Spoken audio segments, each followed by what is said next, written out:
for the highest kill count run ever streamed.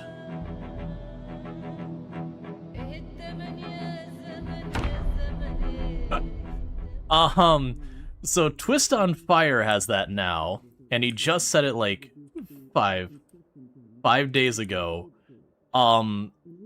At like 1 million kills.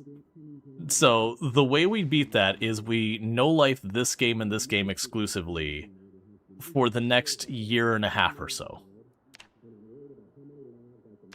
No, people are like, when are you gonna get your record back? It's like, no, it's not even the thing I'm humoring. Oh right, let's go out here, invite friends.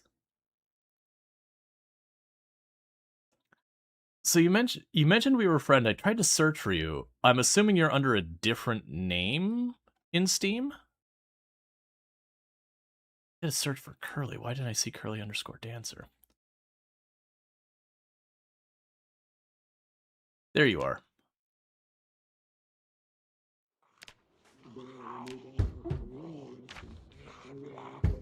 Zombies, stop. I'm busy.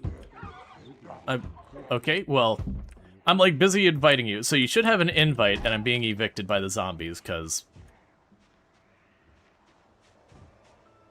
I mean, I didn't get a chance to do anything, so... It's literally just Apocalypse. Like, just Apocalypse. The only difference is I made it December, and that's pretty much it. Are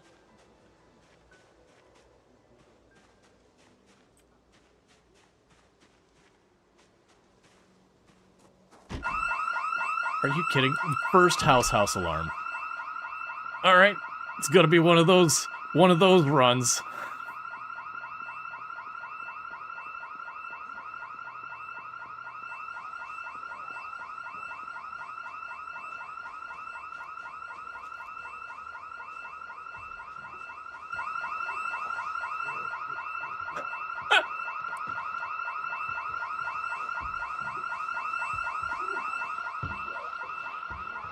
So the next house I went by, also house alarm.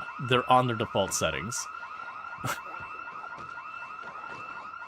I'm getting it all out of the way now before you have a chance to actually join in.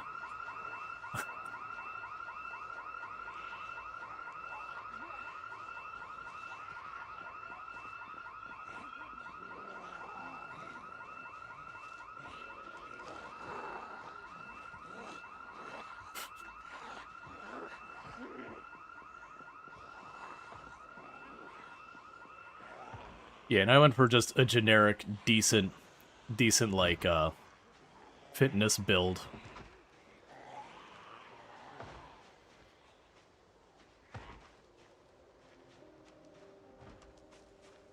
Yeah, no, I took thin skin because I'm like, I don't feel like figuring this out. That's a lot of points. Cool.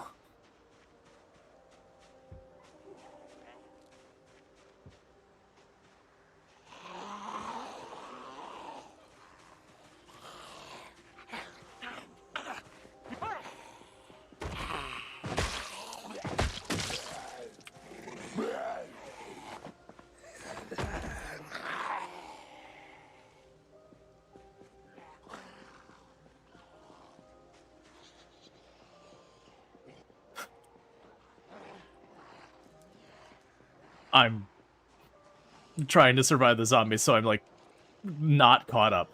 Just let me die. Oh, yeah, we got you, Simothy. You'll get your gifts.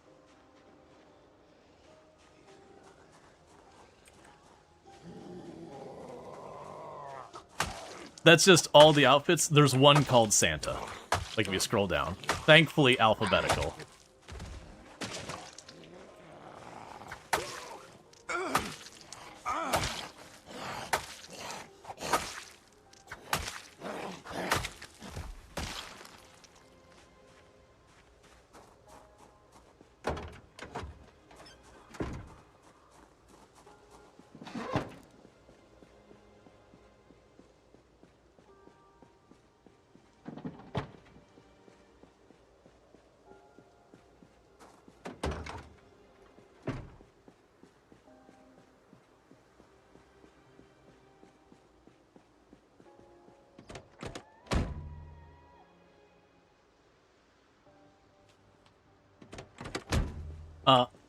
I'm red.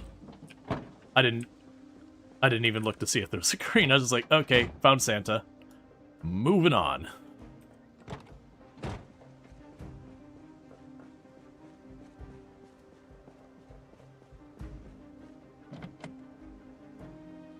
I have not figured that out.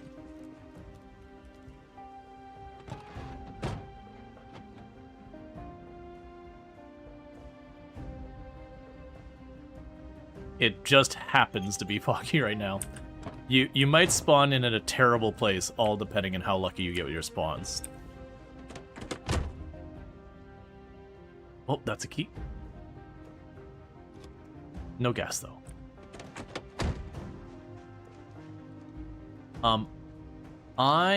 Let's see, actually, because I didn't change the settings for about seeing each other, and I should have done that. Okay, I am on the west side of Riverside, because I got bullied.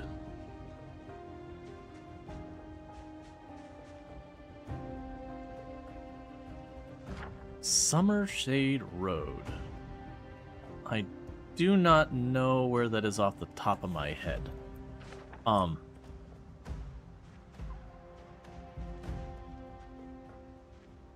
Yeah, like if you spawned in the neighborhood of those two house alarms, you're in for a bad time.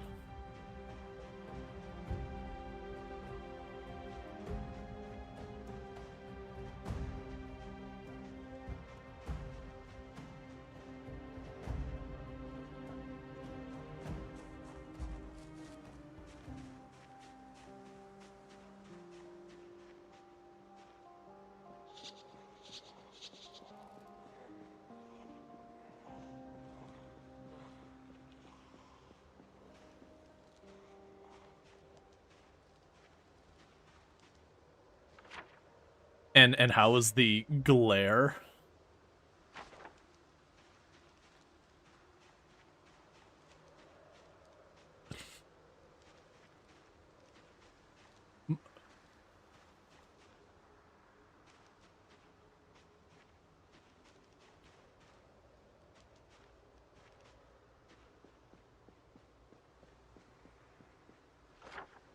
If you see... Well... Yeah, so I'm right now by... I'm along Lincoln Street, Sycamore, and Maryland Place. If you go west, I'm kind of getting to the west side of Riverside. I'm by, there's a laundromat and all sorts of stuff over here.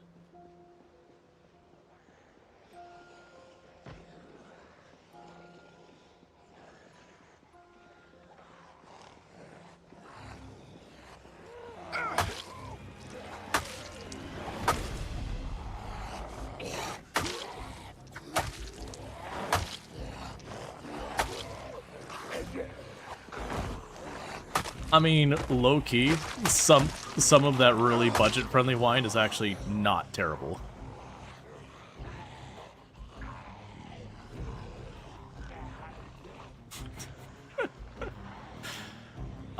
I've definitely done the thing where it's like, oh, this is the grocery store brand wine.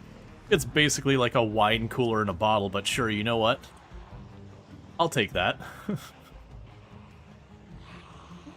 Yeah, it's like, you know what? It's a hair nicer than, like, fruit juice.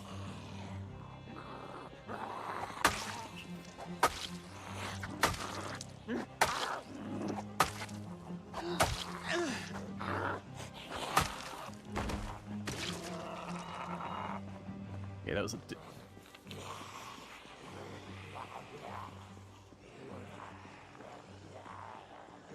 You're on the list, and I think we already know what we're getting you.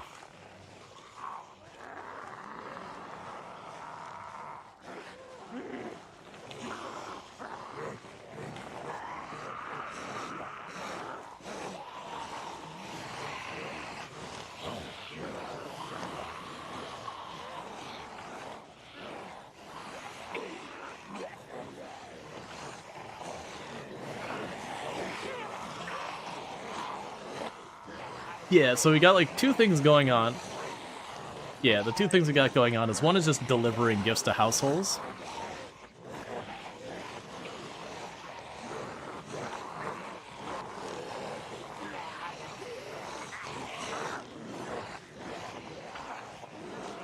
I'd say the initial idea I had was to just basically get toys and then deliver them to households. So just like get a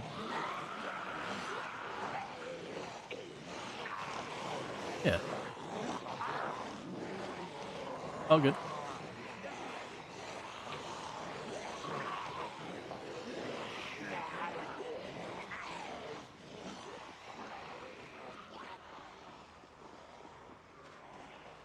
Yeah, so I'm not sure if she muted me on her end or not, but we'll figure out because that'll be awkward when I'm talking over her. But is that key literally not for this car? It was laying on the ground next to the car.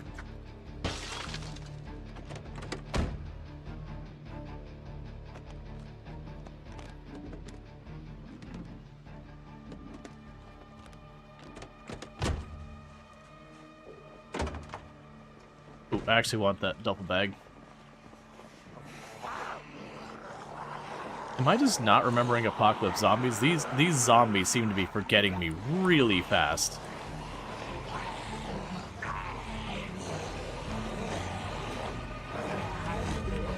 Yeah, no, it's just like, I'm walking around, it's like, oh, the zombies have just forgotten me.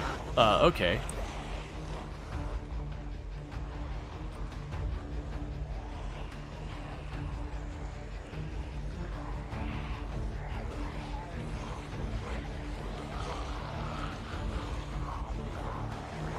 It's...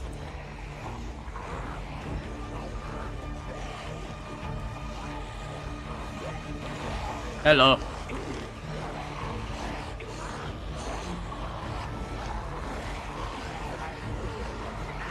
I get rural Storge a lot. Yep.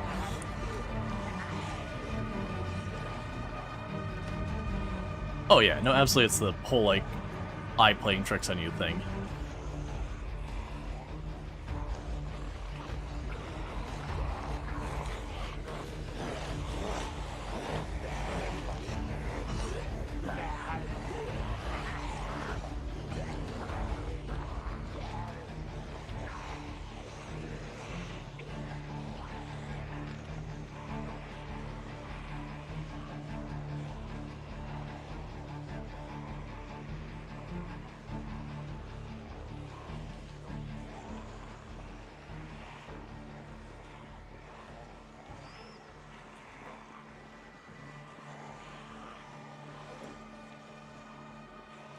We do need to add spoofing.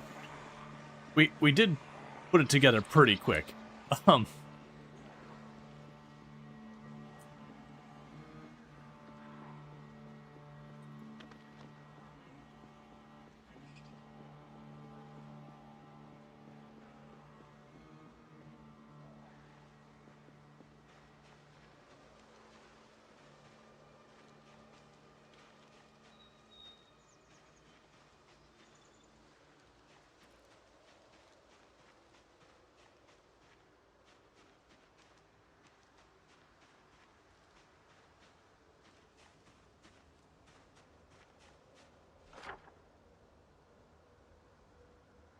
Oh, I found that... Yeah, there's definitely some. I did find that summer whatever road you were mentioning earlier.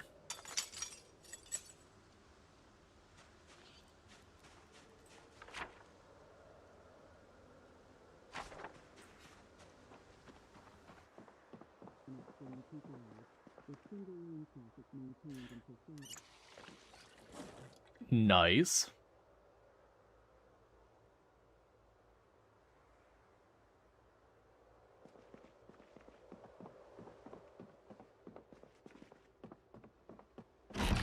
It's... Did that... Okay. The door weirdly closed in my face when I opened it and then locked itself, which was cursed. Yeah, no, I mean, any vehicle that goes is something, but yeah, no, the wrecks are pretty rough.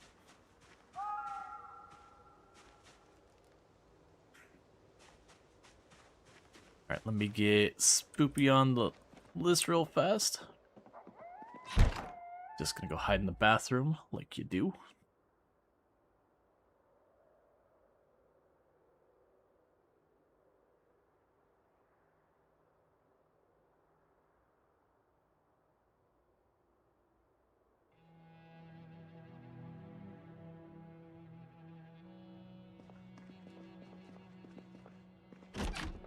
Yes.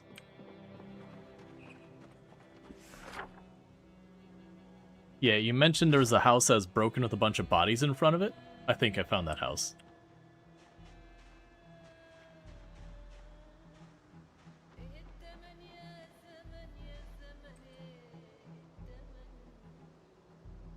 Oh, I see you. There you are.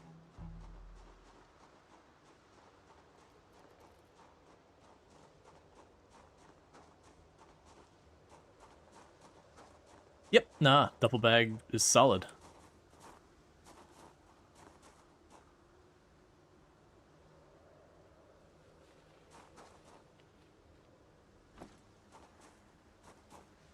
Oops, sorry.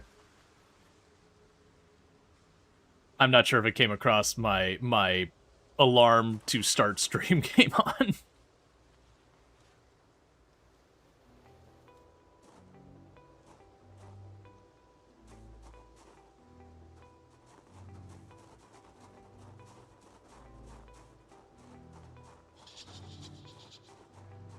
Yeah. Yeah, that was the word. It was gently.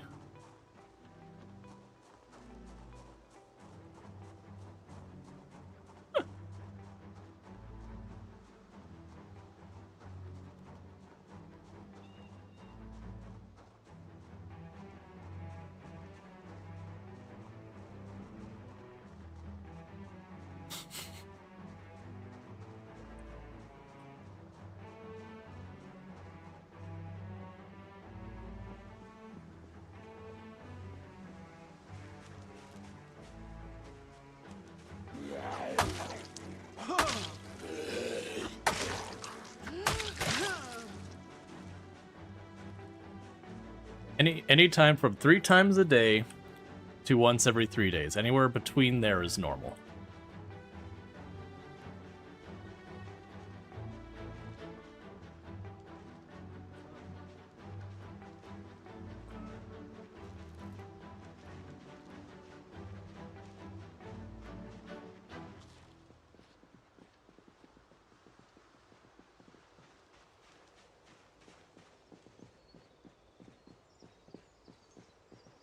So I'm thinking we check around this parking lot, see if we can't find a car, and I think we might be able to find a couple of toys, or at least some junk food inside this place.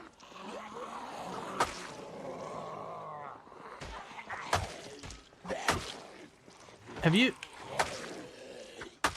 Yeah, have you, done multiplayer prog Zomboid before? Okay. Yeah, no, it's...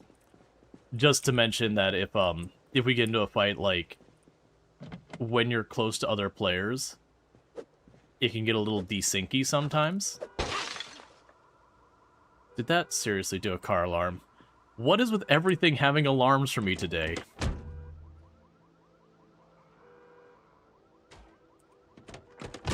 I mean, I smashed the window.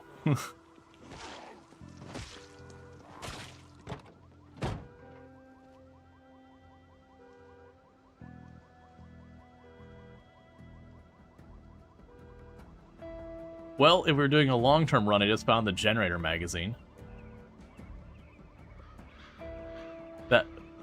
I'll say that won't be relevant for what we're doing, but I mean, cool.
I got in. Don't worry about it.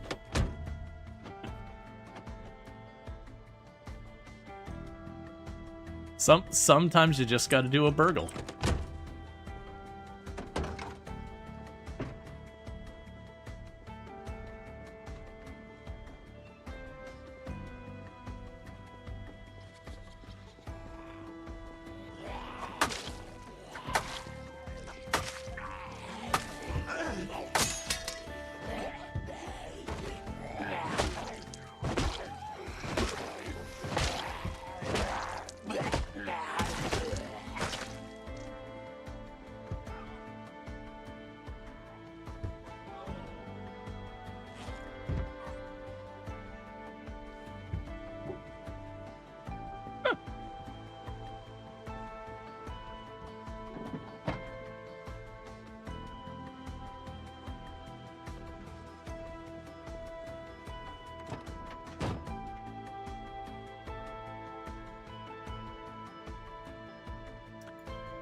There was not. I do have another. This van has the key and all that. It just needs gas. So we find a gas can, we can get it to the gas station. There's a good chance we could find a gas can in this place. It's kind of your, like, quick whatever.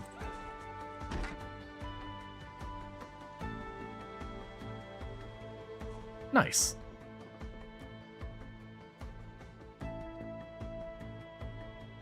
I'm sure it'll happen sooner or later.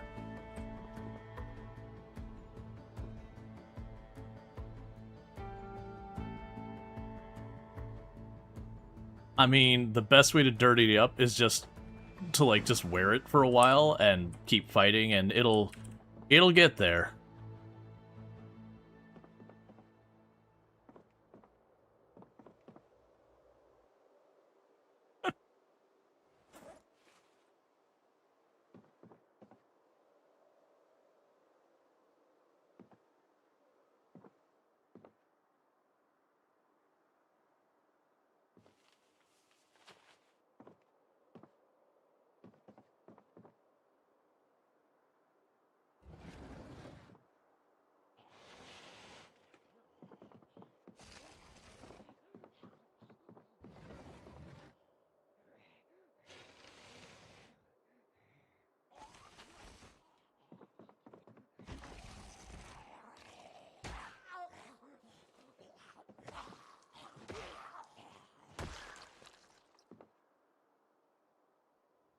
So, I found potentially some cart cheese.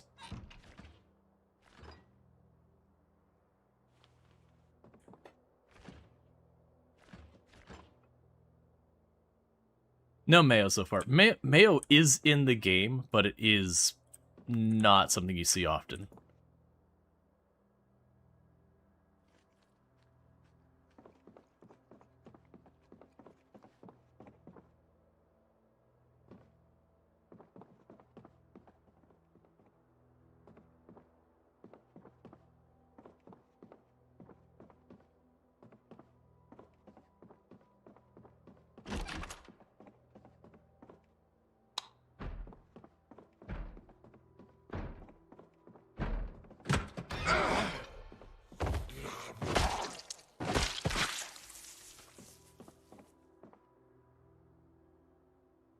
Oh, I'm sorry, I couldn't hear you of the zombie being obnoxiously loud.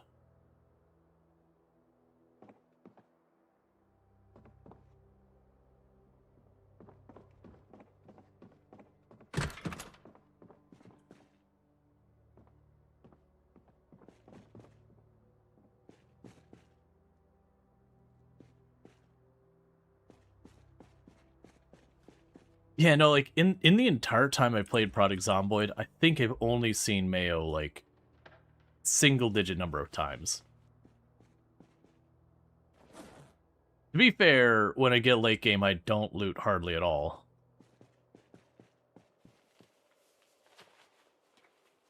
Yeah, no, you just, like, genuinely houses just are a place to die, so you just don't worry about them.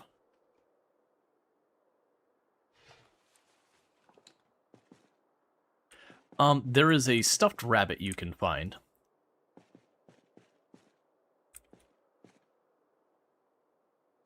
There's a fresh tortilla in here. I'm gonna eat that right now.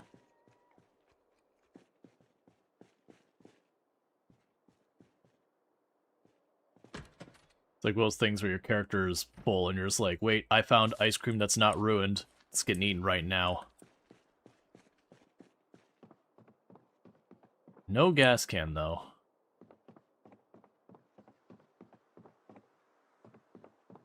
But there is a gas station just east of us that would probably have a gas can.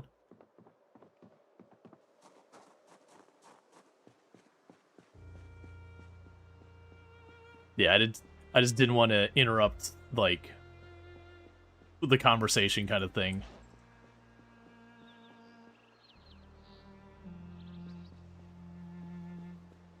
Nice. I've lost track. I've lost track of where you're at the moment. But the gas station should be directly northeast of us.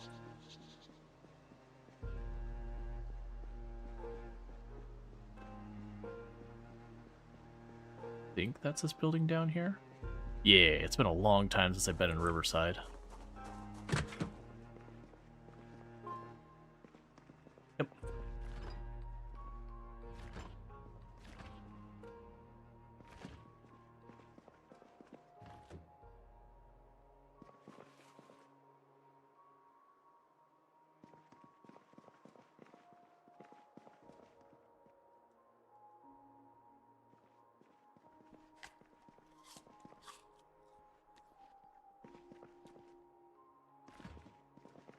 We can do that. I have 2 pieces of cheese. We can set one.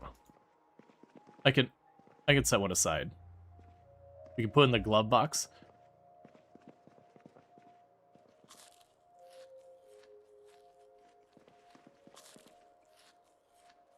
So, thoughts on candy corn?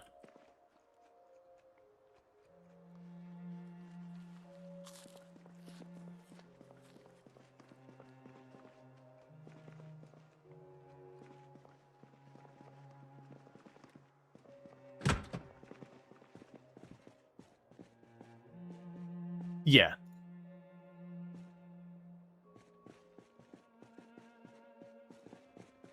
There's a minor difference in taste. Probably like the dye in it or something, but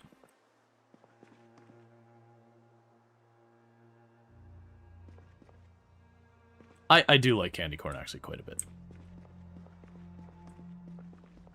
I know it's one of those like divisive snacks or whatever, and I just happened to find some in games like, oh, candy corn.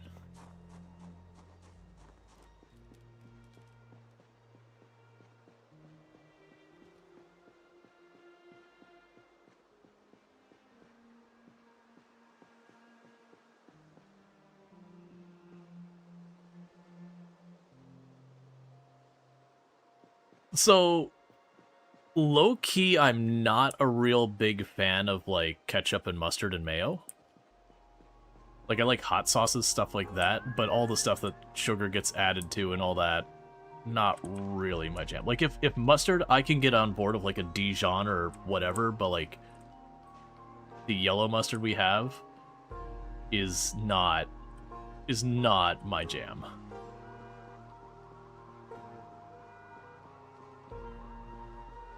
I was about to ask where you are, but I guess I don't need to.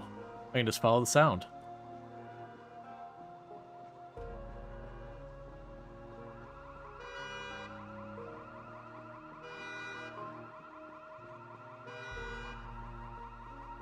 Ooh, that is actually a nice sports car.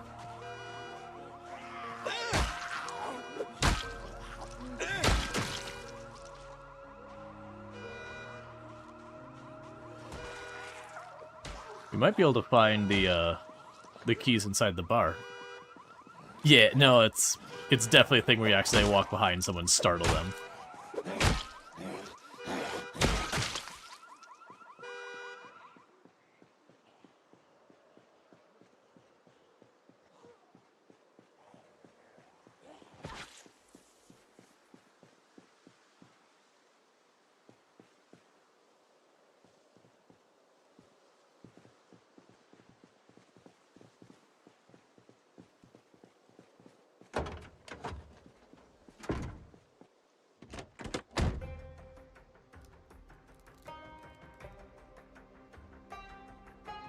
Yeah, like I was saying, for me, mustard, it's more like when you have just like regular old, like yellow mustard. That's the one I'm kind of like, eh.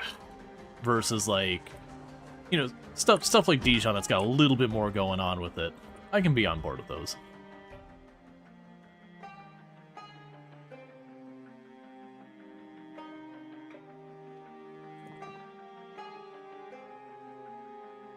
Do you think anyone would want a half-drank bottle of soy sauce I'm found in the trash as a gift? Okay.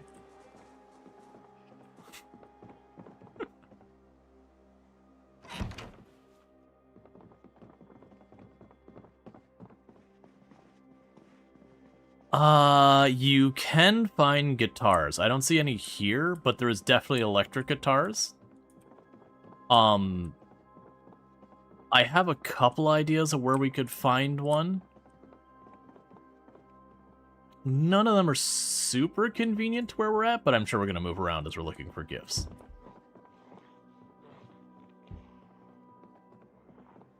We're closed, sir. It's after hours.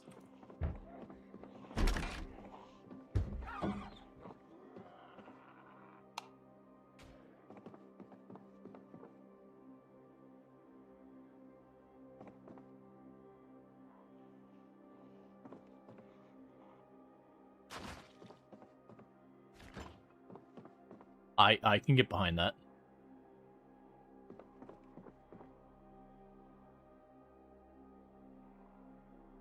Oh, they should not give me this.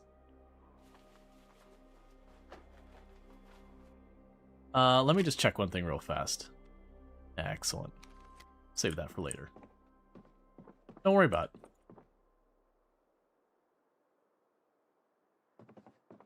it. It'll be fine.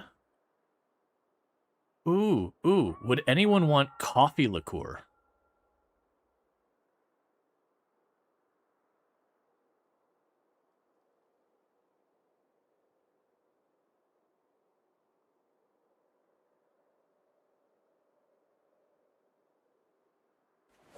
I have no idea.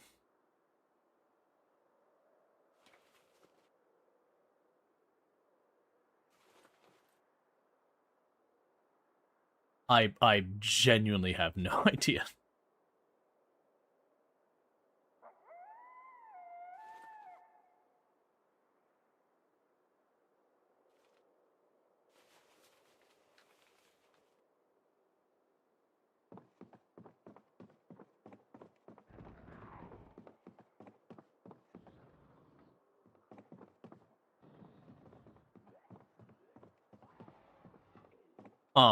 Okay.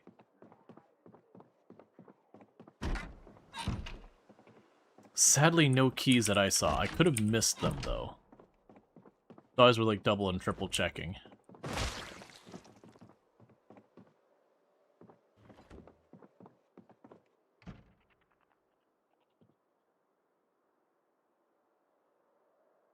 Oh, hey, this one...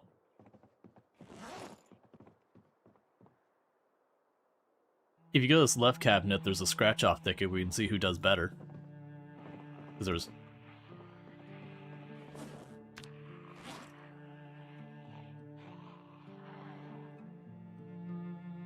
Yep.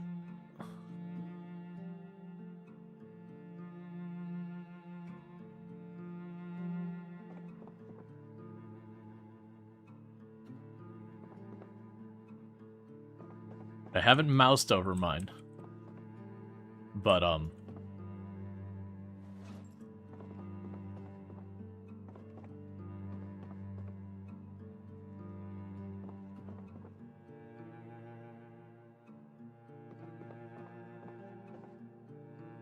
Yep.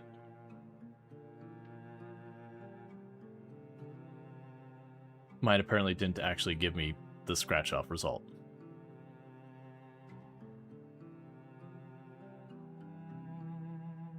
Mine is also non-functional, so that's very disappointing, because normally, like, almost all of them say loser.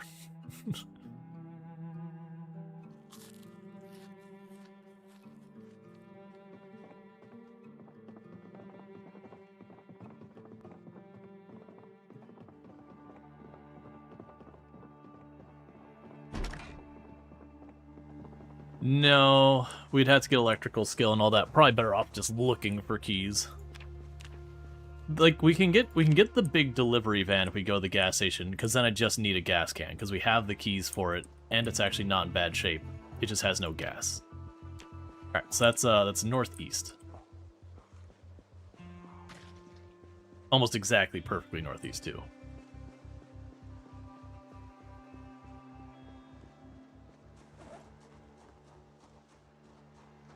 It's isometric, so it's weird.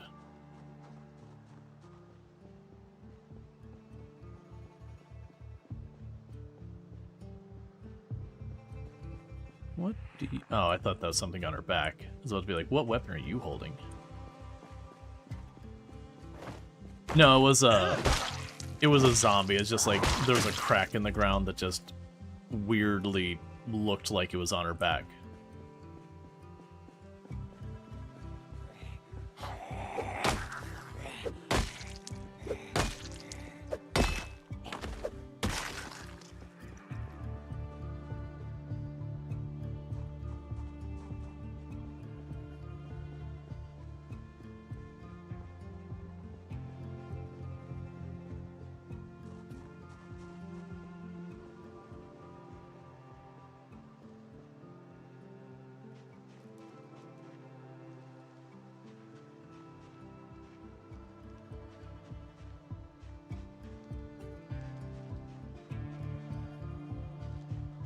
Yeah, no, it's fine. I just started moving northeast because I lost track of you. With the luck Rual has had with alarms tonight, I'm sure the ticket would be a win.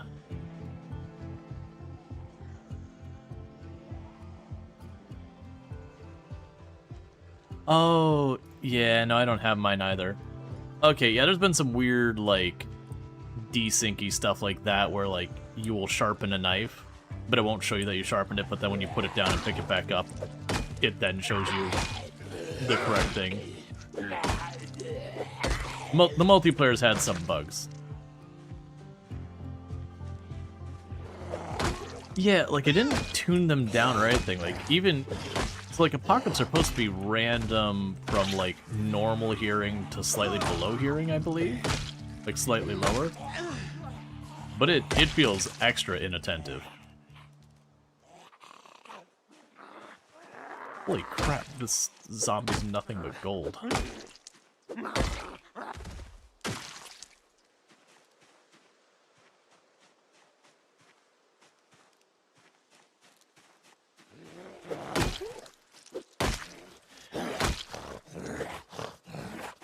Yeah, no, I was tempted to turn up just a little bit, but then I'm like, you know, if we're doing, like, the going for gifts and all that, there's a pretty good chance he might end up needing to go someplace properly spicy to get them. Maybe.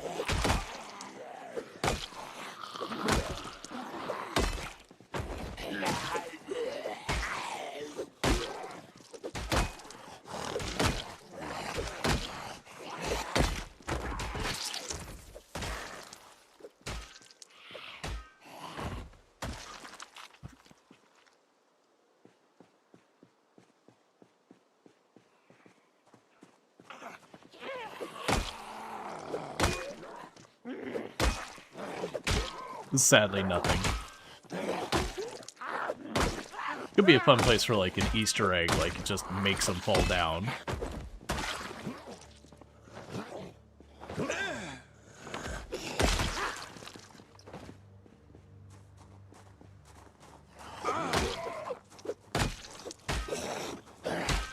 Probably not too bad yet.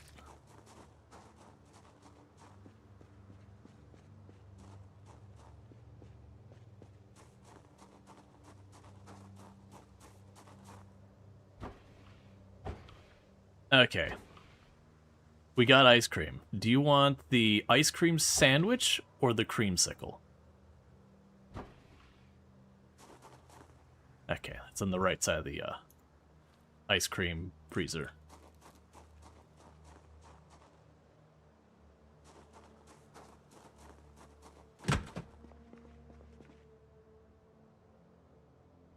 Oh, we got two more scratch off tickets, so we can try this again.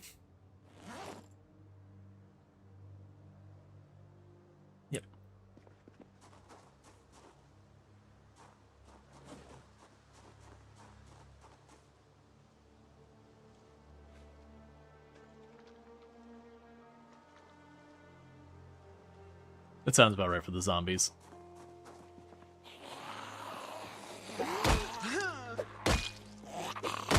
And like when you win your, you know, $3, that's just basically a new ticket. They're like, that would have been my $3.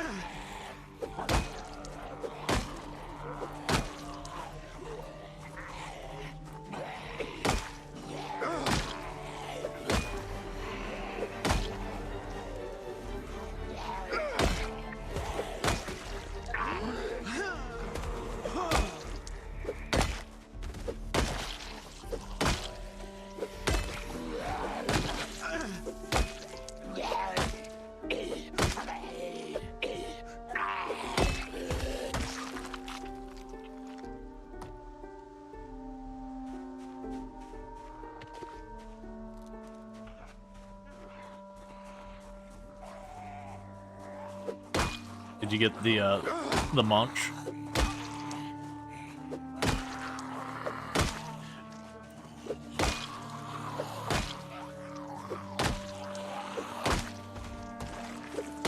There's a pretty good chance I'll find like a tire iron or something in here.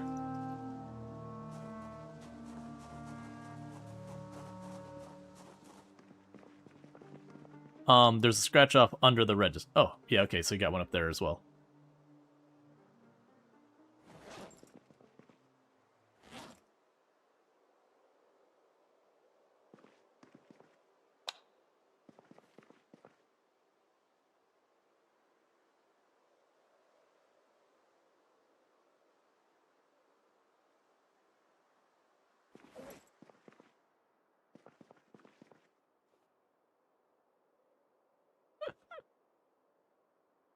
Oh, there's a fire extinguisher we could give Ultra a fire extinguisher and a plunger. Okay, ready to see whose tickets are what? So I'm putting mine on the ground.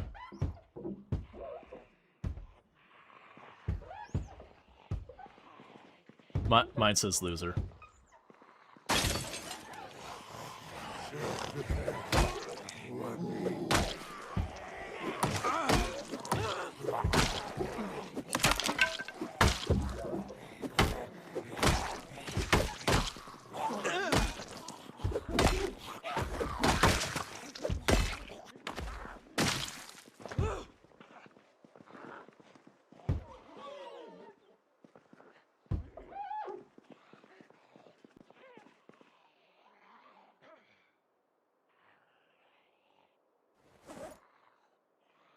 It feels weird to put their generator magazine back. It feels weird to be like, you know what? It just doesn't matter this run.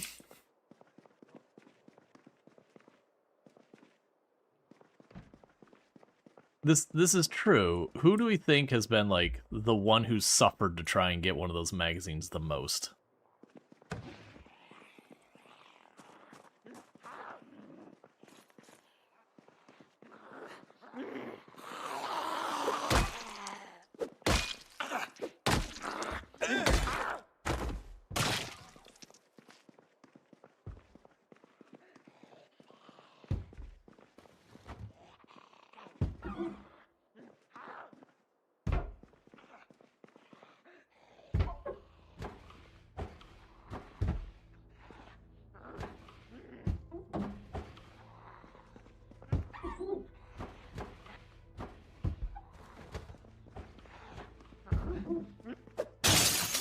No mayo.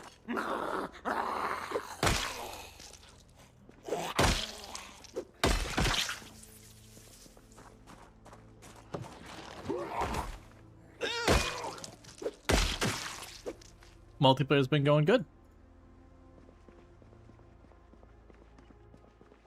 No, it's all good. My mod is just a little low.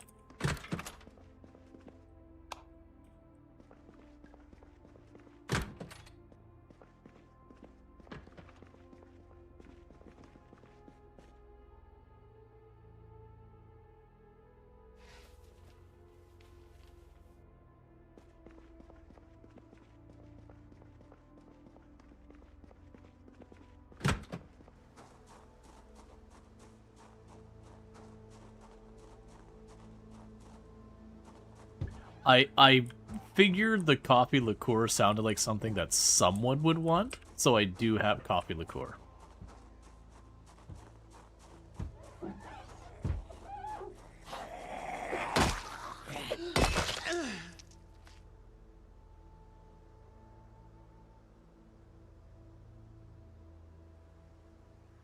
Zombies are rude.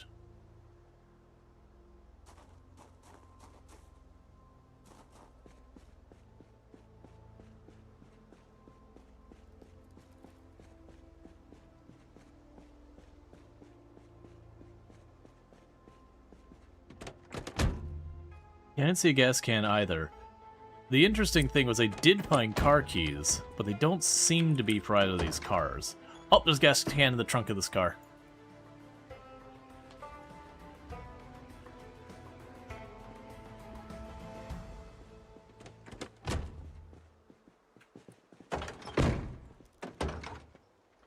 Just double checking. Yeah, no, I grabbed the gas can, so I'm just gonna go ahead and fill it up at the pump. Fuel pump is empty. There we go, okay.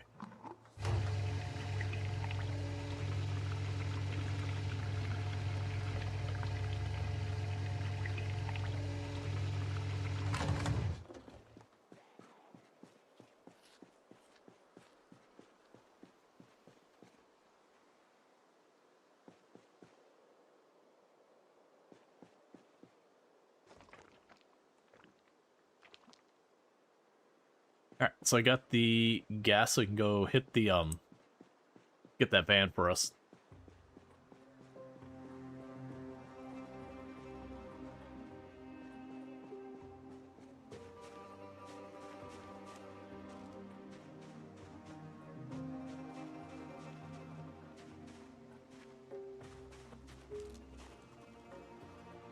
So, if we go with the ruby thing, I actually found a ruby necklace and a ruby ring. So, we can have a whole set.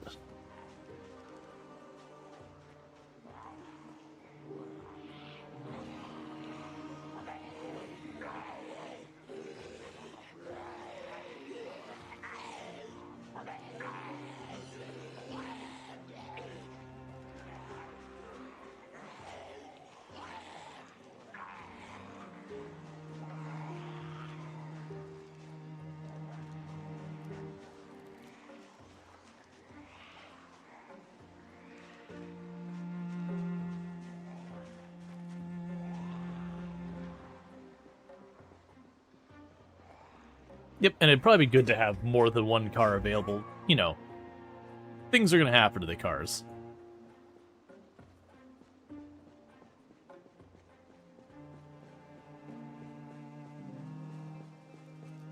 Because I'm figuring we're not going to end up being the most careful with them throughout the run.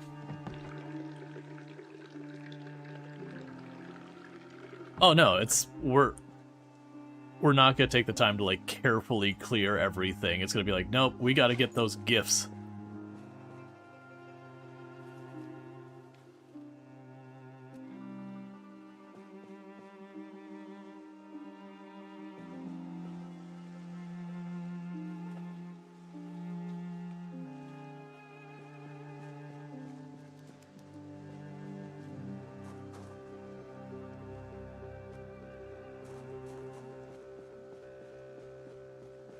Oh, we also forgot John.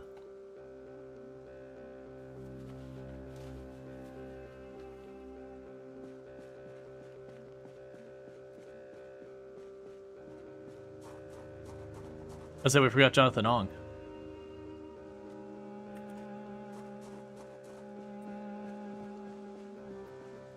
Okay.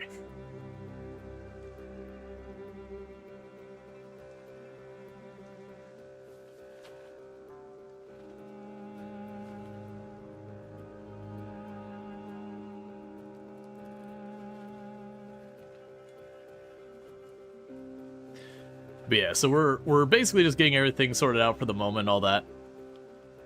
We got ourselves a vehicle now with the delivery van. And I think my plan from here is probably going to be to hit the toy store downtown. There's also a sporting goods store that maybe we could find some stuff.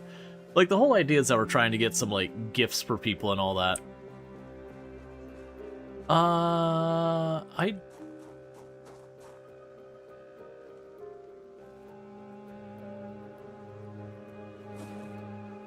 I'll say, I don't think I've met Mira.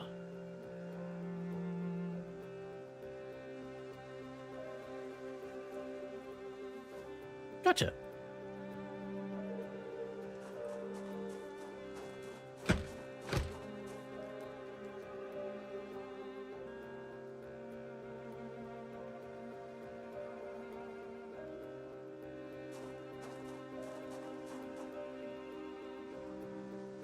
Dropped a poly, go check Mira out after stream.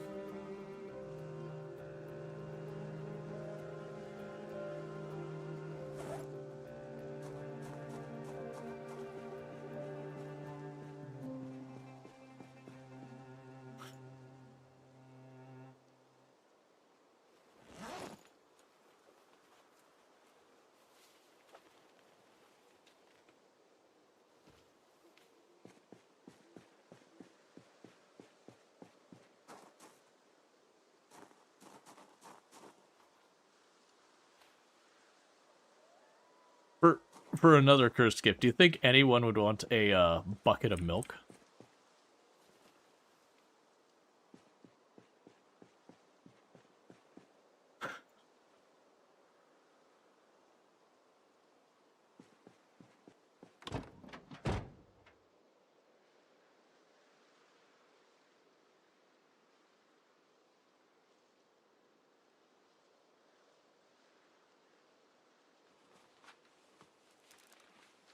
I can work with it.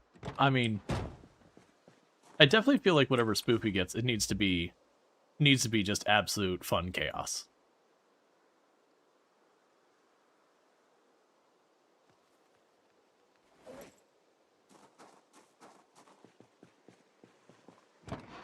Oh yeah, no, there's a whole series of like plushies.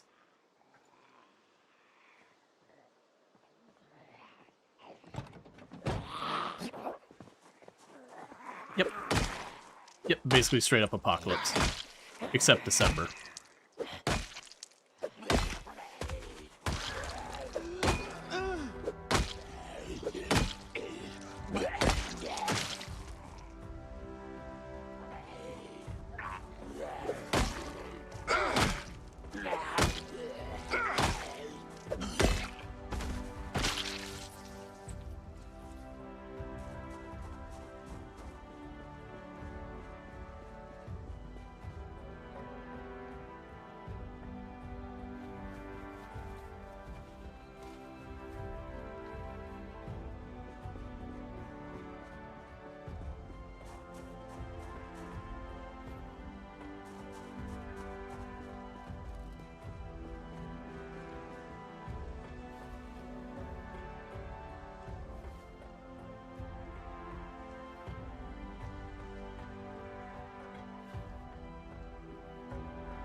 I mean, you're honestly doing, like, really fine, because as well as things when you're talking about, like, the skill level and all that, I'm like, nah, you got the idea.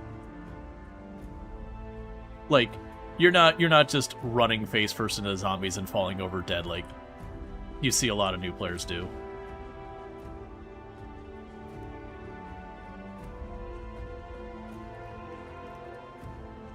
There's definitely a lot of people who go and they boot the game up and they're like, ah, it's like Left 4 Dead, and they just run up to the zombies and get absolutely wrecked.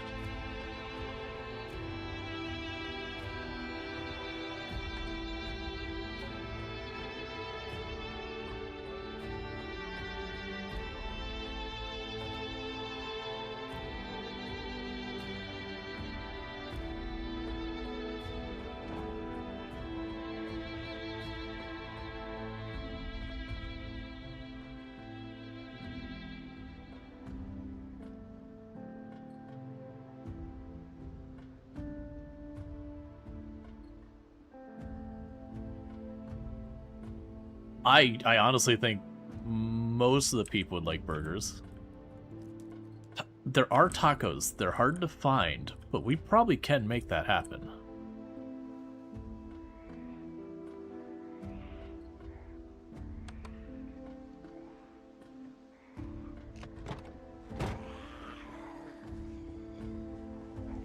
Okay, that sounds fun. I'm curious what it is. I'm back at the gas station. I grabbed that van and gassed it up.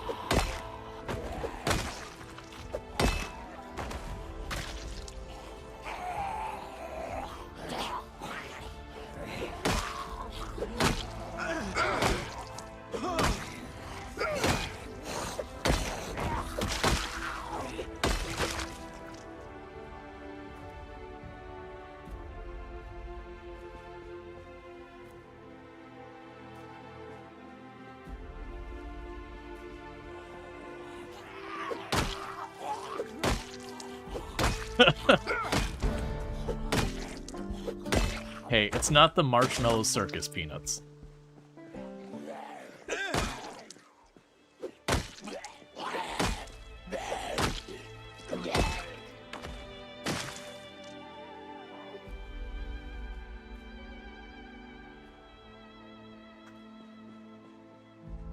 I don't know how those still, like, are available at the grocery store. Like, who eats these?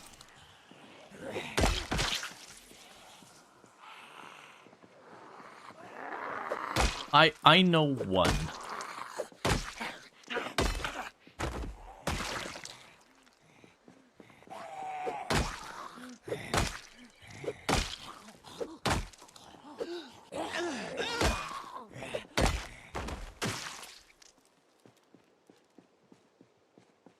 Not the grocery stores I went to, but I've definitely been places that have those.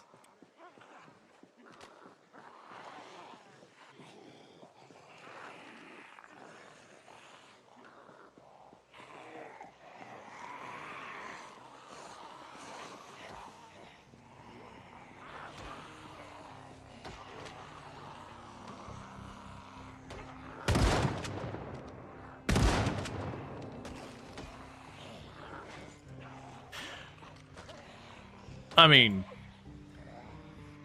it's a sawed-off shotgun. Sadly, only 2 rounds. That was everything I had. I figured it's really heavy and I didn't want to lug it around with me the whole time. Oh, hey, the whole neighborhood. Wonder why that's happening.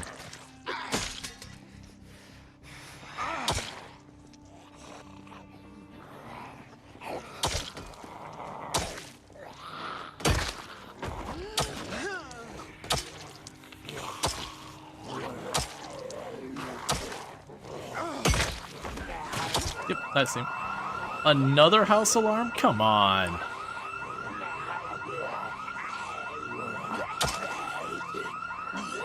Clearly the local police department had the whole, like, make sure you lock your doors, the whole, like, safety campaign thing. Which, again, good thing to actually do. That was not a swing I should take.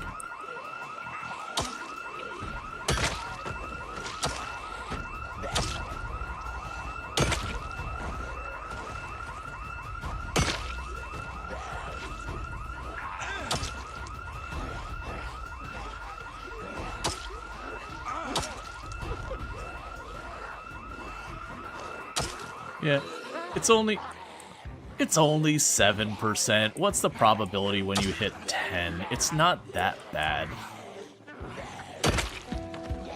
Versus it's like a meme in the community, you'll survive for like a year and you'll finally get a scratch, and of course you get infected.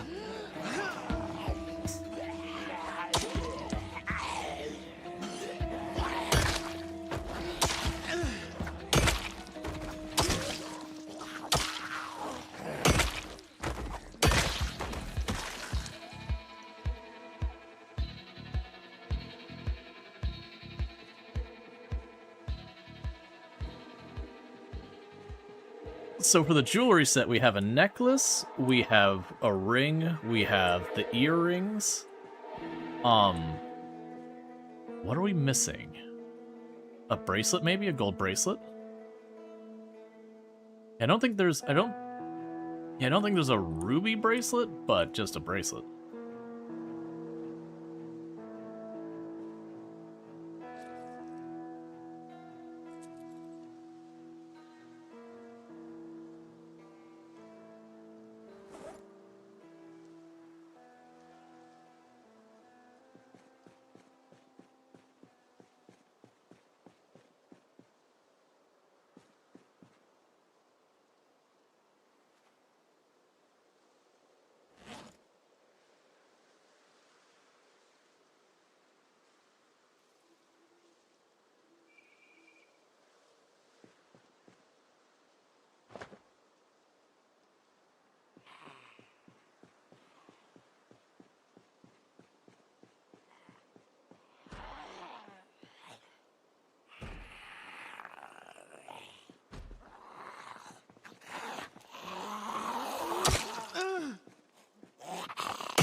I would say there's like a whole plan here. And I'm just like, man, I'm thinking like a Christmas tree or something. I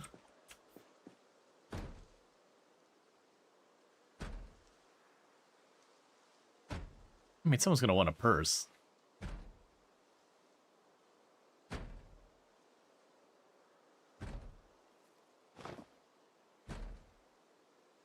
I have no idea how to light these fireworks.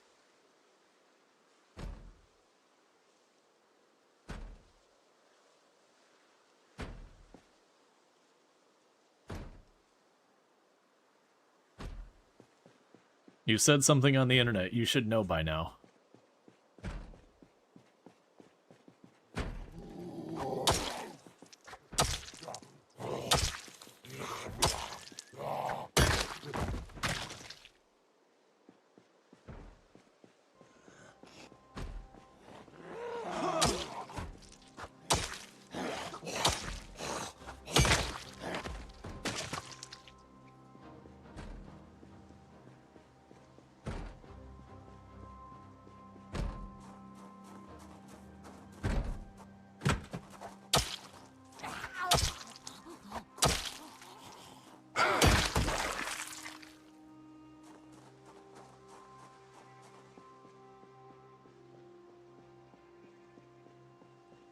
I'm not used to actually having stats until like way late game, so it's weird that I can just walk up and kill things and not immediately have my character practically collapsing on the ground. They're so tired.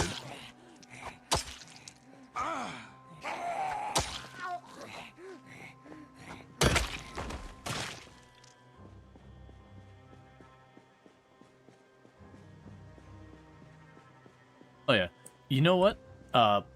Yeah, Elder Druid, you're probably right that I was using matches. Maybe lighting fireworks with matches is just illegal. Oh, there they go.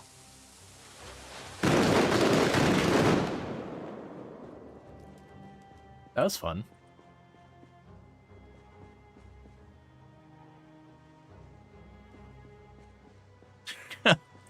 I was curious when you're like, you got me, so I'm like, all right, so either this is gonna be like a really thoughtful or a really like, you know, chaos thing. And I was leaning.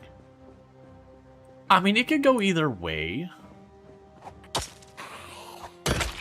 I mean, I figured that was the more likely outcome. Yeah.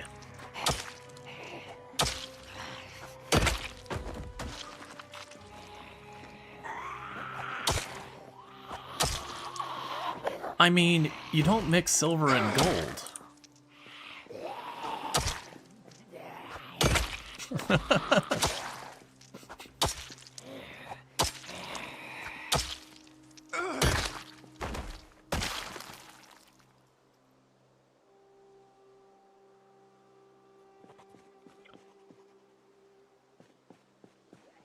I mean, I just set off fireworks, so it wouldn't surprise me. There's stuff I can't get away with when I'm normally playing, so I'm just... You're like, you know what? I've never used these. I could probably get away with it.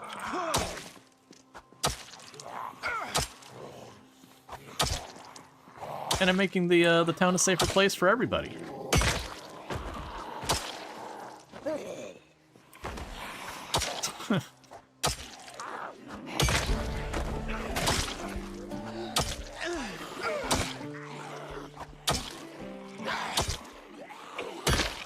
Pretty much.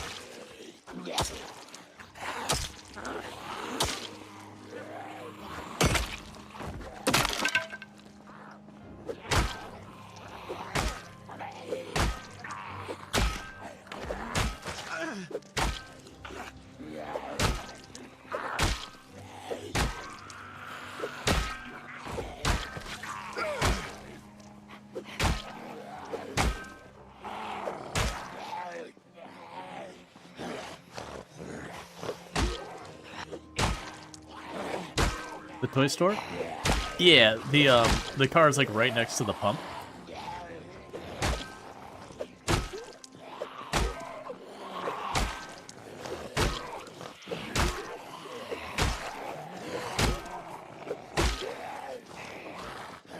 And good night, Spoopy.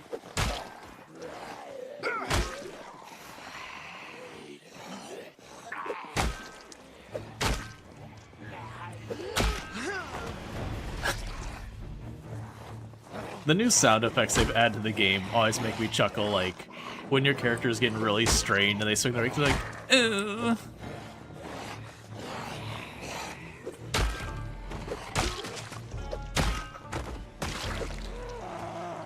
The one that actually gets me is when your character's at, like, maximum depression, and they have, like, that almost crying, just kind of sigh, but like they're not quite crying, just like, I feel so bad for your character's like, oh, I really need to take better care of you. I'm not gonna do it, but I really should be.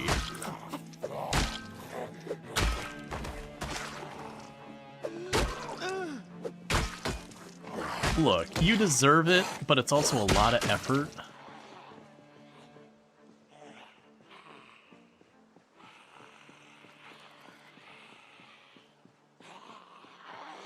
Look, I made a salad. What more do they want from me?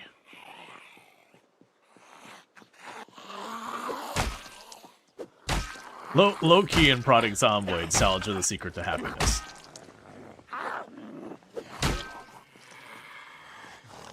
So, with cooking and prodding Zomboid, literally every different ingredient you add into something you quote-unquote cook makes you happy. So if you take, like, a bowl of lettuce and add salt, it makes you happy.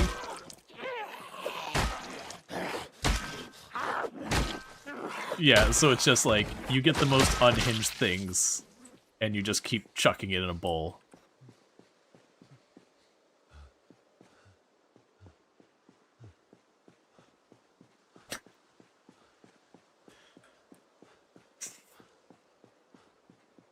I know my preference for preparing salads is immediately standing over the corpse of a zombie. It's a whole meme on the channel. Because I used to have this whole... Go ahead.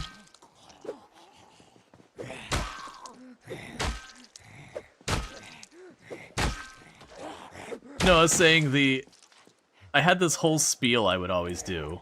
For like, when people are like, can you give me any tips? And you'd be like, yeah, you know, slow down, you don't need to run, like that kind of stuff. But there's a trick where when you shove a zombie over, if you stand on the zombie, it can't move. And yeah, and to show it off, it was just always the thing, because I always had a salad bowl with me, is I would stand on top of the zombie, I would eat a salad, and then prepare another salad standing on top of the zombie. Just to be like, it's very safe.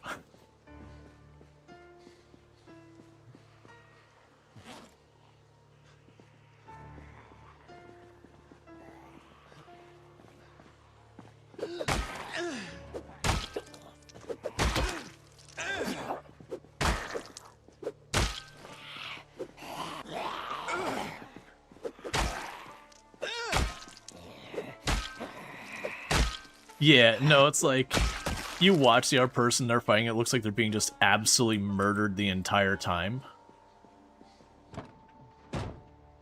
Okay.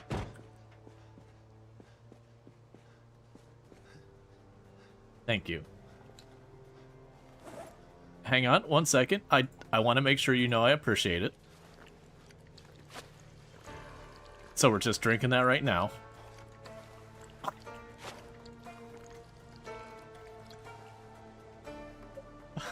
For some reason, my character is suddenly sad.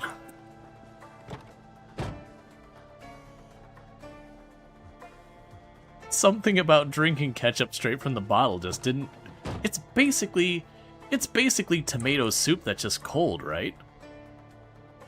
And a lot more sugar. So, are we heading to the toy store then? Alright, because it might take a minute, because I don't usually keep track of the toy stores, but I know it's downtown here.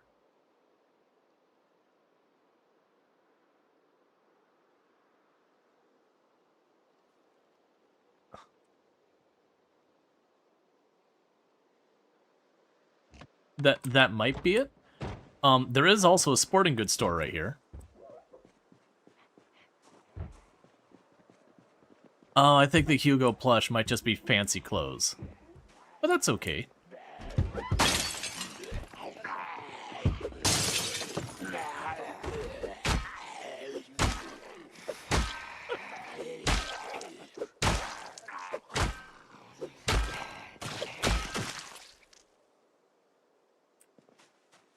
I did grab 2 diamond rings that I found in zombies so far.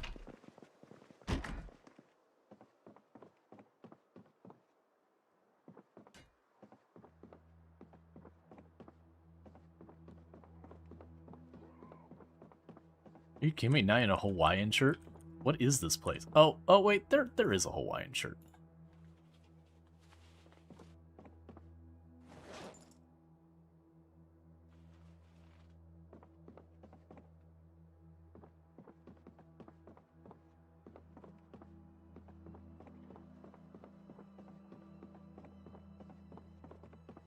Did you need a hand? I said, did you need a hand?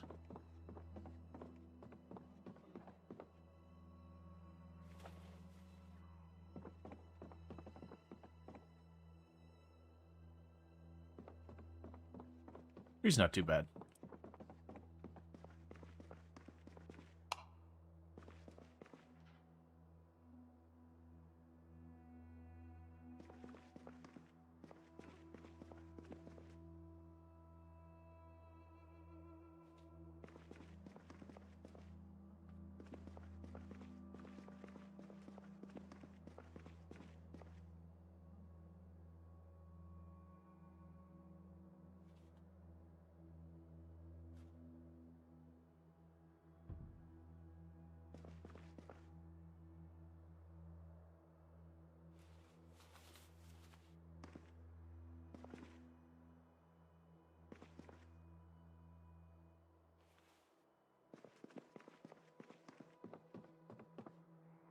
Do we know anyone who constantly feels cold?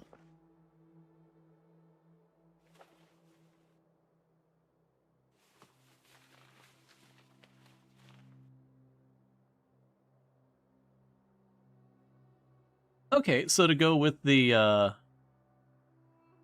stuff, yeah, to go with the bunny, I got some purple padded clothes, like, you know, 90s puffer jacket.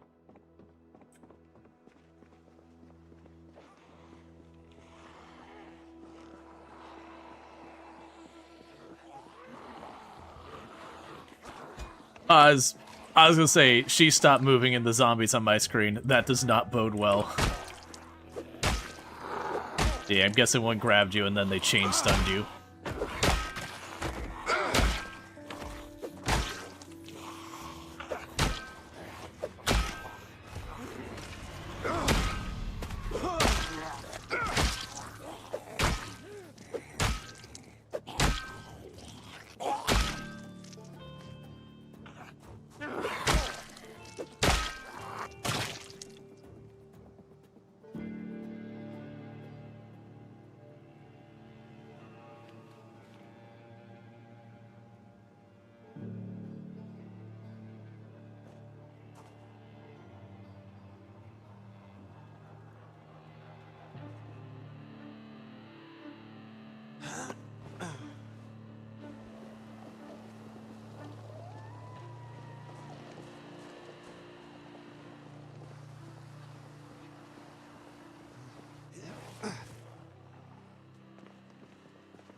Nah, with what we're doing, not gonna be around long enough. Almost all those are like long run things.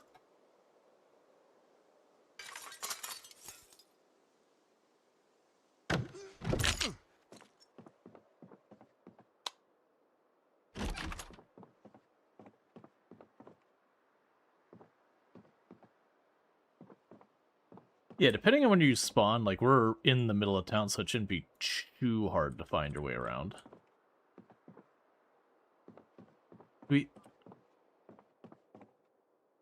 Oh, did you spawn, like, one of the alarm houses or something?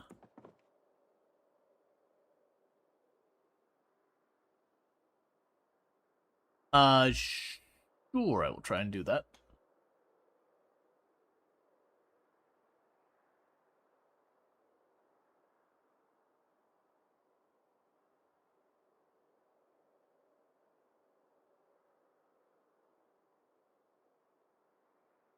Here, I'll show my community here in 2 seconds, because...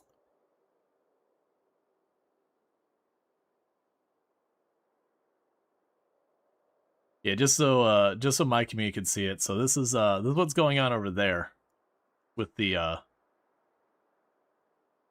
that is certainly an experience.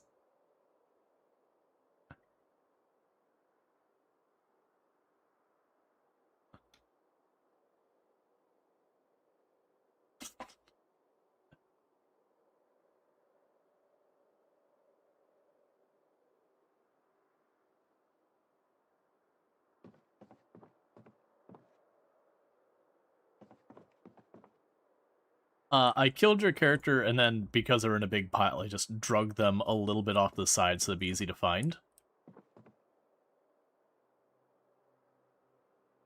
Do we know anyone who is really into sports? Nah, I didn't think so either.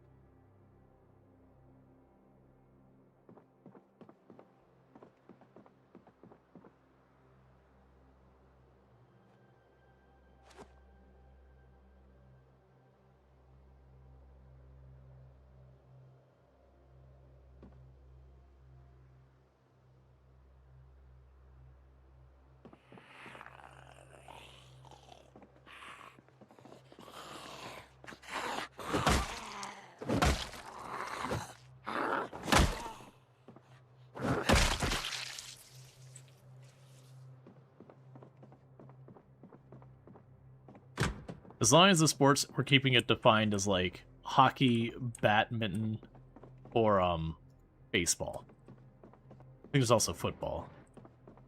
Well, I mean, there's ping pong in the ooh. Ooh. I mean, not for the Christmas stuff, but there is baseball bats galore back here.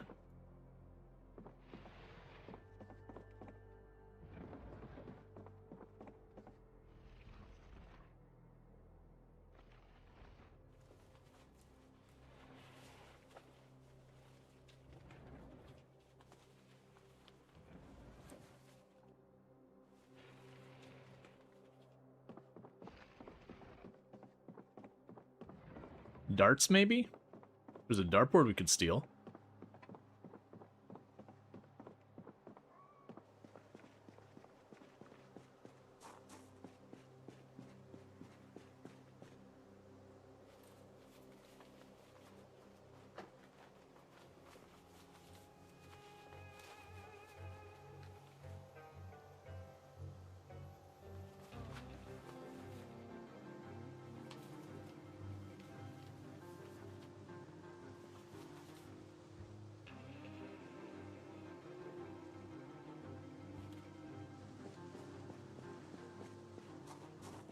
So, random question with no context. Striped or aqua?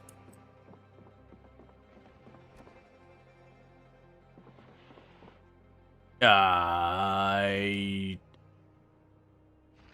I'm trying to think in the case of what I'm looking at, which way would be what. It's not a t-shirt, so it's not that kind of situation. Because I might have some for you.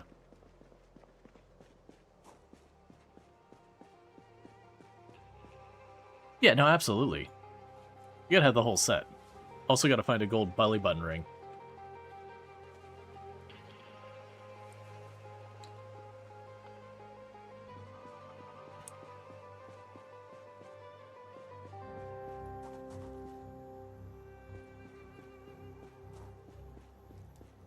No idea either.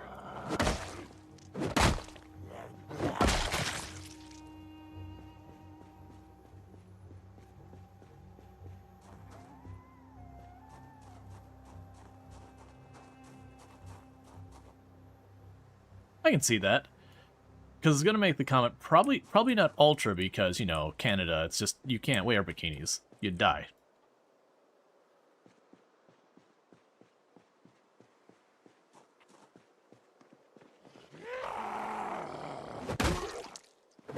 Yeah, no, I could definitely see, Sorry, I keep trying to have a thought, and then zombies keep popping in from all sides.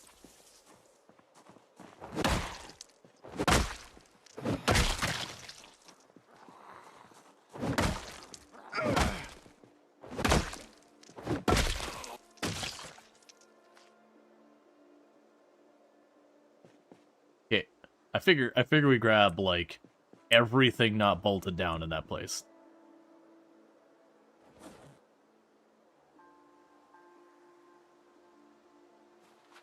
Yeah, everyone's welcome to join, like...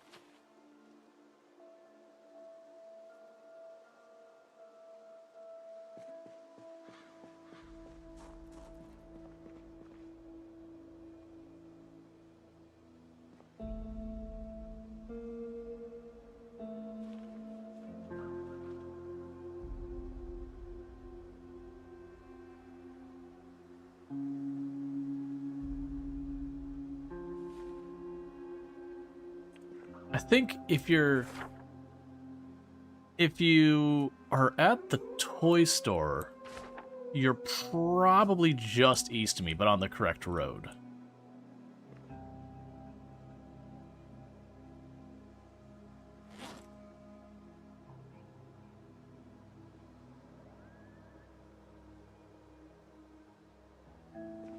Yep. I just need to find a sink, because I found boots for Ultra. Don't mind that your character's body is barefoot now. I'm not going to disclose where I found those boots. Yeah, no, it's perfect. They're even nice boots. They're not like just like regular work boots. They got like a whole flair to them. Like, clearly you have a sense of style.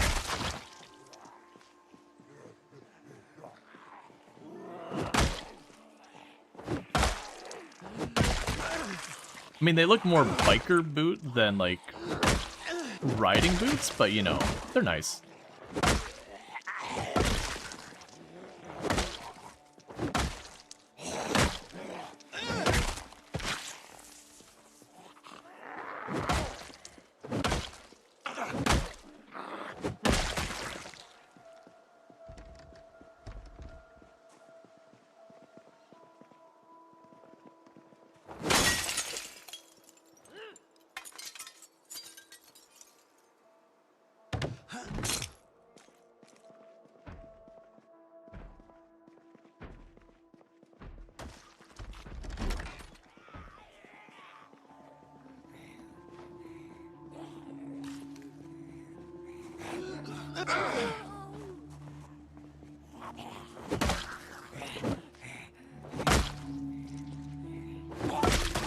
That's the way it goes sometimes.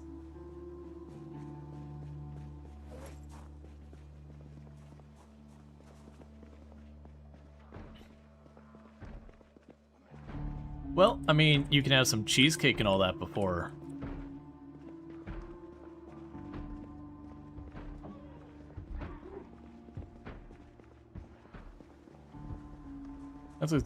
That sounds good. Man, there is just like a slow stream of zombies coming in here. Like, we're really not making much noise other than things like really close by kind of things. Whoa! Come here, zombie. Give me that hiking backpack. I mean, there's also pink frosted donuts and cherry pie and...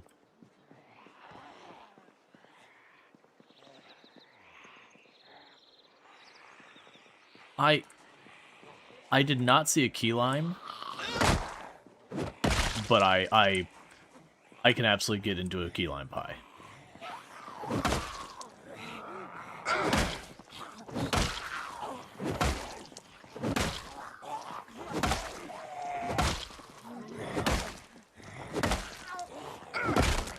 Key lime pie is also one of the very, very few culinary things that's actually Floridian.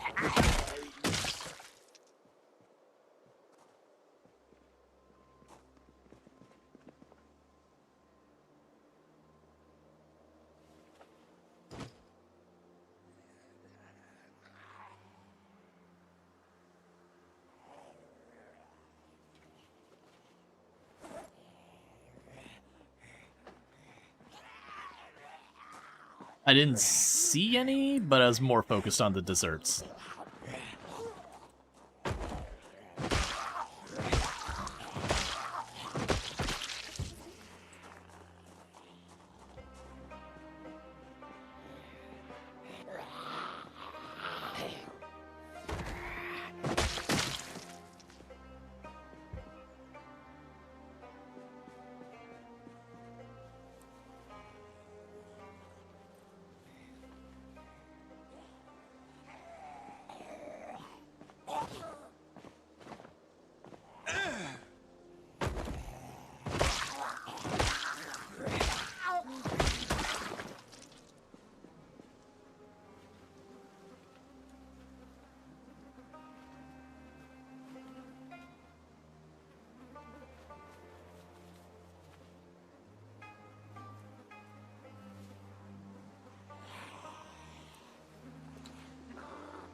I'm trying to move myself between it. Also, I have the gift for you. Yep, right here at my feet. Okay.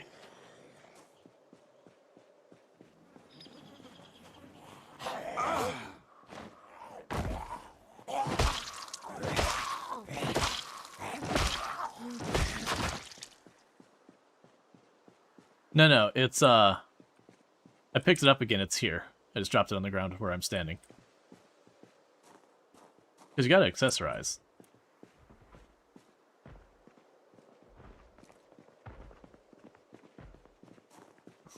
Yeah, no, and you're like, is it vertical or horizontal? I'm like, I have no idea. I would assume horizontal?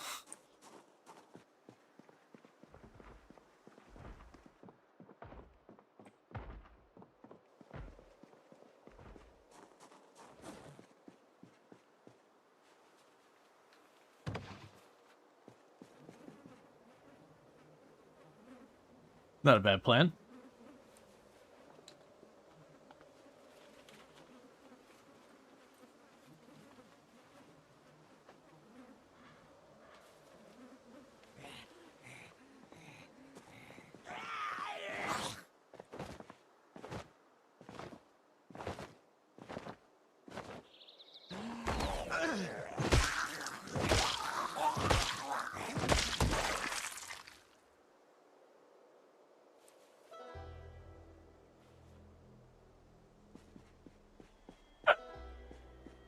Found an annotated map for Louisville. It's like, okay, that's not something we should probably consider.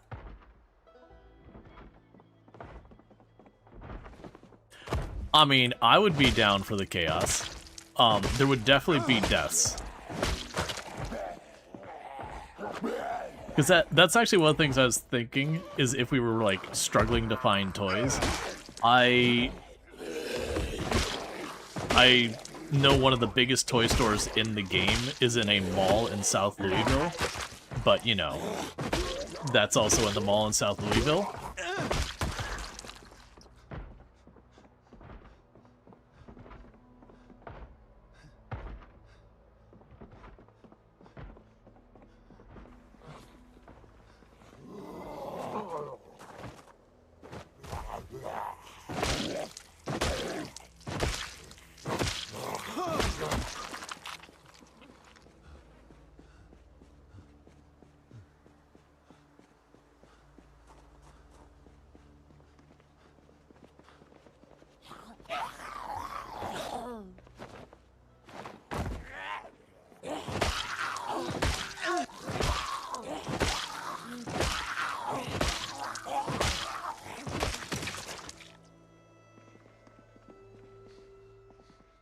I also forgot the first reason I went into the cake store was to actually wash the boots off.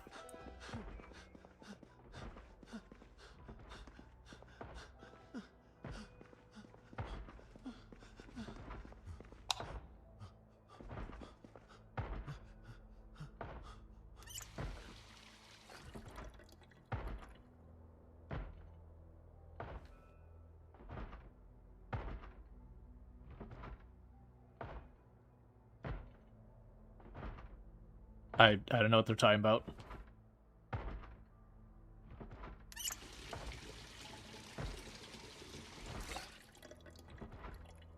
I'm guessing it's something that's in Louisville but not in the game.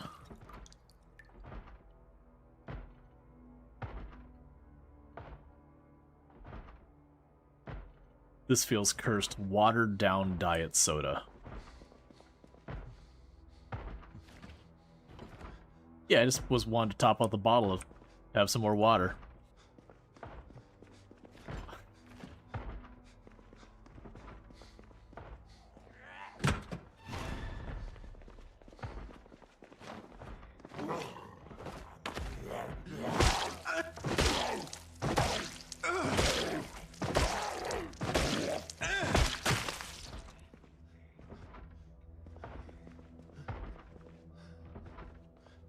I don't know what this picture is. I too am curious.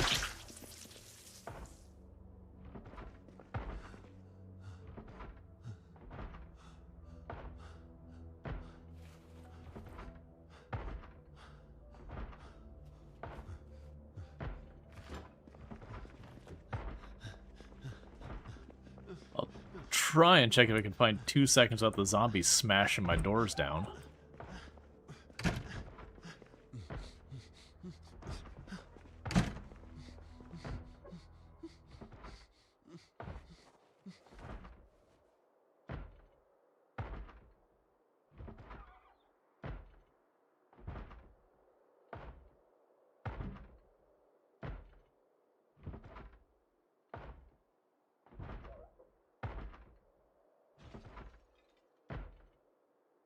I'm gonna have to try to find.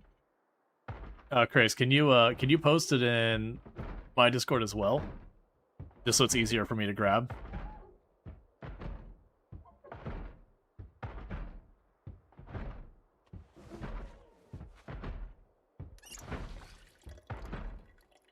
Like the silly stuff or whatever channel that'll or that works as well.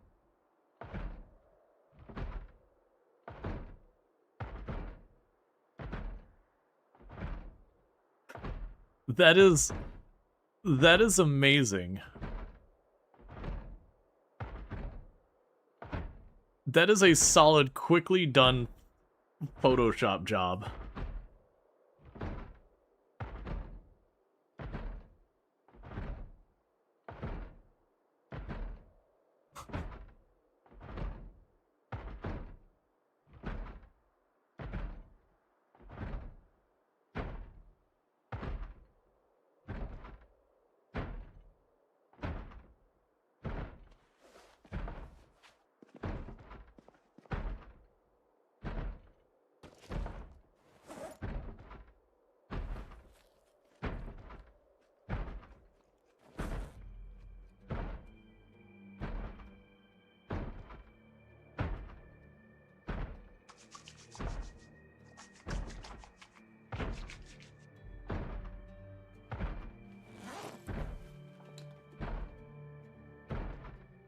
I'm just impressed, like,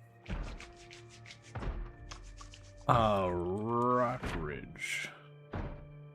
Yeah.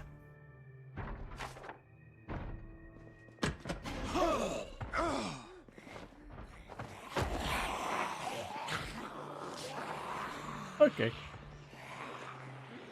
That was a very sketch almost death.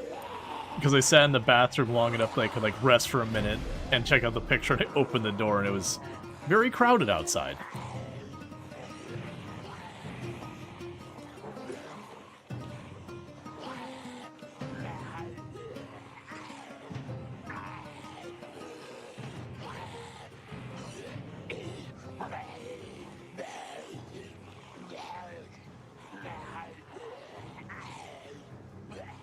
I've had people ask me if I would do one, and so far I was like, if Drongo's around and, like, we hit some, like, big charity goal or something, like...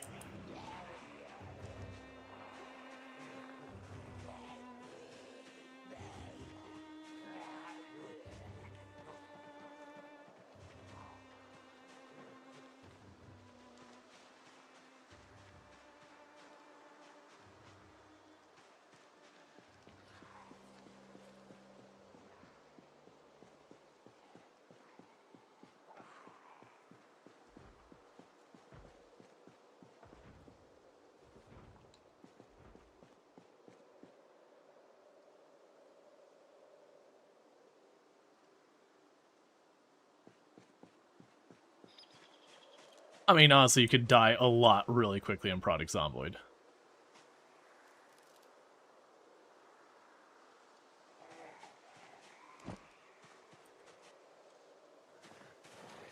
And honestly, the beginning of the game is absolutely the hardest part of the game.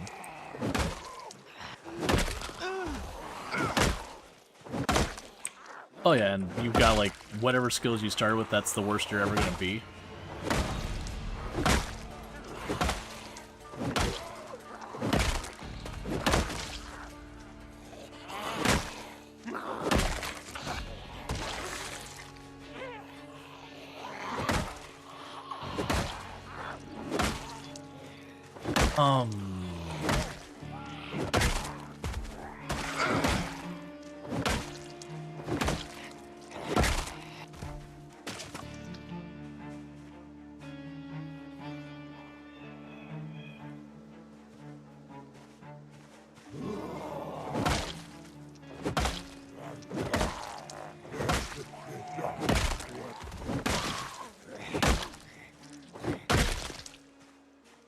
See, I'm trying to think of what I'd consider my worst. I know I ate a raw onion like it was an apple one time for a, not a redeem, for a, charity goal or whatever. For redeem, I used to have, like, you know, push-up, sit-up, squats, that kind of thing.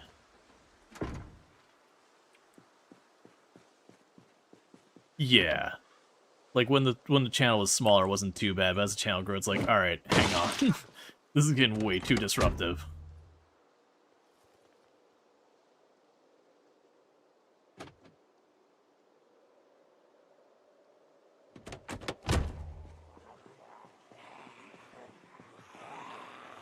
If you can get to the van, it's got a bunch of baseball bats. It's still in the middle of the road on the other side of the building.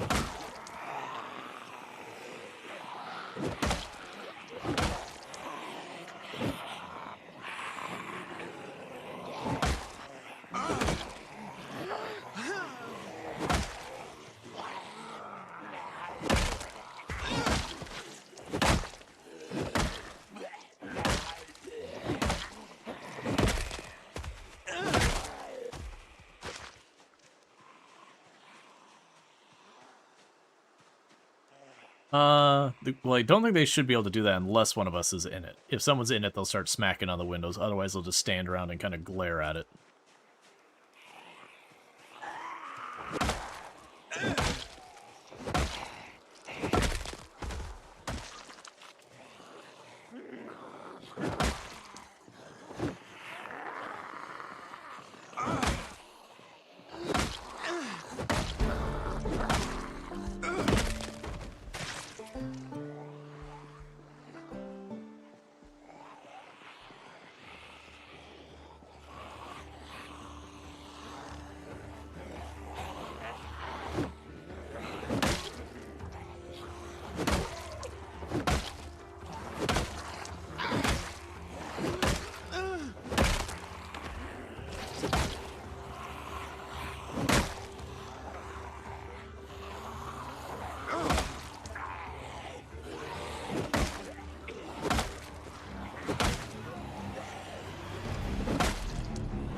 I'm doing what I can.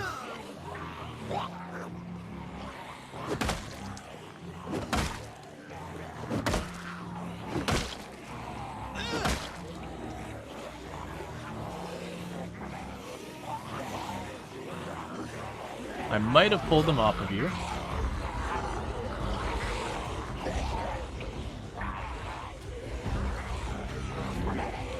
Yeah, I heard you say soup, and I thought the first time you said soap, and I'm like, okay. Okay.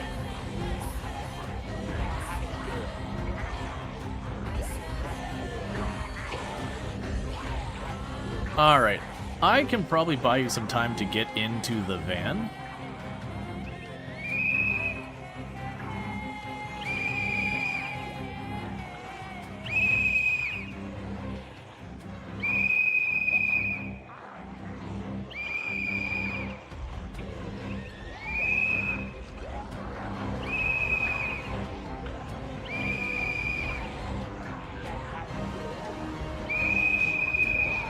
I'm gonna try and pull the zombies away.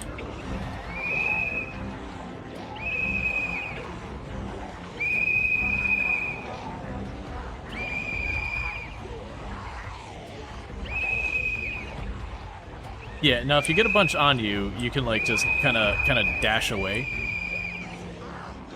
Because I'm just like corralling a bunch of them and just gonna walk them out of here.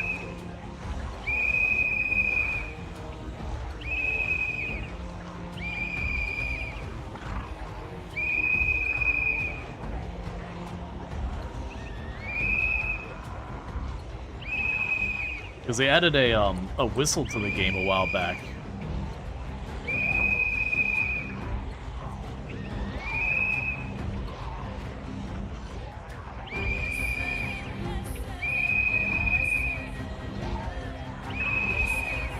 Whistle's not working as well as I'm used to. I think with like them being worse hearing and all that, they're just losing track of me.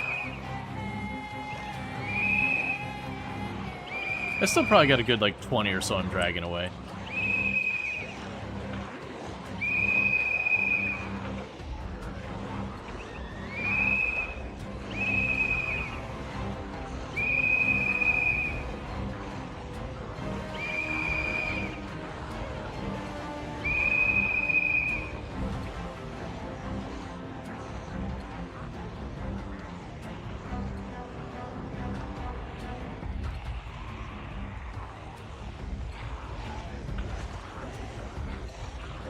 Yeah, I grabbed a bunch. I'm gonna ditch them down here about a block or two away, then circle back and so we can do to help. Very nice truck. Not gonna be able to check for a key or whatever.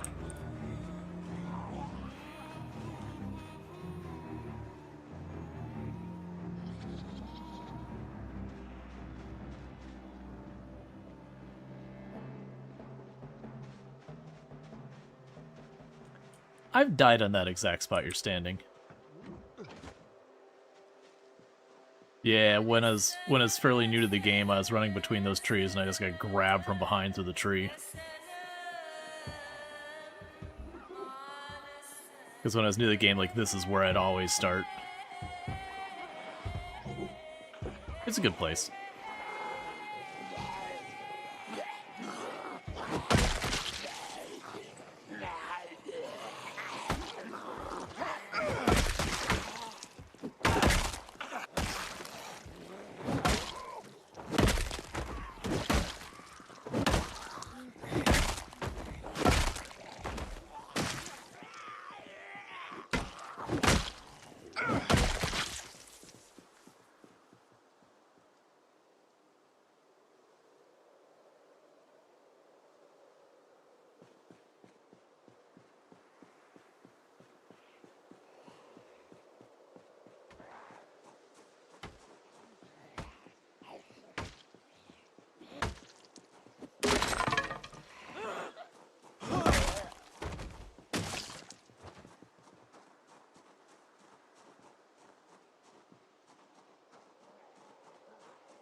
Yep, that's what you do it.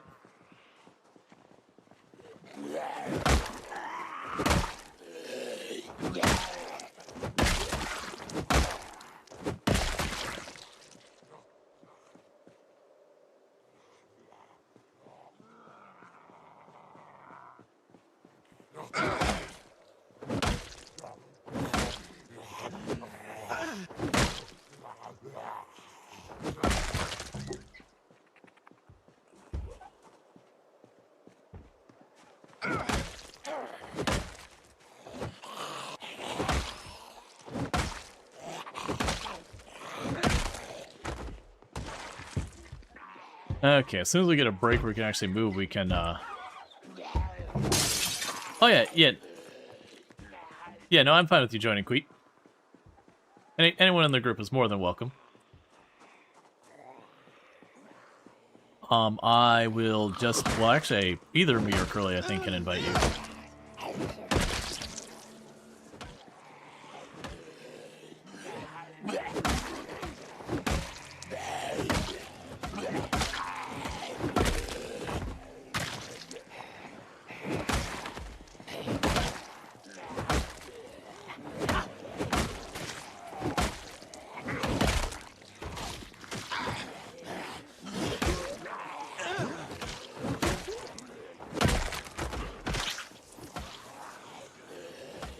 It's like, I don't have any weird settings on, like, you know, pinpoint hearing or anything like that, but this is strangely aggressive zombies.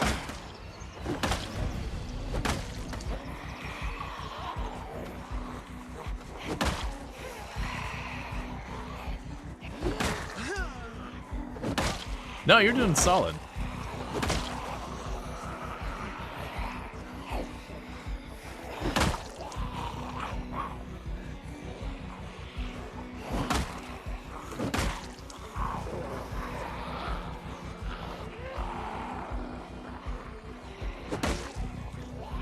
I mean, I don't see you, but okay. Oh, there you are. There you are. Okay.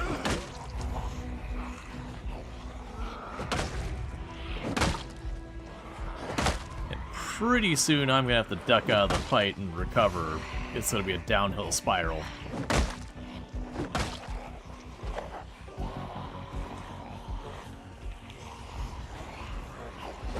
Yeah, mine is, Oh yeah, no exhaust is bad. Usually I bail at high exertion.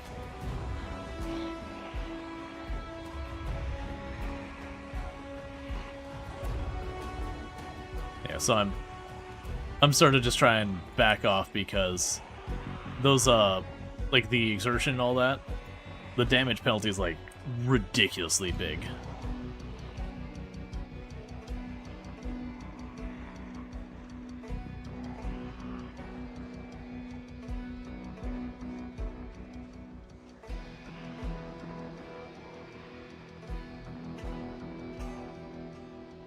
Yeah, we did already previously acknowledge that you needed to be added to the list, and the zombies have just not given us the opportunity.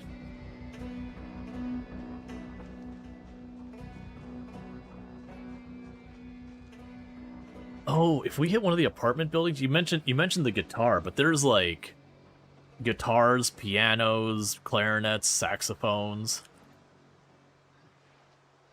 Any instruments you're in need of? John, like you know, saxophone could use a replacement or something. Keyboard could use a new one.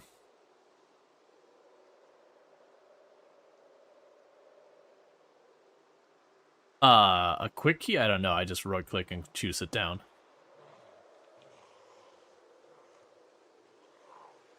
We did discuss potentially. Ultra seems to be like one of the ones we can come up with the most gifts for.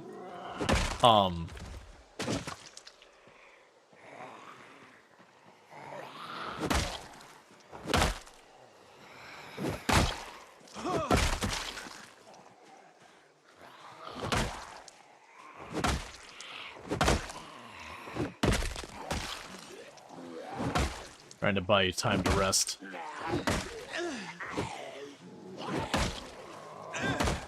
That's fine. I can do that here in just a minute. I'm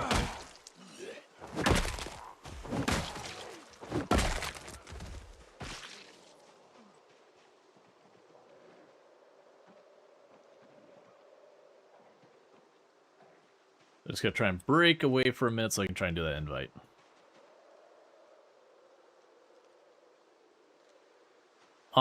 And wait, are we already friends on Steam? Because I'll have to, like, I invite you through Steam. Because I know we did the thing where a lot of us shared information. I just don't remember who actually, like...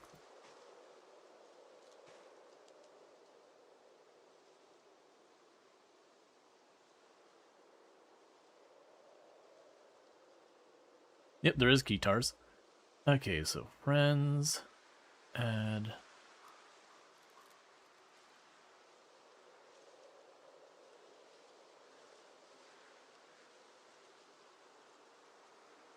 Okay, I have sent my friend request to you.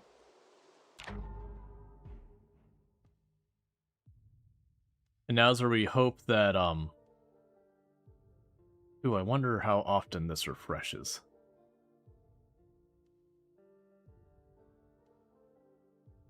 Hey, oh no, like, I already got it, Luxray, it was fine.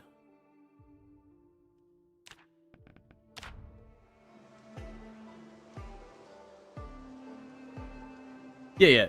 No, it was Luxray's getting the friend code out of chat so you wouldn't get spammed. Oh, nope, zombies.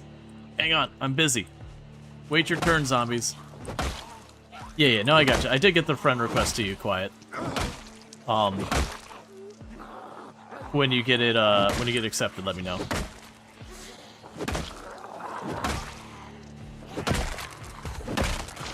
Let me not sit in the trees this time. That got dicey.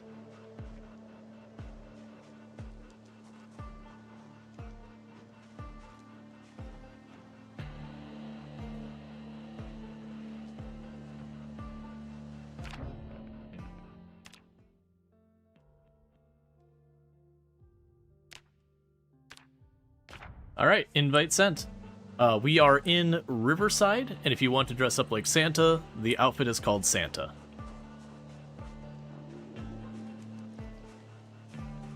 Oh, for the vehicle?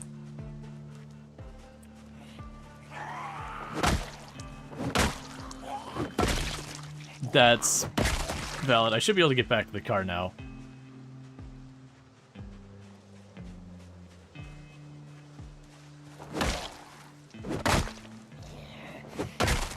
Yeah, like, if you can set a setting where your character will leave the key behind, which is honestly not a bad idea. There's no real reason not to do it.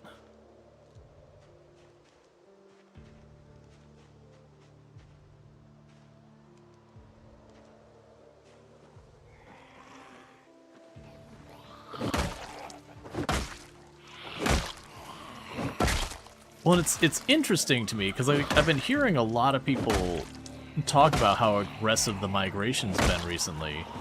And I hadn't particularly noticed it in my, you know, sweaty tryhard playthroughs. And I think it's just the fact that you can kind of get in so... Wait, you have car keys. Hold up. What car keys do you have?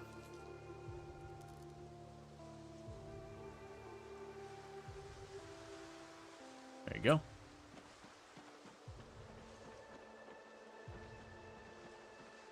Yeah, no, you can leave the key in the car. You just gotta make the conscious choice to do that. I'm just paranoid from playing single player of always making sure I turn off my car.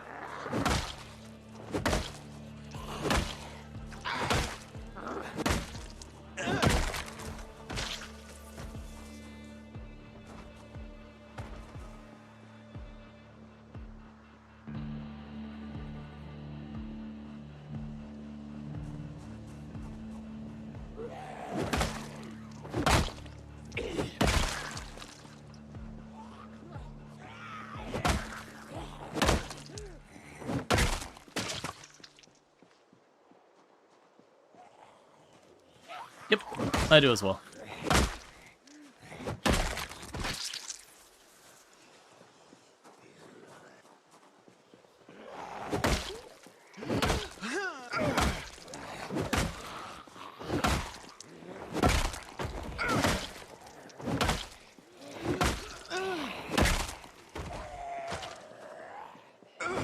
Yeah, but thank you for all the follows as well.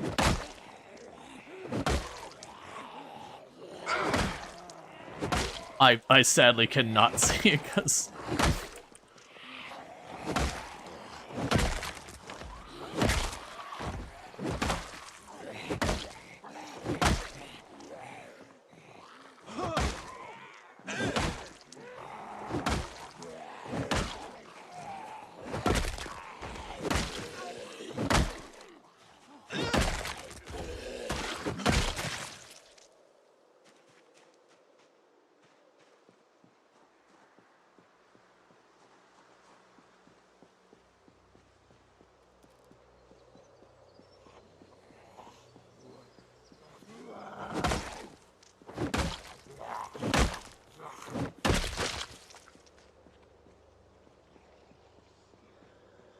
Yeah, and I'm working on the... I'm assuming the other side, because I'm clearing ones by the cart, too.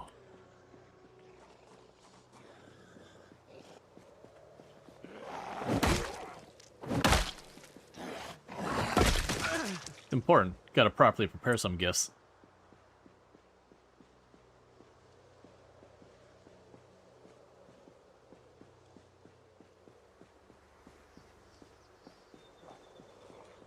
I think we're literally on just opposite sides of the car, I'm guessing. I'm on the west side.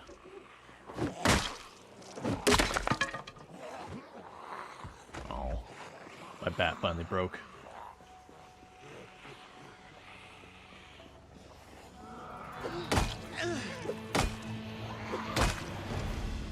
Just the...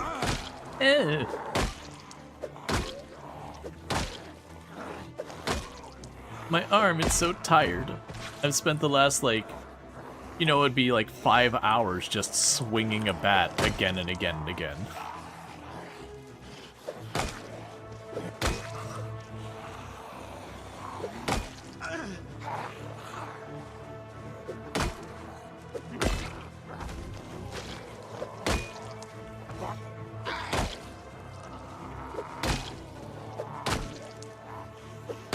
I'm curious with some like squirrel. Well, even with the 16 times pop and ultra server, we weren't running into too wild of migration stuff. Like they would be aggressive a little bit, but that's not unusual.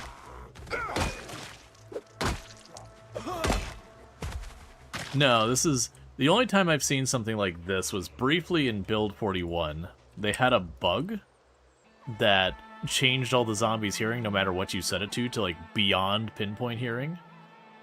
Which was really rough because I had to run in Louisville at the time, so could barely leave my house without just having to go to war.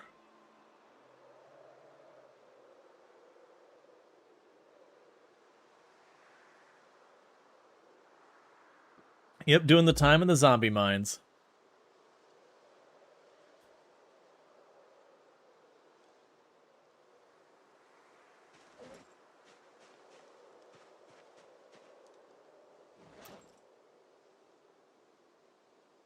I'm guessing something bad happened.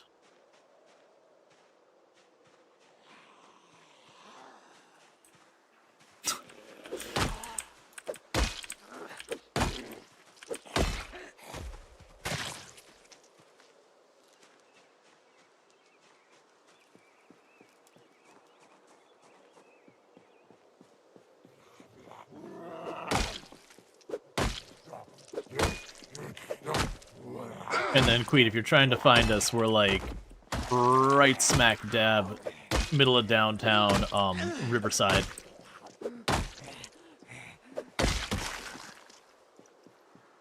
Right by the sporting goods store.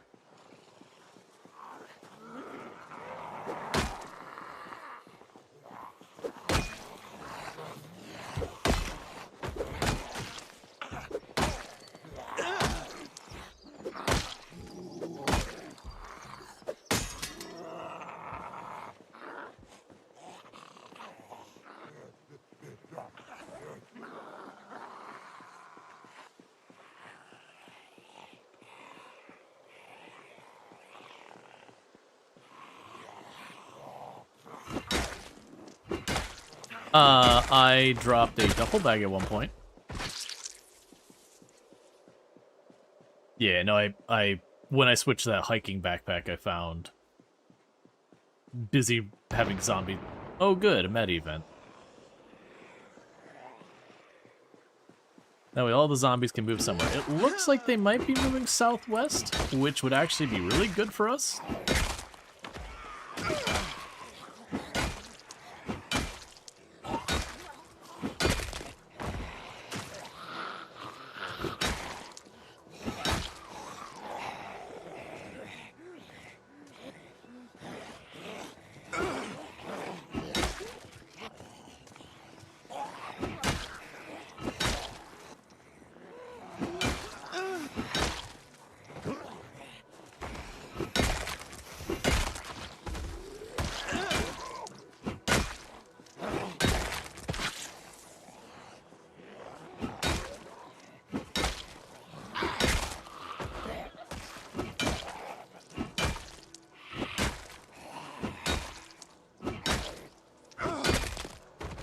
I was say that sounded like a pretty exasperated sigh.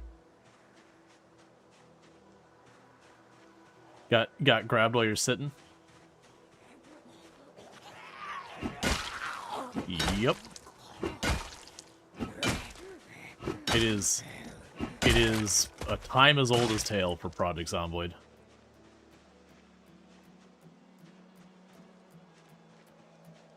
Oh, you mentioned the juxtaposition of, like, listening to Christmas music while playing Project Zomboid.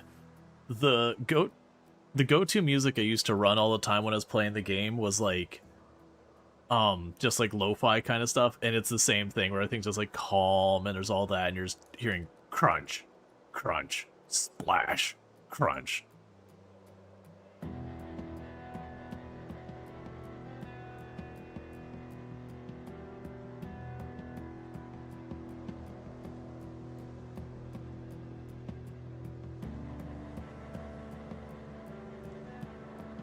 Oh yeah, it's also like weirdly like if you ignore what the sounds actually are, like just like the different weapon hits. I can't speak so much for nowadays, but some of the weapon hits could almost have like a hypnotizing rhythm that you just kind of mentally zone out.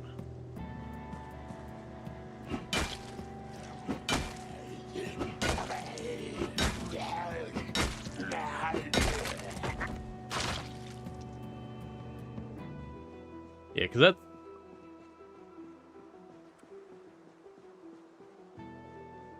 Yeah, so it's like a block away? 2 blocks away?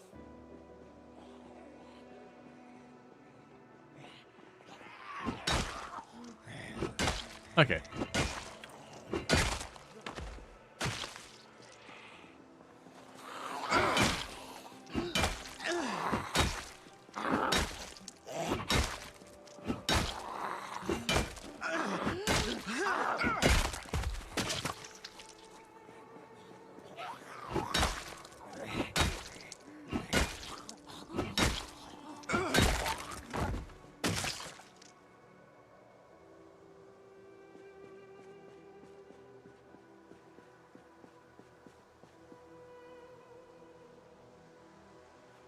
Yeah, no, Enigma books would be like right after the hotel, if memory serves me correctly.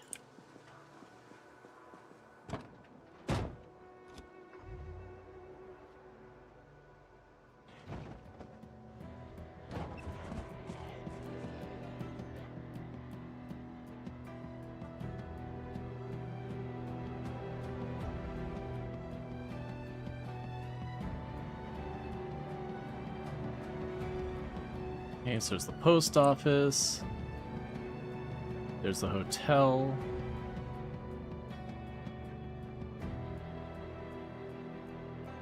So Enigma is right here.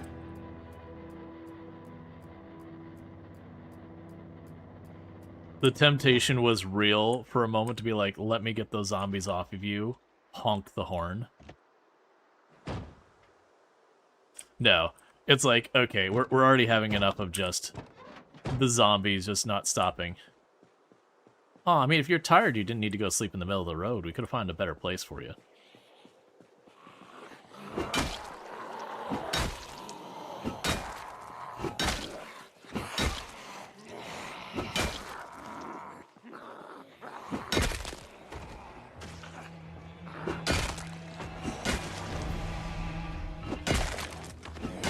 Yeah, Lumberjack's one of the favorites. Like, Lumberjack's pretty popular, Burglar's pretty popular.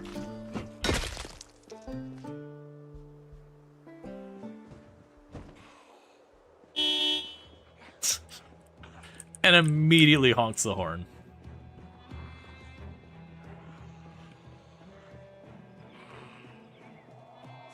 Yep. I'm assuming he took something like Burglar to make his life easy. For doing that. Because I'm noticing a missing back window.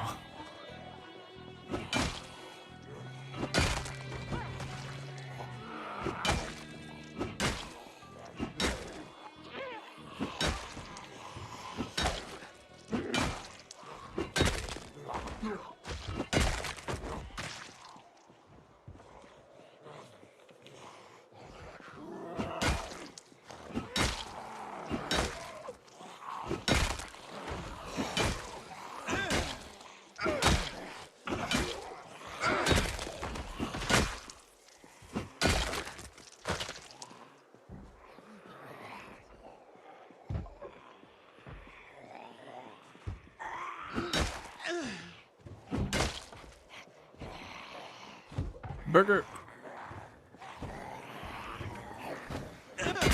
Yep, I was gonna say, Burger Flipper's also good, because it gives short blade, and for longer runs, that's a pretty good one to have.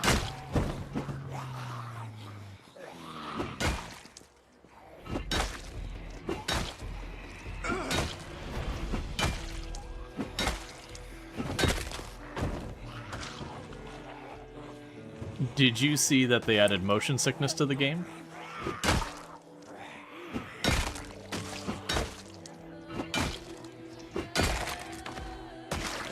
It is truly awful.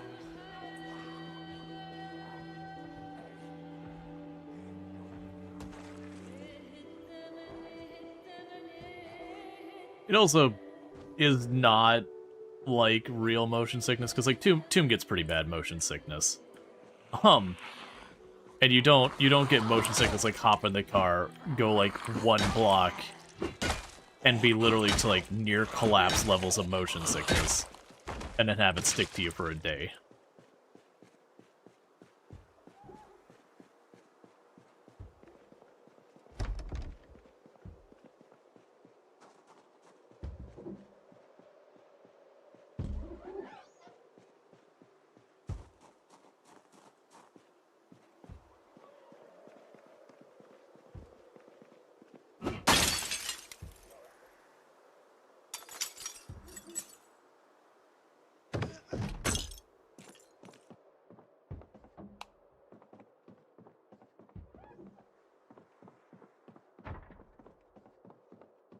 Yep, now I'm just looking for a quick place to stop just to see if I have the voice chat on in case Tweet was trying to talk to me.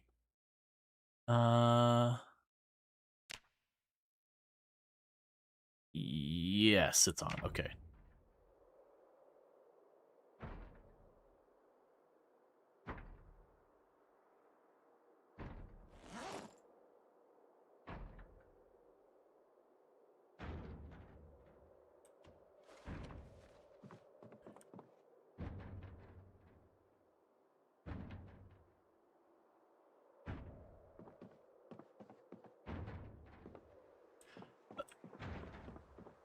I mean, there is a school in Riverside as well.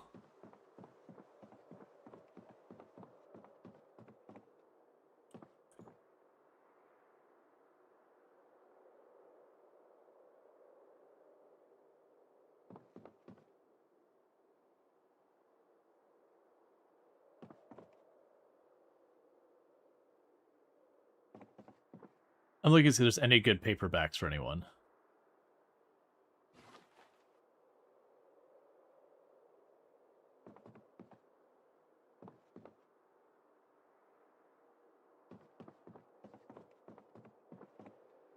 Unfortunately, that is one of the farthest towns from here.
I'm checking to see if there's any books that feel like they would be fitting.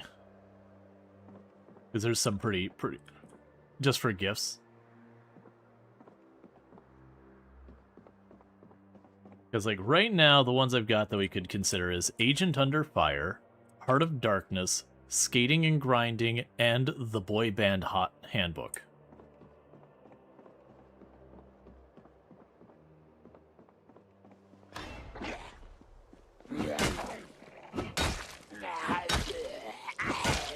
Makes sense for me. I get behind that.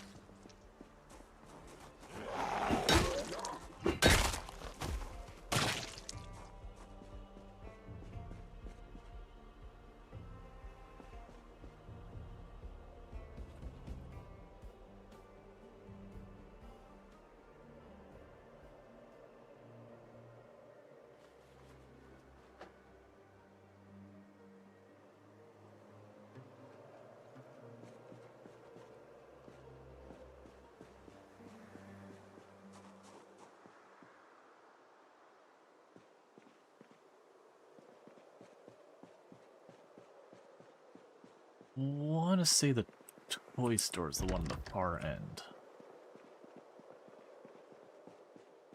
But I'm trying to remember. I know it's on this block. I can't remember if it's like where on the block it is. That might be it there. Because the other one's definitely like a dentist or a hair salon or something. Oh yeah, it's got a spiffo in the front. That's definitely gonna be it.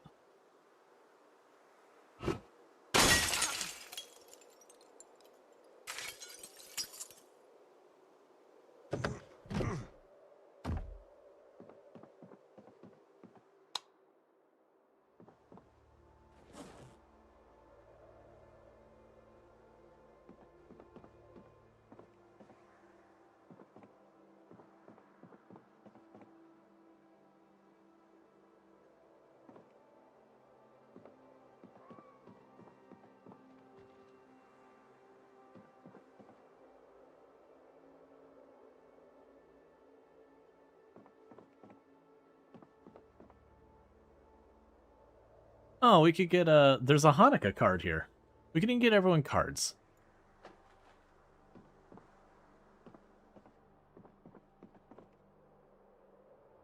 I think we might be able to write in the cards. I actually have never tried.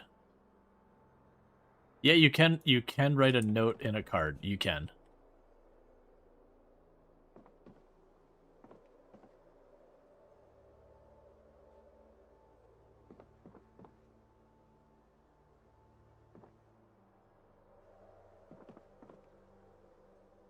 Yeah, no, there's an option. Right now I'm just trying to grab all the cards and I'll chuck them in the back of the truck. Unfortunately, pretty soon we're going to have to throw stuff out of the truck because it's getting full.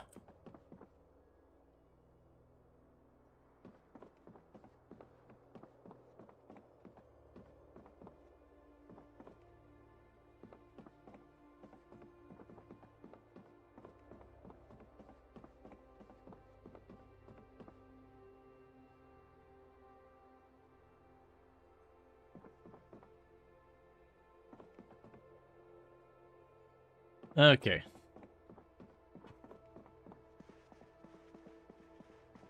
It happens.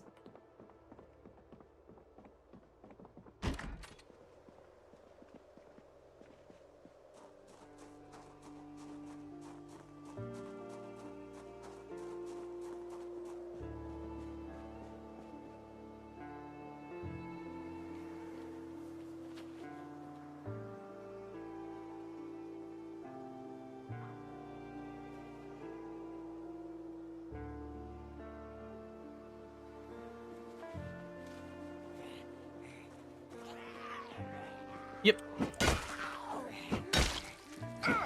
So for bees, we talked about a diamond ring, and we weren't sure if a diamond ring was gonna be enough. I think I'm up to like 20.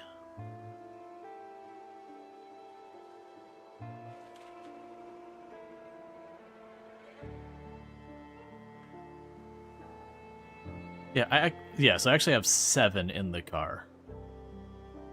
So we could just, you know, if we're not sure of the value there. Is there someone who would want a speeding ticket for Christmas?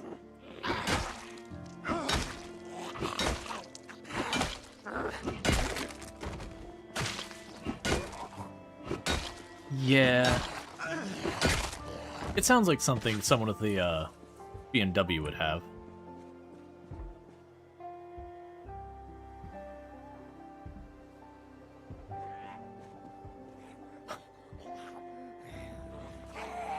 You stepped by me just at the exact moment it made the zombie noise from another zombie farther back. There was definitely a moment of just being like, time to shove past, like, what's going on?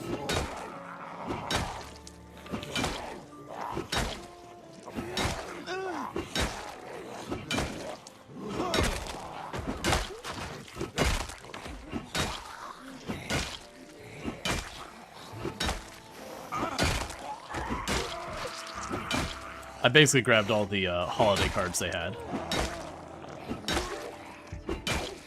As far as the stuff in the toy store, we want to grab all that, but we might have to chunk stuff out of the truck to make room for it, because there is a lot of toys.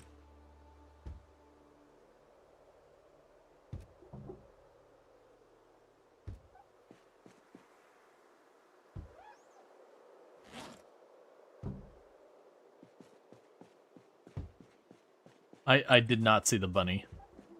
I didn't take a super close look, but I did not see the bunny.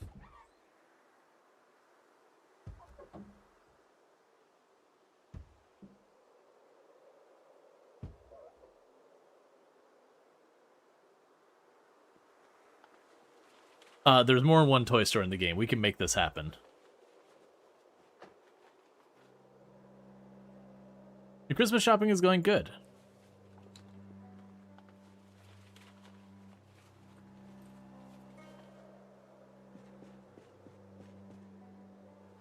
Oh, I mean, with Alana here, actually, there is something in that store that I think is perfect for Alana.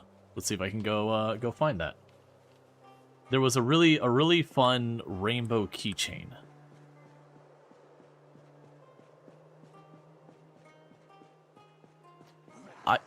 I was thinking the same thing. Sadly, there's no like rubber roach, but there was at least 5 or 6 rubber spiders in there.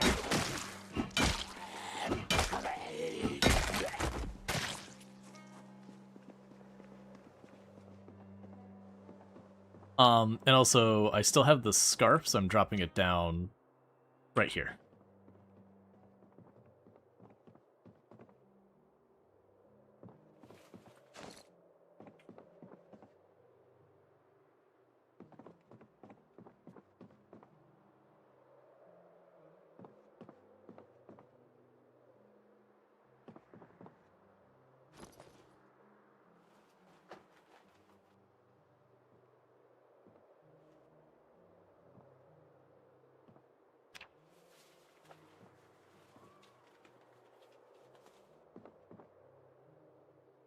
Yeah, here's the rainbow star keyring.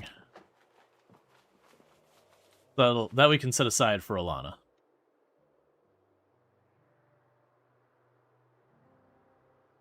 Oh, teddy bear, you are heavy. I was just like, why can't I?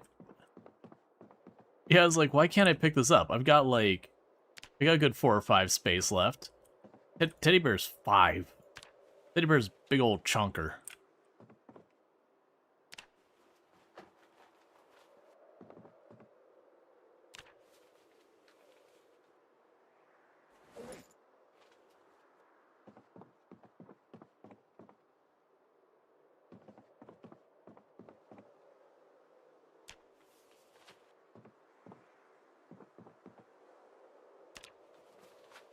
I can see that. I can get on board with that.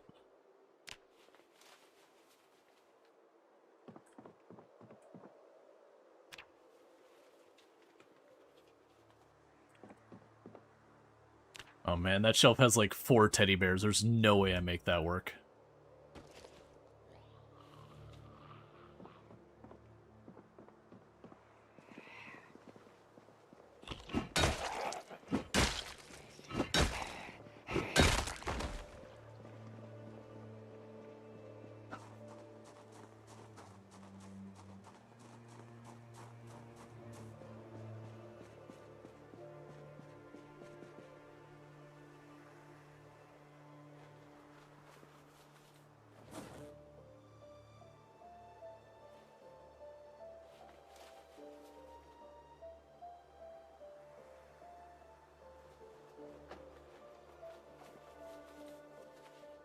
You could go to any one of these zombies and rip some clothing off of them.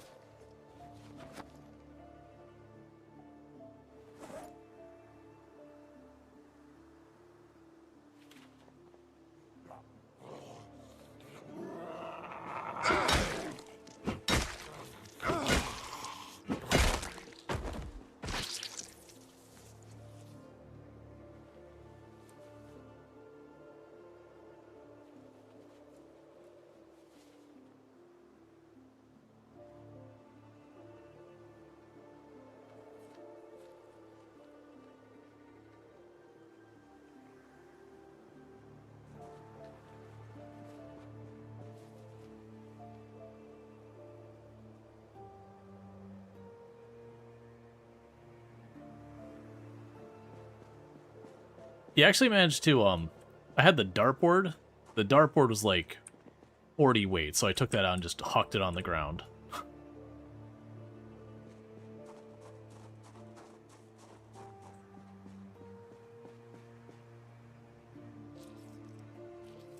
Oh, all those keychains in the trunk there make it way harder to do the inventory.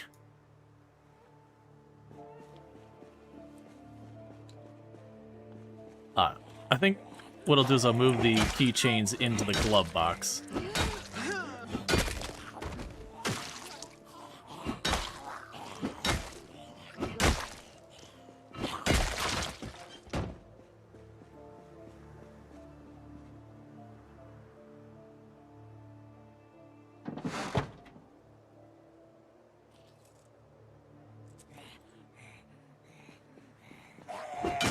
You know, I agree.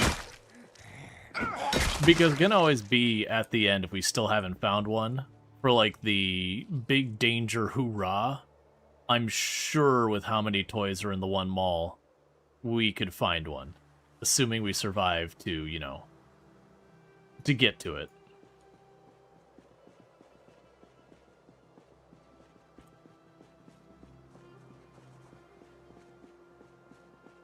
Gotcha. Yeah. No, the mall's not happening in an hour and a half.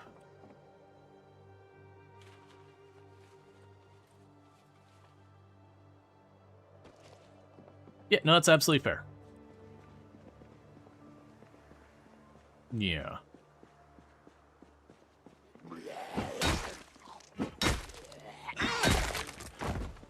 No, I'm enjoying it. It's weird. It's weird playing on these settings after so long.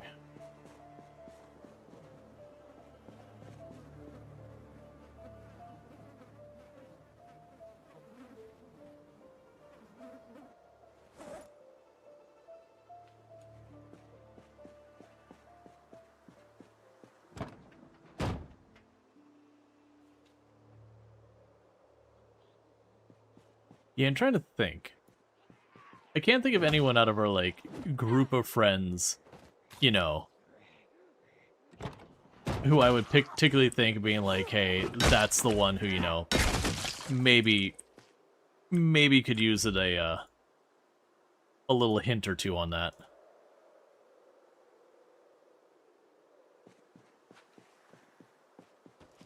We're basically on Apocalypse.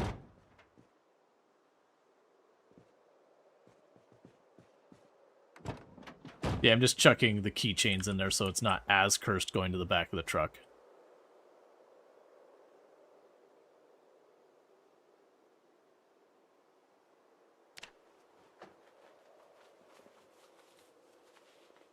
What we don't realize is we're just now part of the drug cartel. Yeah, we're just moving product.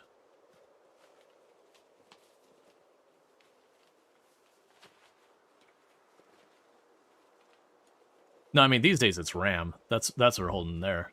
Smuggling RAM. Market's rough right now.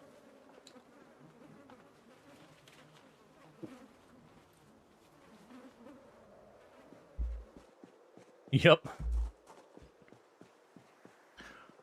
Probably. I know the one shelf had 4 of them.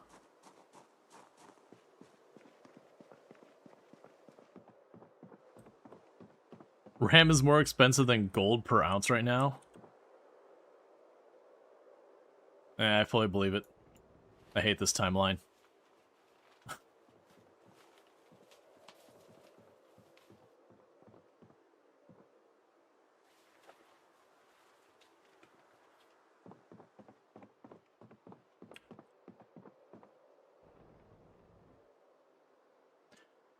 Do we have anyone we would consider a fine wine connoisseur?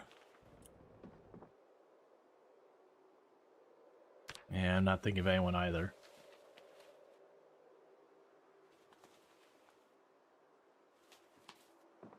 I just found a magazine, for whatever reason, among children's toys for a fine wine connoisseur.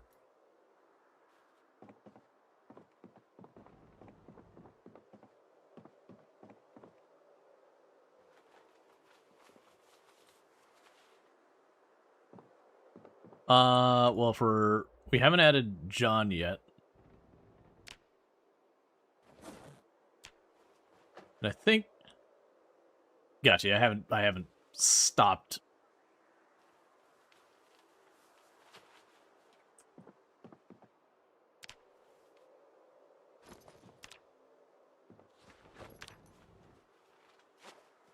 Alright, Shins. Me and you, today's not the day for you.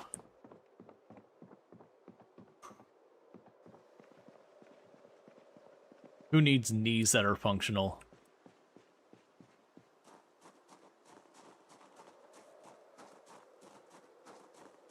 I did not grab that.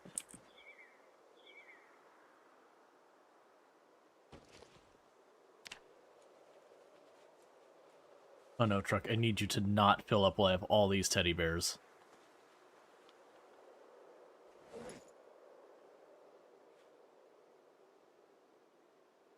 So, I don't believe there's wrapping paper, but if we go by one of the,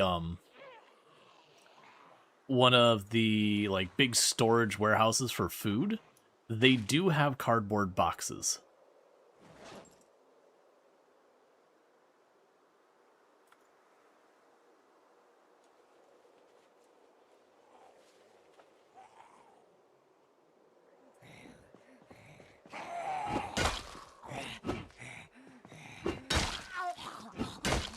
Hello, Raiders.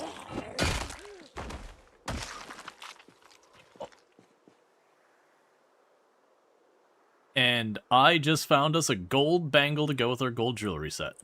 I want a gold wristwatch.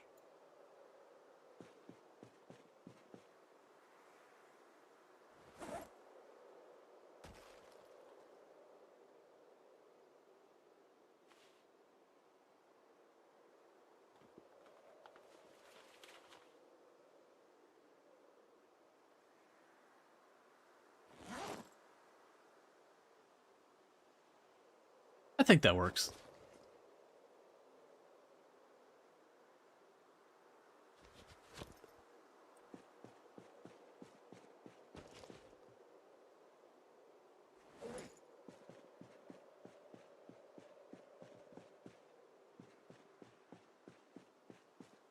Okay.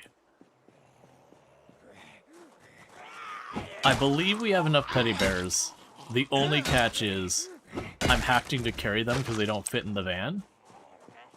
So I'm pretty overburdened.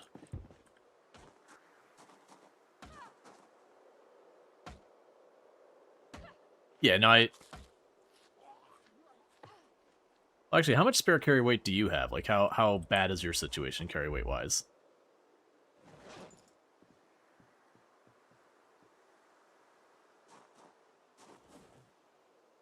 Yeah, maybe I'll drop, like, 2 teddy bears.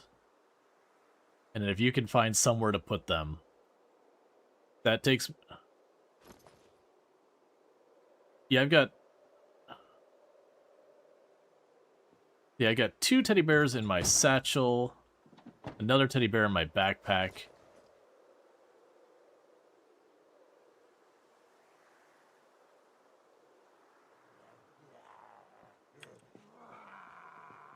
Yep. I'm gonna make bad choice and pick them up anyways. We can drop them in houses. The children deserve teddy bears and whatever other toys we have.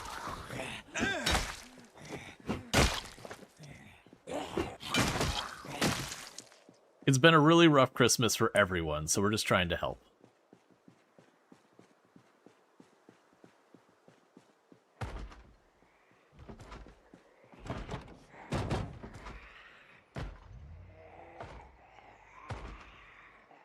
Oh. Are you towing the truck so we have more carry space? Or you're just using that as a weapon? That also works. Okay. So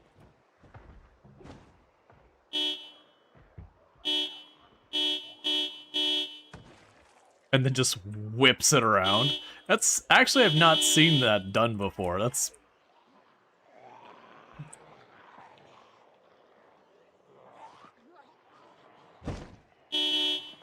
so the thought going on right now in my head is we are definitely like at capacity. We can carry no more.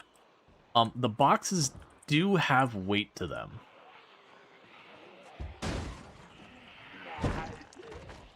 Oh, this is the wrong block to go.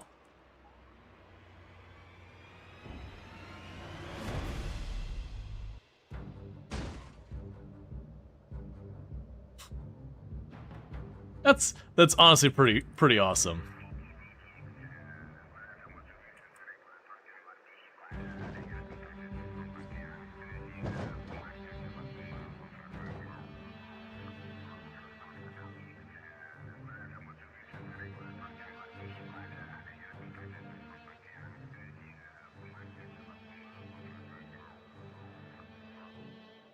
So, what do you think we get to... There's a neighborhood over here. We can drop off some of these surplus toys to just, you know, deliver them. And then we can race down the road. There should be a couple of warehouses to the south to box up our friends' gifts.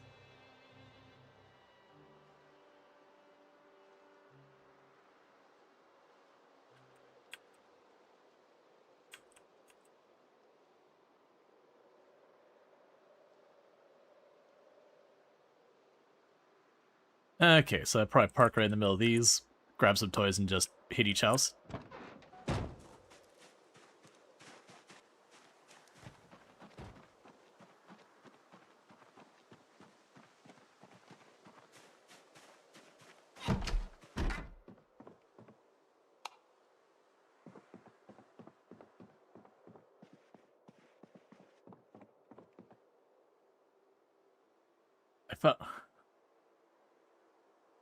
I found the one house that doesn't have a bed. There you go, Teddy Bear. You get to sit on the lawn chair.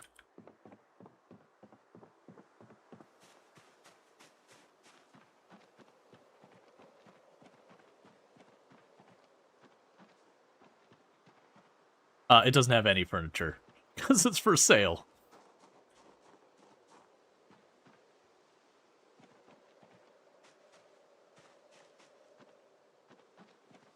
Yep.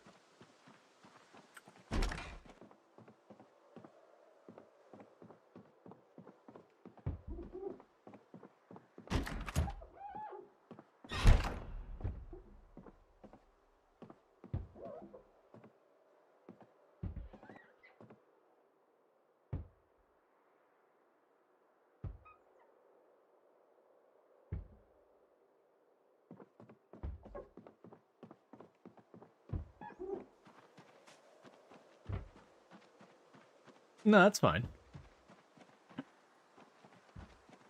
Okay, cool. So my gift command did work. I was having it every time I delivered a gift, people could make a counter go up.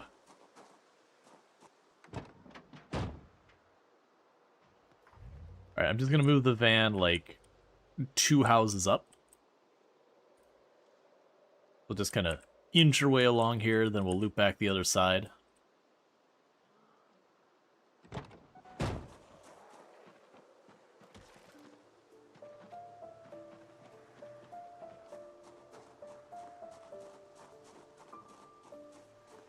Gotcha, we can do that, like...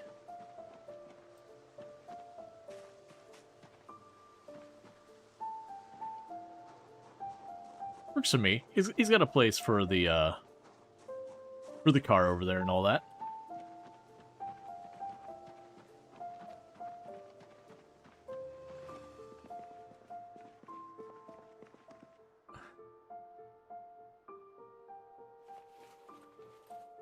It feels like this house needs to be someone's, because this is the most unhinged house that I don't remember being this unhinged. It's just the bed being in, like, the main room, and the only thing being in the cabinet is a flask of gin.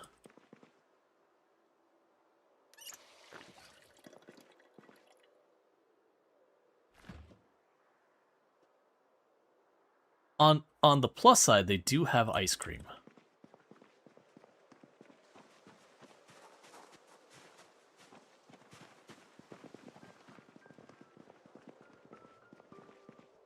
It's like, okay, this is weird. And just the fact that the only thing they have is a flask of gin here, it's like, all right, that's certainly a way to live one's life. So who do we think? Whose house that gonna be?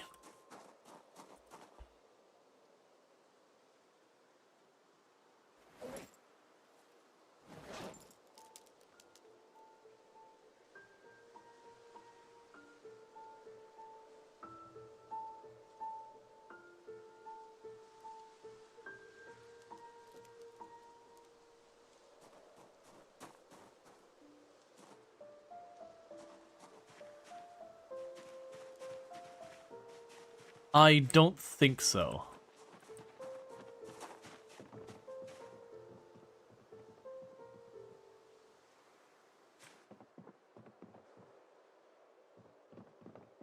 Okay, we can go grab the stuff for Ultra and drop it off in there.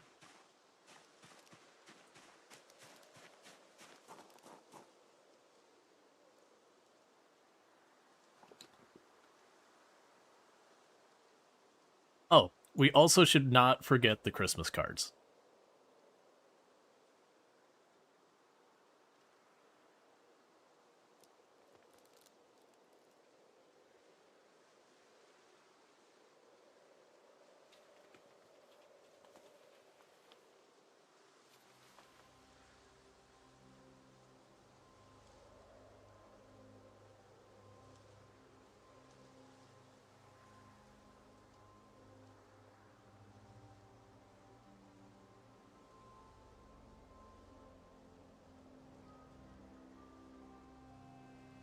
Who did we settle on was getting the speeding ticket? Was that Drongo? Yeah, okay. So that's still in the back of the car. Alright.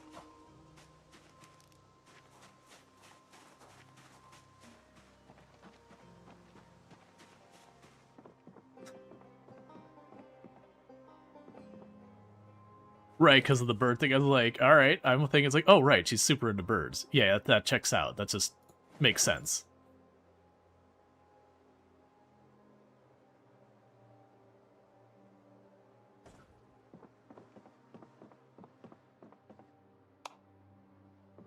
Probably the bed.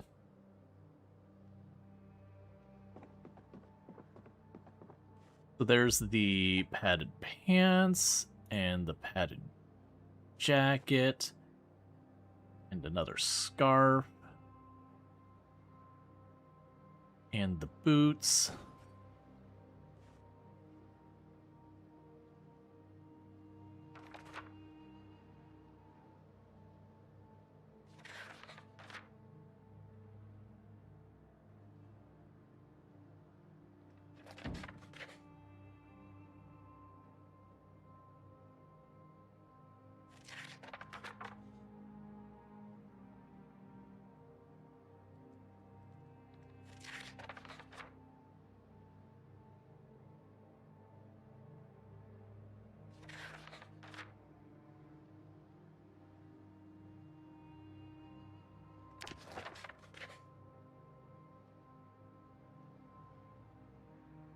Whoa! Twitch just gifting 100 subs over there. Dear goodness.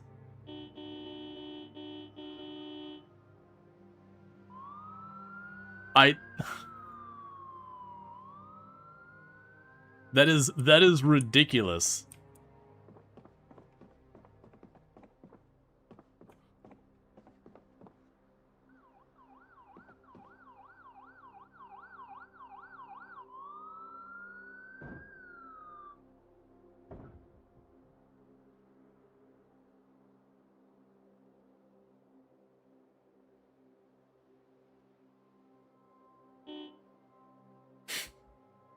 Oh, you have something print out with that?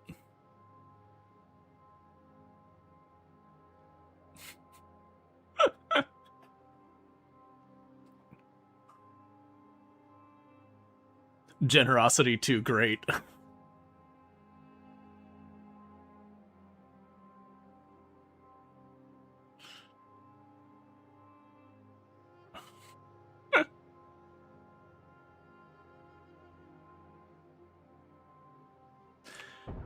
Printer just solid no.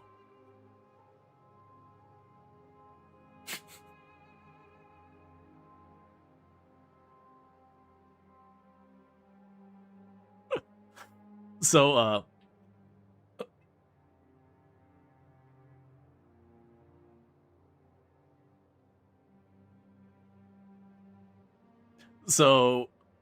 right, oh actually it probably shouldn't be Mayo.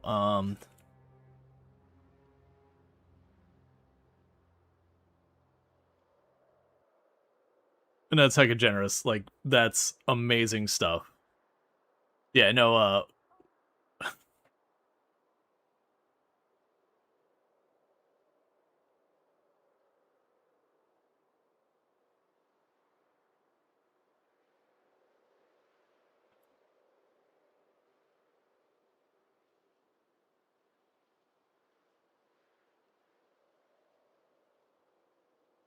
mood lighting sounds quick coded.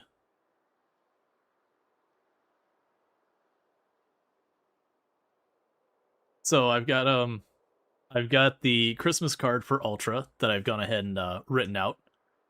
So it's Merry Christmas. May your soy sauce be as fresh as you prefer, and your fire extinguisher as functional as you need. From Rual and Curly.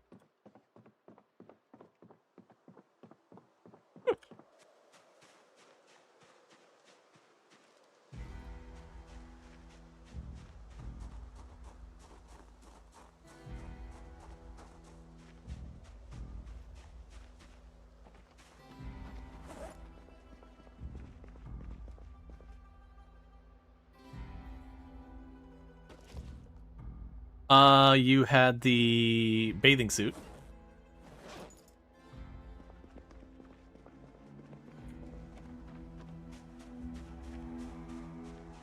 Ooh,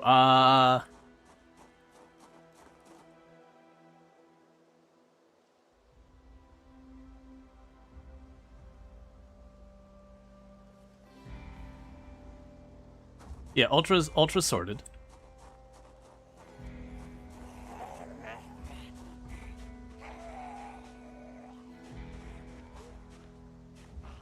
Yep.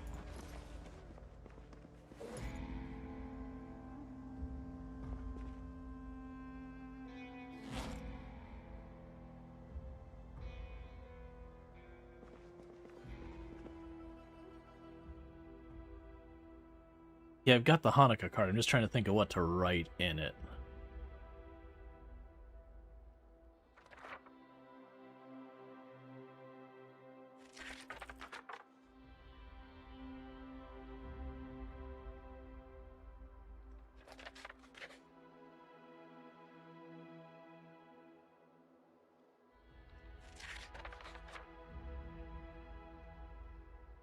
May your dumpy be as generous as Santa's.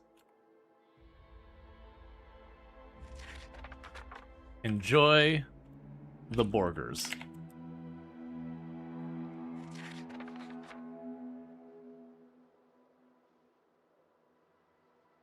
Was the gold jewelry ultra or cause I know we have, well, bees was the diamond rings. And we didn't manage to locate the rabbit, unfortunately.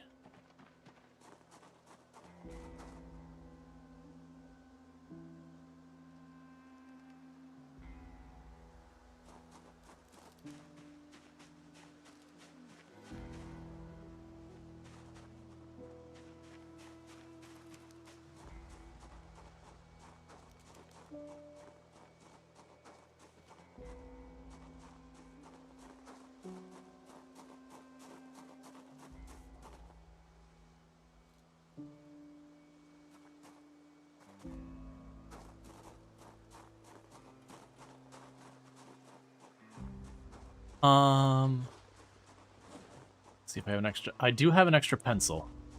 Okay. So the for sale house.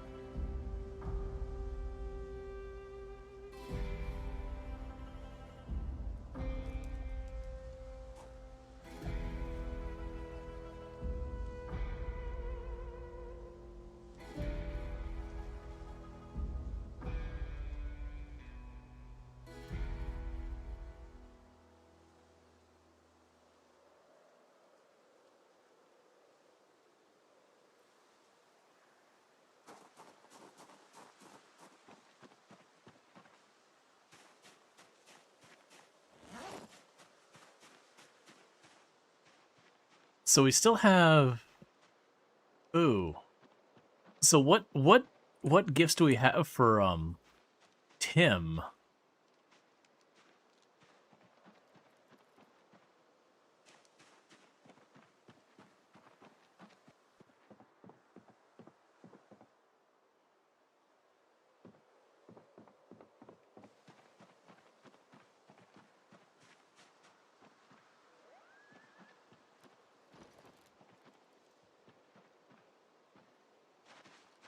All right.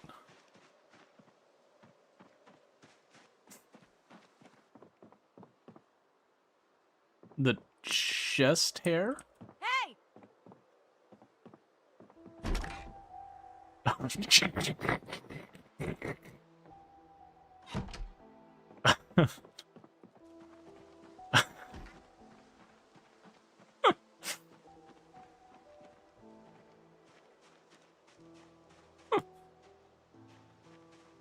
The not matching Santa hat is perfection. Just chest hair, red bikini.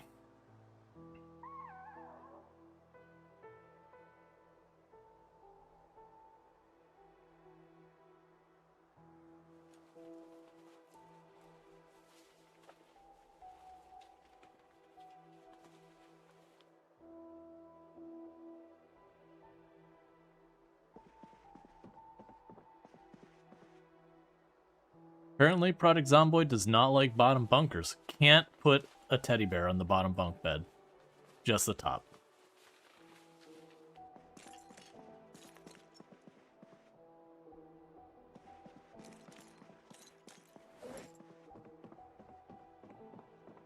Yeah, I did. It was the one about the functional fire extinguisher and all that.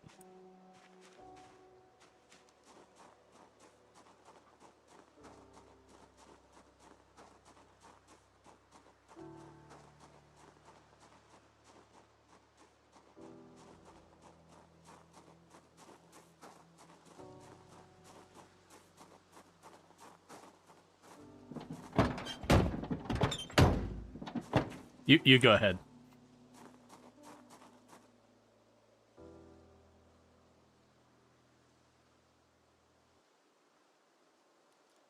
No, we have 3 Christmas cards and I think like 1 Hanukkah card left.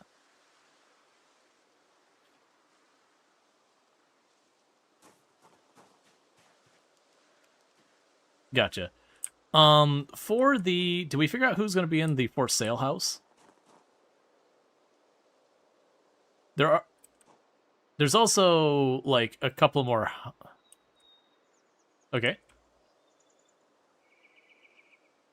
Right, and as far as Tim's gift, so Tim does the Warhammer 40k painting. So yeah, to say the book Heart of Darkness feels very Warhammer 40k. And the crayons, I agree. We can grab. You know what? We'll go generous. You'll have like 3 sets of crayons.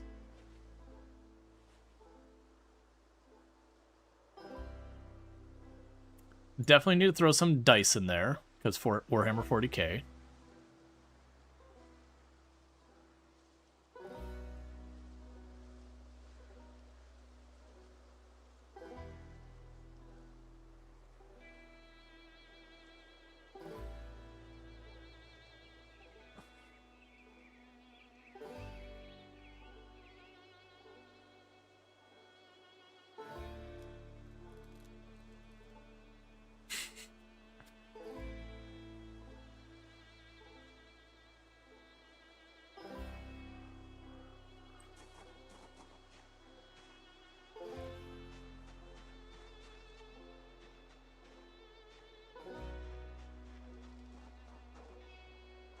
Which one was Drongo's?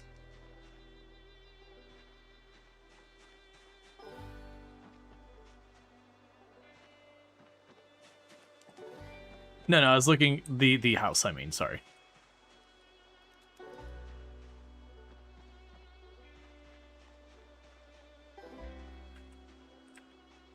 Oh, like the shed?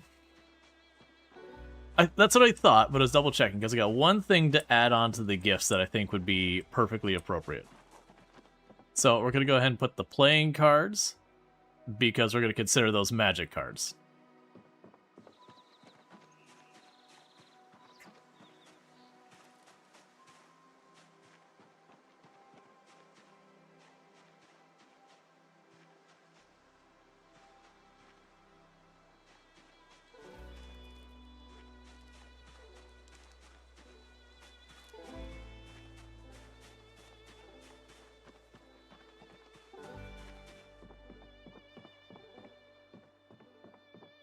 I guess I'll put these gifts on the counter since there's no furniture. Oh, that was Ultra. Because it was soy sauce we found half consumed in the trash.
I was trying to think of what to do for Tim, so I just basically put, Merry Christmas, Timothy. May your rolls roll true, and may your miniatures be ever well painted.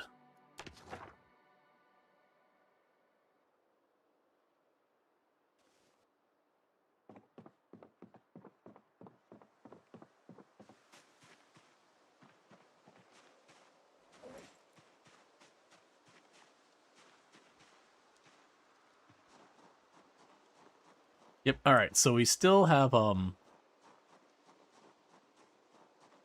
we also have some magenta lipstick.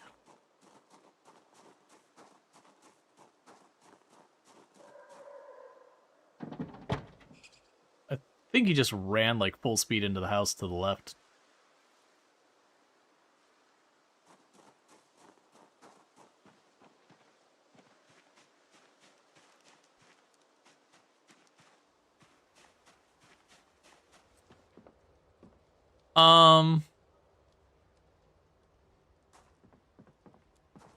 Queet, how's your oven doing?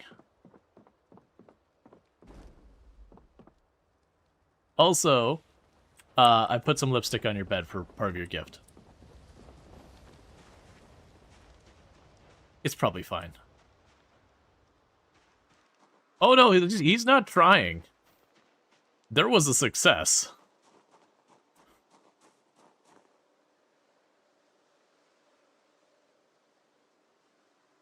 Okay, so the next house down the street has, like, bunk beds and all that. Of the people left, who do we think that fits with? Because we got Spoofy, Lollip, yeah. Dream? Alright, so let me go ahead and grab a card. The coffee liqueur. I'm gonna go ahead and grab crayons just because.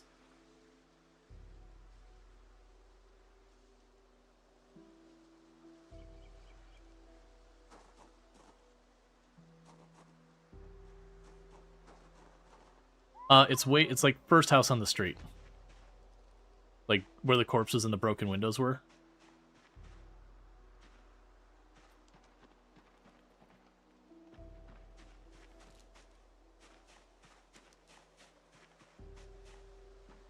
You think whoever lives here gets a bunch of lumps of coal? I actually don't think there's... Oh, no, there's charcoal in the game. We're not getting that done because it's a whole thing. Yeah, you have to, like, build a charcoal furnace to do it for, like, blacksmithing and a whole bunch. It is a lot.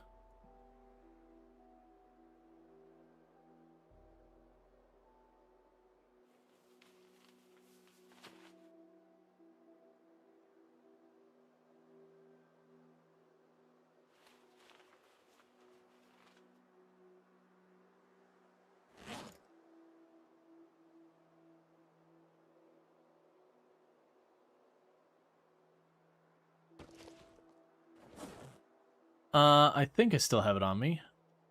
Or I may have thrown it in the car because I don't have it on me. I know I had 2 things of cheese and I did eat 1. But it wasn't the processed cheese. It was like the good cheese I ate.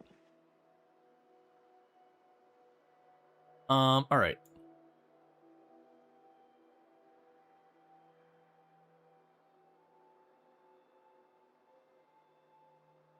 Merry Christmas, Dream. Would you please stop bullying Spoofy? She is innocent, and you know it. Rual and Curly.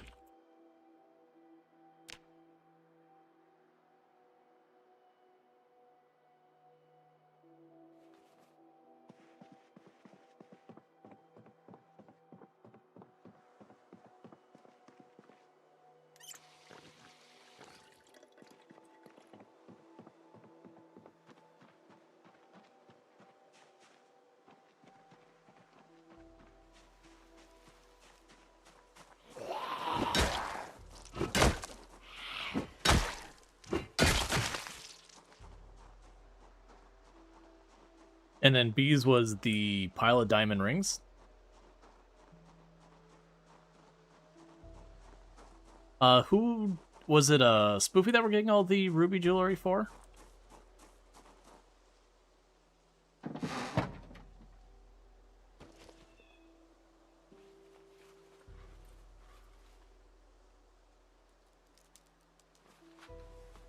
We didn't get a chance to get it though.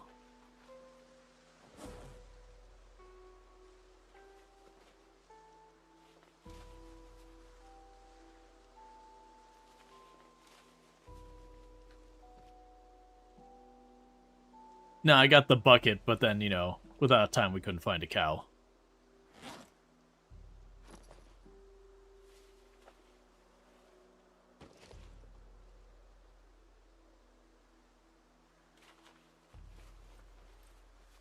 Is 14 enough for you?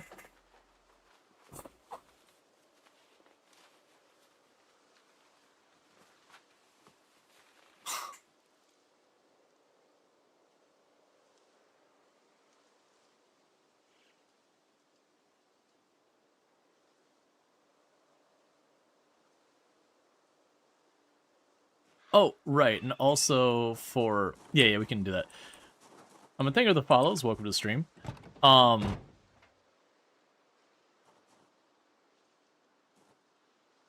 Okay. And also don't forget we have all the spiders for, bees as well.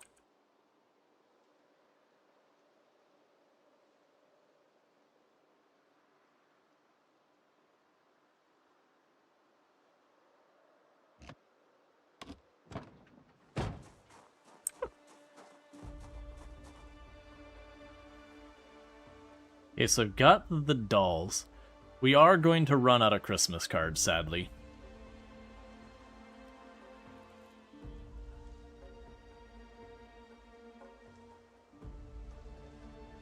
We have 1 Christmas card left, and I think a Hanukkah card? I'm not seeing the Hanukkah card, so we might have used it already.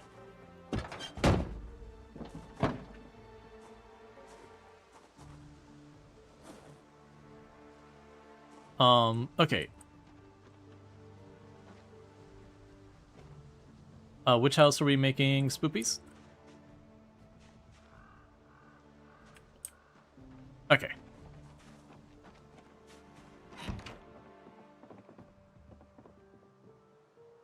Oh, I got a sheet of paper. We'll write a card.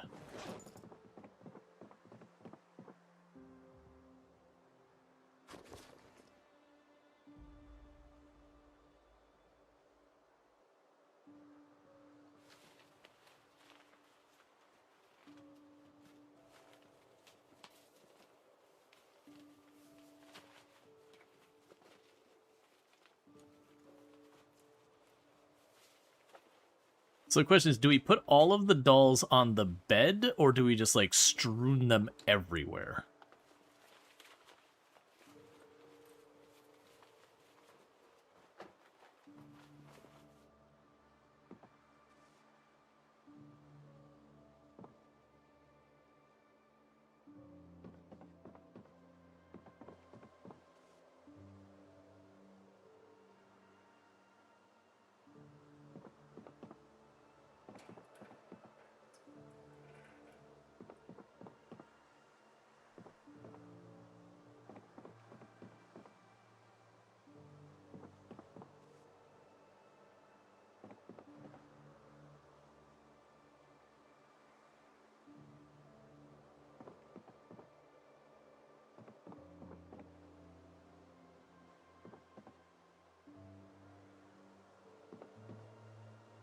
I was already thinking that Burning Sun.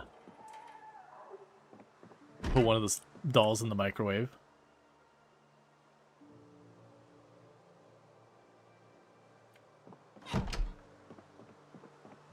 We can drop off some yo-yos.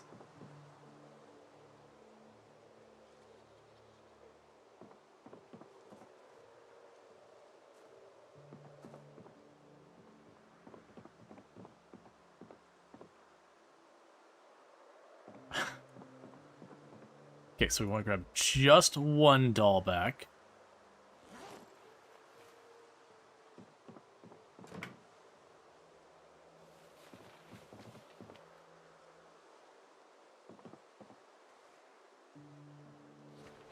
I mean, they're fine. Like, they don't upset or excite me. They're just like, they're clowns. I legitimately know a few people who are clowns.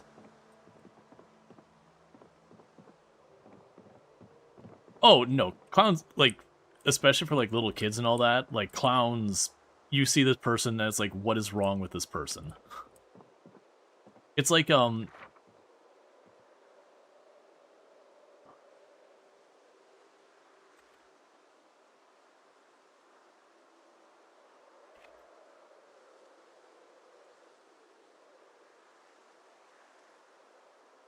and do you want to do Spoofy's card, or would you like me to do it?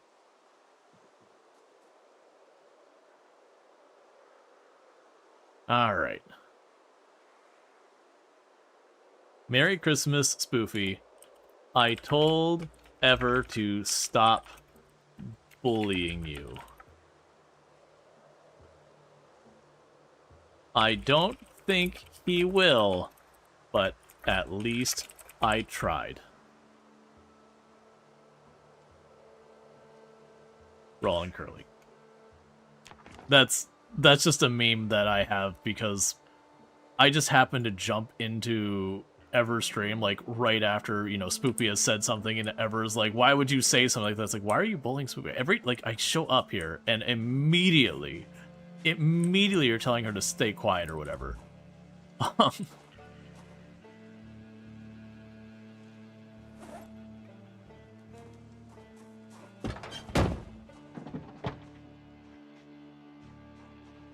Okay, and you got Bees or Lollop's house you just took care of?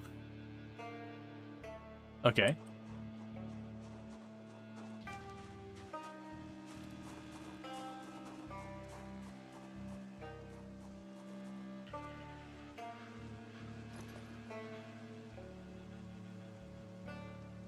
So when you say the rings, you mean the ruby stuff? Yeah, no problem.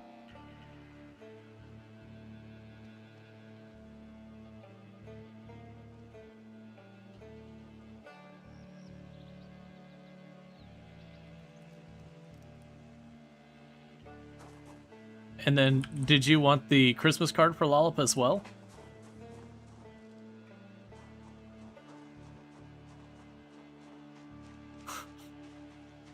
I have a feeling I'm walking in on something.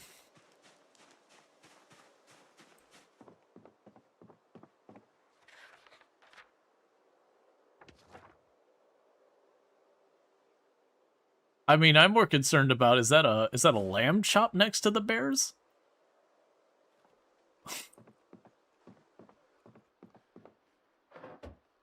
That it is. It is a lamb chop, some rat droppings, pineapple, and an empty jerry can.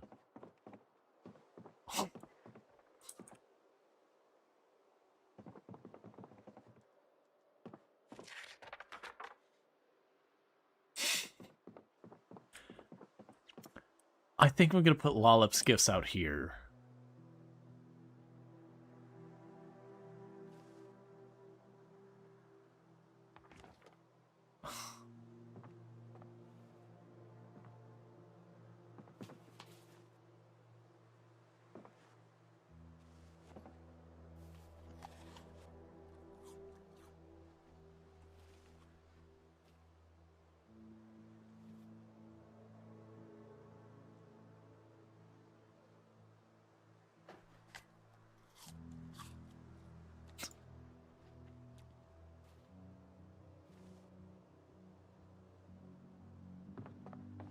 Sadly,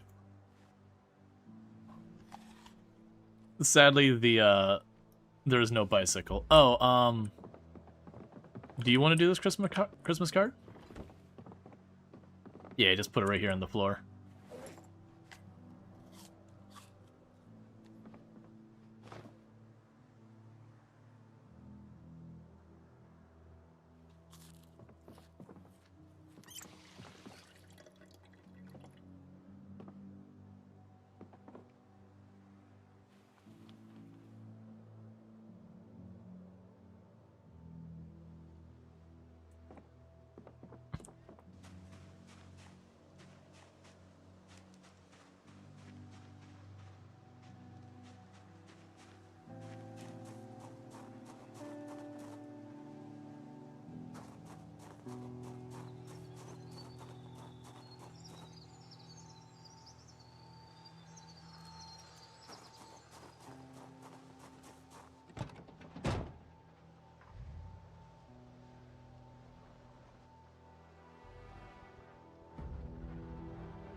Oh, we have boxers in the back of the truck that I think were meant for Drongo.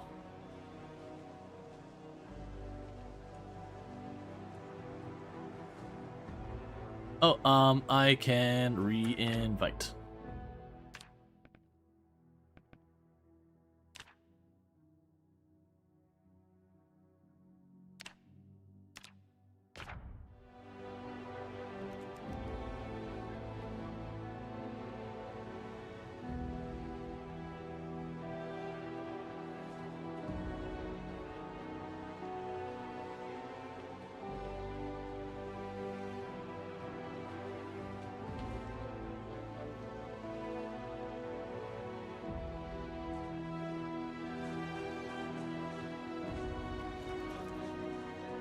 No problem. You're good and back in. That's no problem. Just making sure the invite went through. So are we? So we've got, you know, Ong, but he's gonna have to just settle for the boy band guide unfortunately. It's all we were able to find.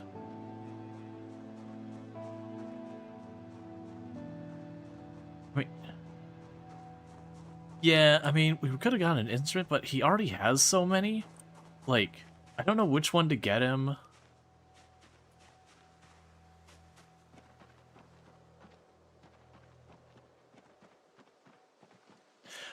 We probably can, actually.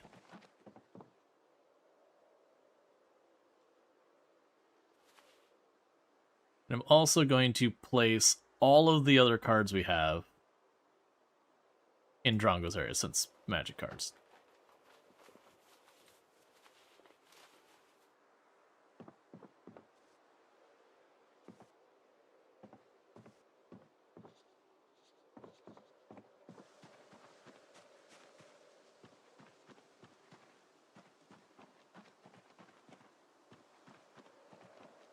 Yeah, because I'm out of paper and cards.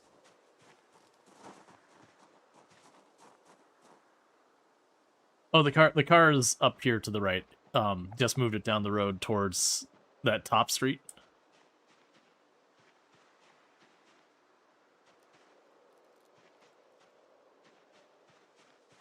Ooh, wait, there's a basement on this house.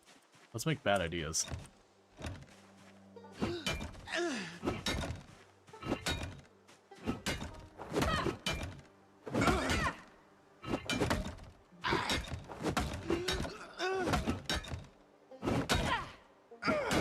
Because who knows, maybe we'll find a recording setup down there or something. Not super. Oh, okay, this is interesting. Okay, I think someone's getting gifts out of here. We got a jukebox, we got arcade machines.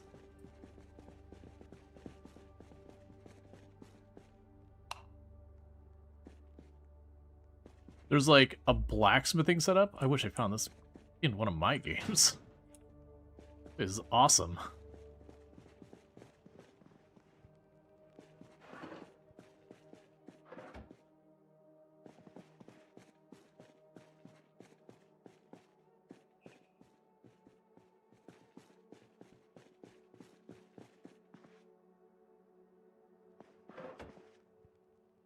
Yeah, they've got like blacksmithing stuff down here, car stuff down here. Sadly, like I said, I think you can make charcoal, but it's a whole thing. I don't think so. There's like a coal pit thing. Okay, so I'm thinking the jukebox for Jonathan. This might surprise you, but it's really heavy.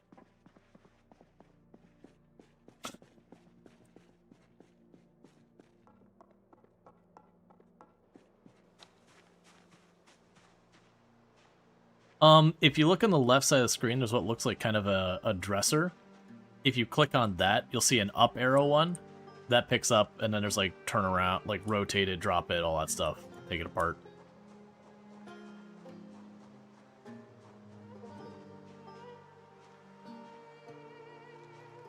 I'm gonna consider the closest house to us that we haven't already done, Jonathan Ong's, just because, you know, this thing's really heavy. Oh, it ended up being perfect anyways. There's a piano in here.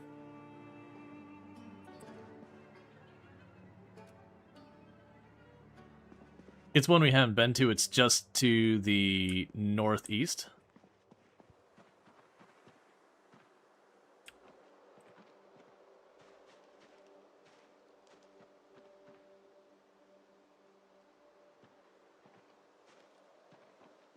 If you leave the house, it's just yeah, just up the road. Yeah, and it just so happens to be there's a piano in here, so it's meant to be.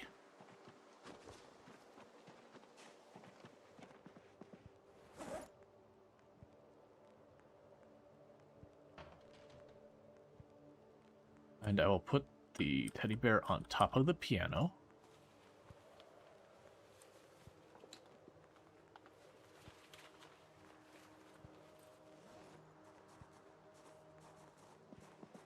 Yeah.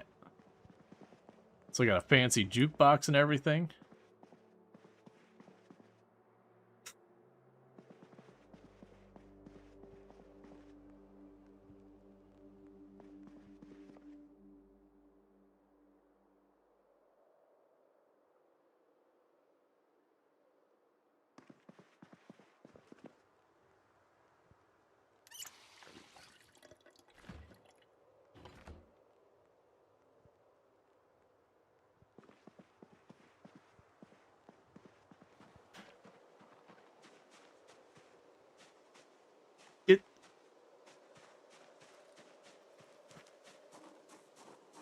It's sad that we didn't find a bunch of the plushies.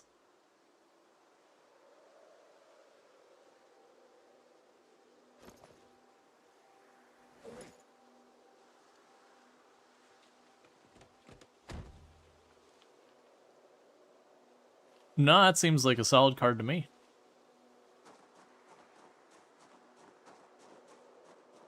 And who are we missing at this point?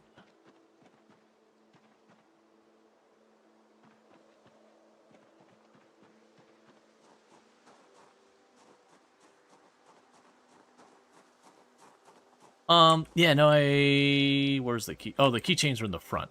That's right.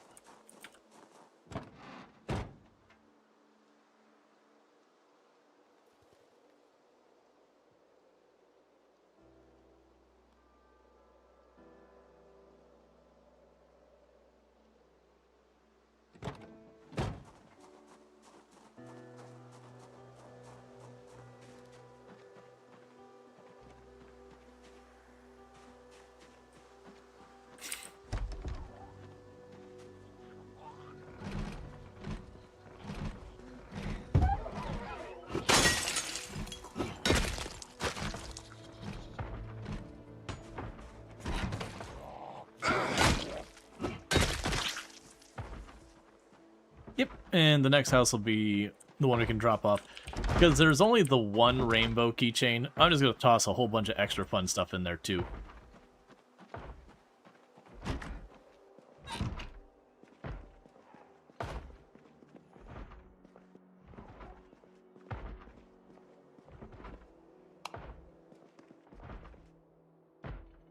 Okay.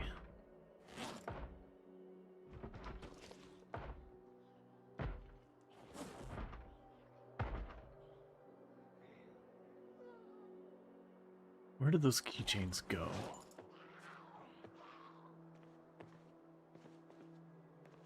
Oh, I put them on the bottom. Okay. So you can put the little rainbow keychain. I went ahead and grabbed the rubber ducky keychain.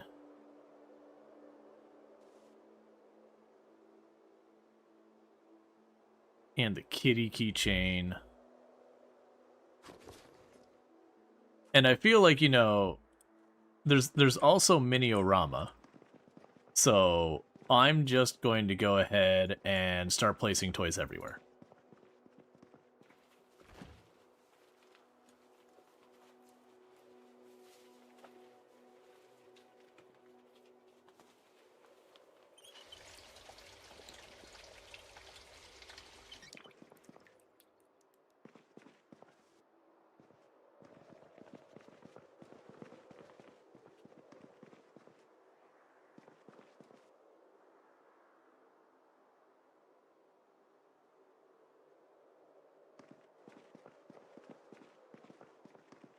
I grabbed a bunch of just, like, the random toys. Because again, like, I figured, you know, you didn't really have a whole lot of people for just, like, random toys. It's like, yeah, you know, there's Mini-orama. Gotta get the kid a bunch of toys. And they'll find their way onto every single surface.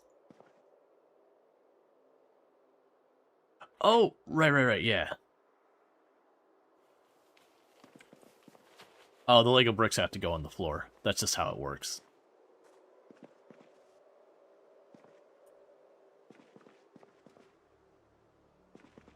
Right on the hallway to the kitchen.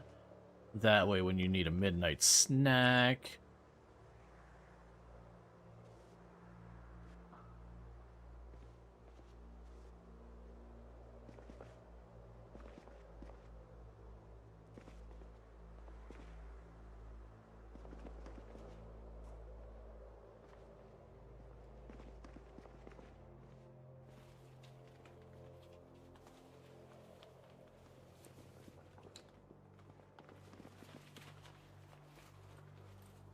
I don't think so.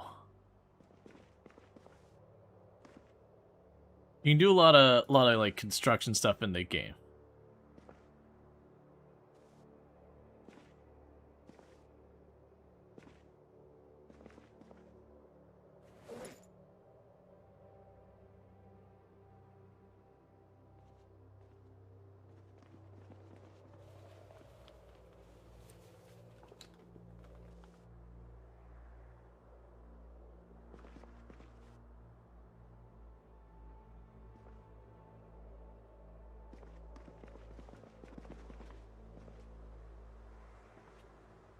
Oh, nice.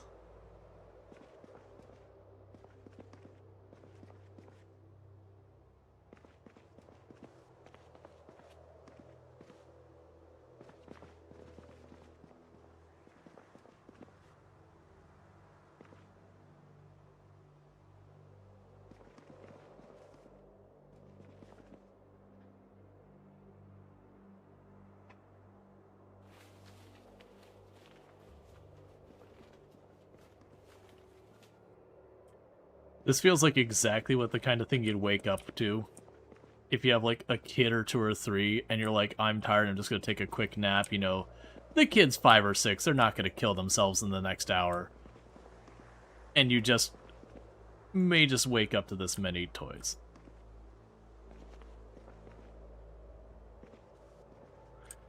Oh, I don't know how much effort that takes.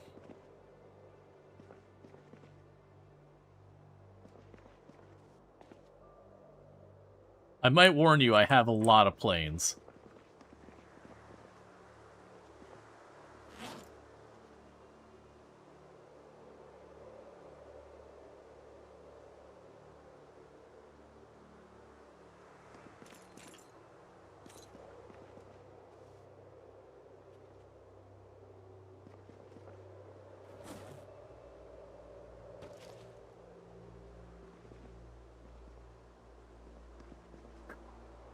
The book on the shelf is Grass and Water Radical Dieting.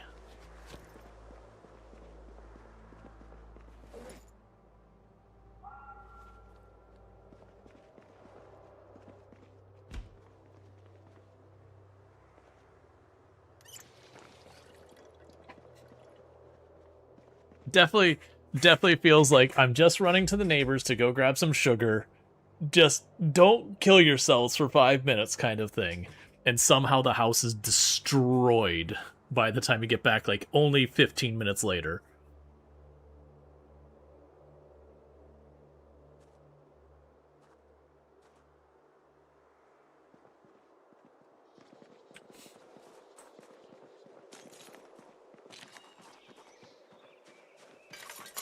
You know what we need? We need one of these planes off the ground. Just to fit, like, the narrative of the kid's home for 5 seconds unsupervised. And with the shattered window. And place one plane pointing outside.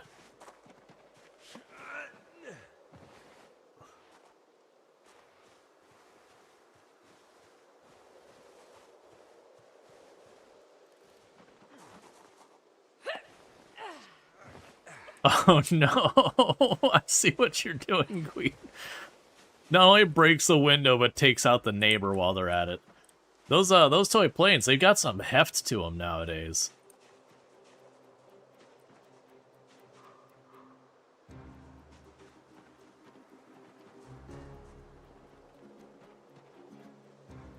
Yep. So, if you had the game music on, you'd notice the combat music just turned on. So the fun fact of why that happens is when Queet picks up this body and moves it, just mechanically the way the Project Zomboid works, that zombie becomes alive for like a fraction of a second. Like you don't notice it, but it's basically like changing the object. So it's as if you have a zombie right next to you. It reacts as if you're doing that.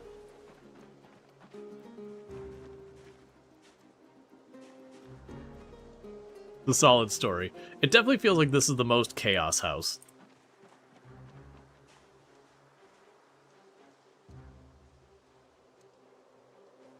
Okay. How much time do you have left?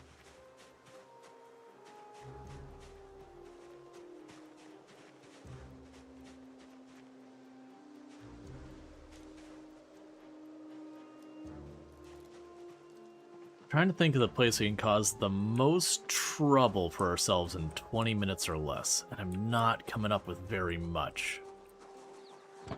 I mean, I guess the country club is probably the worst place in the surrounding area.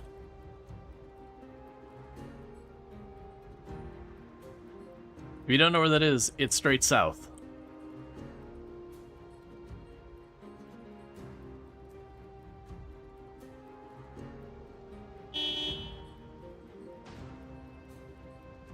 I heard something go smash behind me.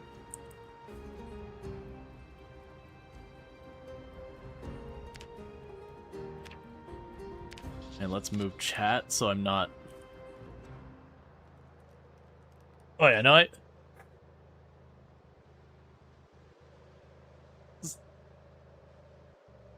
Sadly, no, but there is, I was gonna say, if we had more time, there would be, there is an area that has, like, a giant underground place. But that is... Yeah, that's a time commitment, that one.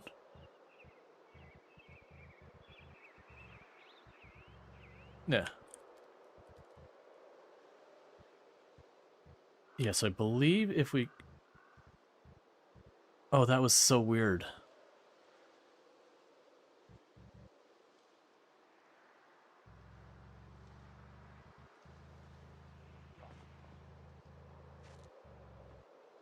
Yeah, no, for...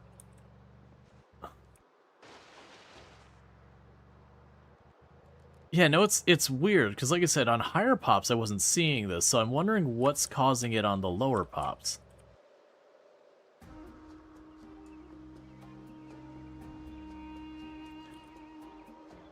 You need a shorter 16 times pop?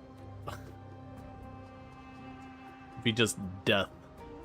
Yeah, no, the weird thing was driving really fast. It used to be you just have like a black void while it's loading in.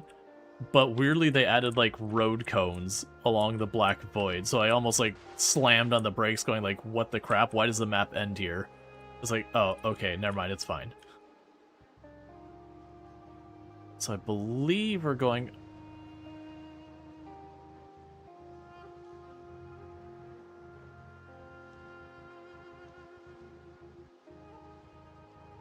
I think I might be making a wrong turn, unless this might be our turn. I know it's just south of the riverside, but I'd not come from this side in a long time.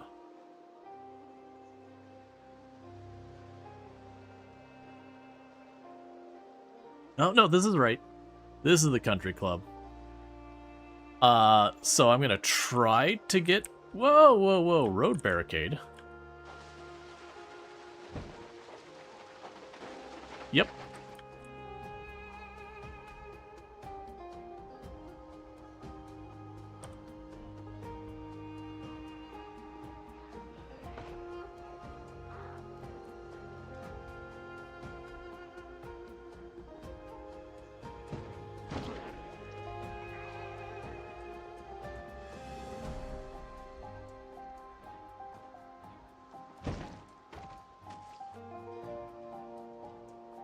This is so weird not being on 16 times pop, because normally I can't even get a car through that tunnel there with how many zombies are there.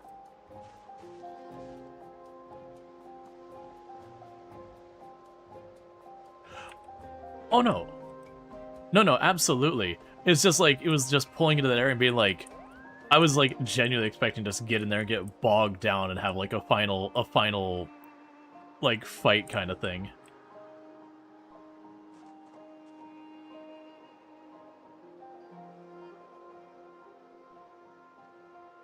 Yeah, this place is so much quieter. This place sucks on 16. It's just... yeah. Alright, so I'm gonna pull down here, so we're not right in the middle of zombies. And let's just see if we can't get into the main building of the country club.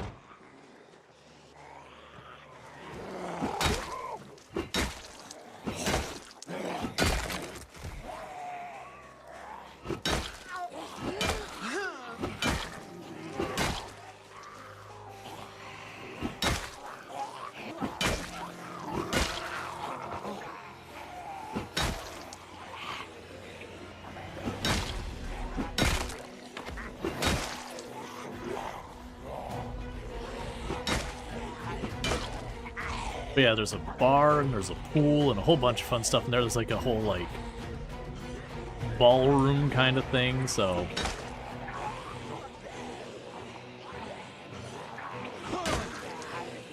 Sadly, you can't swim in Project Zomboid. You used to be able to fish in the pool.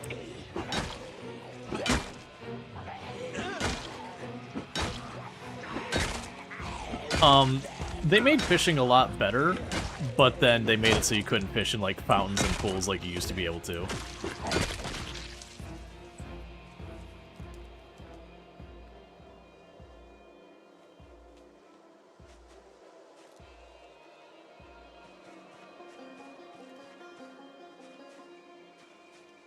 Oh, that's so weird.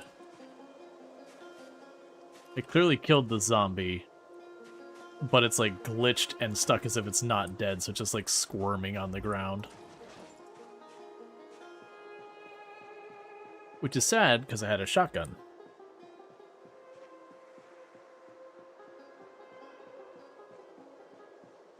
Oh, and you also find tons of people in like Hawaiian shirts and with fanny packs and all sorts of stuff here.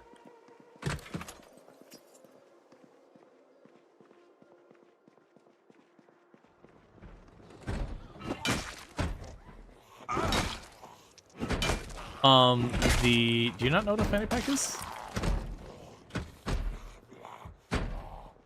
Because it's a bunch of tourists at a country club. You get your flip-flops.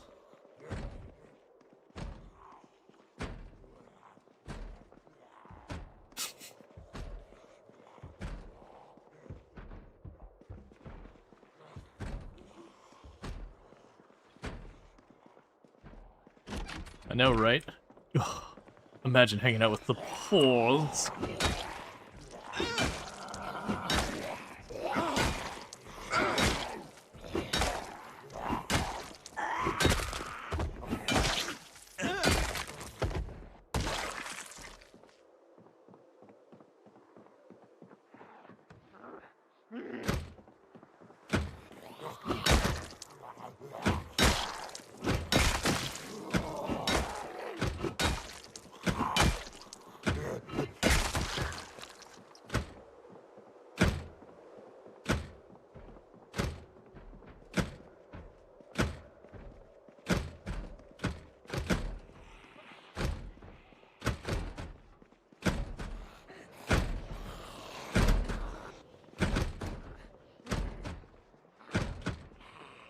I'm sure we can find another.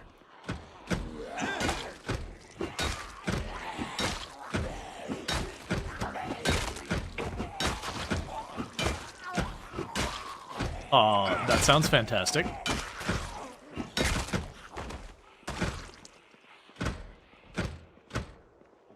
Sort of. So they do have where you can mix liquids. It's not like you go, hey, I'm making a screwdriver. It's just you would have an orange juice container and you would add vodka to the container and you in your heart would know it's a screwdriver.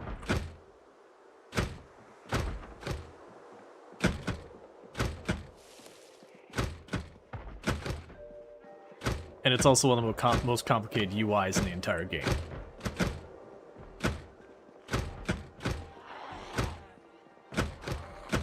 For some reason, with all the zombies smashing the doors, my character's getting all stressed out.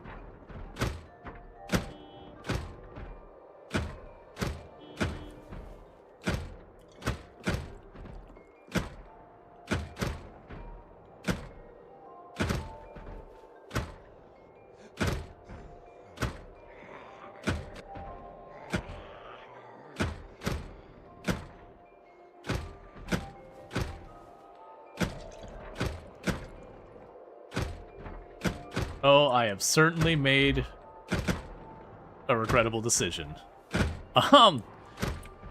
Just slammed like 2 full bottles of liquor in the game, and I forgot it makes everything fuzzy. But I'm not sad anymore.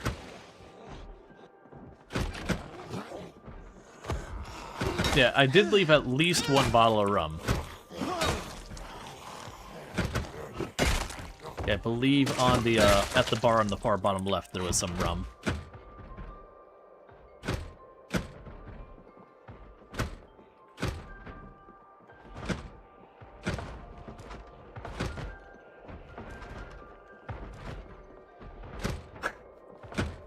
If you want something truly cursed, if you get yourself proper drunk and go to drive, it does break driving really bad.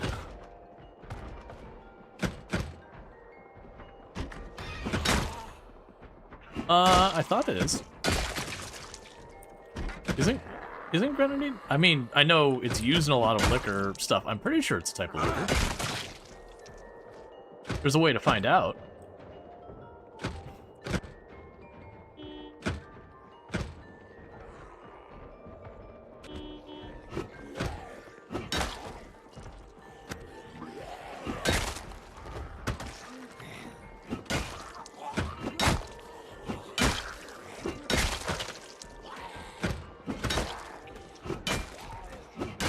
Okay. Okay, so grenadine apparently is not alcoholic. Gotcha. I haven't run the grenadine in much that wasn't alcoholic.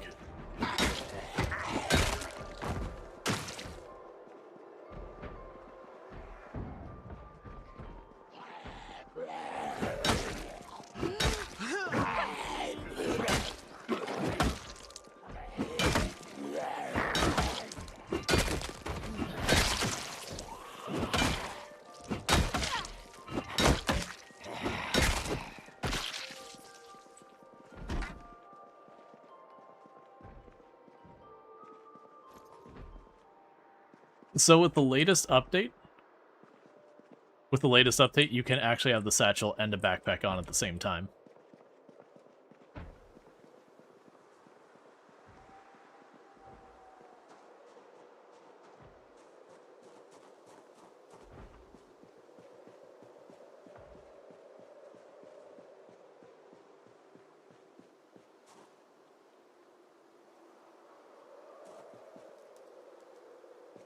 I've heard honking, so I can only assume.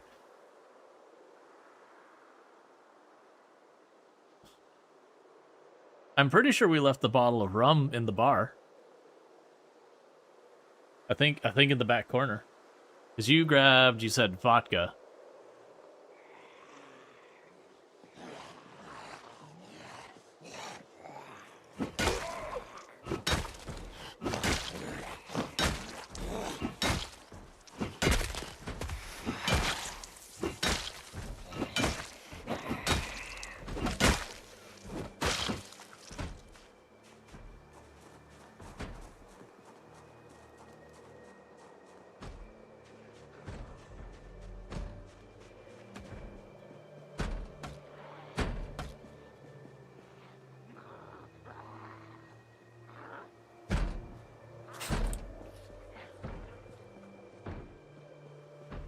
It's not even name brand.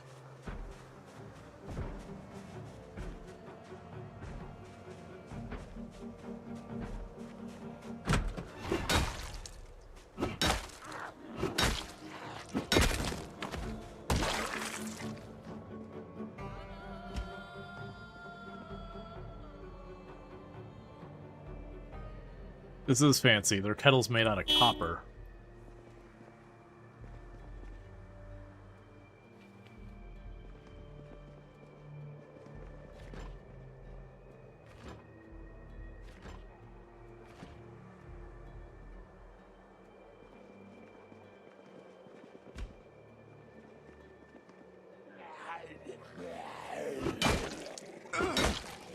Did they have chainmail gloves? I didn't realize you could just find those. I've worked jobs where you'd have those. Like have either like chainmail or Kevlar gloves.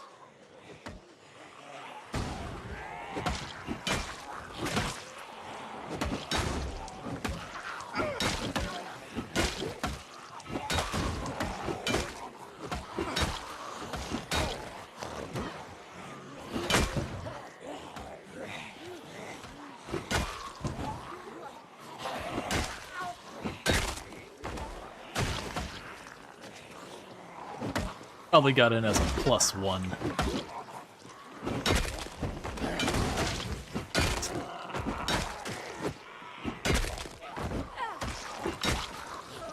Yeah, just every once in a while you hear like catch a building and you just hear crunch.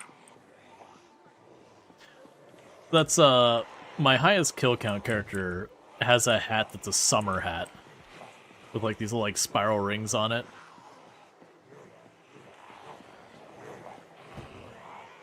As a passport. Nice.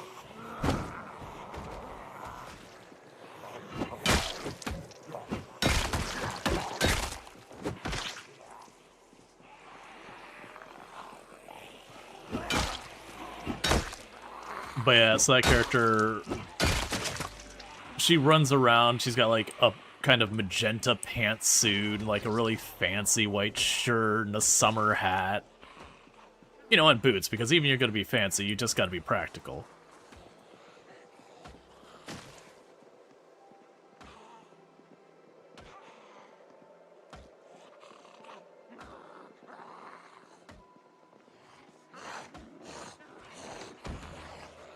Yeah, no, I'm seeing it.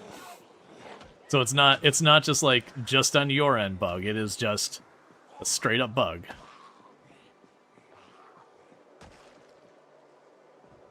Yeah, no, I saw the truck whip around and just about catch me more once. Yeah, it's 23 degrees outside. Fahrenheit. Yeah, no, if we had rain happen in the game, it would snow.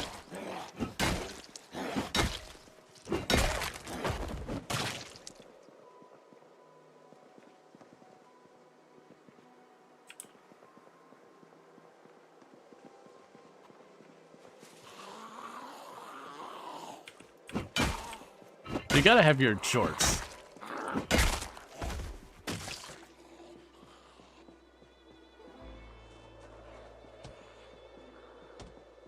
I was gonna say, we are in Kentucky. In 1993. Yep, game takes place in 1993. So, I mean...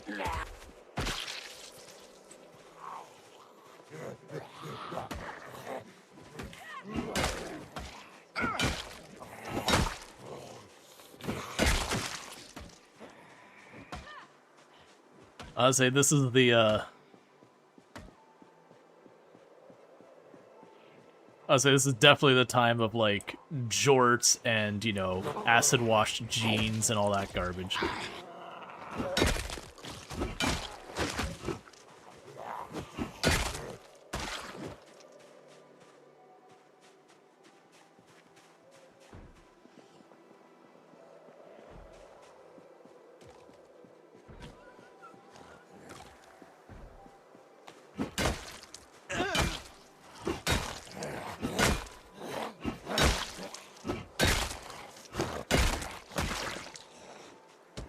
A little bit. It happens.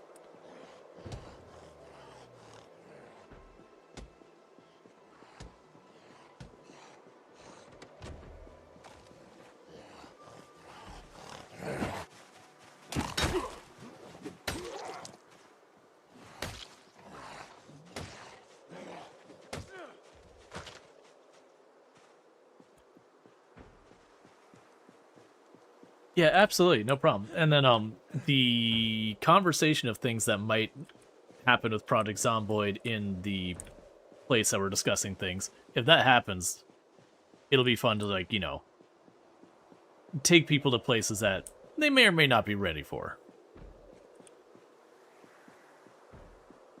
Yeah.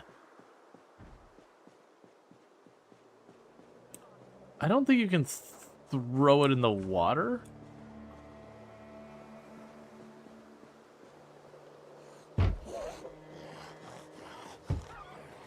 I don't think you can. He can chuck it out a window, though. It's actually a pretty cool animation.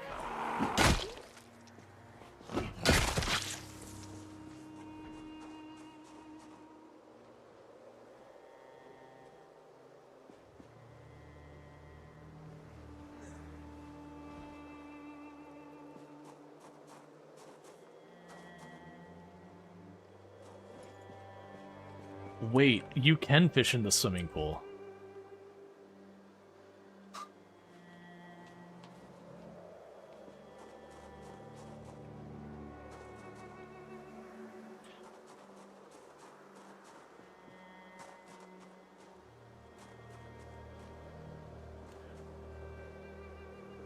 Yeah, no, I had very much had a good time and all that stuff. Like, you know, a lot of times I'm playing this, I'm playing like sweaty tryhard stuff, but even on, you know, settings like this, you can find challenge if you want. So like it was definitely weird that we just, like, because it'd be one thing if, you know, like, you know, we have Queet spinning the car around. If he was like right there in the middle of that, it's like, sure, you've got the car spinning around, it's crunching, all that. But that was before Queet even hopped on. They just kept like flooding in. And thank...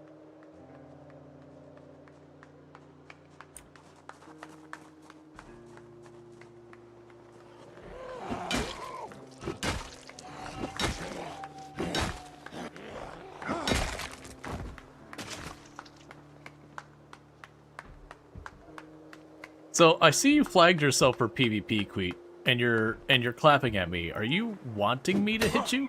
Hey, wait a sec. Oh, apparently you can hit me. I don't think it did damage though. No, maybe it did. Nope.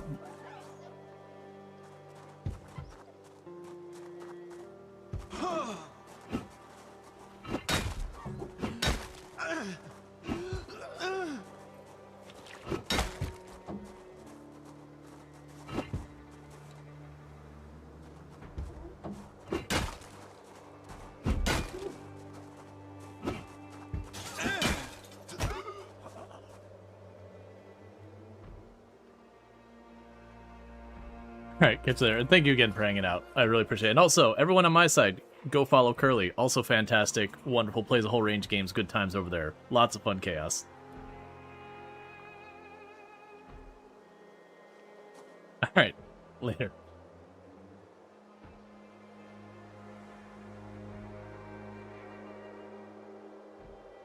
Okay, so I'm just trying to make sure I've got everything unset up and all that real fast.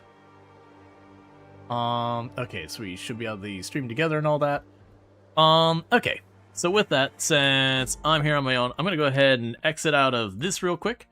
But had a great time with all that stuff. I also need to get myself out of the Discord call since I'm in a call by myself, and that's just weird. But yeah, so that was a whole lot of fun. Oh, I'm still exiting the thing. And yeah, and I'm not done with the stream on my side.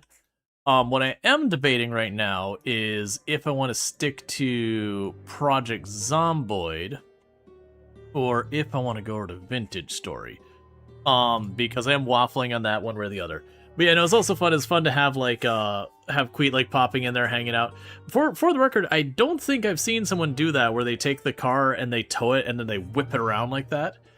it feels like it'd be a great way to kill a bunch of zombies and also a great way to die very easily, because I could definitely see that car ricocheting off things a couple of times. It wouldn't take too many hits for potentially the car you're in to have problems.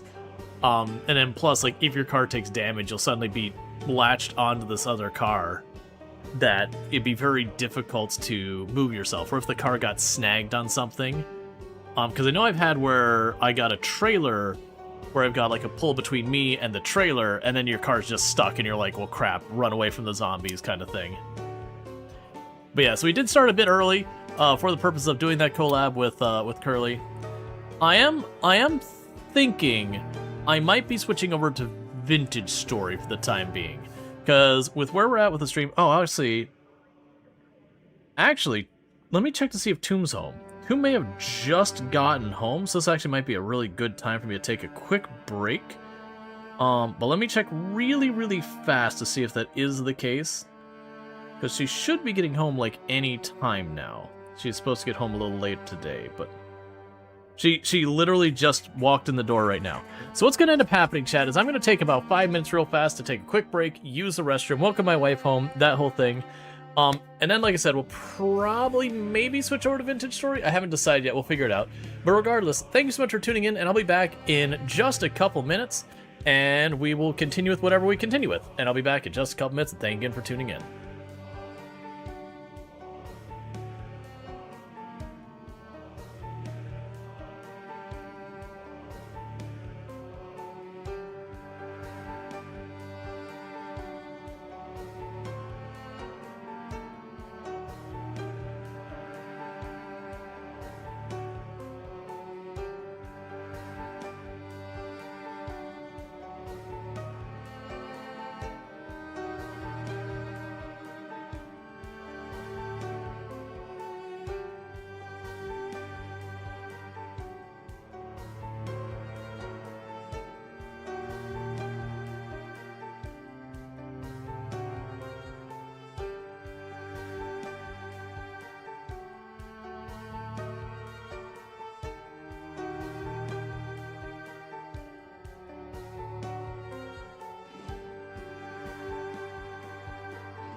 Hey, thanks for the raid. Sorry about being away for a couple of minutes. Just the timing, my wife got home like right then, so it's just taking a quick break to run down there. Welcome home. So let me catch up to what we've got going on in chat. So thank you first of all for for streaming with me and all that, Curly. I do really appreciate it. And also thank you so much for the raid. That's incredibly generous. But welcome in, raiders. For those who don't know me, I am Rual Storge. I do play a variety of games here on Twitch, and I'm most known for this game. But before I do that, let's get a shout out for Curly and all that, because that is an important thing. We get a shout out for Curly. Again, another fantastic content creator, was playing Project Zomboid with us and all that. Once that comes off cooldown, I'll do a shout out for Queet as well. But again, a lot of fun over there, has played a whole bunch of different games. Let me go ahead and get this gift thing off the screen. And I was mentioning that I was debating, before I went on break, on whether I wanted to keep in Project Zomboid and mess with my 16 times pop stuff, or switch over to Vintage Story and play more of that, because those are both things I've got going on right now. Project Zomboid you're familiar with, you've probably been watching between me and Curly playing this today. You get the idea. Zombie apocalypse survival game, all that. When I play Project Zomboid, I do play on pretty sweaty tryhard settings. So it ends up being a slower, more meticulous run, because I start my characters with no stats whatsoever and have to climb from there to make it work, which means going very slow, very cautious. It's just the nature of how you have to approach that. And then Vintage Story is like Minecraft if it actively hated you. I'm joking. It's got like a whole bunch of depth to its crafting and all that. It's a much more involved thing. Survival is genuinely significantly harder in Vintage Story. It's not like Minecraft where you can go and just get your food situated real fast and you're just good for a while. Vintage Story, you definitely struggle for that early game food really hard. But me and Ultra played swapping games. I'm 50-50 on that. That's kind of where I'm at. I need to commit to it one way or the other. I might just put up a poll, which is probably just going to go Project Zomboid's way, but it'd be worth doing. What are we doing now? Project Zomboid or Vintage Story? And I'll just get that poll started. Hey Molly, it's good to see you, and we should... Yeah, no, there's a very good chance it'll go Zomboid direction, but that's fine. Meanwhile, I'm going to go ahead and get the shout out for How to Be Quiet. Because for those who don't know how to be quiet, another person that are playing recently, playing Satisfactory recently. Nice. Satisfactory is an excellent game, but, you know, Queet's absolutely a lot of fun there. Highly, highly, highly recommend checking out Queet as well. So drop your files over there. A lot of fun chaos over on Queet's channel. Just, you know, again, if you like Curly's content, also fun chaos. Very, very similar vibe between the two of them. It's actually looking like we're getting a decent number of votes going either way. Project Zomboid is winning by a fair margin, but we've only had a couple people vote, only about 12 people vote so far. But like I said, what we'd end up doing is Project Zomboid, I would jump back into my 16 times pop. It is a very slow run of Project Zomboid, as a heads up. And thank you for the follow, welcome to stream. You did a bunch of survival games. Have you played Kenshi before? Yeah, no, last year Kenshi was my 5th most played game on the channel. So I've done a lot of Kenshi. I actually like Kenshi. My problem is nowadays, I don't know what the heck left to do in it. I've done so many different runs in Kenshi that it's, you know, you're scratching your head. Like I've done even a run where I started as the, used a mod and started as the crab people faction. And just went with that. That was rough. Animals in Kenshi are a bad time. But it was fun. Even though, like, it definitely falls off hard by, like, mid-game because the animals can't dodge or block. They just have to tank it with their face, which really limits them. And all that good stuff. Yeah, so it's looking heavily like it's going to go Project Zomboid, so I'm just going to assume it's going to go that way. And we're just going to go ahead and pop in here. I don't remember a character's name. But for those who don't know, I used to hold a world record in Project Zomboid for the highest kill count run ever streamed at 135,121 zombies killed on one character in one life. No mods to change itemization or vehicles on sweaty tryhard settings. That said, that record has been beaten, and it did get like a new record just got set in like the last 5, 6, 7 days. by Twist on Fire at exactly 1 million zombies, which has been that like North Star that people have been aiming for since I set the other record, like, what was it, like 3 years ago or something like that now? That people have been fighting. And to give you a context, hitting like 135,000, that took me several in real life months of playing just Project Zomboid, one save, and all that. For the 1 million, that takes about a year and a half playing Project Zomboid nearly exclusively full time. So that's talking 40 hours plus per week, just Project Zomboid, one save. So what killed me in the end was it was a rainy, foggy day, and there was a zombie wearing all gray on the street. I was in a fight, didn't see him because of all the visual noise and the fact that it was very well camoed. Got hit from behind, was bitten, and that was that. For the previous record that had just been beaten the last couple of days, that run came from like, it was like 2 or 3 kind of mistakes that, you know, people get tired, all that. Basically, the person drove into an area with lots of zombies with their car had a tire blowout, and things cascaded. But that's kind of the way a lot of those runs end. You get into a rhythm where just fighting the zombies, they stop being a real threat to you directly. And what actually kills you is like that moment of inattention, that moment that you have a complete lapse of judgment and you just like, oh yeah, I could run in there and just walk into a zombie or whatever. Those kind of things happen. Yeah, it's partially complacency, but even with the complacency, it's a little bit more. It's not complacency. And also, let me go ahead and get a shout out for Molly Berry, who's another fantastic content creator who also plays a lot of Project Zomboid, among other things.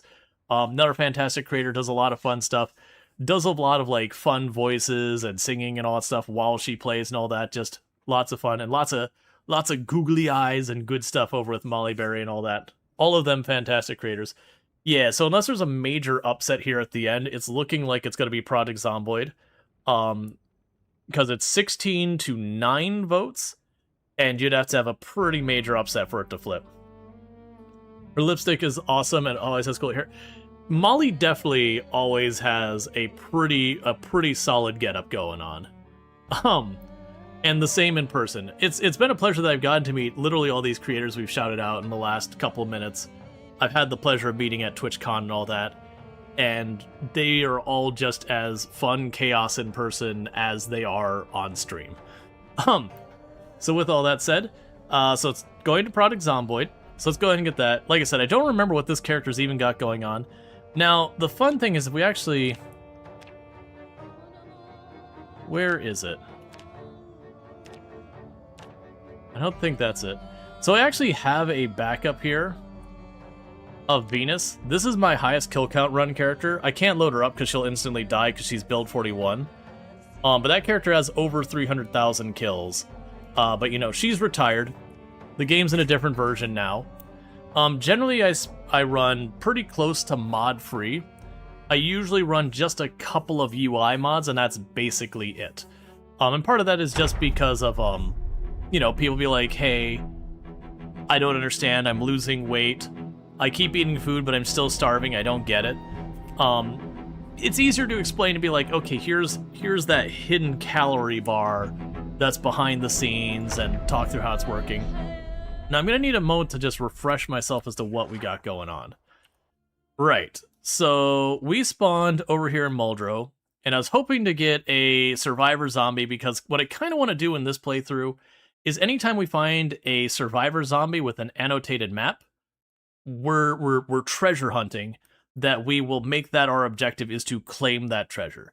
This is not a practical or reasonable approach to Project Zomboid. We are playing on the maximum population. So if you look down here where I got a whole bunch of skulls pinned all over there, that's because we don't go back there. I did dump an entire helicopter that did 5 passes on me in that area, and that's where I go if I want my run to end. So it is 6 a.m., so we're doing relatively good. I believe our water is still on, and our power definitely is. So in this run, you're going to see me get bullied a lot. Oh, and I already have a sledgehammer. Don't mind me. This run has been... Oh, the water is off. Never mind. My apologies. The water is actually off. Okay. But I actually do have a sledgehammer. What was my weapon situation looking like? Because I know that 16 times pop is always a rough thing. So I've got 2 axes, 2 hammers, and then food-wise, I just have a bunch of oats, which is totally fine. Alright, so where was I clearing? I think I was clearing to the west? Right, yeah, so it's clearing to the west because we're a little bit close to Lake Fallis, which is kind of center map. Considering you swear 90% of the treasure maps you find alone or Louisville, that was... So, one mod that affects gameplay that I did run to the start of this one is a mod called Pillow's Random Spawn.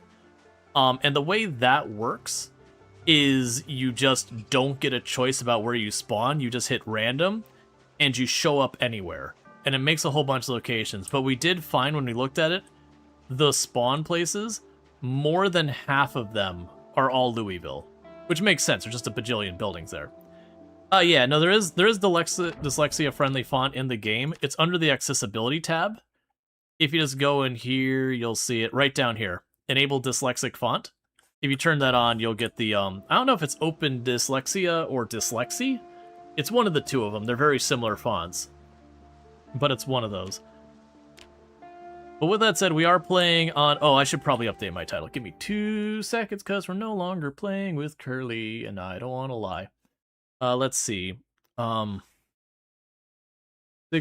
pop, 0 to hero, multiple helicopters, sweaty, try hard, nonsense. Let's treasure... hunt, annotated, I'm sure I'm misspelling that, maps. That's assuming I find one of those maps. Okay. Oh wait, is that leaks? No, that's Sage. Alright. So you find the font harder to read, but you're not dyslexic, so your thought there isn't relevant. So, usually for a lot of people, seeing the dyslexia-friendly fonts, at first it's a little, it's more weird than harder for most. It's the open one, that's how you recognize it. Well, yeah, and that's the thing. Open dyslexia and dyslexia, like, they're extremely similar fonts.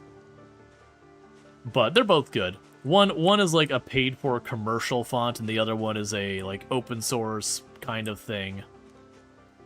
But regardless, they're both good.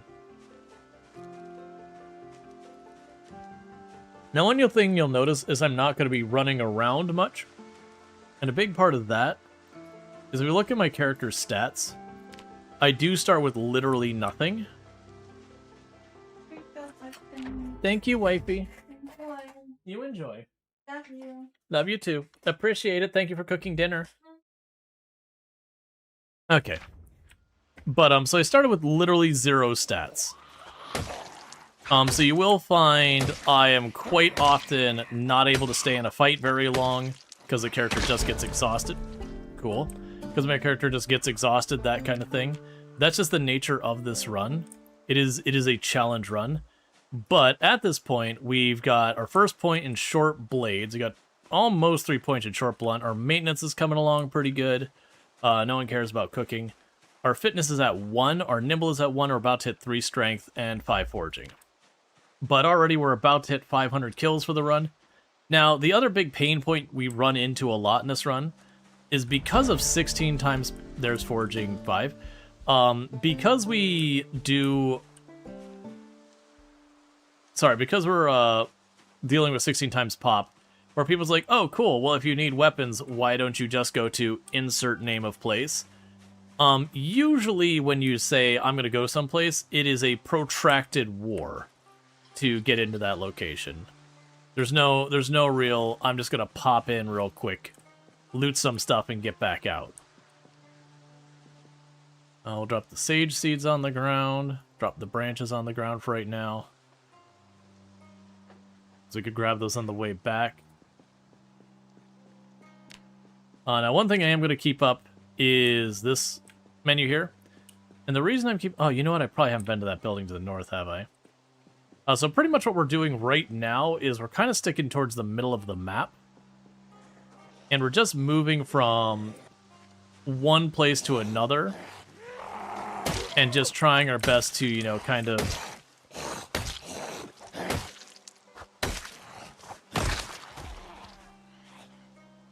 like looting the buildings as we go, grabbing weapons as we go. But ultimately, for the time being, we're kind of a little directionless until we find our first annotated map. And then with how much effort it takes to fight our way into someplace, and the fact that there's a very high probability it'll point someplace truly awful, that we'll start working our way through that.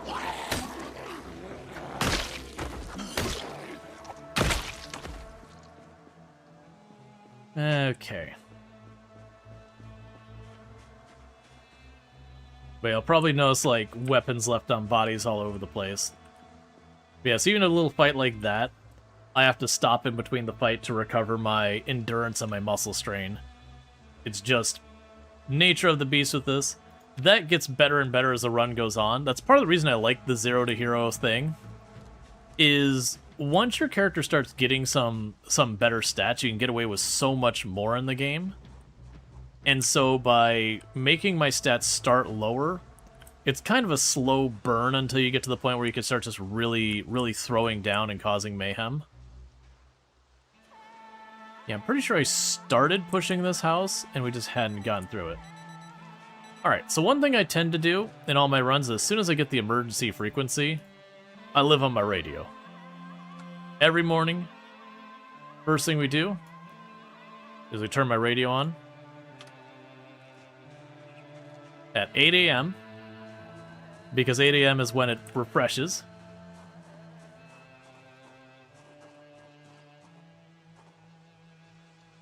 7 p.m. is the absolute lowest, or the latest the helicopter can happen, but it can stay after that. Like, that's the arrival time, can be 8 p.m. Those suck when it shows up at 7 p.m. in the evening, because if it circles like a good 4 times or whatever, then you run into the situation where it can get, you know, it can get to like 11 in the evening that the stupid helicopter is still circling you.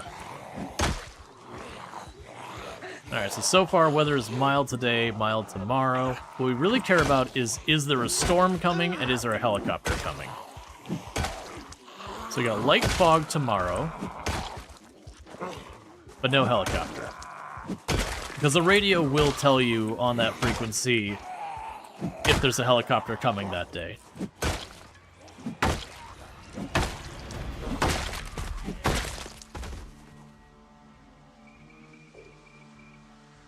Okay, so now we go to our radio, we turn it off, and I've been having an issue where a lot of times the battery won't, like, it'll just drain even though I turn it off and all that, so I've gotten into the habit now of just straight up taking the battery out and calling it a day on that one versus trying to fight with it.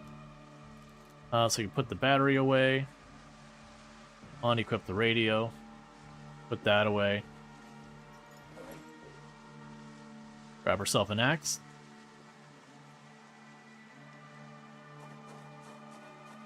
If it seems like I'm perpetually overburdened, it's mostly because I'm perpetually overburdened.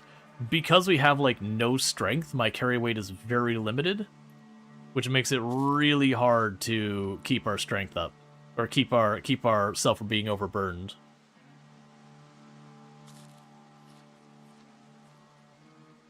Alright, well, we don't want to eat the stale food there.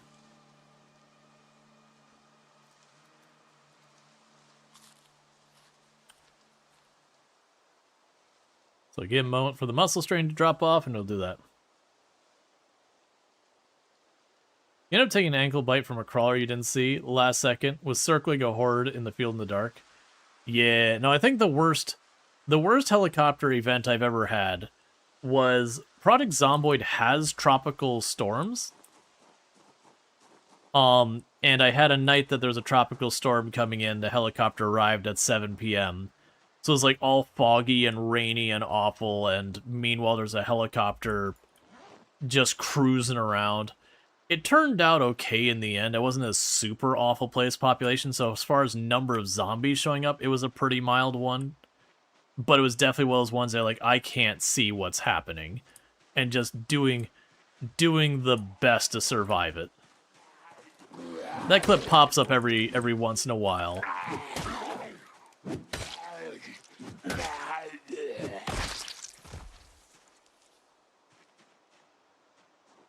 Okay, so we're going to do a quick look around the house before we go inside. Generally speaking, when you're playing at a character, you want to not... Like, you're not just being reckless and whatever. You're playing a character like, oh, I actually want to try and survive. I'll usually do one lap around the outside of the house before I go in. Because I definitely lost a couple of characters to popping in the house and having a horde of zombies see me through a window or whatever.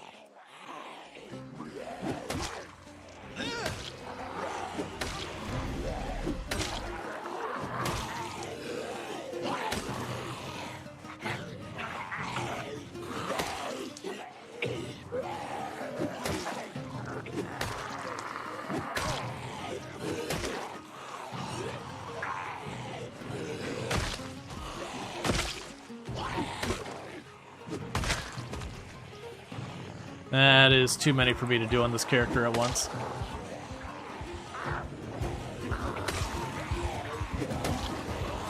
We'll push until we see exerted, or till the muscle strain maxes out.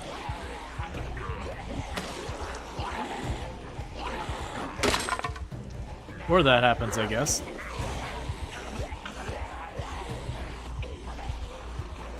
Yep. Funny that a stick with some clothing strapping a piece of flint on it, not the sturdiest weapon.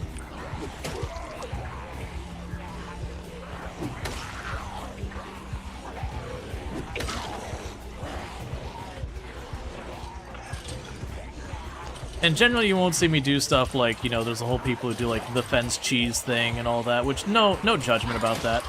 I just find like you get occasional weirdness with the fence cheese where sometimes a zombie will weirdly dart in a different direction, or that the hit will register on not the zombie you're trying to have it register on, and there's ways to work around a lot of it. But that little bit of inconsistency is enough for me to hold off on it, because I'd rather have the slower safe way, or the slower predictable way, I guess is more accurate. Then be able to like go a little bit faster and lose that predictability.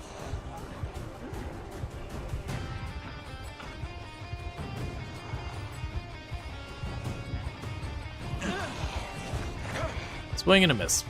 Alright, well, we're gonna back off because we're starting to go exerted and have muscle pain.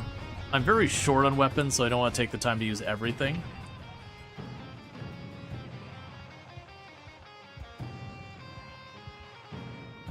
And the reason I'm trying to avoid using just the broken tree branches, they work okay.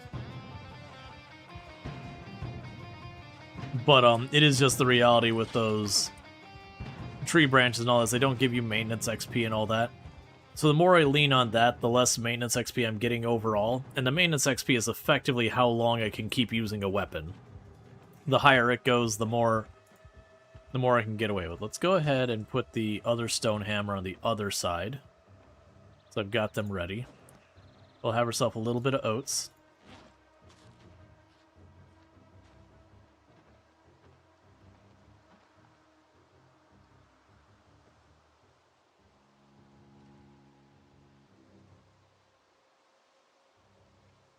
We get ourselves a minute to recover from the muscle strain, and we'll go back and keep fighting those zombies. Should be okay-ish.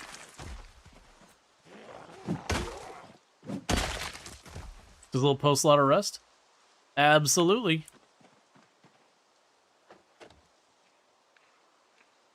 And you also see me spend a lot of time, like, when we find a watch, I'll take it apart. That's just because at level 3, you can hook up a generator. So, it's not a thing I want to grind all at once. Because that, like, a lot of times when you're playing Project Zomboid, you go, I am going to work on mechanics, and you just start trying to push your levels in mechanics, it can get very, very tedious very, very quickly. Whereas if you're like, okay, maybe once in a while I'll just walk by a car and, you know, pop out its headlights, maybe take a car part or off too. Like, not make a big thing of working on it. Just pop in, do a little bit of work here and there, you'll make decent progress over time, and when you hit certain milestones, you'll end up just needing the skill to get stuff done, that you'll end up leveling pretty well on your own, just surviving and thriving and all that. It's kind of like, I wouldn't sit here and just grab a stick, carve it, grab a stick, carve it, grab a stick, carve it, for the purposes of leveling carving. Instead of go, okay, well, I'm short on a weapon, let me just carve this into a weapon.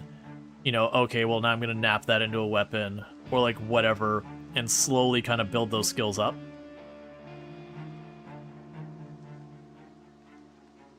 Backgrounds to any level of reload grinding.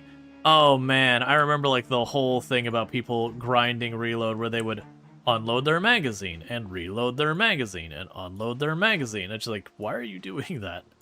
One, it doesn't really make that big of a difference. Two, you usually don't have enough ammo most of the time for that to really be relevant. And it's just one of those tedious things. Or like for people who wanted to max out their first aid where they would just stand on broken glass and they would put on their bandages, take a step, put on their bandages, take a step, put on their bandages, and just continuously like cut their feet up more and more so that they could keep bandaging them. And don't get me wrong, doing that you could slam out first aid real quick. And usually people doing that, they would do like the first 2 levels, and then they'd stop butchering their feet to go read the next book. And then they would, you know, go back to like running on the glass again once they got the book read. And they would repeat the process anytime they had a book. And it was always one of those things where you're like, you know, the benefit you get from all that first aid training is that when you bandage yourself, it heals a little faster, and you can get certain major injuries to cause you to limp less when you bandage them. And the counter is, you're doing this to your character, which means you're going to be limping, so you're kind of giving yourself a whole lot of time you're not able to move at normal speed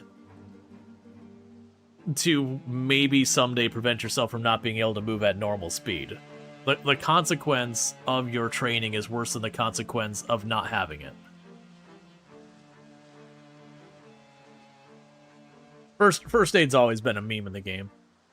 Let's see, reload grinding is understandable if you're running Breedus with high ammo spawns or something.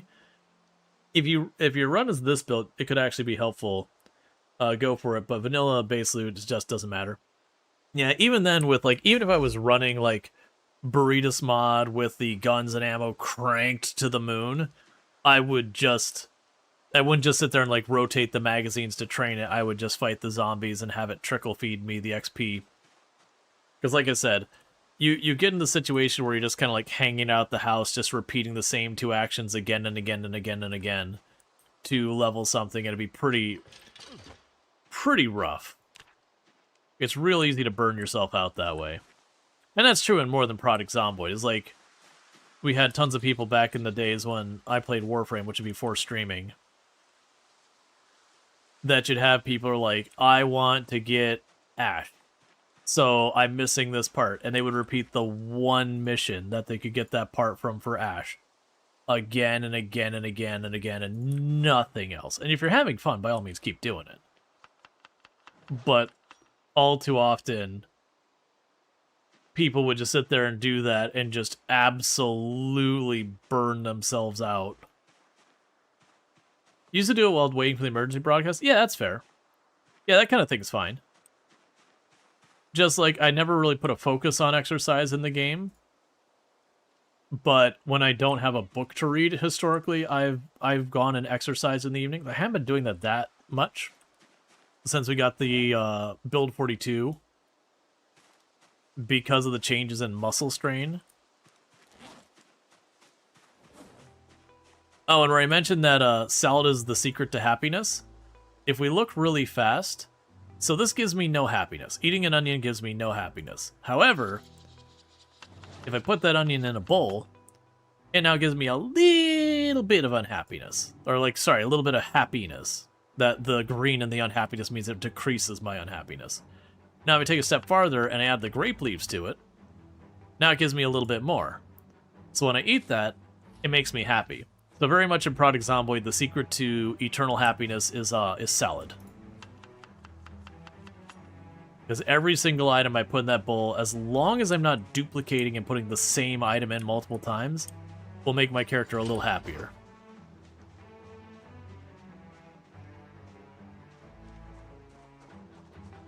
Yep, salad, it's wrong. And it's not like yesterday, or not yesterday, the day, whenever the last stream of Product Zomboid was. Where it was just really funny that I had a salad that was, I think it was steak, lamb chop, pork chop, a chicken leg. We had bread, vegetable oil, and then a tiny thing of violet petals. Salad.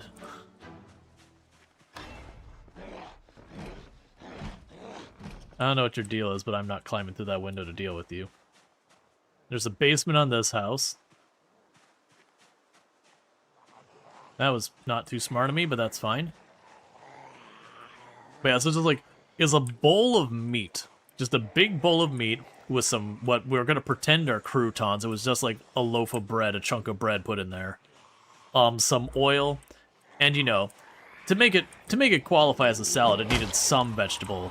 So I put like 4 violet petals on it.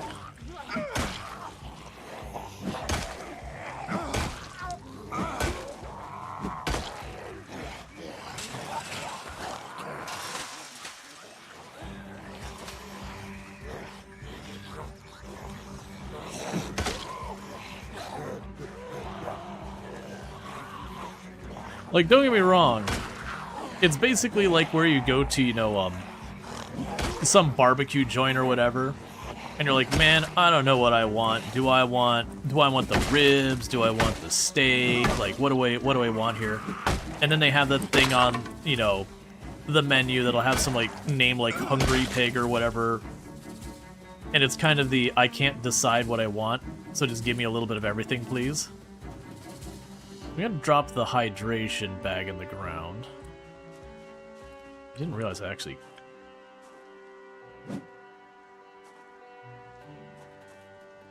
Oh, okay. It just weirdly was sticking to the thing. Hey, Sherry! Can we get a shout out for Sherry, kind of the way? Oh, yeah. You know, absolutely. Taking care of the animals also adds a lot of happiness. So, like, if you've got, you know, cows, if you stop to, like, pet the cow every morning, it's very effective on the happiness. Check out Cherry Kind, absolutely fantastic content creator. Been playing some Project Zomboid lately as well. Also plays a lot of, like, RimWorld and all that kind of good stuff. So what I'm going to do is I'm going to grab this bag. I'm going to chuck it in there. And the reason I'm doing that is that bag's effectively a water bottle. So I'm going to go ahead and use the water bottle aspect of it for a little bit here. And then when it's empty, I'll probably just dump it wherever and forget it exists for all eternity. If you go to the US, you're most certainly going to try American barbecue. American barbecue is a complicated thing because it's not consistent. You have, like, barbecue in Florida, you've got barbecue in Tennessee, you've got barbecue in Kentucky, you've got Texas barbecue. Like, there is a ton of different places, and they do have notably different barbecue in different places. Like, some of them do a vinegar-based barbecue sauce. Some of them do, like, more of a dry rub kind of thing. So it is a whole thing. Are you still just walking around in there? Sir, if you could blink twice if you're being held captive. And Texans will tell you they're... I usually don't hear the, like, that theirs is the only real barbecue, but I definitely hear a whole lot of, you know, insert name of state, well, our barbecue's the best barbecue, or whatever. It'll be something along that thematic line.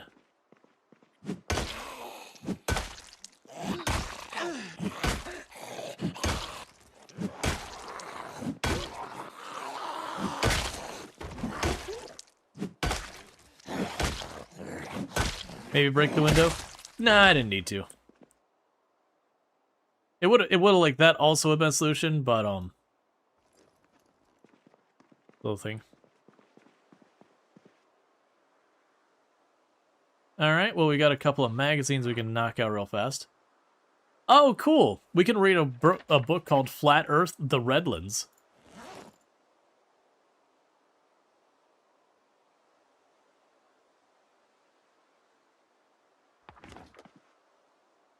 Most people would say there are a variety, but barbecue,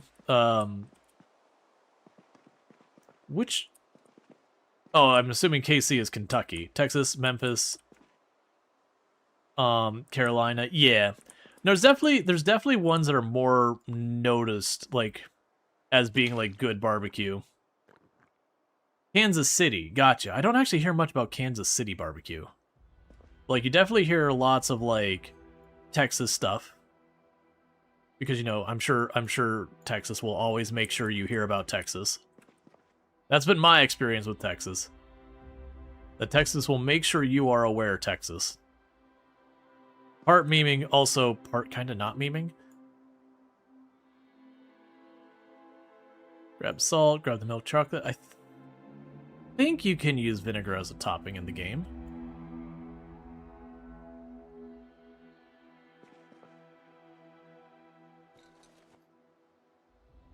But yeah, no, I've definitely heard Memphis barbecue in a big way, because that's a specific thing. But yeah, you hear a lot about like Memphis barbecue. Let's see, Florida's probably the best. They always have crazy Florida people. Food must be crazy good. Florida is very much a mixing pot. That's actually like one of the low key things when people are talking about like local cuisine. It's one of those. Yeah, no, that's right. I definitely have heard of Austin mentioning their barbecue a lot. But like Florida's definitely one of those places. We have very few recipes that belong to Florida itself. There's only like 2 or 3 things that we have in there. The big one people know is key lime pie as a Florida recipe. Literally one of its main ingredients is only typically grown in Florida for the most part, and that's key limes. Because they're a very specific kind of lime that's a little less bitey and a little bit sweeter. But generally almost all the rest of the food we do is other people's food. That like we have lots of like Cuban food and Puerto Rican food and Mexican food and barbecue from like up, you know, in other areas. We have like Cajun food, which isn't local to us either. We've got lots of Spanish food, which again, you know, there's historic reasons why that's a lot here, but not really a Florida specific thing. So much of our food is someone else's food, but like, you know, with an adjustment that comes from, you know, making it more palatable to local tastes or whatever.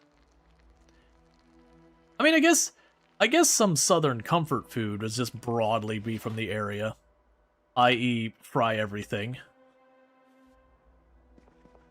You know, and sweet potatoes. Sounds like you live in Miami? I do not. But that's the thing. Most of Florida, you got that mixing pot. Like any of the major Florida cities, that whole mixing pot thing is mostly true. Not just Miami. Like almost all of Central Florida is like very mixing pot. Sleeping pills can be useful in a pinch. They can also get you in trouble. Let's see. You're from Kansas, and were born in Kansas City? You have the best barbecue and you'll die on this hill. Well, that's the thing. There's a lot of different areas that have that same stance. My overall stance is it's all good. And I think who has the best is purely a preference thing.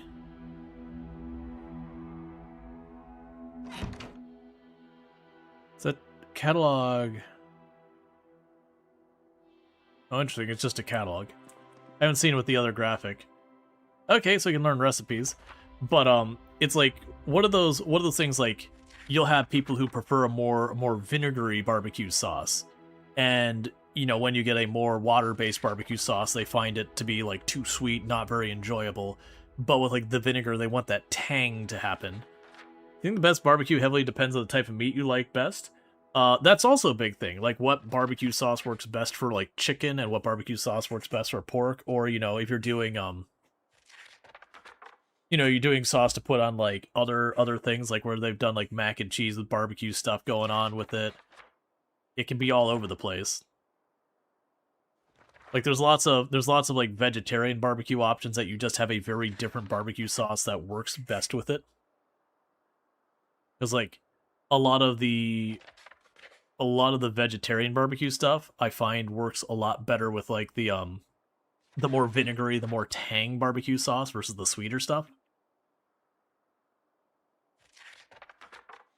But so far, as like a scope of barbecue, I've never had a barbecue I'm like that's rubbish. That's clearly not as good.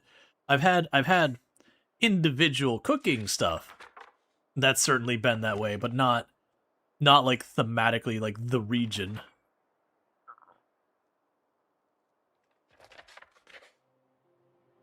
And normally I wouldn't sit here and read, but like magazines go relatively quick, and they actually weigh quite a bit, about half a encumbrance each.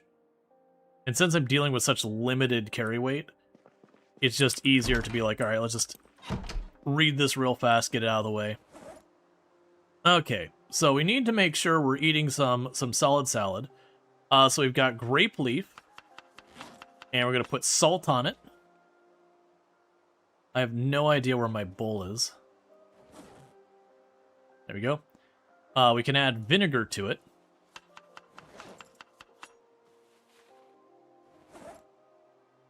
You know, enjoy yourselves a nice little salad.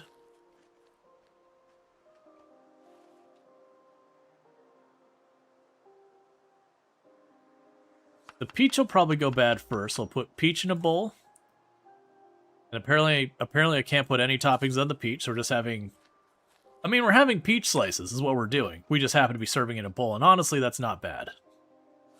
Not barbecue, but you definitely know how that is. Your mom's teriyaki sauce is great on beef. It's very savory and not very sweet, but you don't like it on chicken. Yeah, no, exactly. If I break the bacon up, I believe I can actually use it. I believe if I cut the bacon up into pieces.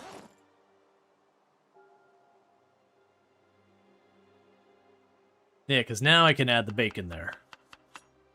You know, you just need to make your bacon in from like being one large strip. It's a practicality thing. It's like having your salad and just putting a pork chop on top. You know, you gotta cut it up. It's not a lack of taste. You just, you know, it's real hard with the little salad fork and all that to like manage this big hunk of bacon sitting on top. All right, before we go anywhere, I'm going to mark this that way. What do I want to mark the propane tanks with? Because that's a useful thing, not the gas can. I'll put the diamond. So diamonds means there's propane to be found there.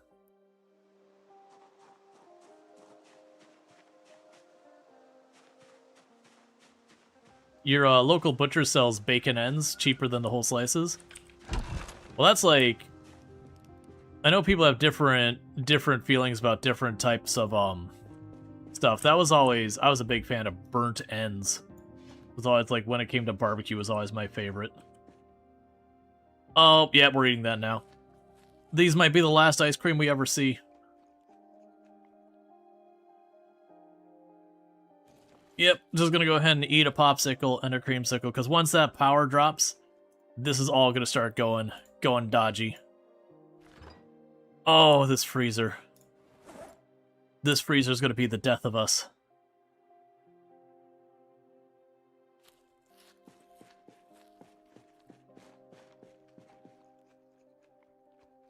That's a perfectly good sugar cookie in that trash can. Way to be wasteful. I didn't even know you could get fish roe in the game. There's been so many things they've added with Build 42 that you're just like, oh, okay. I didn't realize we needed that, but alright. Okay, so I am going to bring these. There's a good chance some of these are going to start melting on us. I'm not just standing in this basement waiting. And like, heck, am I sleeping in a basement? The basements, when the lights go out, get utterly terrifying.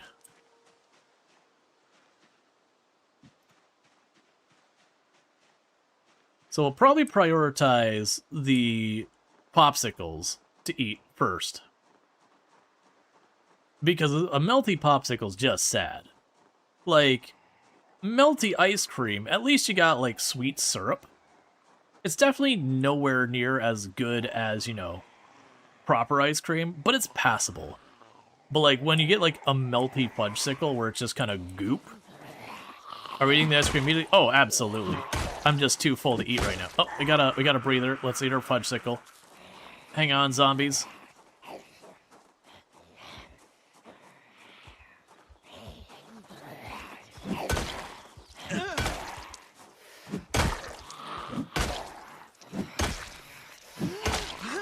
Now, I'm not eating those things because they strategically make sense for me to eat it. Food is kind of a non-issue in the game once you kind of know the basics of survival. So there's not really a reason to delay eating stuff a lot of times.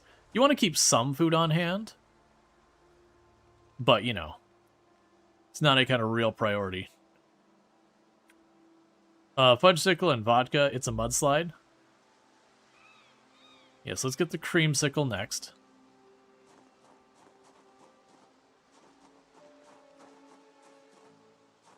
And now I can eat the ice cream sandwich. This is when our character gets, like, the debuff discomfort because we just ate a bunch of ice cream back to back to back. So, you know, we definitely upset our stomach. Just a ton of dairy and sugar.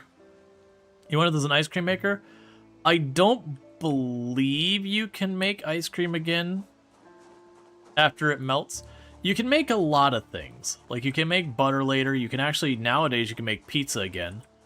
But stuff like chocolate, once you've looted all, that's just kind of it. Have you tried making an ice cream salad? No, you see, that wouldn't be salad, it'd be ice cream soup.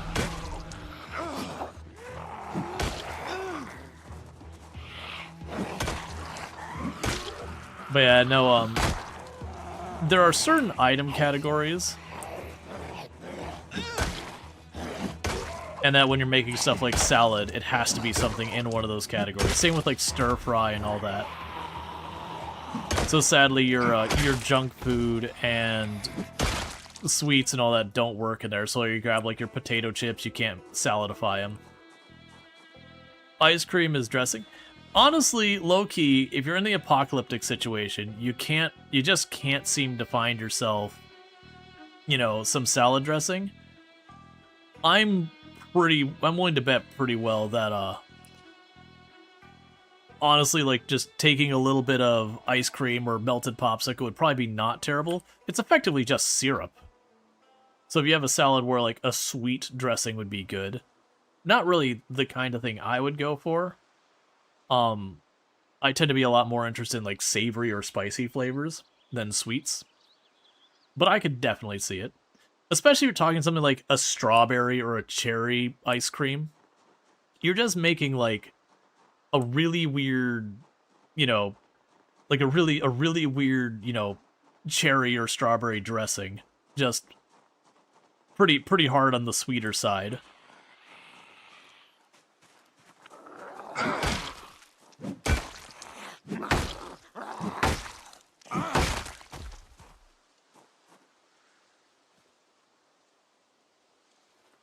Okay.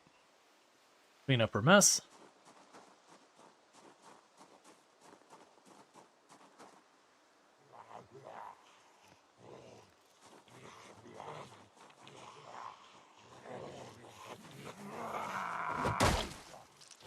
Strawberry ice cream vinaigrette, basically. And there's another point in strength. That'll help increase our damage just a little bit. And increases our carry weight by a decent amount. What do you have stuck in you?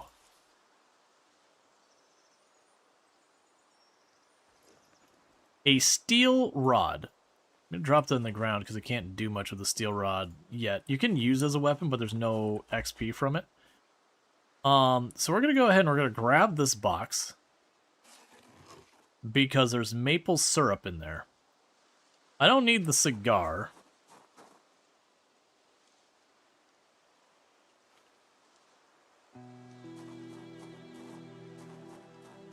Yeah, no, the hockey stick's okay.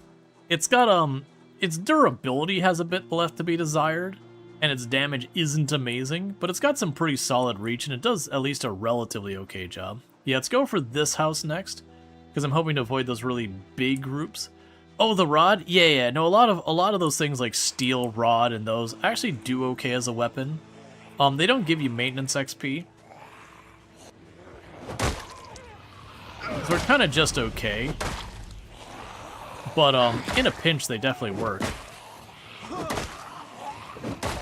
Just for me, I'm going to always try and use something that gains maintenance. Because that's just so big towards being able to use more weapons later.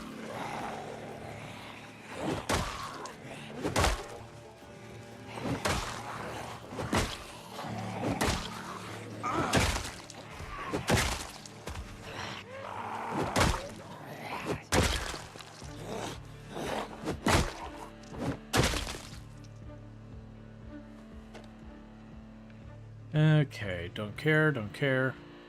You've got a key, and then there's another watch to take apart. And the keys these days do have a little bit of weight. It's not much. But, like, if you look at this, the stack encumbrance is 0.65 for these residence keys. That's not nothing. That's a decent amount. So if it ever feels like, man, I just can't seem to get my carry weight down, a full encumbrance is actually a pretty considerable amount. For something that you need it to open the doors the first time, then you kind of don't need them anymore. And your condition's getting a little low.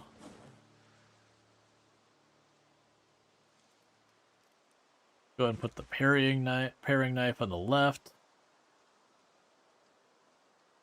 And the crappy kitchen knife on the right and all that. I said the opposite of what I did, but don't worry about it.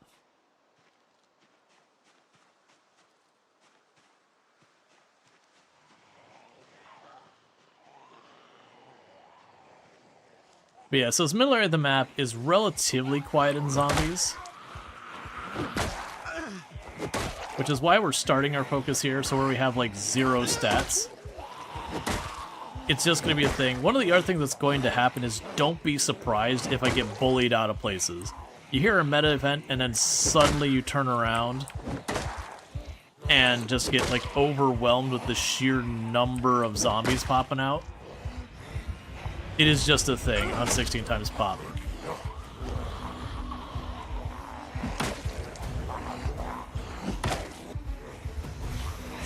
The fancy ones? Oh yeah. Toy stores are a great place to find different key ring varieties. You could usually get a good like 8, 9, 10 key rings from one toy store.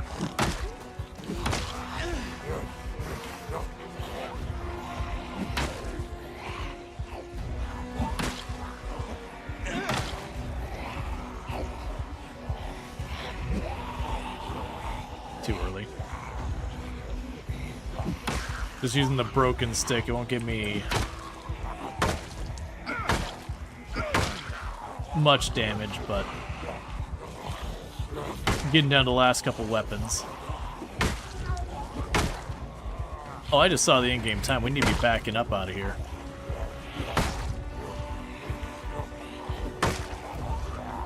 There's the exertion. And the exertion's real bad. That first level exertion there, the minor one, the out of breath, that's a 50% damage penalty. So 5-0, not 1-5. 5-0 penalty to damage. So if I was hitting them for 10, I probably just dropped down to about 5-6 damage. It also makes you sleepy faster.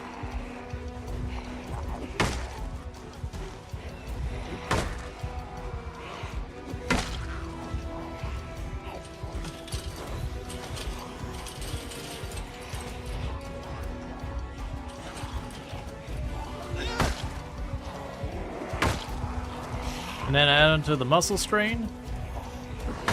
We're doing pretty abysmal damage right now.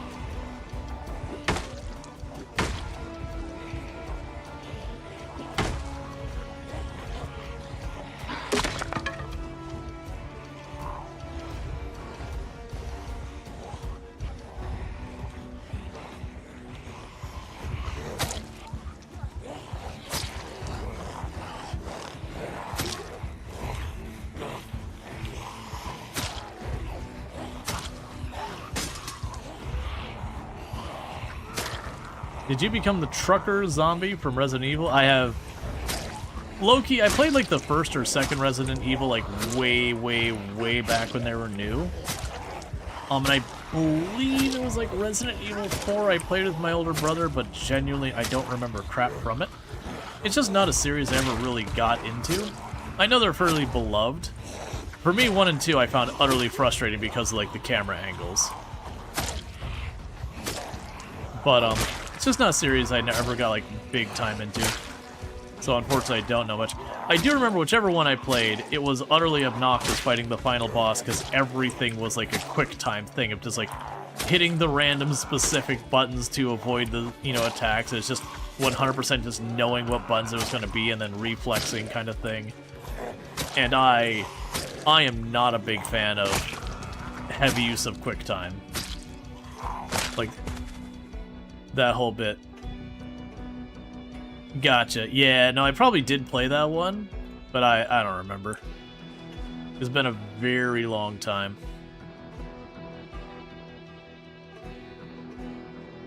Okay, so we can pop down here. This is the house we woke up from. So we got a pretty good day of killing a whole lot of zombies.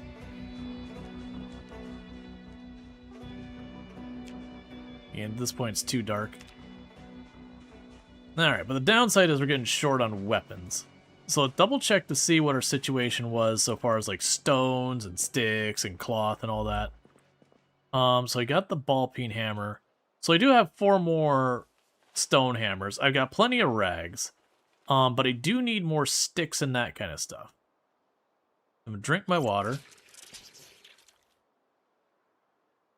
Refill my plastic bottle. And then for right now, I'm just going to place the hydration bag there. We can chuck you all in here.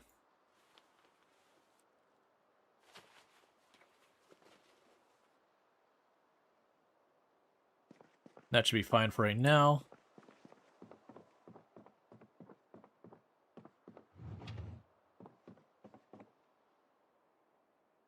Oh, right! This was the house I was like, oh man, they got a cooking show and they got woodcraft and everything. But they don't have a TV. I don't really want to lug VHSs from house to house to house looking for a working television kind of thing. I got a spare bucket of water I poured just in case. Okay, so in this case, I'm going to sit in the chair for a minute. Let our character recover their endurance, and then I might drop the backpack and do a round of sit-ups. First time in a while you're ahead on your bills? Nice! I'm glad to hear you're ahead on your bills.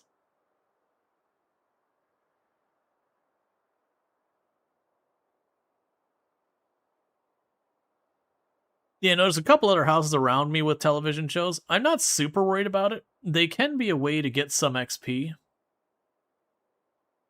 It's not been a big thing. Okay, so let's drop you on the ground.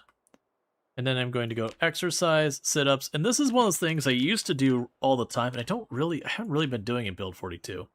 So we're at the end of the evening. I want to go to bed no earlier than midnight. What did one cheek say to the other? I don't know. What did one cheek say to the other?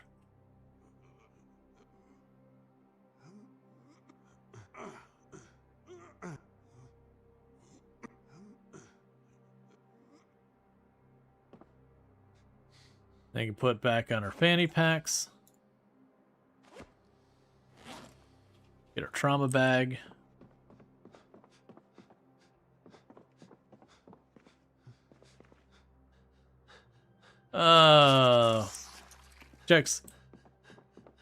Checks out, but also cursed.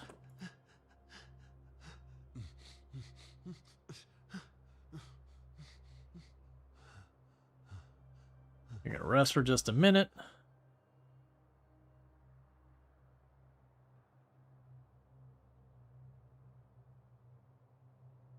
And now we go to sleep. And the reason I aim for midnight is I found around midnight, as long as I keep that consistently, usually that gives me more than enough time for my character to get a full night's sleep, where I then wake up in the morning after the sun has risen. And I also have an alarm set to 7:50, just to make sure we don't oversleep. So I can check to see what the situation is with the helicopter and all that before the day gets too far. Go ahead and eat our salad with the grape leaf and bacon.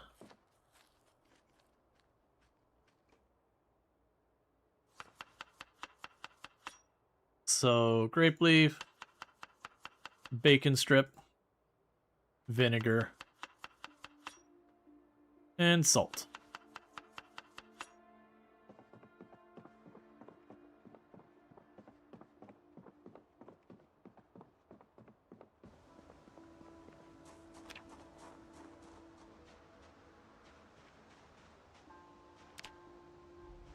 Okay, so we have 540 kills. And we can't positively identify poison and not poisonous mushrooms or berries. It won't be too much longer before I'll probably end up having to turn to more and more for our food to be foraged. Eventually, I will need to start fishing or something of that nature. Or taking my chances with spicy berries. If we get lucky and we locate some cows or whatever, that'll be good. Alright, that could be more to the salad. Add some cabbage to our salad. And you probably notice I'm just chucking all the seeds on the ground. Low-key, I found farming in this build to be pretty useless. In build 41, it was very thing. Can't you milk the sheep? They have to have a baby sheep first. And I don't have the means to make a way of getting them water. And where they spawn, there isn't a trough. So I have to find a trough to bring to them.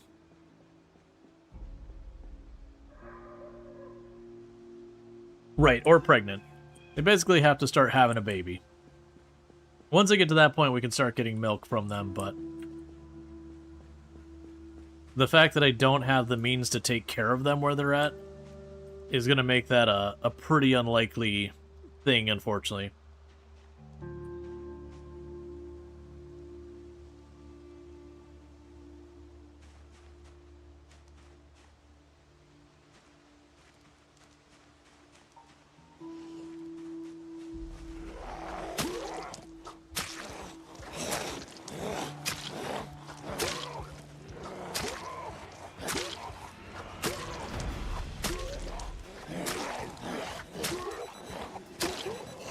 Hold on, zombies.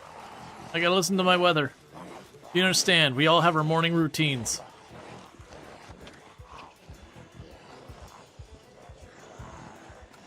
Okay, there we go.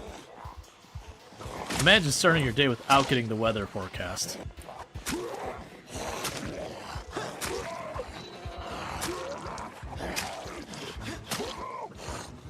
Like, how would you know what to wear?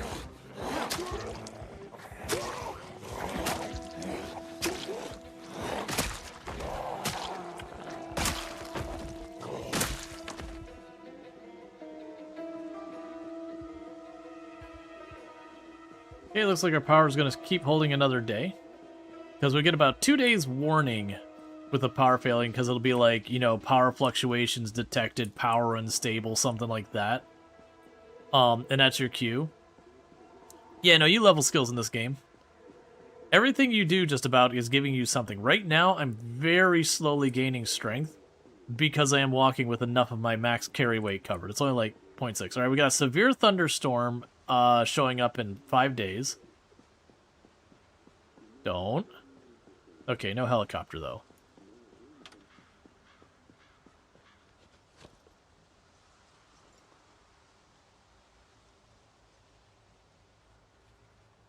Cool.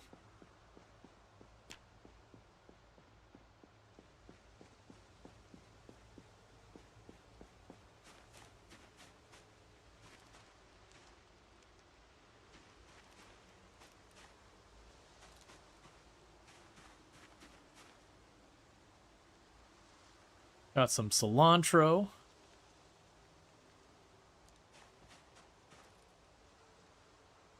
We'll add some cilantro to our salad.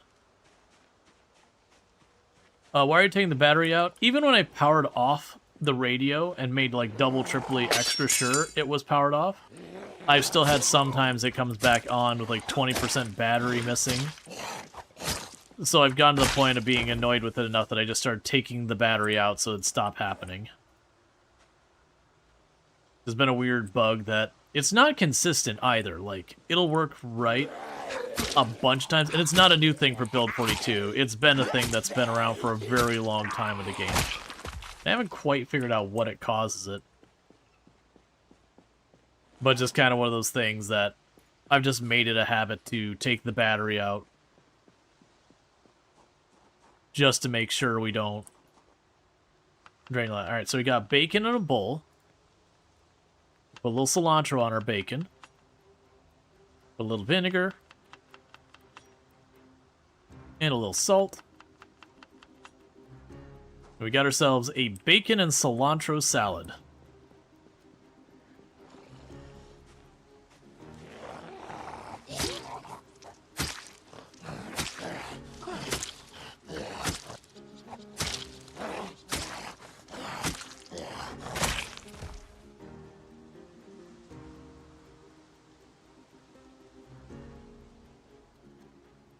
What is that?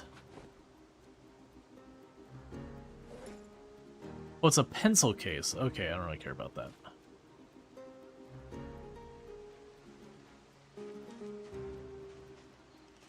You learn that your older brother is extremely terrified when you get properly angry, whereas only normally terrified him, except when angry. I mean, people being scared of you when angry isn't necessarily a good thing. Because that means the person thinks you would actually do something, kind of thing. That's not... I wouldn't argue that's a good thing or anything.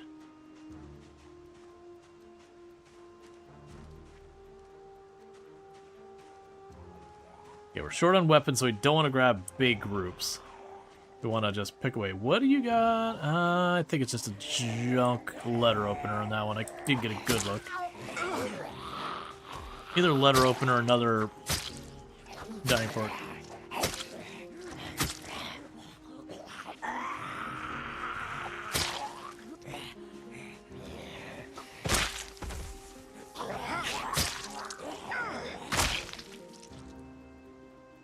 Sadly, letter openers are pretty worthless.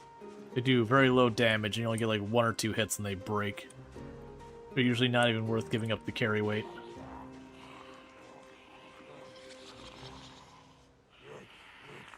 I actually don't even remember if we... No, I don't think we did get in that house to the north. I think we were working our way to it. But then, you know, got low on weapons and backed off.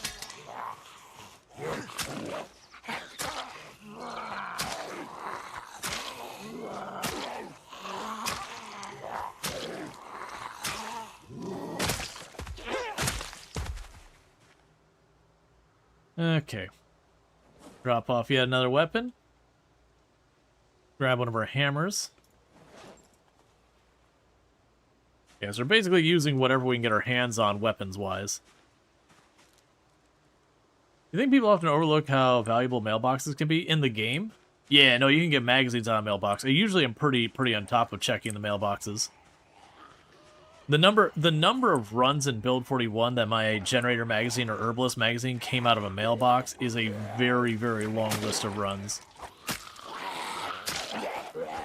It got to the point I stopped going out of my way for the bookstores and usually would just go to whatever the neighborhood was that had a bunch of mailboxes and just do a stroll down the street and check the mailboxes because the frequency I got good magazines out of them was pretty high.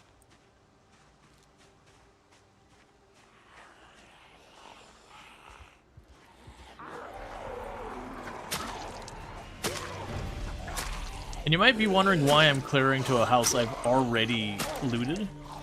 Generally, with 16 times pop, you just want to keep clearing and clearing and clearing. We have respawns turned off. Anytime you're playing high pop, you want to do that. Because you get into the point where you start doing the math and come to realize you can't even theoretically kill as many zombies as there are on the map. That isn't what I want to see. Hopefully it's just the 3.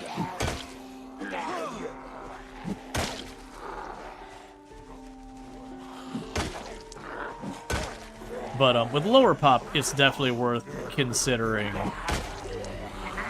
keeping respawns on.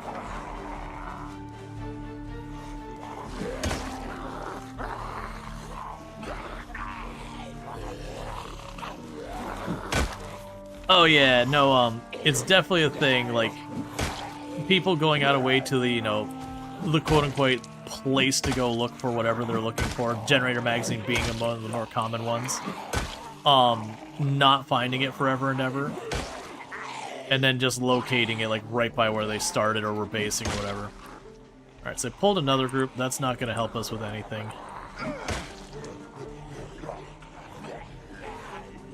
Yeah, no, I read, you know, like, the whole thing, Darth. Yeah, no, it's one of those things, like, if someone responds that they're scared of you, like, regardless of, like, conditions, be like, oh yeah, when they're mad, you know, they're frightening. Like I said, that's usually not a great thing. It doesn't necessarily mean there's something wrong with you or anything. But, like, it's worth stopping being like, why does this person, you know, feel that? Because if they're scared of you, like I said, it assumes they think you would do something that potentially is unwanted / harmful / whatever. So it's kind of one of those things to just be like, okay.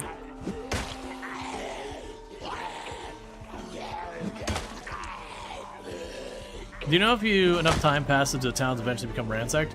So there is a mechanic to the game that over time, a bunch of the loot will disappear, but it does have limits to it. And honestly, for it to get to a amount that is significant, that is, you know, you're actually kind of struggling to find loot because things are very looted already, you'd be talking at that point about surviving many years in the game. Like many, many, many years. Where you're at the stage of the game, you're probably long since not caring about loot anymore.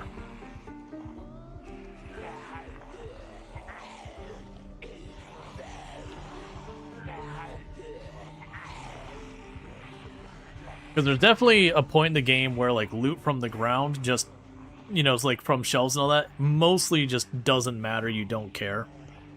Because, like, once you get, like, your Herbalist Magazine, Generator Magazine kind of stuff, like, you're gonna be, by that stage, crafting your own weapons a lot. So not a huge deal. I'm sorry, Sheep, I didn't mean to startle you. I'm just exerted, so I need to walk away.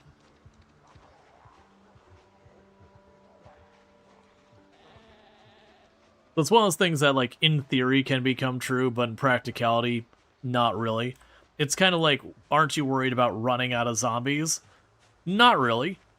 In theory, there's a finite number of zombies when you turn off respawn in your world that will eventually exhaust.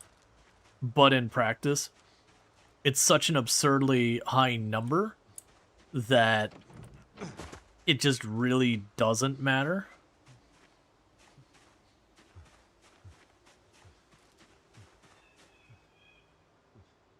Gotcha, Darth. I mean, that still sucks. Like, you would hope someone, especially someone with that level of familiarity with you, wouldn't be afraid of you. I'm surprised they have not aggroed to me. I am very close. But I mean, if they just want to stand there, I'm down to stand here, like, to sit here too.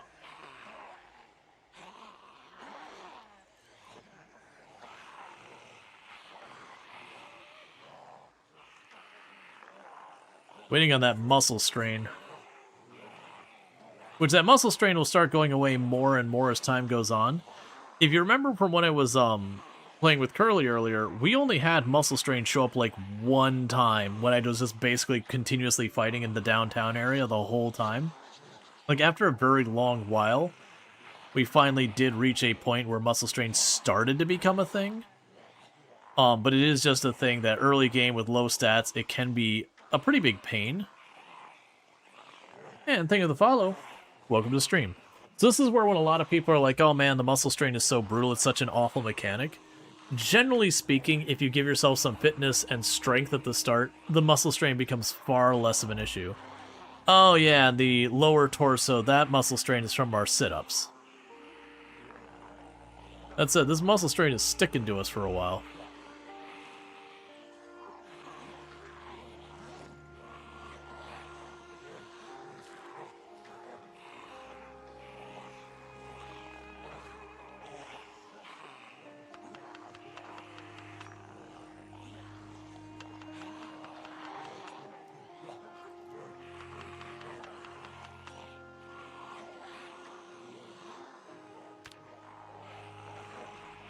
I'm actually surprised at how long it's sticking.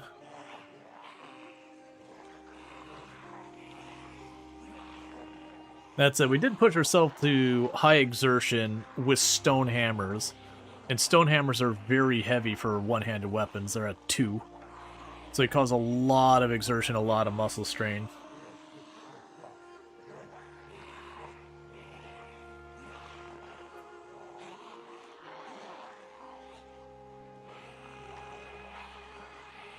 Okay. I'm gonna drop speed back to normal while I stretch real fast. Just in case one of them decides to make a move. There we go. Finally that muscle strain's giving. A big part of that could have been the exercises. That's the reason why I ended up not doing the exercises as much in Build 42 with the muscle strain. Because they do stick around for a while. Now it is a mechanic when you look at your exercise window here. You'll notice there's a regularity down there. As that fills up, the consequence of like pain you get from your exercises goes down. So if you are being consistent with the exercises, it will become less and less of a problem. But early on, they were rough. And it is kind of one of those things that just takes time. Alright, well I'm not willing to make a berry salad. Because cooking potentially poisoned food is always a real dodgy one. Okay, that berry was poison, in case anyone wasn't keeping note. Alright, so we got that sorted. Yeah, so I'm wondering if it considered me as hidden behind the table. So zombies just didn't know what to do.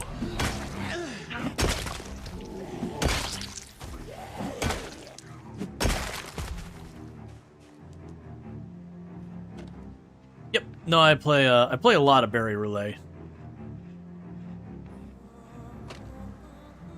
I'm definitely, as a player, someone who is perfectly content eating the poison berries. The big thing is after you've eaten a poison berry, until that fully clears, don't touch another one. And you do not mess with the poison mushy mush. The poison mushrooms are just not something you can get away with. Now, let's go ahead and take a sip of water while we're down here.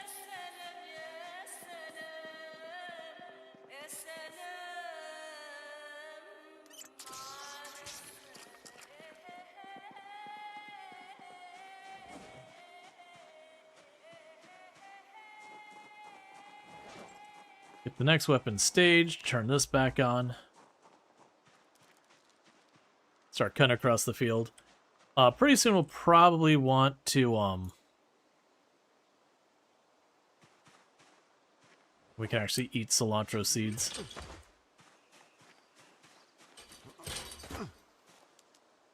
We'll probably end up wanting to go out of our way to pick up a bunch of sticks on the return trip, just so I can make more weapons. We do have some spare stone bits and all that. Well, there's some sticks right now. Fine. I'm willing to just immediately turn around with the sticks we just grabbed and make weapons out of those. Because this area, I've been picking up all the sticks we've seen, and I've got most of the ones that just spawn on the ground. I'm sure I missed a couple, because they can be hard to notice. Those are twigs, I don't care about those. There's violets.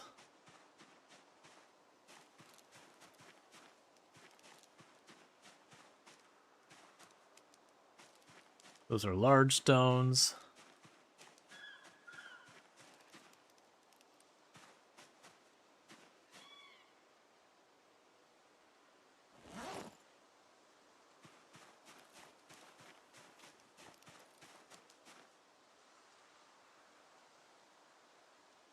We got a couple more stones while we're in the area.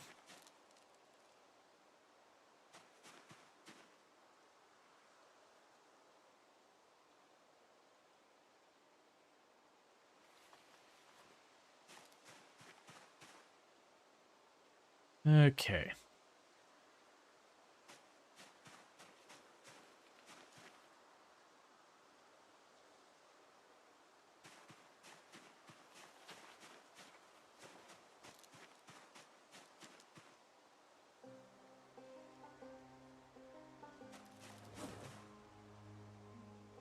Right, I can eat the cilantro seeds, but the sage seeds I can't.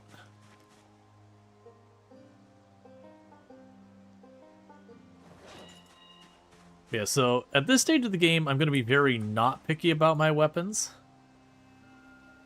It's very beggars can't be choosers. And we are full on begging.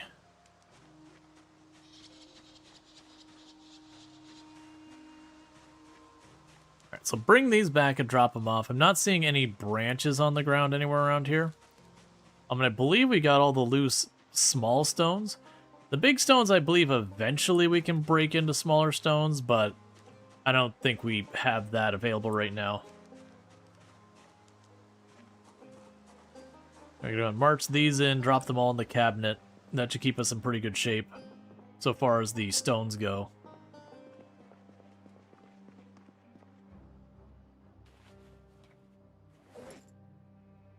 Let's see here. Drop that. Drop the other stones in there.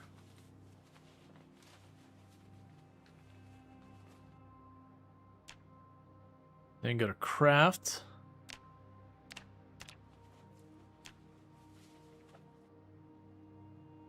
And real quickly, we'll make ourselves 2 more hammers.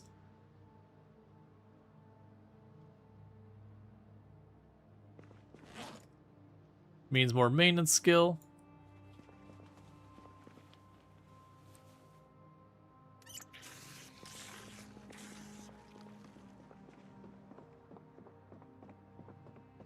Okay.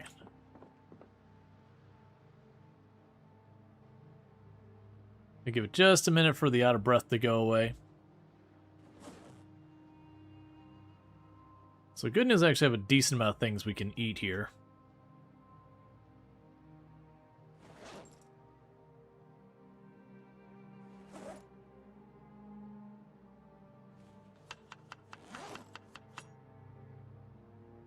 So we can take the cabbage, add some cilantro seeds, add some cilantro,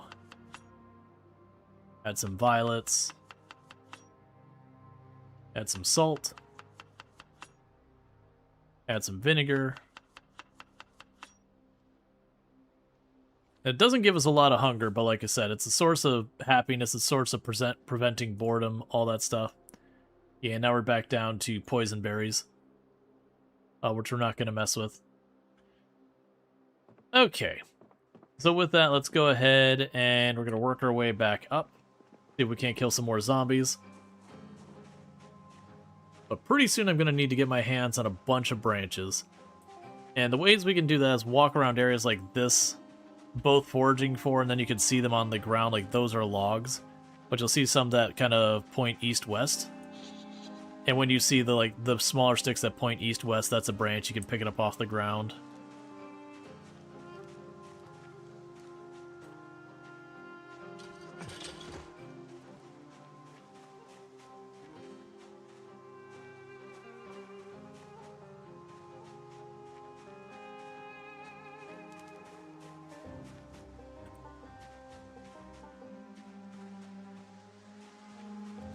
I'm trying to watch for him as well.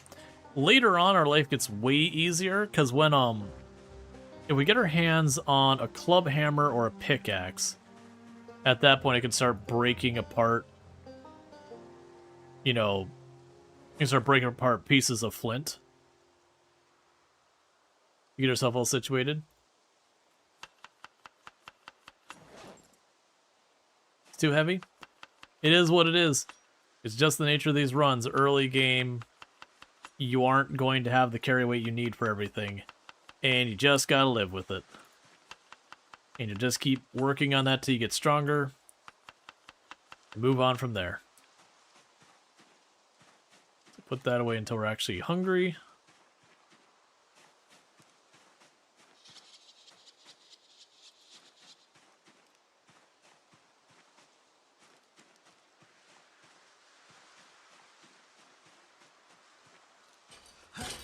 Okay, and we've got a tree branch here.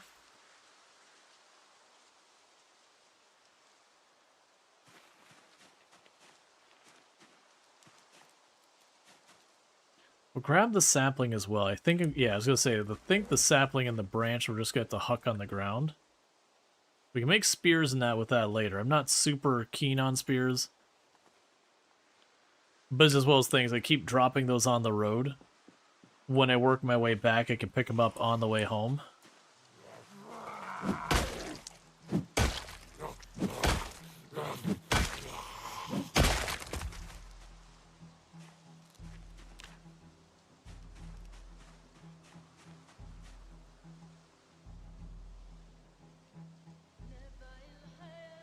Okay.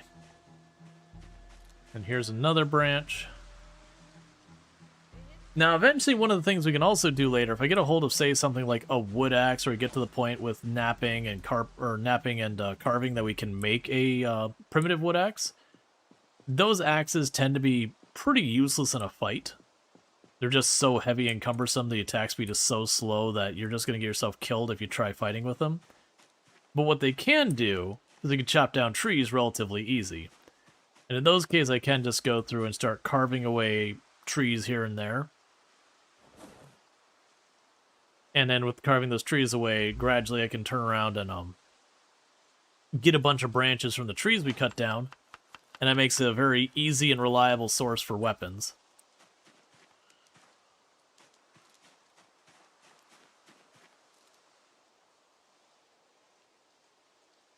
Yes, as long as I make sure to come back this way, it does look like you got a pretty good number of branches and stones to pick up along the way.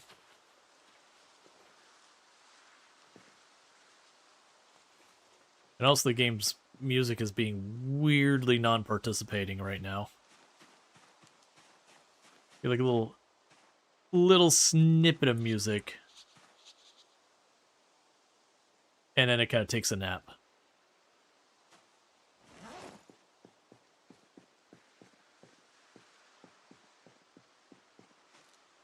Alright, we won't worry about any more of that this way. Because we're going to keep pushing up to the next building. That's pretty much the plan. Slowly work our way from one building to the next building to the next building, grab what we can, move on, that whole bit. Eventually, our maintenance skill will get high enough that the effort of like crafting more and more weapons will become less and less cumbersome. Because we'll be able to make those weapons, you know, last me more than a day or two. We'll get the strength and all that, so I don't have to rest nearly as much. All the prescription glasses laying on the ground because of all the fighting over here.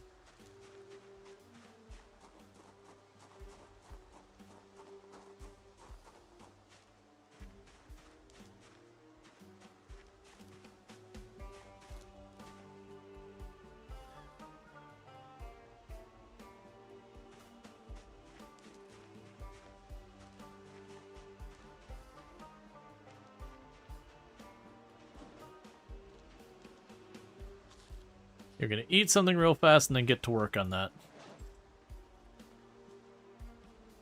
Right, so we're down to berries again.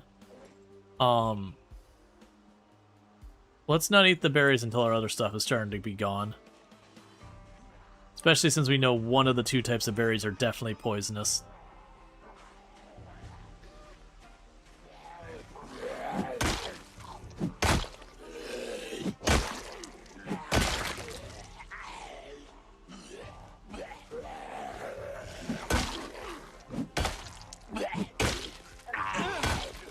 Okay.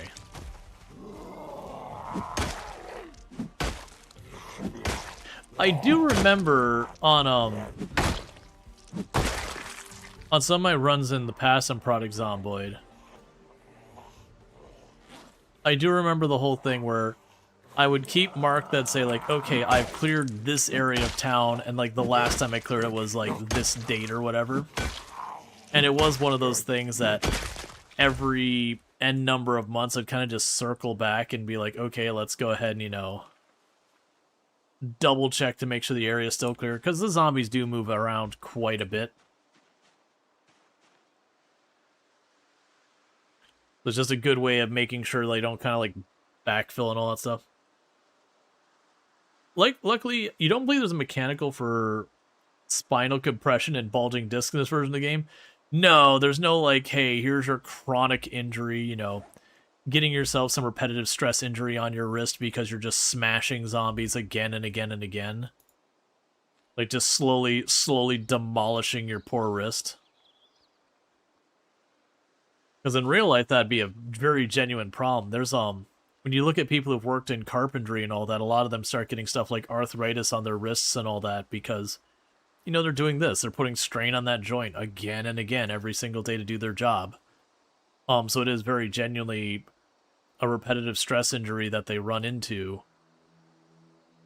Is just all that wear and tear on their joints. You know, for people working roof, it's like knees and ankles.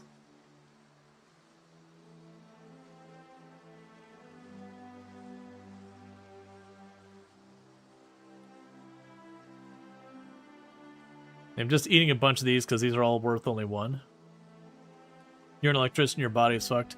Yeah, imagine with an electrician, it's probably a lot of like bending, squeezing, getting down into difficult areas. Because I've done electrical work, but nothing that would be like commercial. Like it's been like doing my own electrical around the house because my degree actually was part electrical engineer. I am not an electrical engineer. I can't call myself an engineer. It was electrical engineering courses. It just did not include all like the general engineering stuff like the thermodynamics and all that kind of nonsense. You know, nor did I take the certification for the general engineer. But my degree was a mix of computer science, electrical engineering, and network signaling.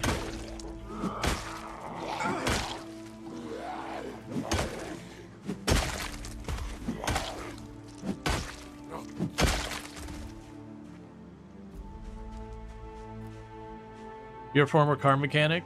Everything hurts? I'd believe it. My first car was a real piece of junk.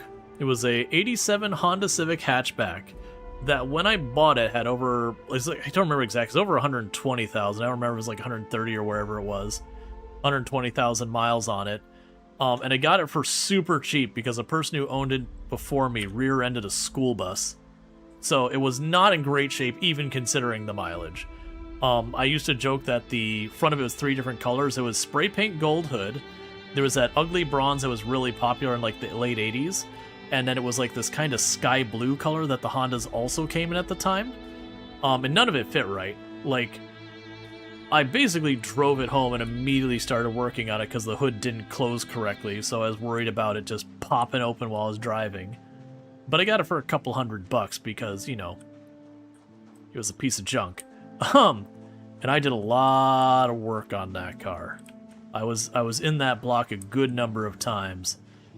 And you gotta twist yourself into all sorts of weird pretzel shapes, so it does not surprise me that, you know, someone who's been a mechanic for any real length of time being like, oh yeah, you know, back pain, wrist pain, elbow pain, knee pain. I can see where you gotta go full contortionist sometimes to just get into some of those areas.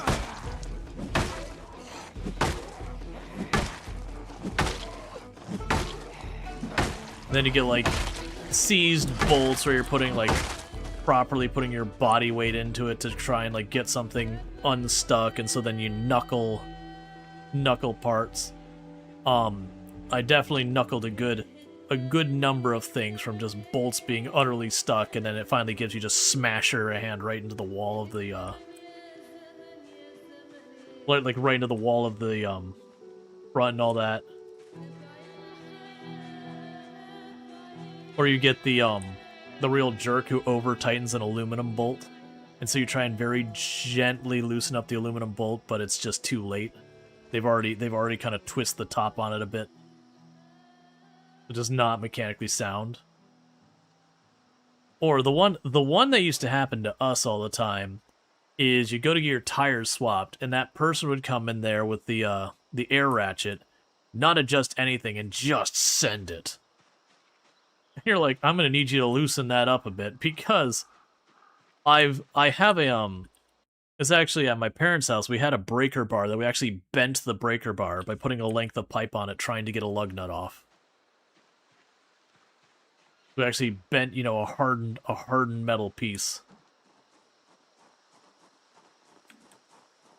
I've snapped a few of things like that, trying to get lug nuts off where people just go at it with an air ratchet.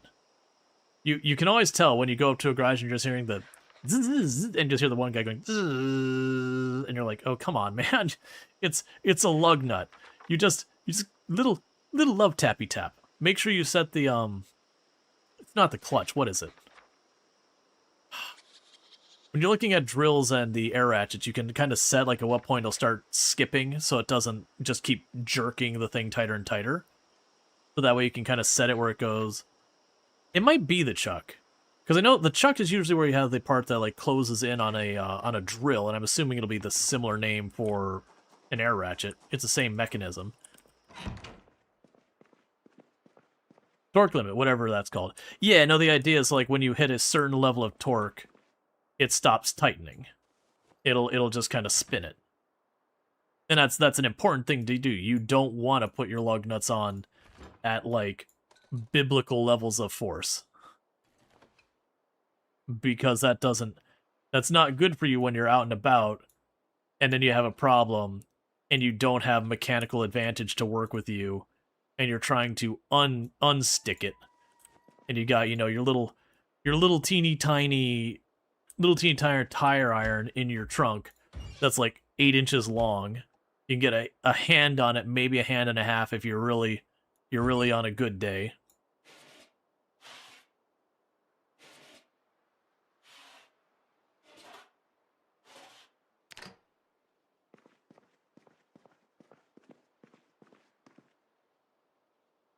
Have lower speeds, but a lot of people use torque sticks. Yeah, no, that's like the whole thing. Sounds like you cured a lot of mechanics in your past changing flats. I have had one case where I gave one mechanic an earful. It wasn't even like when I got to changing a flat. It was I saw him like blasting away at his air ratchet. I was like, take that air ratchet off of my lug nut, please. I'm like, take a look at that lug nut. Does that look different than the other lug nuts? That's because you've effed my lug nut. If I leave now, I'm gonna try and get my tire iron, and I'm just gonna spin it.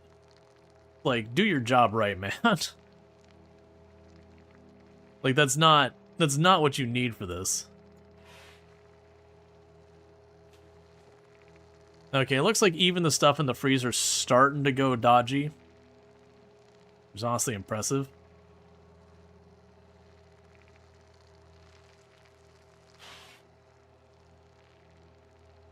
Yeah, that was one of the dealership. I had them like replace my lug nuts because it was just, you could see where he rounded all the edges on it because he just blasted it, and it was like, come on. We had a place nearby where I grew up with my, like, when I was a teenager, you know, early years of driving to like early 20s, and there's like the one place in town you could get your tires done, and none of those people were competent. Versus I've been very happy with pretty much everywhere else I've gone for mechanics.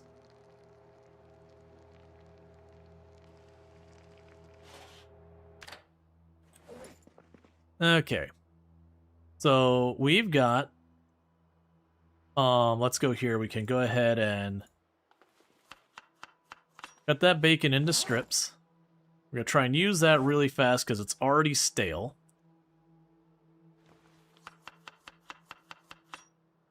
It also looks like it can't use this hamburger in the cooking, so we're just gonna eat the entire pile of hamburger in one sitting. Because eventually we're gonna start running with calorie problems. Until we find one of several solutions. And so in the interim, while we're doing that, what I'm going to want to do is just get the calories where we can to slow it down.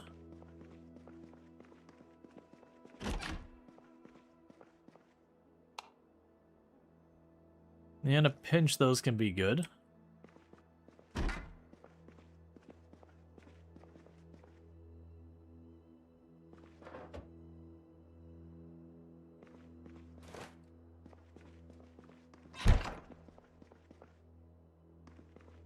Alright, so Oh, there must be a zombie in the basement.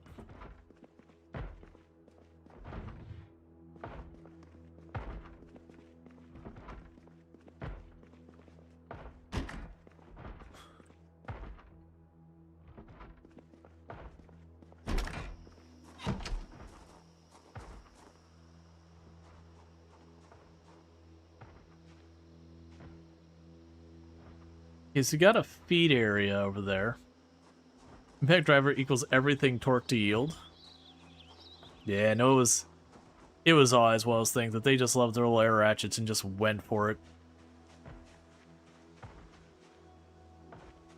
It's one of the only mechanics place I would kind of hover nearby,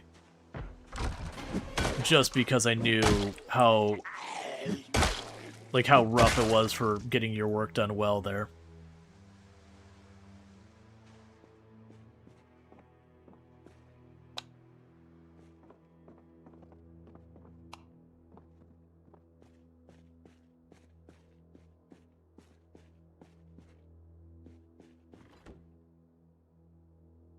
And I'm pretty sure we already have a saw on us. Let's swap. I think the hacksaw is better than the wood saw. I don't know without any certainty.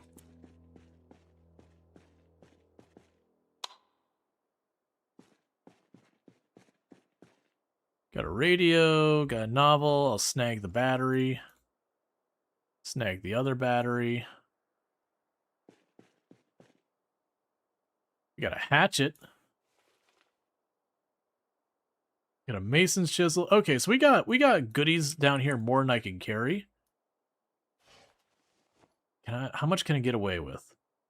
The tire iron's a good weapon. The whetstone's decent. Not really worried about the box of nails right now. Not worried about the handles right now.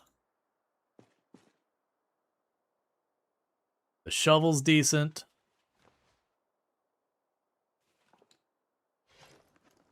Okay, take the stone back.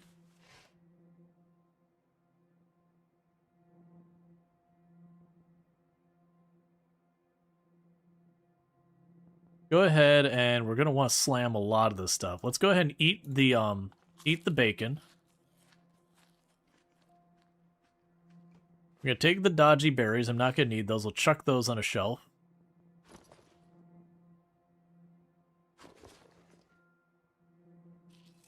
Right now I can chuck all those keys on the shelf too. Get the hatchet in the backpack. I can't make the shovel go in the backpack yet. But I put the shovel in my hands. Alright, so I can't make that work. Alright, so we are just dealing with the fact that I can't fit everything in my hands enough to reduce the weight to not be problems. But we can see what we can do with that. So we got the bacon salad. We can add the cilantro to it. We can add the fish to it.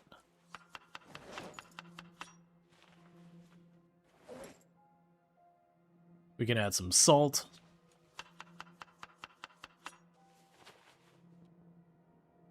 Violet.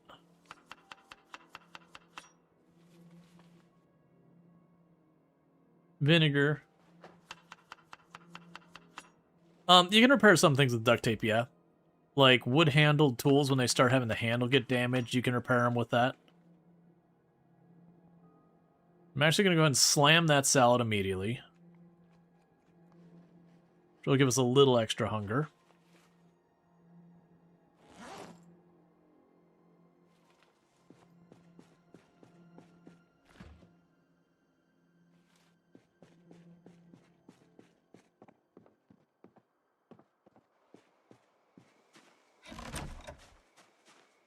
Okay. Oh, don't do that to me right now. It's late at night. I'm overburdened. So let me get inside.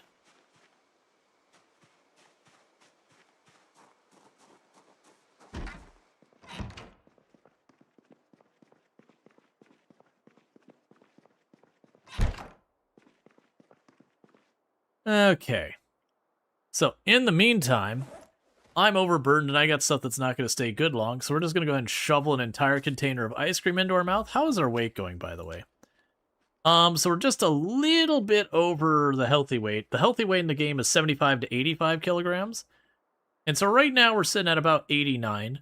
So apparently eating an entire tub of ice cream did ultimately stop our weight loss for the time being. So we're just okay weight-wise for a minute. And we're going to give ourselves a moment to get over that, and then we're going to go ahead and chase our ice cream. Because, you know, you don't want to eat ice cream. So we're going to go ahead and have a second helping of ice cream. We've just kind of consumed 2 gallons of ice cream. We're now at a double up arrow so far as weight gain. So we are putting on weight now at a alarming rate because we are just eating an absurd number of calories, all of it just sugar. And so we're going to chase our ice cream with some ice cream. You know, as you do.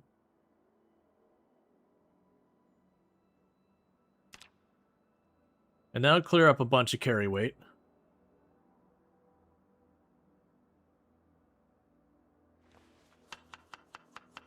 Yeah, no, we've definitely thrown so much sugar at our system. We're going through some type of like shock that our body is just uncertain what to do with the sheer volume of sugar we have just consumed. We're gonna add salt. We're gonna add violets. We're gonna add some shrimp. We're gonna add the bacon strips. Put that away for right now. Alright. So with that, we're going to go to sleep.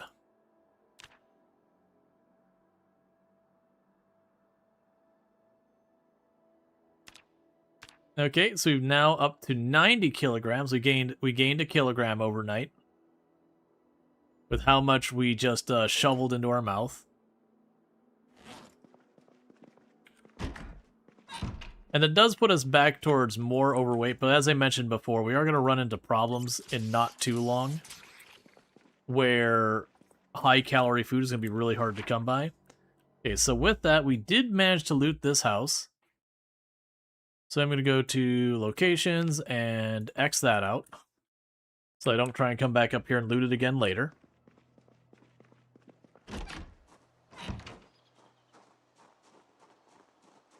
No, I was at 89 when we started the sleep. We did go up enough that it registered the next calorie up. Now, whether it was like a full calorie or whatever. I think we got most of what we cared for. Oh, I guess there was the Mason's Chisel. 1 second. I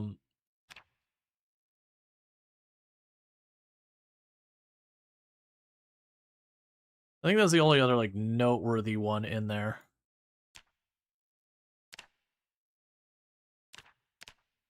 So we'll switch it to that.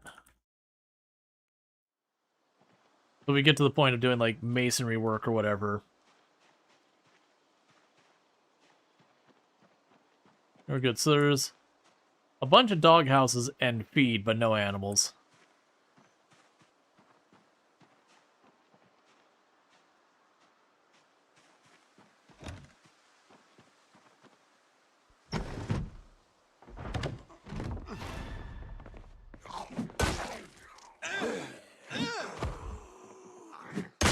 I figured it would have already aggroed with the gunshot. I'm glad we weren't closer because that was already close enough that we ran out of room to run, but we made it work. So metalworking. Okay. Why would you do this to me, game? Do we already have flashlight? We already have flashlight. So let's go here. There's more in there. Metal, chisel, electrical, 4.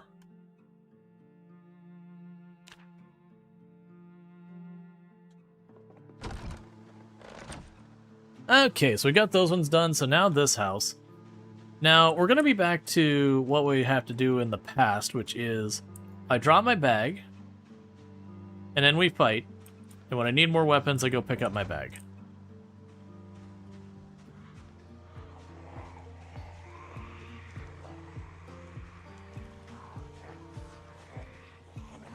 Come on. stop trying to like do a weird outflank and just come after me.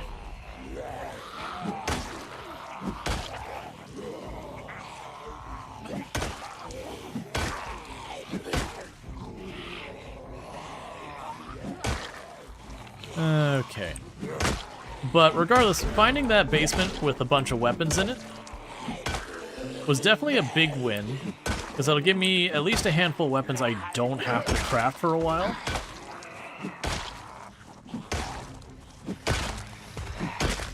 So I can focus more on just fighting.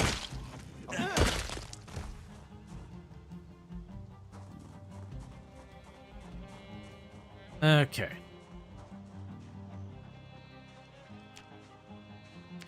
And we're still, solidly a double up arrow. It's almost like eating, like, 4 or 5 rounds of, 4 or 5 gallons of ice cream in the course of, like, 2 days. Not great for the old figure. Definitely not helping us lose a little weight. I don't regret it at all. Why would you not eat ice cream when it's available? Especially when you know there's going to be no more ice cream in the immediate future.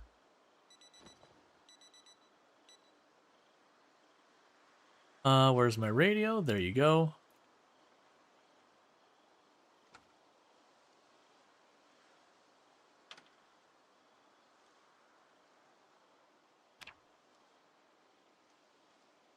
Okay, we gotta work on that muscle strain. The good news, once I get the stone hammers out of here, we got better weapons.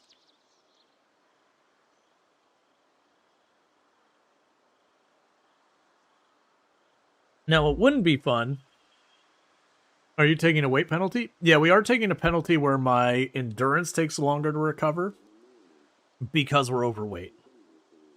Generally speaking, in Product Zomboid, if you're over the healthy weight, so you're over 85, your endurance recovery is slower, which just means you're going to get exhausted faster. And then if you're under 75, which is where you're considered underweight, you do less damage per hit. And it's not a huge penalty, but it is enough to feel like it's enough to be noticeable.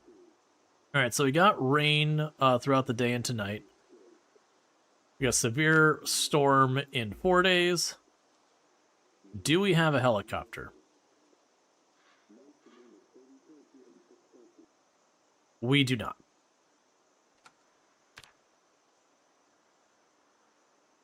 Yeah, so very much like the min-max, you're just trying to survive to the best of your ability. I should be letting my character lose weight, but I'm not too fussed. Once you're past the beginning of the game where you can easily potentially find ice cream and stuff like that, you very quickly get to a situation where high-calorie food is something you have to really go out of your way for.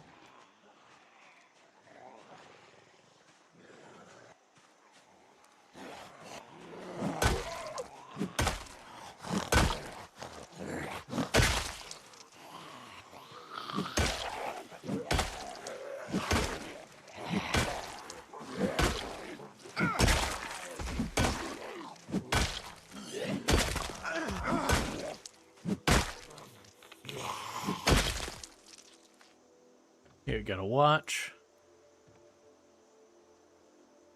Lay knife on that one.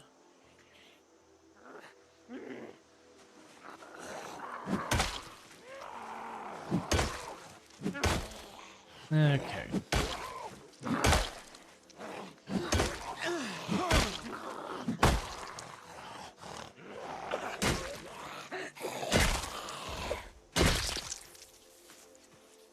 Alright, so take the broken thing off you. Grab that lighter. Oh. I want to check the motorcyclist's body. It seemed like he had a couple more things on him.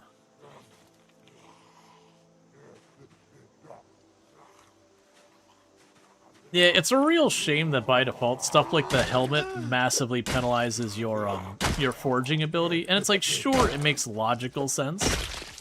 But it's just kind of one of those things like, oh, well, then it's a bad idea to wear sunglasses, and it's a bad idea to wear this, and it's a bad idea to wear that. And it's just like, well, cool, you've just given me reasons to not wear most things. Because sure, the helmet protects your head, So there's like a little bit of like an armor to it kind of deal. But generally all those negatives are just not worth enduring. So we can go ahead and keep reading our electrical book we just found. While we wait for our muscle strain to go away.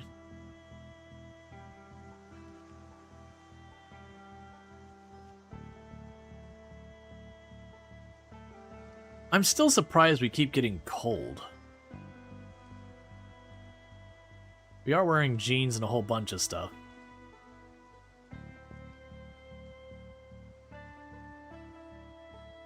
And thank you for the follow. Welcome to the stream.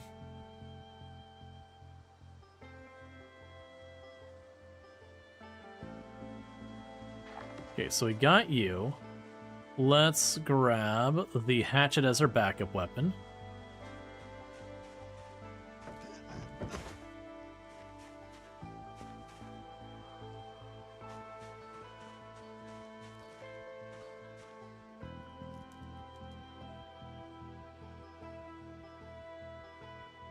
Does have a gun, but the gun has no bullets in it. I'll switch my boots. Just to keep swapping them out as we go, because eventually I'll break a hole in the boots.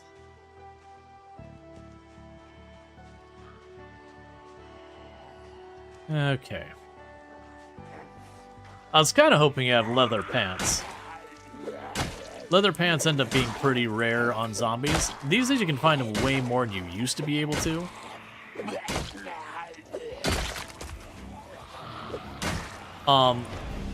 They do actually give you a defensive bonus. I mostly like them for the meme.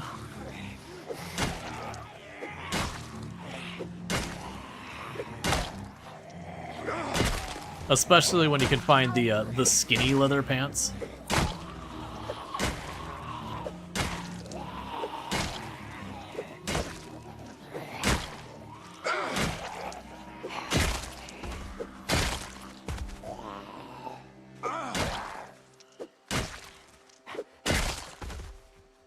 Okay, so grab your watch.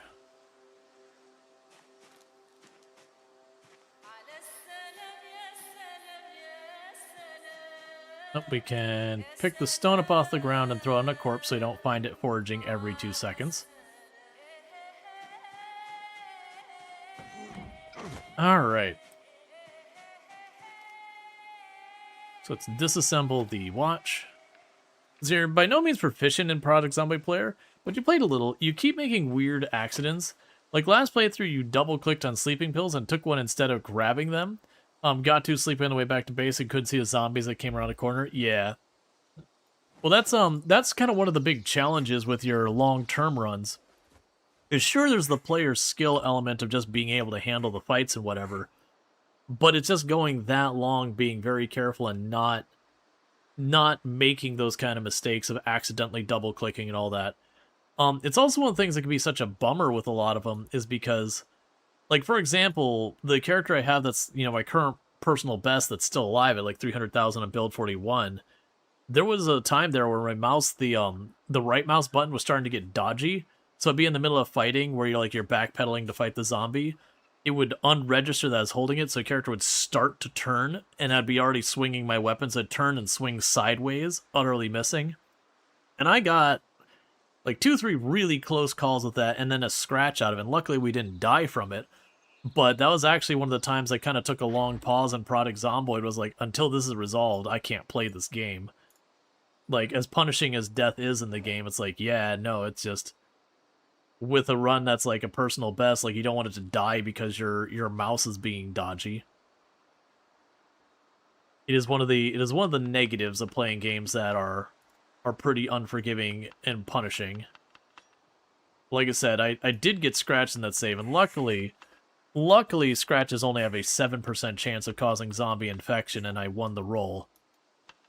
But it definitely is one of those things that you're just kind of sitting there being like, yeah, we're just going to put this away for a while. I was already pretty burnt out at the time on Project Zomboid. It kind of just needed to do something else for a little bit. So it wasn't really a bad thing. But that was basically the last time I played with any real regularity. I mean, that's not true. I definitely played, like, with Build 42 when it first dropped. I definitely played for a couple of weeks pretty strong. And I've been playing since the multiplayer update, which has only been, like, a week and a half now.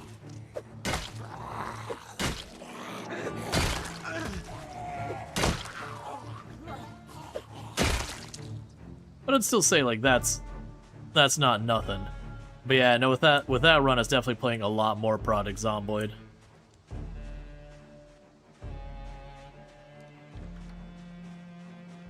Yeah, no, AFK, that's been kind of an ongoing commentary right now, even among, like, the veterans in the game, that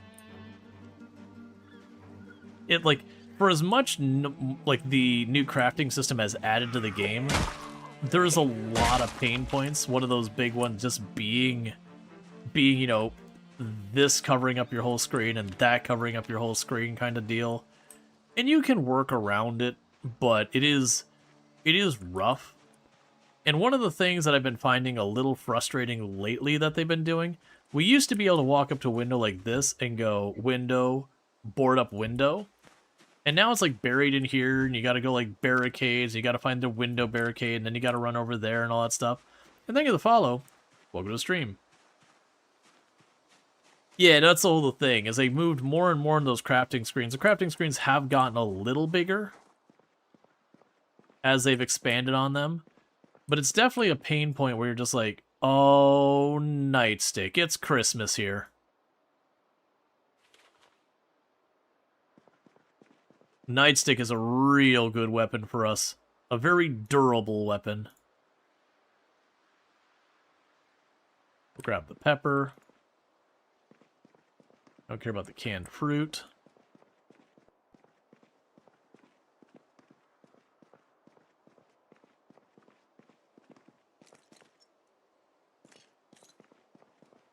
Where's your bag? It's just over the fence back there.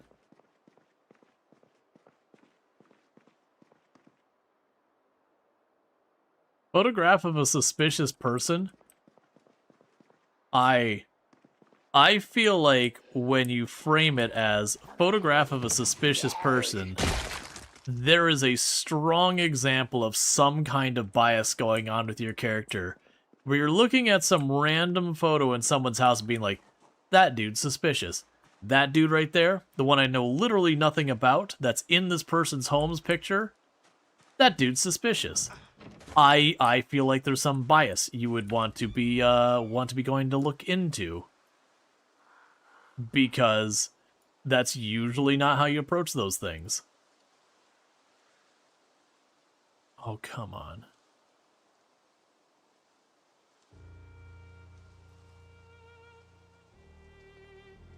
Okay. Let's see, do you all typically settle in a building you spawn in, or is it always good to play and move around? You typically move around. It's pretty rare you stay where you're at. Generally speaking, you're going to gradually like run out the loot in your surrounding area and need to move around a little bit. So you generally find it's worth looking for someplace, you know, centralized or whatever, that's got some goodies.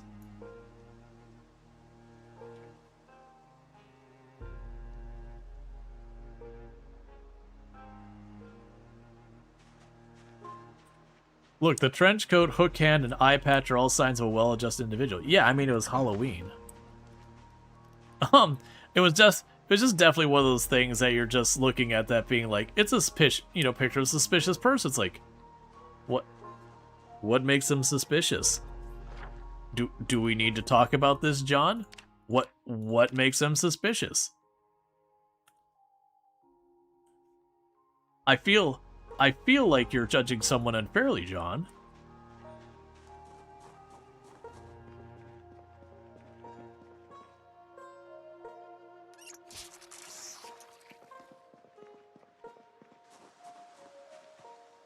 You clearly have no context around the photo.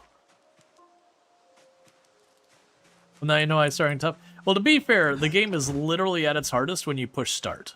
Every day you survive, the game has gotten at least the tiniest bit easier.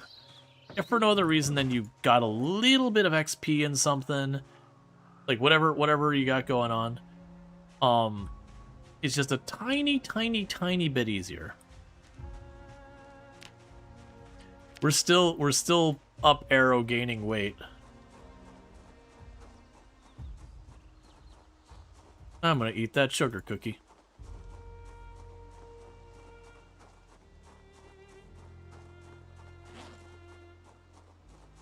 So 1.5, 1.52.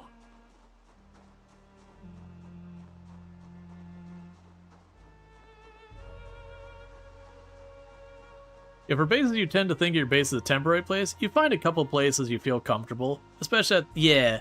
No, generally the way I tend to run is early to mid-game, I tend to float around a lot.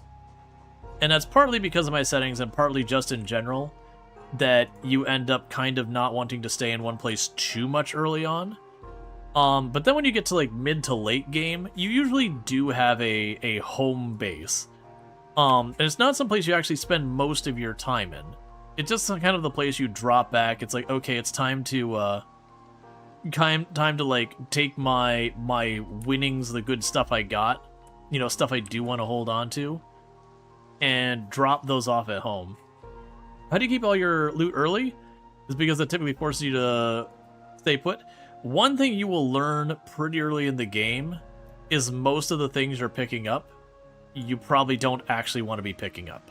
I'm gonna chuck those on the ground. Like, there's a lot of stuff that you'll be like, I want it, and you'll go out of your way to grab it, but you really don't need it.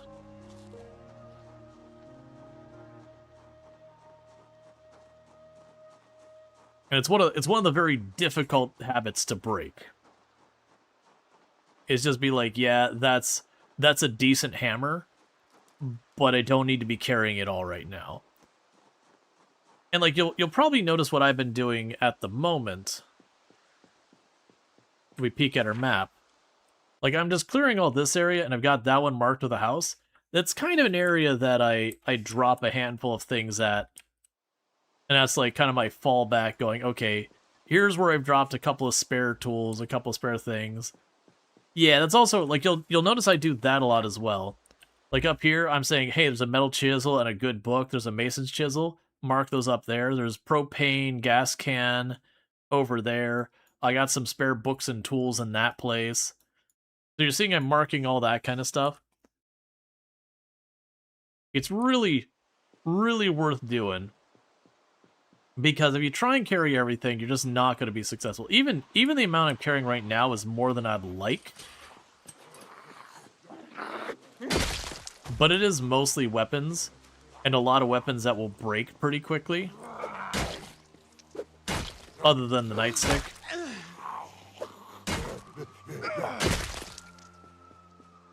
So I do want to slowly work on getting, you know, breaking my shovel, breaking my, you know, stone hammers. And you'll notice a lot of times I'll tend to prefer a lot of weapons with really poor durability first. Like, when I'm using my weapons, I'll use the ones that break easier, that kind of thing, as early as possible, for the most part, unless it's like a particularly bad damage weapon. And it is for just the reason of, well, when I break it, that's that much carry weight I'm not lugging around.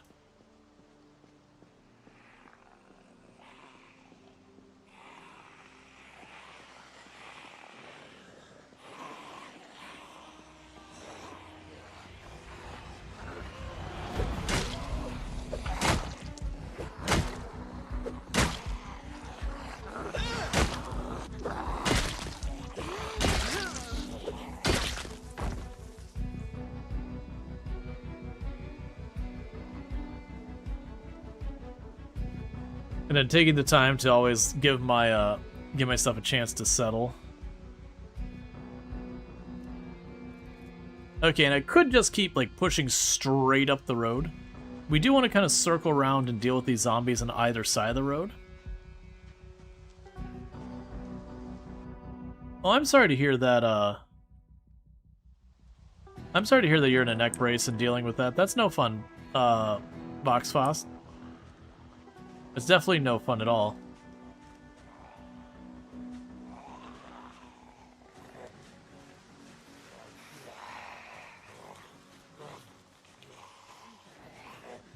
His life surgery is better to... Yeah, no, I gotcha.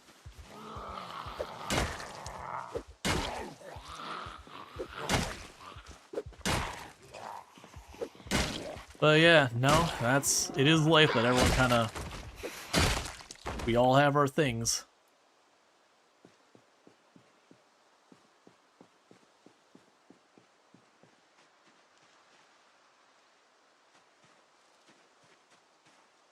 Yeah, no, that's kind of one of those things. Like, eventually, you'll sit there and be like, okay, I've got a generator hooked up, I've got, got a vehicle and all that.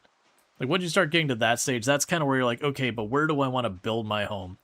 Generally speaking, almost every base I take, with a very rare exception, I tend to take either right at or next to a gas station.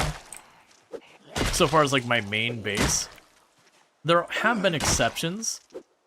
It's just the convenience of having gas right there and using one generator to handle it all is good. But it is one of those things that you don't need to do that. Like, for example, my longest run that's still alive, she's based out of the military checkpoint outside Louisville, or at the edge of Louisville, because the whole point was to continue fighting just Louisville the entire game till it was clear. So where her 300,000 kills have come in, it's all been just Louisville. But I chose the checkpoint as kind of a bottleneck where, none of the zombies could quote-unquote escape Louisville. Which isn't totally true, there's other ways in. But you get the idea that I was acting as a bottleneck so we would get to fight all the zombies in Louisville as best we could.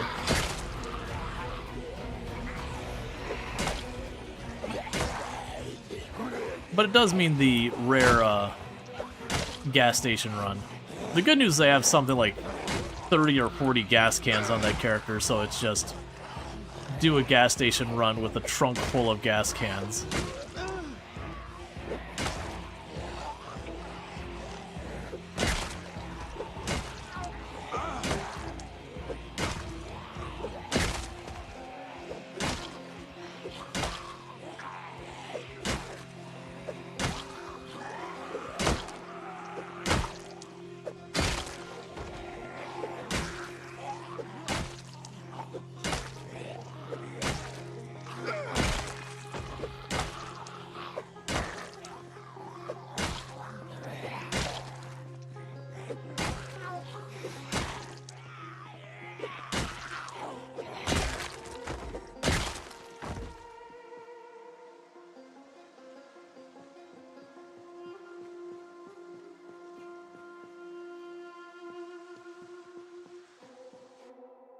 Let's see. So generally, explore and mark, clear zombies as needed, find a safe-ish place to settle, and then cycle back to mark looted as needed.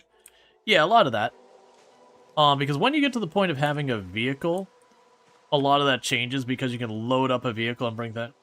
Based on resources around the proposed location, yeah, generally speaking, I like having, for whatever my main base is going to be, I like having water nearby so that I can fish and all that kind of stuff to maintain weight or whatever. And I'll have forward bases, which is just, a place I go back to go to sleep. Like, there'll end up being some stuff I bring back there, like some spare weapons I just chuck into a cabinet or whatever.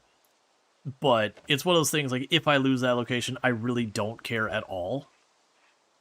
Even your main base, like, where you've got everything, I still just the same will kind of, if I get bullied out of it, that's just, them's the breaks. I don't sweat it too much. I'll just, go leave the area and then circle back to that base as I'm able, which is a lot of time taking the time to be able to, like, clear back to the base.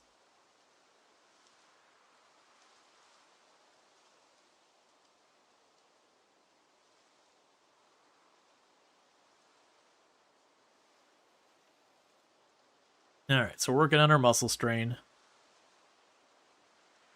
Water and gas station nearby are the best resources to have. Neither is a necessity. Yep. There's nothing in this game you truly need.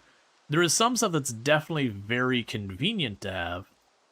But as far as, like, proper capital N need, it's a very short list. All right, let's get these stone hammers on here, so once that breaks,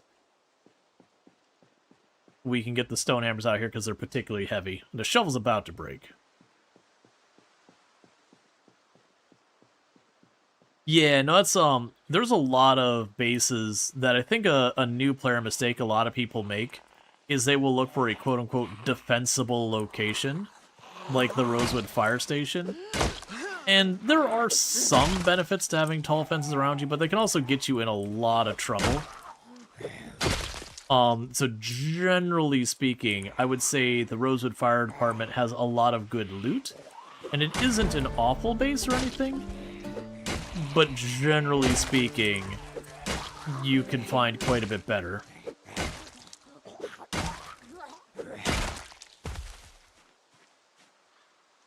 Guns are not a no-no. The problem with guns is, unless you're running a lot of mods and weird loot settings that give you a lot more, you're just not going to have enough bullets to make carrying a bunch of guns around, and plus, guns tend to be very, very heavy. I'm swinging right now a shovel.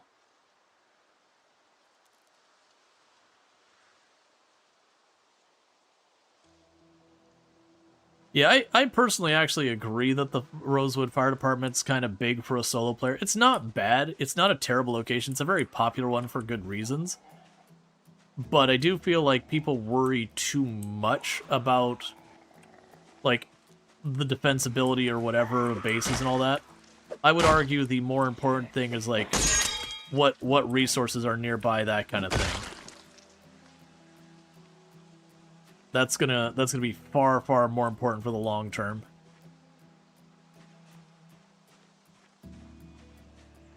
Which I'd actually argue the Rosewood Fire Department is not super great on. There is a gas station in Rosewood. It's not particularly close by to the fire department.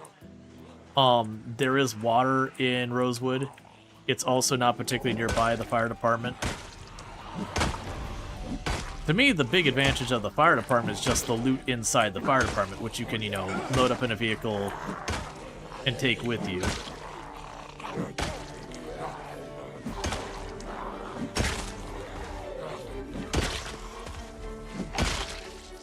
Yeah, no, there's definitely lots of shelves and all that in the fire department, so if you go full loot goblin and you don't want to build your own shelves, there's certainly benefits. Like I said, I'm not calling it a bad location. Like, very, very genuinely, where you choose to base, unless you're choosing a particularly dangerous place, usually is not that important.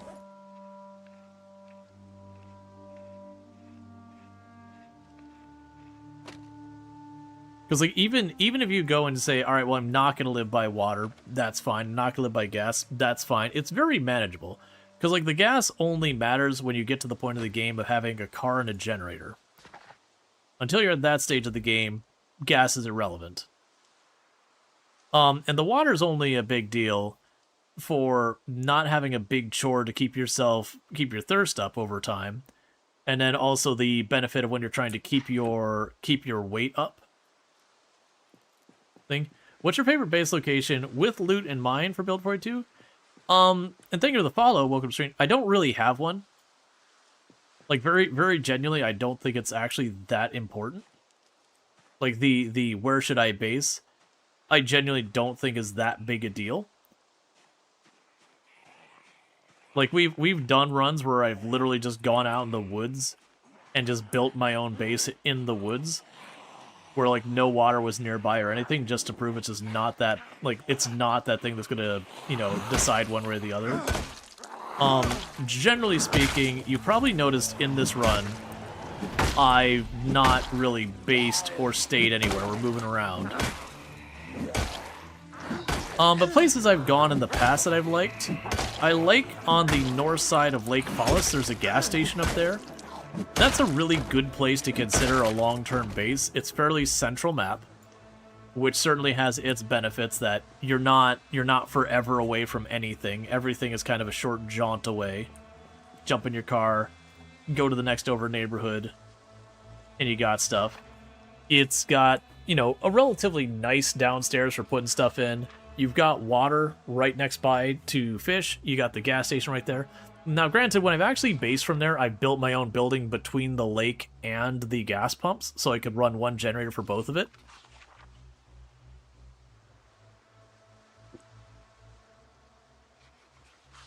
But that's probably the base place I've used the most times. I will tell you, the prison is an awful base you should never consider.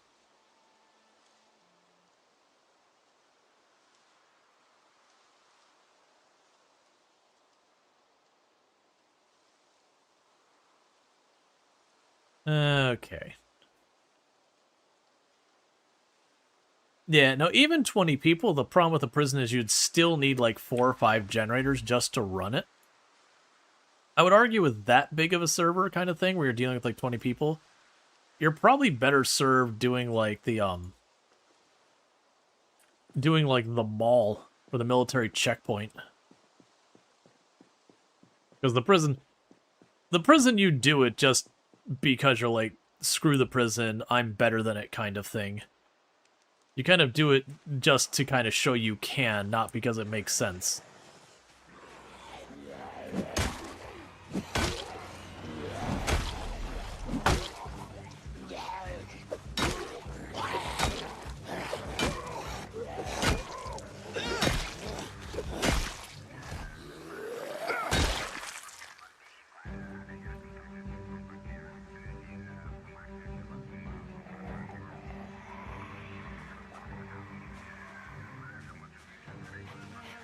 Because it can fuels most of my decisions in Project Zomboid. I mean, there's certainly no lack of decisions I've made in Project Zomboid because I can.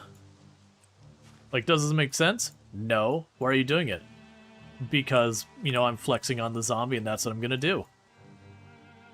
And also you have like a lot of times where it's like, does it strategically make sense for me to clear the hidden military base?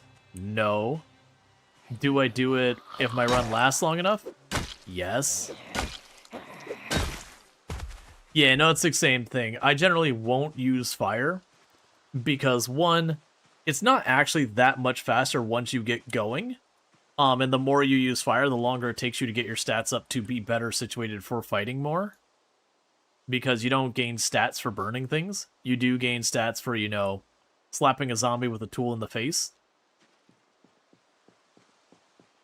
So I tend to avoid doing fire. It's not as bad as it used to be. Like, fire spread used to be absolutely awful. That once you started a fire, you just kind of wrote off that part of town, it's gone.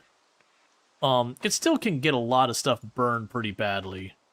But the fire spread isn't like what it used to be.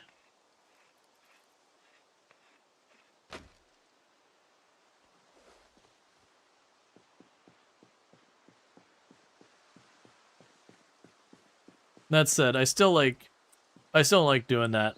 Because it's also those things that you light a fire, and you see the zombie with the katana get in on the fire, and you're like, well, crap. And the katana's just gone.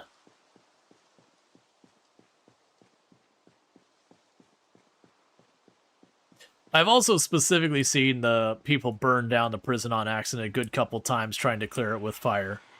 I know Inverse Flux did that one time. Thing of the follow, welcome to the stream, where he was basically at the entrance to the parking lot of the prison and was doing a burn, and just hadn't seen that one of the zombies broke off and basically wandered into the admin section of the prison, like practically beelined into the building. And you know, once the building's on fire, that's all she wrote. It's over.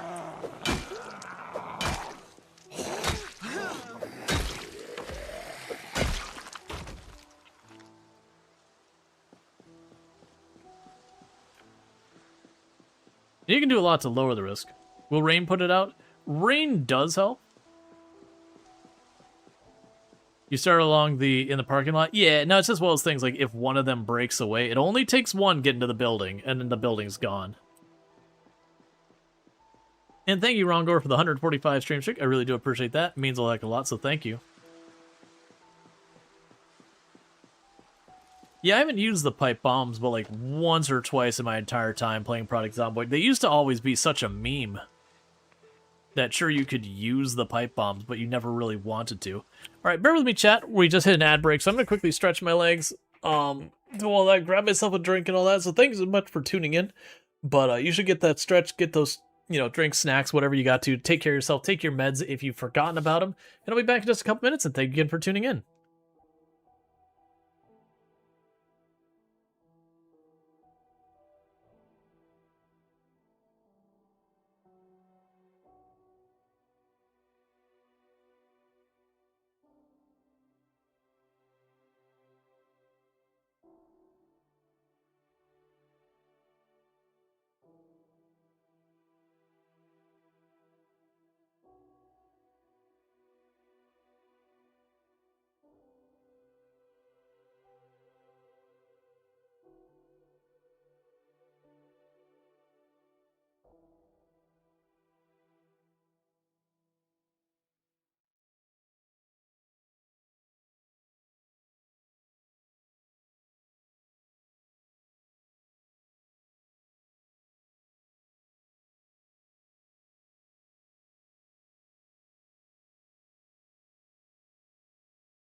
All right.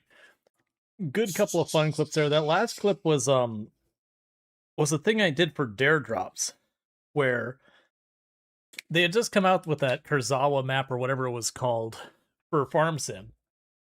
And they're like, okay, you need to do a tour of the map. I was like, all right. It just got like all in characters like a tour guide.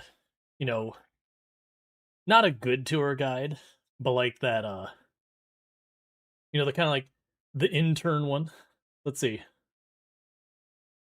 Yes, that was the map we did the community server on. Because I liked that map because it had a lot of little fields, so it's really good for a bunch of different people doing different things. Whereas, like some of the other maps where you have like a bunch of giant fields, you end up kind of having to have a lot of money to do anything. Which can be good on your own, but with lots of different people, not as great. I did see, and it's one of the things I hadn't thought about, that clip where you see the person sitting down by the tent. I believe that was like the day or two before that character died. And that character was Jeremiah Wiener, which is the one we had set the record from. Because I noticed the title says, like, personal best or like highest kill count run ever streamed, 134,000. It's 135,000 that the character dies. And in one stream, I was killing well over 1,000. I was killing several thousand zombies per stream at that point. So it is one of those things like, oh no, my boy. This is right before the end. You flew high, friend. Like, genuinely, I think it was like, I think I slept that night, and then the next night, when the storm started, I ducked into, like, as a little teeny tiny shop on, like, the strip or whatever. And then that's when the character died. Like, the next morning after I ducked into the strip.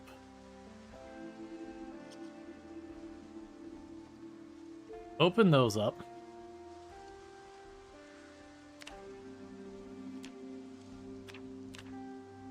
So importantly, we're gonna make actual hot dogs. We're not just gonna eat the buns and all that separately.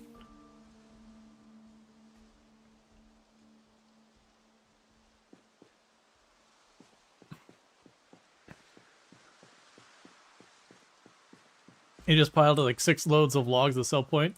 You popped the button on stream. Yeah. Oh yeah. No, it was one of those things like I'm gonna run out of things to do. I was like genuinely worried because that character was getting pretty close to maxing out their fitness and strength. Like I was at like 8 and 9 or something like that. And I was like, we've been having our character do these exercises when there's nothing else to do pretty routinely. And I was like, I'm gonna max out my stats here, and then the exercises will serve pretty close to no point at that point. Guys, Saucinat, sadly, I mean, unless I could put vinegar on a hot dog, I don't think there's anything to put there. I don't think I'd want just straight up like white vinegar on a hot dog. I could see malt vinegar. I don't think it'd be my go-to. Like, it would just make the bun soggy or whatever, but I could see taste-wise it being good. I think vinegar would make it worse. I don't disagree. I would try... Like, white vinegar, I think, would be just a straight-up mistake for a hot dog. Malt vinegar, like, I think the flavor, like, the taste would be not bad. But I do think it'd be a matter of... It'd just all soak up in the bun and you just have the soggy bun hot dog thing.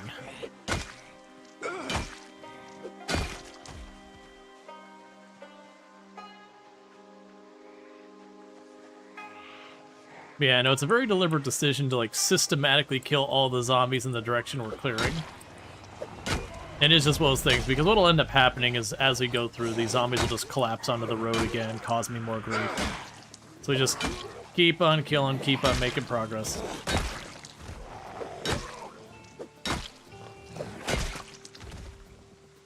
Okay, I kind of figured this wouldn't give me maintenance XP. It's fine. Lead pipe's a pretty solid weapon. Real bad from a endurance standpoint for the one-hander, the short blunts. It's one of the hungrier ones, but it's still not too bad. It's got good damage for it.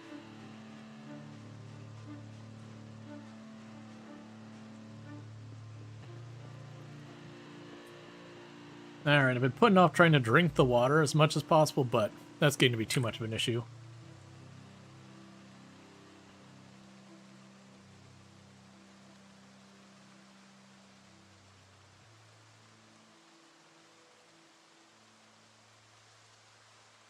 We can add pepper to the hot dog. That's it.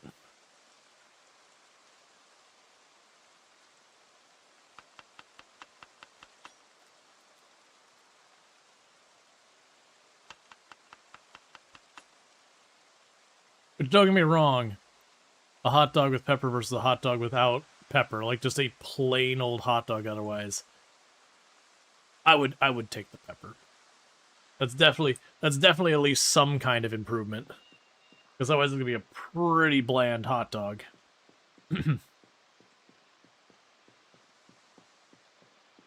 Knife chopping, yeah, no, it's really big chunks of pepper. You're actually breaking it apart yourself.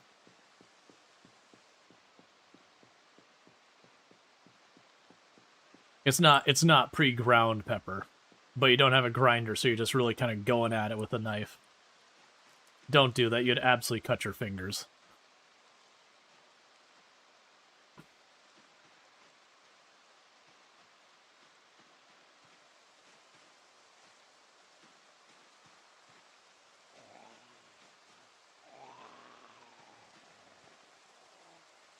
Use the side knife. Well, that's what I was gonna say. Is you would you do something like use the handle or the side or something else to like crush it apart, not try and chop it.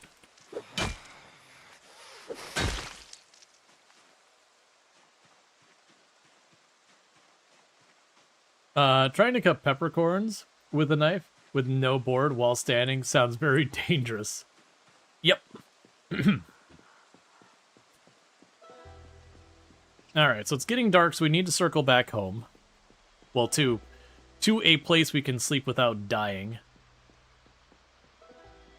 But we did break a good number of weapons. We got through both of our stone hammers and the shovel.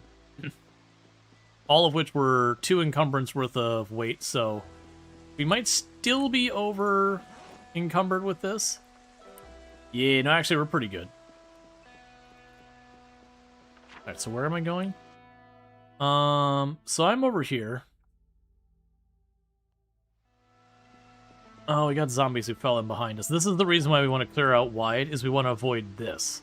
Because right now we're in good shape, but there are going to be some days where, like, a meta event throws things off, and you're kind of limping your way home where your character's getting sleepy, they're fatigued, you're short on weapons, whatever the thing is.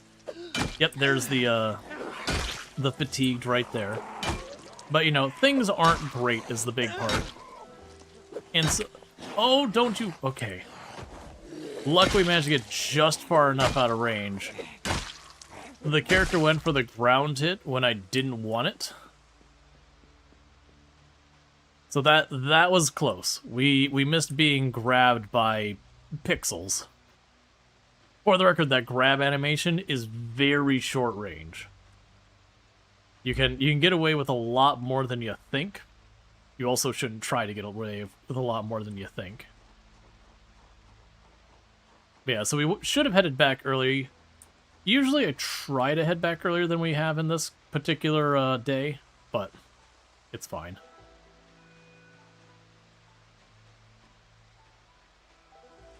But yeah, whether you're playing with respawns on or off, anywhere you're sleeping at, you just want to take a chance every single morning to do a lap around the building, kill anything you see nearby.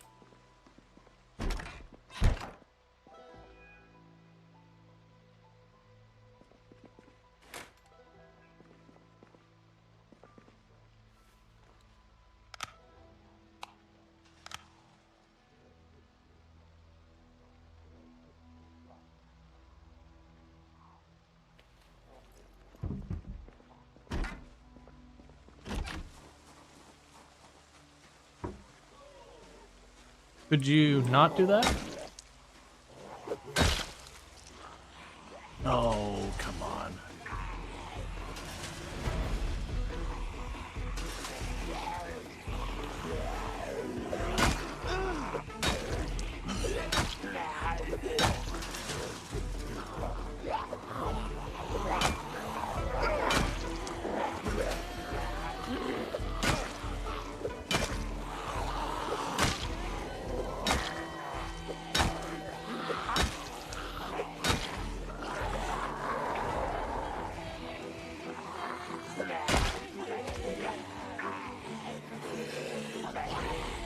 Pretty wifey.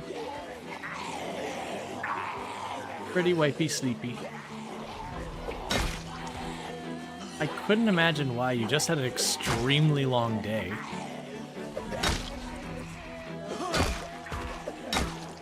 Yeah. Just get over waking up like 2-3 hours earlier for work than normal, and then working an extra hour late. Yeah, now Doom had a long day. She had to wake up to do like a follow-up with the dentist. You know, make sure everything's all good and whatnot. And then, you know, that was heading her into work just a little late, which, you know, she called ahead, like it was all good. But it meant she had to work late to, you know, make sure she got her full shift and yada yada. So she's had a very long day.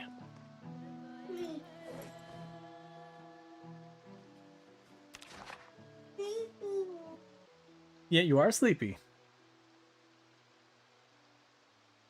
Better than a 12-hour shift, to be frank. I mean, yeah, but like stubbing your toe is better than a poke in the eye, but you know, I wouldn't recommend either of them. The classic, just because your fire is bigger doesn't mean I'm not also on fire.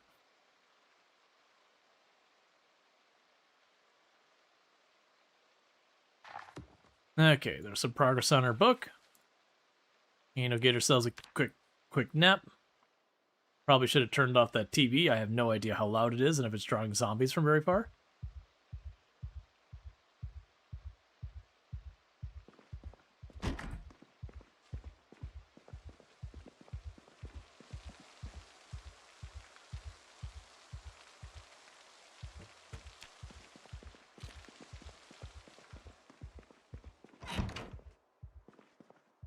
Well, so the odds that we get back to sleep anytime soon are pretty low, so it's going to probably be a day that we end up taking a caffeine pill. Because we didn't get enough sleep. And thank you for the follow. Welcome to the stream. Yeah, so we woke up. I don't know if that was a zombie. There's probably a zombie chilling right out here somewhere. And so it's close enough that my character can hear it, even if I can't. But we don't want to be running around outside in the dark. Especially long-term year runs. Poor visibility is one of the biggest killers in Project Zomboid. It's just one you underestimate, and it's the one zombie you don't quite make out that's the one that gets you. So it's not that you never fight at night. There's times where, you know, again, a badly timed meta event or whatever, you know, forces you away from home and you don't get a chance to, like, recoup and all that.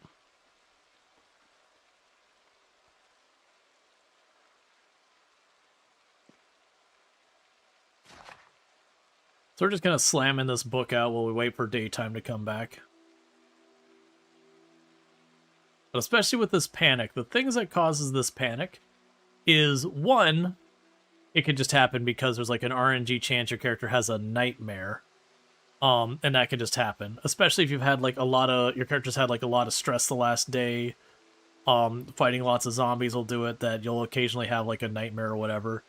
And there's not really a whole lot to do about it. It's kind of the equivalent of a meta event. It's just one that hits your sleep and all that. And there is a thing that I could also have turned around and taken a sleeping pill and tried to go right back to sleep. But it's the same kind of difference where it'd take me about half an hour in game to get sleepy enough to go to sleep again. And then, you know, I'd wake up at like 7 something and I'd still be sitting at like 3-4 hours of sleep. So it's kind of darned if you do, darned if you don't kind of thing. Well, we're just gonna go ahead and knock out this book since I'm at the home stretch of it anyways.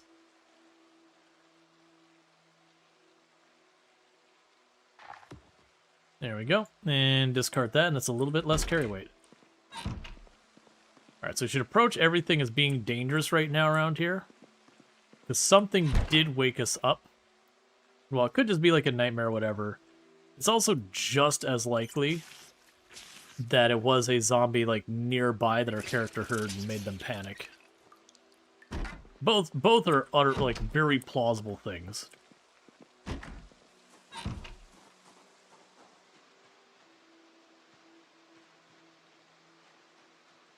gonna do a quick lap around here. We already cleared that basement. Okay, well, if it was a zombie, it looks like it must have just passed on. Like, just, like, walked the neighborhood. Good chance it could also have just been a nightmare. Like I said, what we'll probably do is if we do get tired really early, we'll take a caffeine tablet. That does mean our sleep is going to be a little jacked up for, like, the next day and a half. But that's fine. That's going to happen a lot.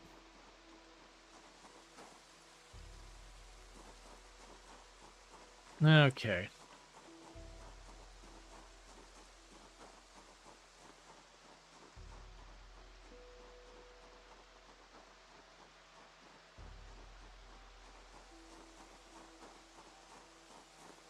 Oh yeah, those are still fresh. That's fine.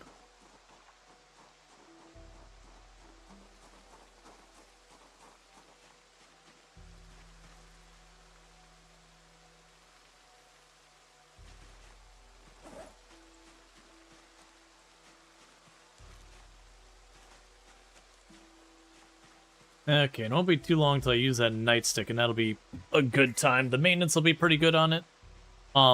We've also got, if we check our skills, I'm at maintenance, what is it, 5 now? 4 now? I'm at maintenance 4, and my short blunt is at 3. Both of which will go to making that last long. We're at 91 kilograms. Those 3 things of ice cream we just slammed back to back did actually ultimately give us about 2 kilograms worth of weight.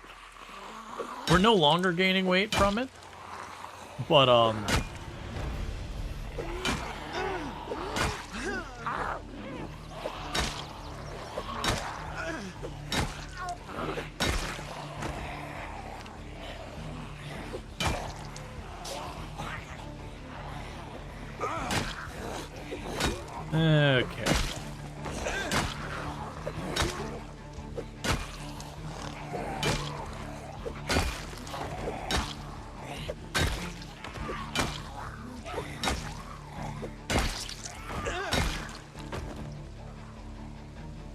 Let's see, what should you always have in your inventory? You should always have, like, 1 bottle or, like, container of water of some kind.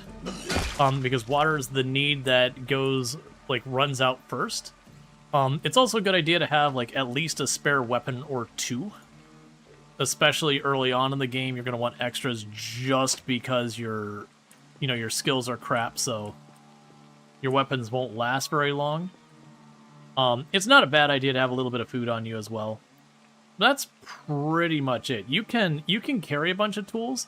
I personally also like to keep a sleeping bag or a tent, either or, on my person. And that's just that way I could go anywhere, plunk it down to the ground, and go to sleep real fast, or rest or whatever I need to. But yeah, the big one is a container of water and weapons. Most of the other stuff you can work around, but water is the one. If you do get separated and you can't get to any water or whatever, that'll kill you the fastest. Even that's not usually a huge ordeal. It just means you kind of got to prioritize going to where you know you can find water. Because you can drink directly from the lakes and rivers in this build. We've honestly been able to do so most builds. And a pen from marking map, I do like it.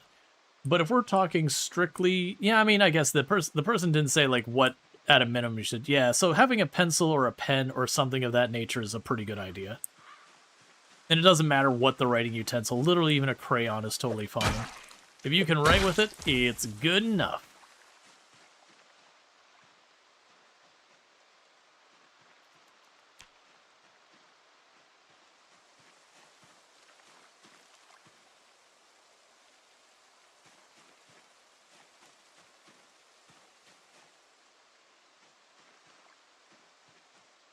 Because that's just good, like, when you're running around, you'd be like, oh, I found a car wreck here. It had some cool stuff, but I didn't have the carry weight for it. Or, oh, this car looks promising once I get gas.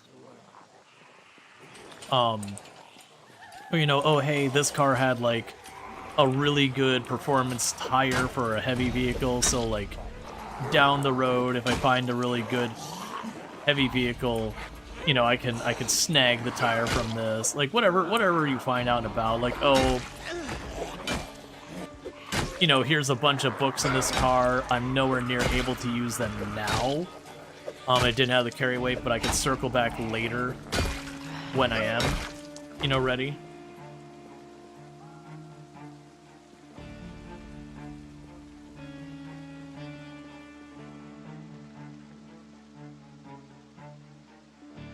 All right.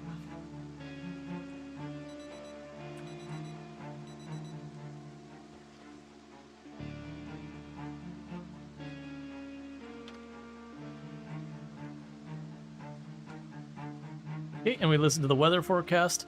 I'm getting a little spooked, leery, whatever you want to go with, that we're probably going to be seeing a helicopter pretty soon. I feel like, well, actually, so today's the 27th. Today's the 27th, and my last helicopter, yeah, so we're at 10 days. So we're solidly in the range that the helicopter can happen.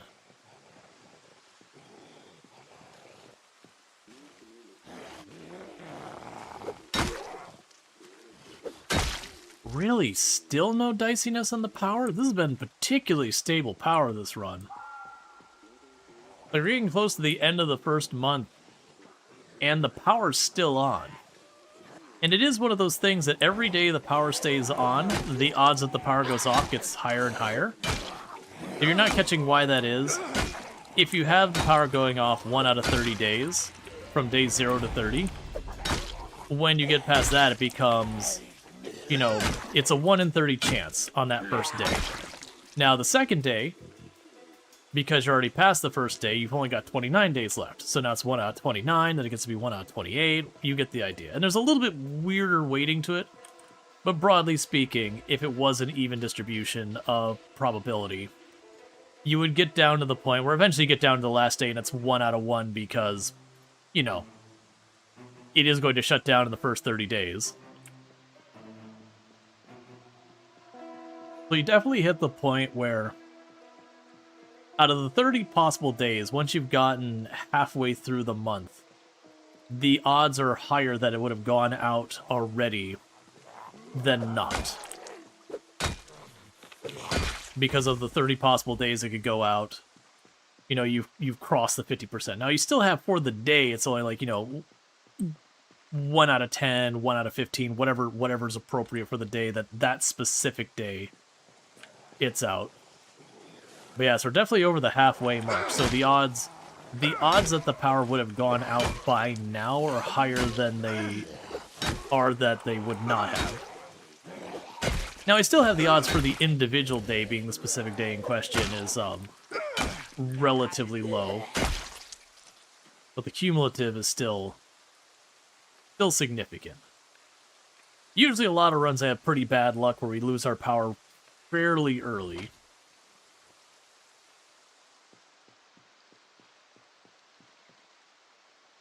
But sometimes you get lucky.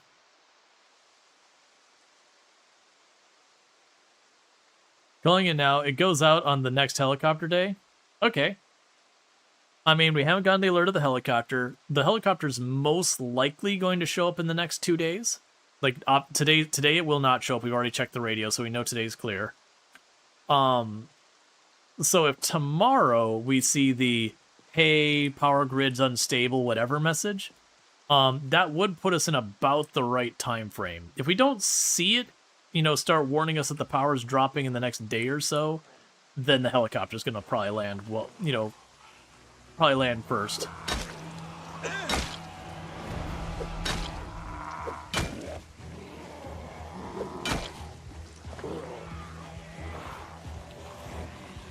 Oh yeah, that's true. We do have a thunderstorm, I think in 2 days? I mean, all three could happen at the same time. We could get the power fluctuations warning tomorrow. Then the next day you'd get like the power failure imminent message, and the thunderstorm rolling in that evening, and the helicopter. Because sometimes Project Zomboid just looks at you, flips you the finger, and then goes back to whatever it was doing. No farther acknowledgement, just utter disapproval.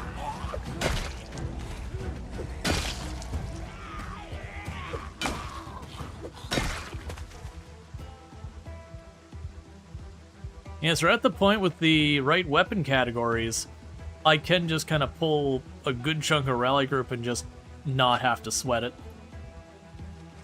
We're not at the point I could do that reliably, because it's only 1 or 2 weapon categories. We're kind of in that space. A short blunt and short blade, I could probably get away with it as long as my weapons aren't utter rubbish. It's going to be a while till we can do like long blunt or axes, because those are particularly stamina hungry. Spears as well. Spears will probably be like, if this character lives long term, it'll probably be just like when I was doing Venus, where I kind of leveled everything up to 10 pretty close to before spears got past like 5. Sure, we'll take our chances on a poison berry. And berry the relay. Did we win today or did we lose? Poison. Alright. Go ahead and chuck the other berry on the ground and not eat more poison on accident.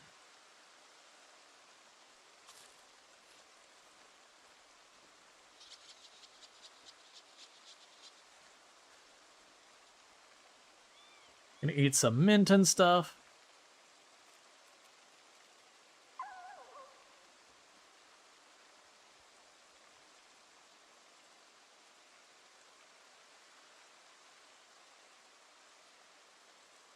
I'll go slam a hot dog. Oh, berry? Gonna die? Nah. Like, if I threw a berry on the ground, I wouldn't pick it up. So I'm gonna throw it on a buy just because you mentioned it.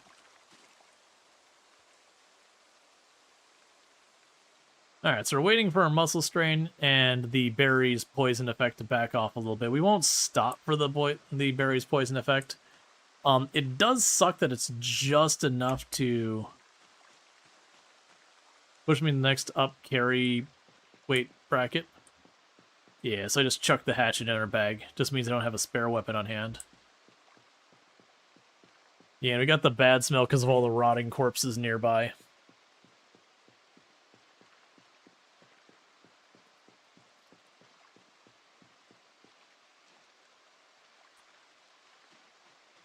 Yeah, so that's not one that goes to a house.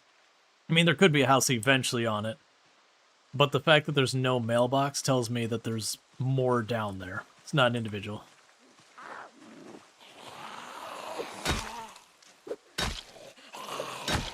The lead pipe isn't broken still, but yeah, no, the lead pipe and the metal pipe, both of those, when they break, they become a slightly crappier weapon, but you can still use it in a fight.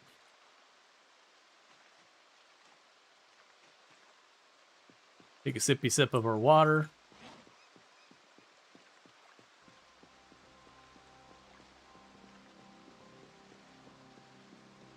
Okay, so what I'm going to do here is we can get to this intersection.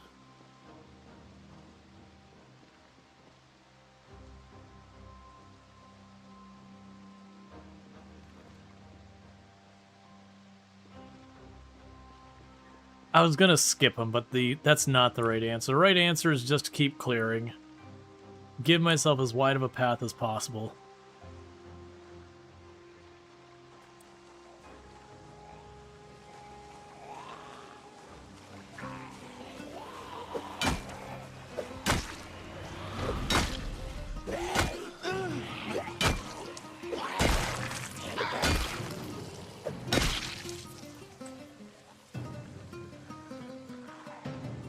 Oh, I had a compass. The compass would be a more interesting item in the event, like, not being isometric and being able to always know which way is what. But because it is an isometric game where top right is always north.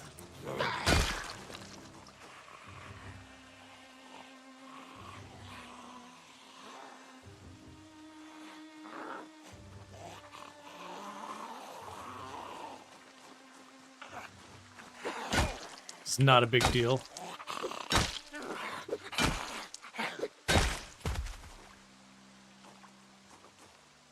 Okay. Well, holster? Oh, I don't worry about holsters. Like, eventually I'll put, like, one on, maybe. But it just ends up things that can be, like, confusing the UI, because sometimes the holsters will end up in the 2 and 3 spot, and other times it's the 4 and 5 spots, and sometimes just messes with your vision, being like, oh, I've got something in my secondary weapon. So I usually don't worry about holsters at all. It's not bad to have them. It's just another thing that you got to worry about so far as ensuring you don't make mistakes with it. When I do get to the point where I notice I've got a ton of guns or ammo starting to pile up, sometimes I'll go out of my way to, you know, get the holster, do all that stuff.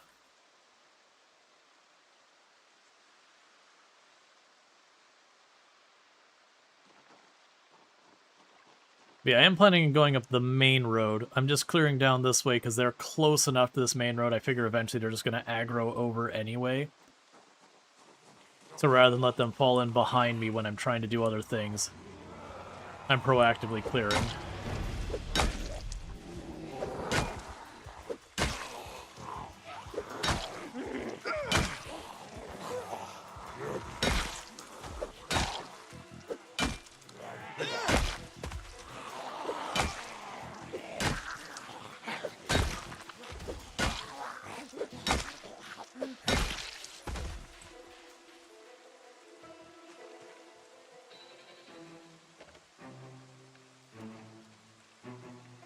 Alright, Mason's trowel can work as a weapon. It's not a good one, but you know.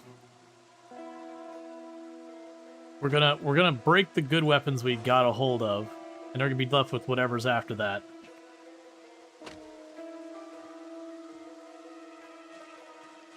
Yeah, it's another fair one, as we know the helicopter's coming. Now, the real challenge is what I want to do when the helicopter arrives. Like, do I deliberately go kind of, not where we took the last helicopter, but that broad area? So what I mean by that is if we look at our map, I brought the last helicopter here and it was like biblical numbers of zombies. So I could go over, drop down to this area, which should also be another open field, and let the helicopter, it'll draw the zombies over from there, which is a bit risky.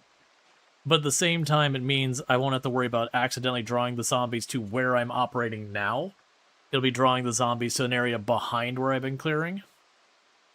So I can hopefully keep moving forward and keep getting things done.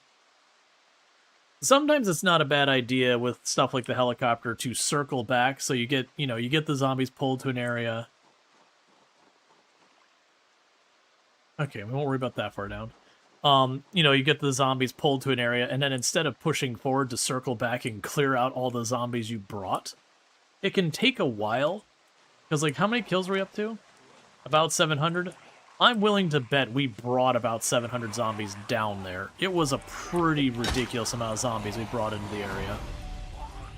So, the catch there would mean I'm not finding any new weapons. I'm depending entirely on stuff that we're forging and crafting, which is fine. But we'd have probably a reduced amount of kills. And we'd basically be just carving what was already there up, which is not bad. But there's definitely a time... There's definitely a time to be like, I'm in a situation where before the next helicopter arrives, I can clear out what the last helicopter brought me. And then over time, you can kind of just clear out all the stuff in helicopter radius, just bit by bit, where you're at. It's usually one of those ones I don't worry about until like I've got a properly established base, and I'm like, this is where I set up. It's got what I need for crafting. It's got all this stuff. You know, not that I'm gonna try and hold my ground at any and all costs. The moment things get bad, you dip. but just, you know, you've got enough of a setup that you can kind of make it a point to try and hold your ground a bit. Alright, so we're going to eat these acorns. They're going to make us sad. Honestly, don't care.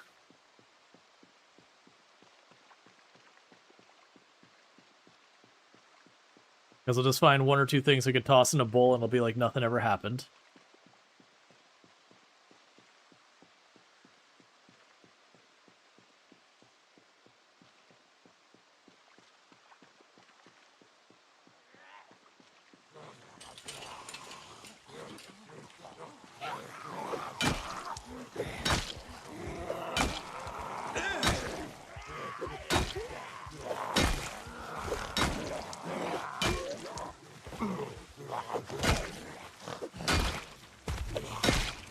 Okay.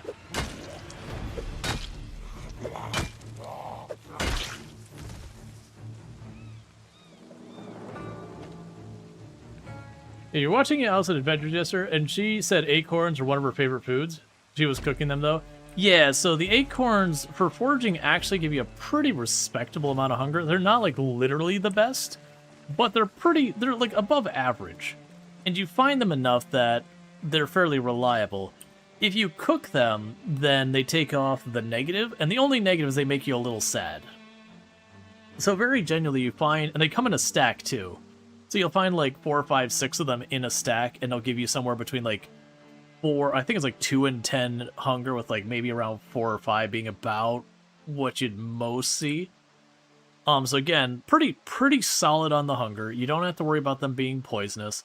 They do come in a stack, so it's not you just get 4 hunger, you'll get a cumulative amount that's pretty decent. Yeah, no, it affects action speed only, which is not your attack for anyone who doesn't know how that works. It's just anything that puts the bar above your head, generally is slowed down, moving loot is slowed down, that kind of thing. And they did make the penalty a lot more significant. I think they like doubled it or 1.5'd it.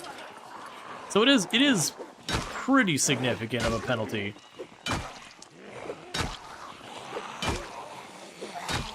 But it's definitely nowhere near, like, movement speed or attack speed or anything like that.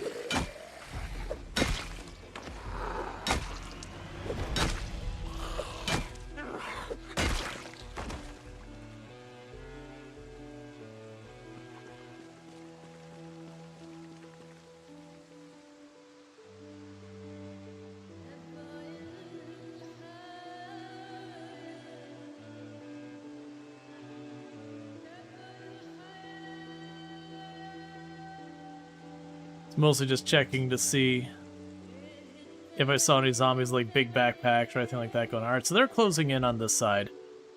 Since I did kill the zombies that were kind of keeping them from moving in. So this pack's got to go. So I'm going to drop back a little and aggro them from down here. And the reason I'm doing that is so I'm not pulling them up where I'm going to back into this group.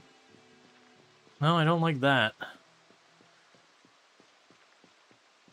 Because one of the rules I've usually gotten myself is always have your exit. Always have your way that you have cleared that is your way out. And you can never guarantee it'll stay clear, but broadly speaking, you want a relatively safe direction you can go. Where that most likely that's going to be a path that's going to have not that many zombies. That's another reason why I like to take the time to clear as I gradually go up the road and all that. It's also a thing that as I do laps, I'm going to see less and less zombies around here.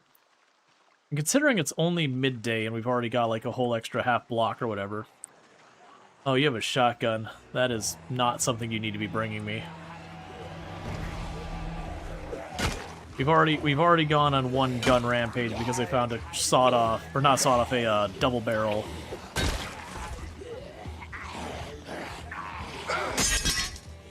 Alright, so that finally broke.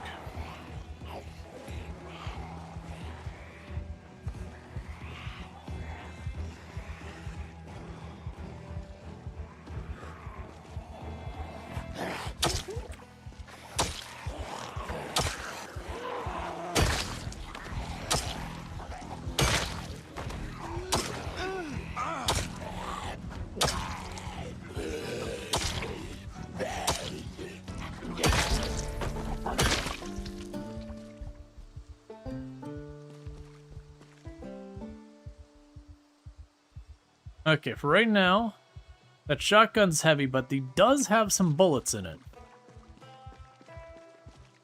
So I'm going to chuck it on the ground for later.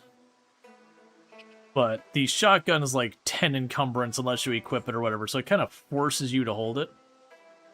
That's a good one to just goof off with when the helicopter comes, just grab the shotgun, blast the first couple rounds, you know, to do some damage, get a little bit of aim skill, and then move on.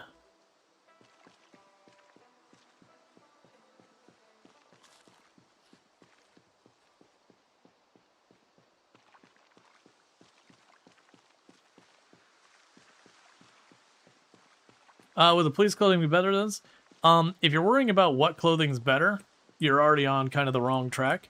Generally speaking, in Project Zomboid, you don't worry about the defense capabilities of clothing, because all of that boils down to just RNG, and quite often the only clothes that give you, like, okay ability to protect yourself from injury also causes you to overheat, or other penalties you don't really want. So it's kind of one of those things of you're giving yourselves a very slight chance of walking away uninjured at the cost of making you far more likely to get injured.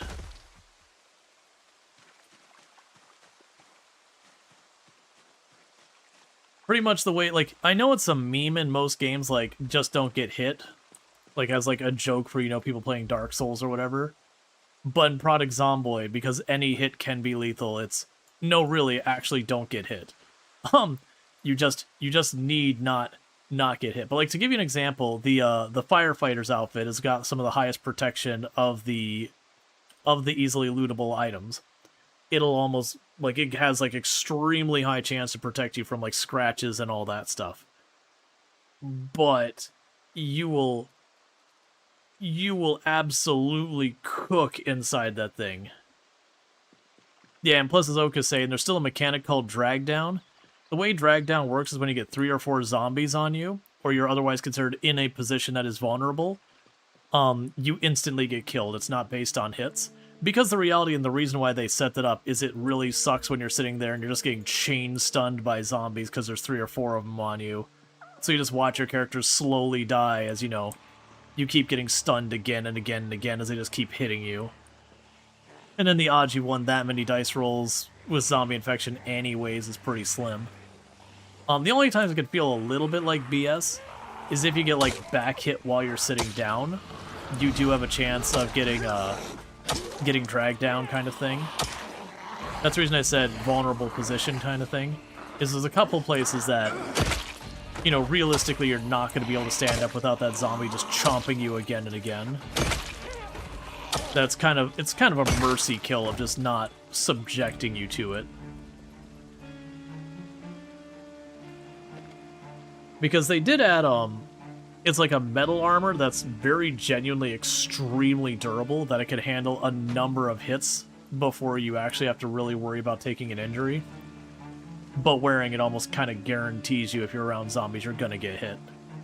Because it slows down your movement speed and your attack speed and a whole bunch of stuff. It's strong stuff, but it's just too unwieldy to use.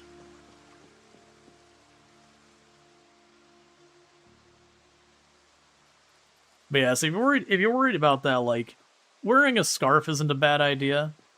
Your neck is vulnerable. It gives you at least a slight odds of protecting or getting whatever. Otherwise, mostly, I would just wear long pants and then some kind of shirt. The odds they end up protecting you are not good. You're talking single to double digits. Yeah, we'll take the caffeine. It's pretty late to be taking a caffeine pill, but it's also way earlier than I'm willing to have the character go to sleep. Yeah, no, that is definitely one, I would say. There's no real negative on wearing, like, boots, because they only impact your run speed. And if you're depending on your run speed, even with sprinters, there's already, like, you've already had a lot of things go wrong. Yeah, single digit's still higher than 0, you're not wrong. It's worth wearing something. Generally, broadly speaking, the way I approach it is if my character is getting hot, I ditch clothes.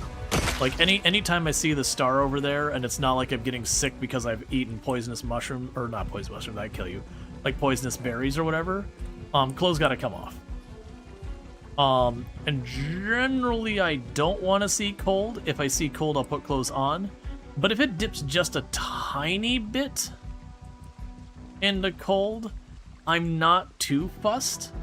If it's just like when I'm sitting perfectly still in the rain kind of thing, that's fine. But if I do, like, eventually it starts getting cold enough that you end up wanting to wear more. Yeah, that's the thing. Genuinely in the summer, you can get hot with almost, like, anything on whatsoever. So if you want to wear clothes and not get hot, you're wearing, like, a Hawaiian shirt and shorts. Anything more and you'll see, like, the getting overheated kind of thing.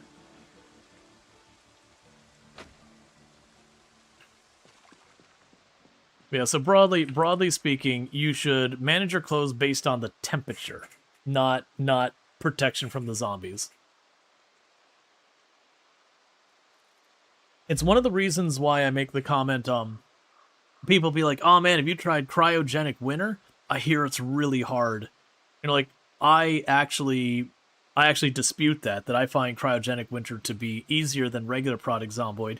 Yeah, there's the early game where you gotta scramble to get clothes, but once you know how to do that, as long as you spawn where there's any zombies nearby, you can usually get that sorted. It's kind of like a less sweaty CDDA at the beginning.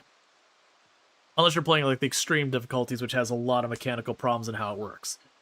But what you do run into with a lot of that is when you get to like the winter, when it starts getting actually properly cold, you can really get away with a lot of defensive clothing because it's cold enough that you're less likely to overheat, which is one of the major negatives with a lot of the clothing historically that gives you protection, like the leather coat and all that.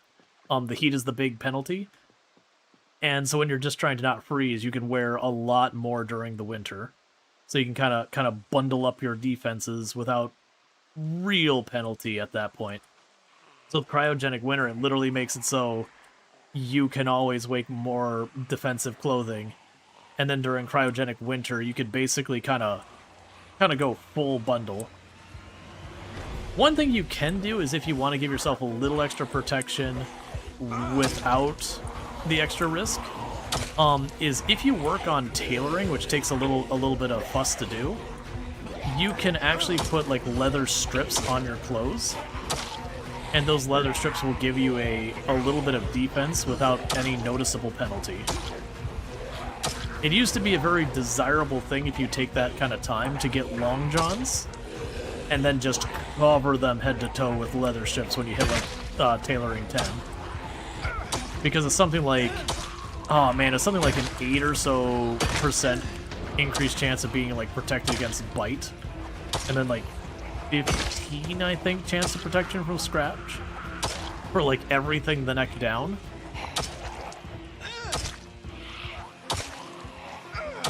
Or actually, I don't think it covered your hands. I think you still had to deal with your hands and then neck down.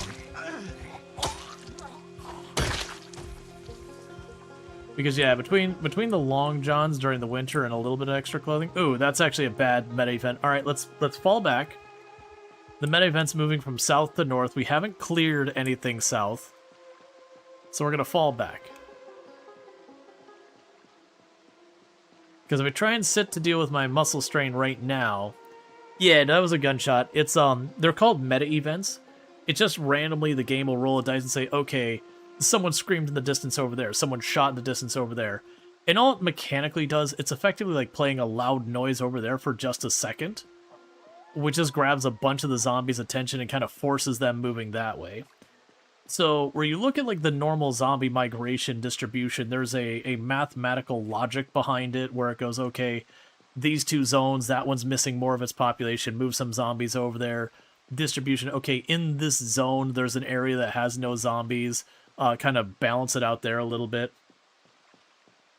But with the meta event, it is kind of your chaos wild card, where it's not using that kind of mathematical, I'm moving this with like rhyme or reason, it's just random variable, go that way, and a bunch of zombies start moving that way.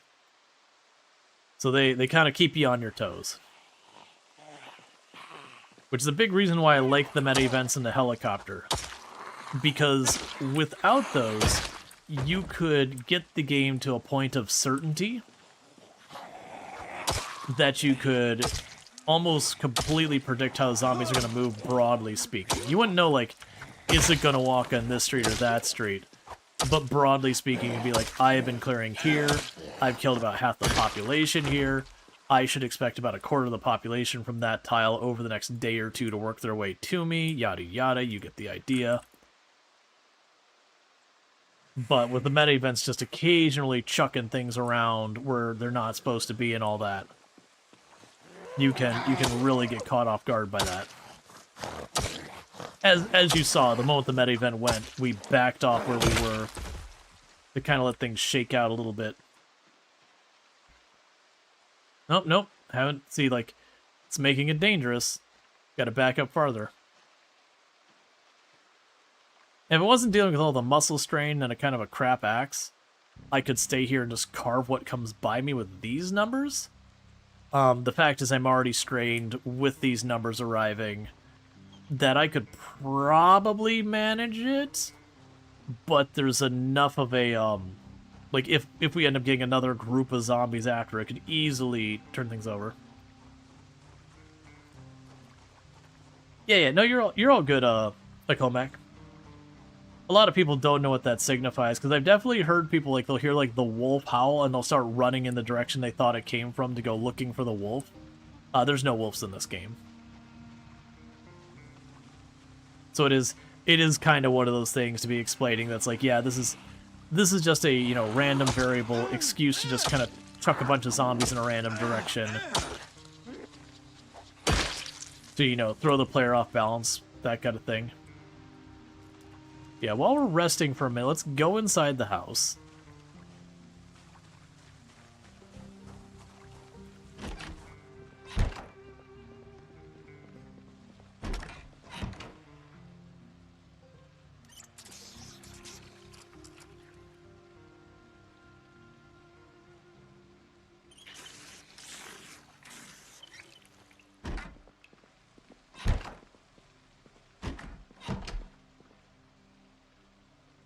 Okay, I'll sit here for a minute. And the reason I went in here is if I sit down in here, there's a good chance the zombies won't be alerted to me in any way. I don't have to worry about, like, being bullied while we're resting.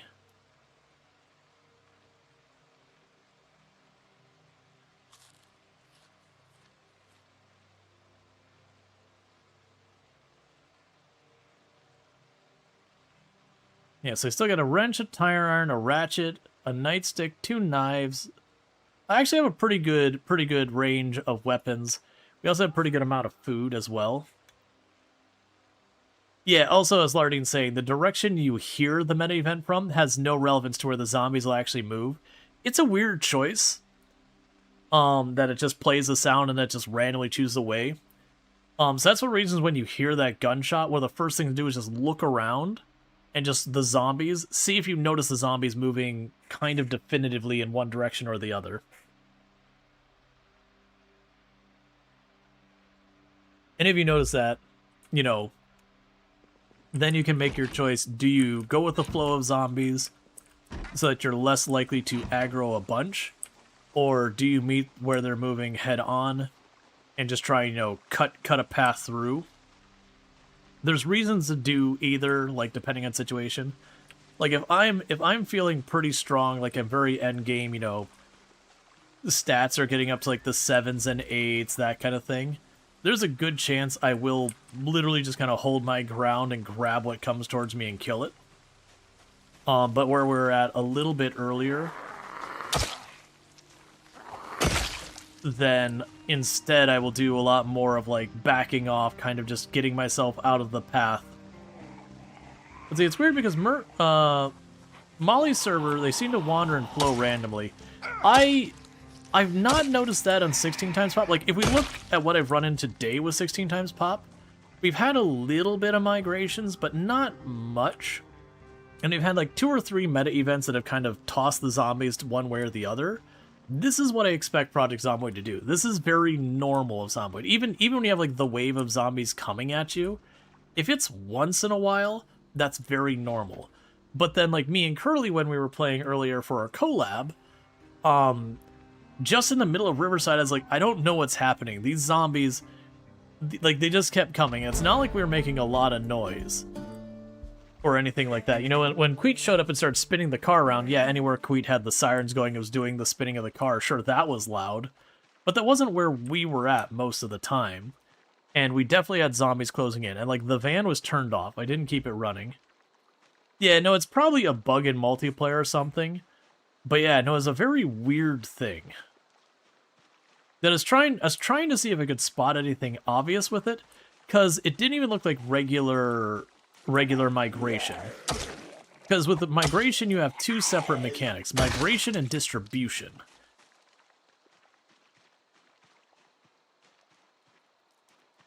And thank you, Paul Harvey, for the tier 1 sub. That's 20 months you've been subbed to the channel. So thank you so much for the continued support. It means a whole heck of a lot. Yeah, so to give you an idea, if we look at our map real fast, the map is based on grids called a cell. And a cell would be roughly, if you see how this kind of makes a box in that field, that's about the size of one cell. And so what ends up happening is distribution is within this cell. Say I've got 100 zombies, but they're kind of all bunched up over here. Distribution goes, wait, hang on a tick. These zombies are too bunched up over here. There's a building over there, and it moves some of the zombies over here, and then it kind of spreads some of the other ones out. And they will generally form more around points of interest, that kind of thing. But you get the idea. It's within the cell trying to kind of spread the zombies out appropriately ratio-wise to what they're supposed to be. But then you've got migration. So this is another cell over here. Now, this cell would have more zombies than some random field. So if I killed all the zombies in here, what had happened is some of the zombies would move over here to over there over time. And it's like every half day, couple days, whatever, you'd have a small amount. And it's not all at once. They usually kind of trickle in groups. Unless you've like got a wildly missed distribution. So like, say for example, this cell is supposed to have 1,000, that cell is supposed to have 1,000, and I fully wiped this cell out. It is going to try and bring like 5 or 10% or whatever the amount is from there over from the difference until it equalizes. But, you know, that's going to be a lot of zombies all at once. You're going to have like 50, 80, 100 zombies go trucking over here to balance it out, and it'll just keep doing it. Now, the catch with it is when it's doing those distribution, it's based on the expected amount of zombies in a cell. It does it based on the percentage of that to decide where the zombies move around. So it's not like one cell is 1,000, the other has 200. Move like a couple hundred over to the cell with 200. If the 200 is how many zombies were supposed to be in that cell in general, then it wouldn't send anything over because the other cell with the 200 is at 100% of its expected number of zombies. So you can get some funky stuff, and that's the reason why sometimes it feels like the game has zombies homing in on you. It's not that they're homing in on the player, the game doesn't do that. There's sort of a thing where they kind of get like, you know, wall hacks right after they aggro you, but and it's just briefly, and that's a performance consideration, so I don't have to keep checking where you are constantly. Oh, I want your satchel. You believe the migration has herd sizes in range based on sandbox settings? I'm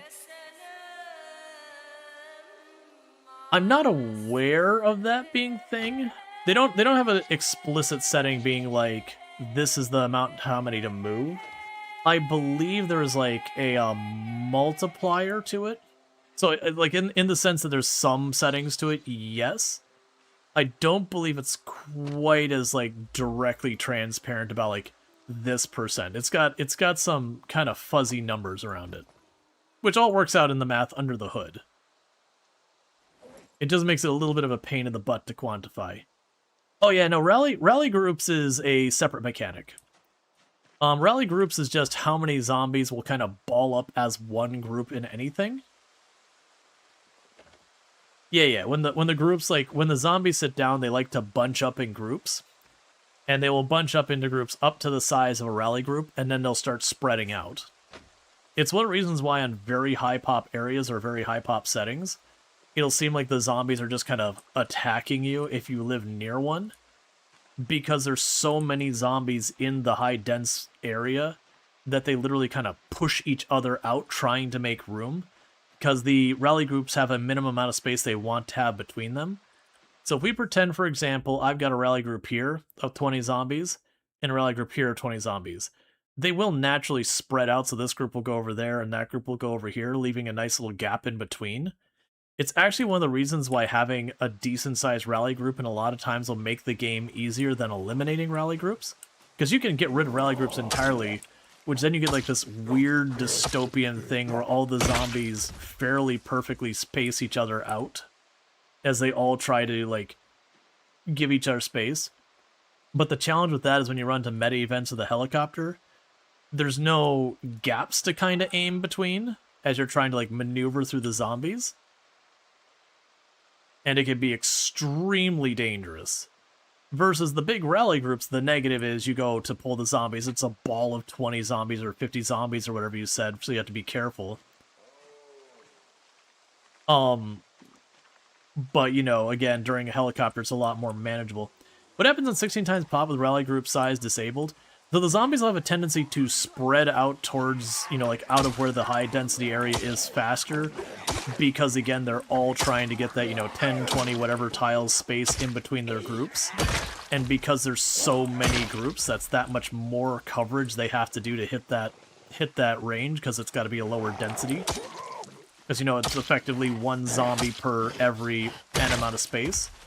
But it is the real kicker is you get a helicopter. It's kind of just a wall of zombies coming by, as opposed to having, you know, there'll be like a big bunch here with a gap in it, a big bunch there with a gap in it, that kind of thing. I've tried to do runs with no rally group, and it is brutal. Like during the not helicopter part, it's much easier because you can literally pull them one at a time, and so you can like really control your pulls and how much you get. But the moment you have like the meta event that throws them at you and all that, there's just no maneuvering. Because like even if you can get like through one gap, there's, you know, perfectly evenly spaced behind it that many more.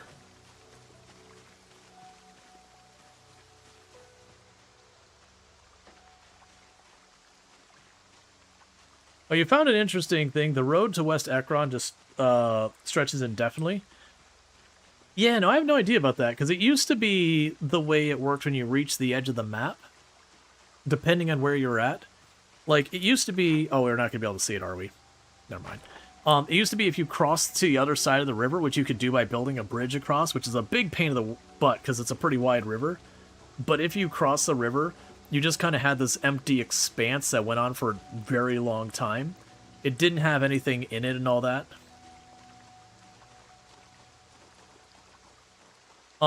There was talks about adding, like, procedural generation out there just for whatever, which is a weird thing. Not by the devs, I've heard other people rumor it, so, you know, 100% one of those. Take it with a grain of salt. But yeah, no, there's been different points where you had a lot of dead space in the map. So, like, right now, if you go to the far east part of the map, or the far south, there is, like, a pretty good chunk of the map. There's just nothing there. You believe that the trees place is mostly noise-based, but lakes look geographical. Yeah, no, they probably have some logic going into how things are placed. Whatever their randomization of trees or fields or rocks or whatever. Because I know with some of the map areas, they kind of like, this is forest, and they used to kind of just paint them with their whatever their internal tools are.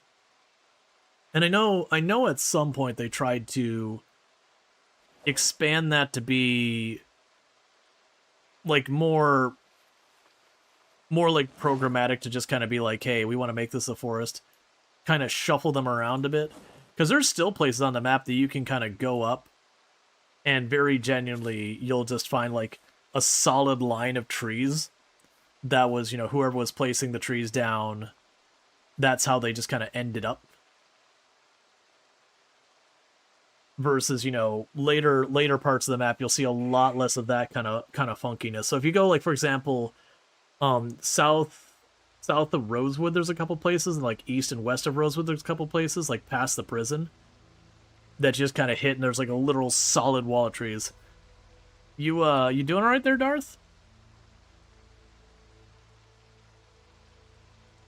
The fact that the map does go on though, and the zombies spawning out there makes you think there's maybe an infinite number if migration is on.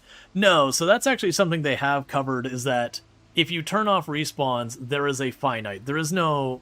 The zombies don't actually walk on from the edge of the map. That's something that's been requested, but the devs have been like, no. There is a weird logic in how the game works, where when determining where zombies can and cannot spawn, if there's an opening to the edge of the map, that the area is eligible for spawn. So like right now, if we looked at my map here, and we looked at the houses up here, so like this house here, anywhere around it, zombies could potentially be spawned or whatever into this area. Same with the buildings all here. Because I haven't built anything in this house, so I've not made this ineligible by it being a player built-in house or whatever. But also, like, you can quote-unquote reach the edge of the map. But in practice, the way the zombie actually appears is it, like, just appears out of the ether there. It doesn't literally actually walk in from the edge. It just kind of poofs into existence with respawns on. Or if you have your peak population higher than your starting population, you will have zombies spawn in until they reach that peak pop.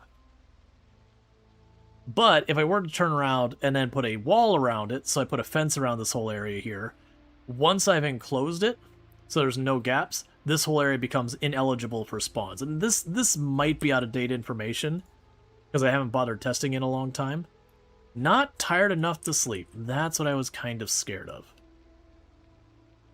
So we're definitely going to go ahead and do things you should certainly do, which is we took some caffeine pills to get ourselves to be awake earlier, but we don't want to be awake anymore, so we're not going to take some sleeping pills to knock us back out. You remember Allie attempting to wall off all of West Point to block respawns? Yeah, no, and that's only a thing you worry about with respawns turned on. But yeah, zombies genuinely don't walk in from the edge of the map. Now granted, in theory, that does mean you could disable respawns on the entire map if you just went and made a wall across the entire outer perimeter of the map. You would make basically the entire map, other than like the one tile off the edge, ineligible for respawns. But it is a thing. So overheating means more water consumption. That's not all it does, audio. That is the most noticeable, but if your heat starts to get too high, when you hit, I think it's called Sunstruck, which is one of the higher ones, it will affect your attack speed, and it's something like 30-40% or something truly awful. Like you'll suddenly go from you're swinging normally to you're like suddenly you can barely swing, and you almost instantly die if you're in a fight when that happens. Isn't Louisville weirdly easy to do that? I don't believe so. I don't see... The only thing I think would make Louisville easier to do that is you've got a fence along the south side that you just got to patch up a couple of holes. The west side is the river, so you don't have to worry about that. No, I see, actually, it would be easier, because you mostly have to do the east side, one spot on the north side, and then the south side entirely. That'd be pretty hot. Yeah, no, normally your heat's not going to get that out of control, but if we're talking about people wearing a firefighter suit to protect themselves, so you got the helmet, the pants, and everything, you can get yourself to Sunstruck much easier than you'd expect when you're fully decked. Now, if you just tossed on, like, you know, just like a varsity jacket or something, you're probably not going to be able to get yourself to Sunstruck without, like, really, really pushing your luck. Yeah, no, that's like what Pandorific's saying is I didn't think about the fact that you've got the military fence along the south border, and it's got some gaps you'd have to fill up. There's a couple of gaps in it, and also now the zombies can break that fence, which is going to make it way harder than it used to be.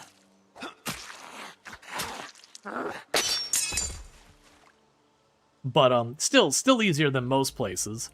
The west and the north are mostly blocked by a river, which is just a freebie. Though I think on the north side, there might be one gap there that you gotta patch, but it's only like 6, 8, 10 tiles wide, so it'd be pretty easy. Yeah, no, it's there's a couple broken spots in that fence, Panderific. If you go like the military checkpoint, there's a opening on the east side of the military checkpoint you'd have to patch. If you go over, it's past the burnt town, but past the burnt town, there's another gap there. And then there's like you go way over there. Yeah, no, the North Bridge, I'm not sure what it's at in build 42. I know on build 41 it just abruptly ended. But then it'd be just the east side to be the only area they think you'd have to work, and it's nothing but woods over there. So in theory, you know, as long as you had someone covering you so you could get it built, that would be kind of the big one. You think it still cuts off? Gotcha. I haven't been up that way since build 42, because I play on sweaty tryhard settings, and you just don't casually stroll into Louisville.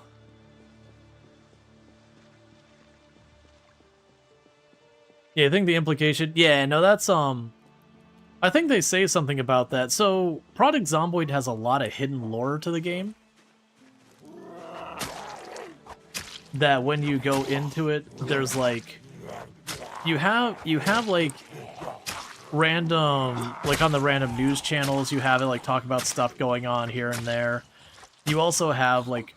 There's a bunch of radio frequencies you can find on random radios. So, like, when you kill a random person, they might have a radio on them, and they will be tuned into unknown frequency. And it is one of those things that a lot of those unknown frequencies, if you tune in on the specifically correct time and day, you can get a snippet where whoever was trying to communicate with that person, you'll get a little bit more information. So you have, like, one that's a news reporter who's just outside the exclusion zone trying to radio in to, like, figure out what's going on. And it's loosely implicated that that news reporter might be the helicopter, or, you know, along with the helicopter, because basically they're trying to reach whoever's inside and figure out what's going on. And of course, you know, you got the radio from the person, so they're not communicating back or whatever. So they ultimately... You know, they ultimately go and they fly over to try and figure out what's going on. They never confirmed that, but it's like kind of loosely accepted that that's probably what's going on, is that news person is desperately trying to figure out what's being hidden inside the zone. Because at that stage, the military and all that are just not telling what's going on. They're just like, oh, it's a quarantine. You know, no one's allowed in or out.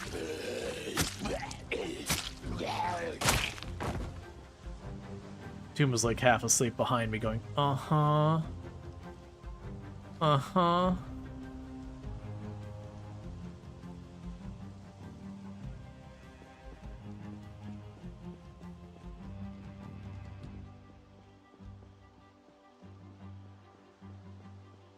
Fish fingers are pre-cooked, yeah. Yeah, they're pre-cooked and you're just basically warming them up when you get them. It's like chicken tenders are usually pre-cooked as well.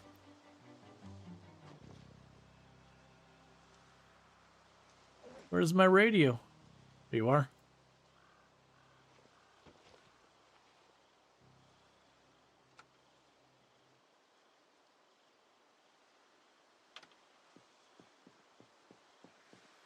Oh yeah, no, eating them just thawed. Like, it would be safe, but, like, it would be pretty unpleasant. It'd be very, very mushy.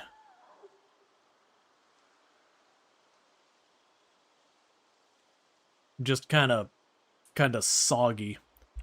Looks like, I can't tell if it's some on the ground or some on that person's back. It's just a weird angle.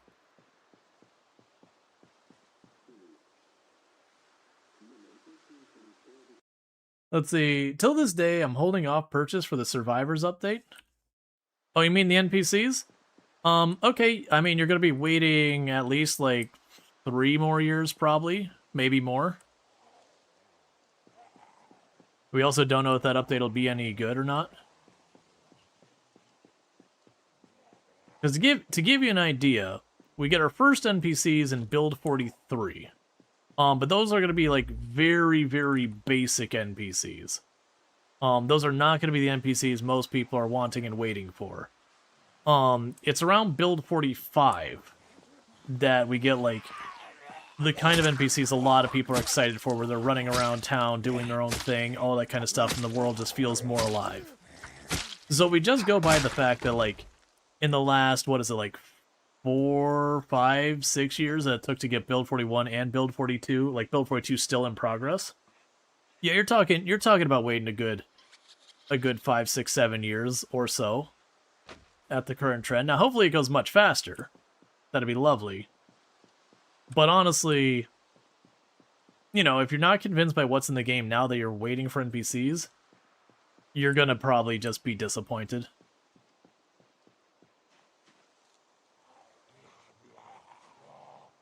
You fully expect the NPCs to be a negative in the game? I have my reservations. I'm going to wait to judge until it's here. But for me, one of the big draws to Project Zomboid is kind of just, you know, it is a doomed and hopeless world. Like, you are here. Literally, this character you're watching me play on right now, they're already dead. At the time we're playing this character has died some period of time ago, and we are reliving their story. We are seeing how they died. Because literally the intro to the game is, it was the end of days, there was no hope for survival, this is how you died, in past tense. You're literally already dead at the time you start the game. You're just retelling that tale, and then your goal is to make that tale something worth telling. And thank you for the follow. Welcome to the stream. So, you know, whether that's you accomplish something meaningful, or you survive long enough, or whatever, you know, that's fine. But your character, the one guarantee is they do not survive. Because, you know, canonically, your character's dead. We're talking about your dead character.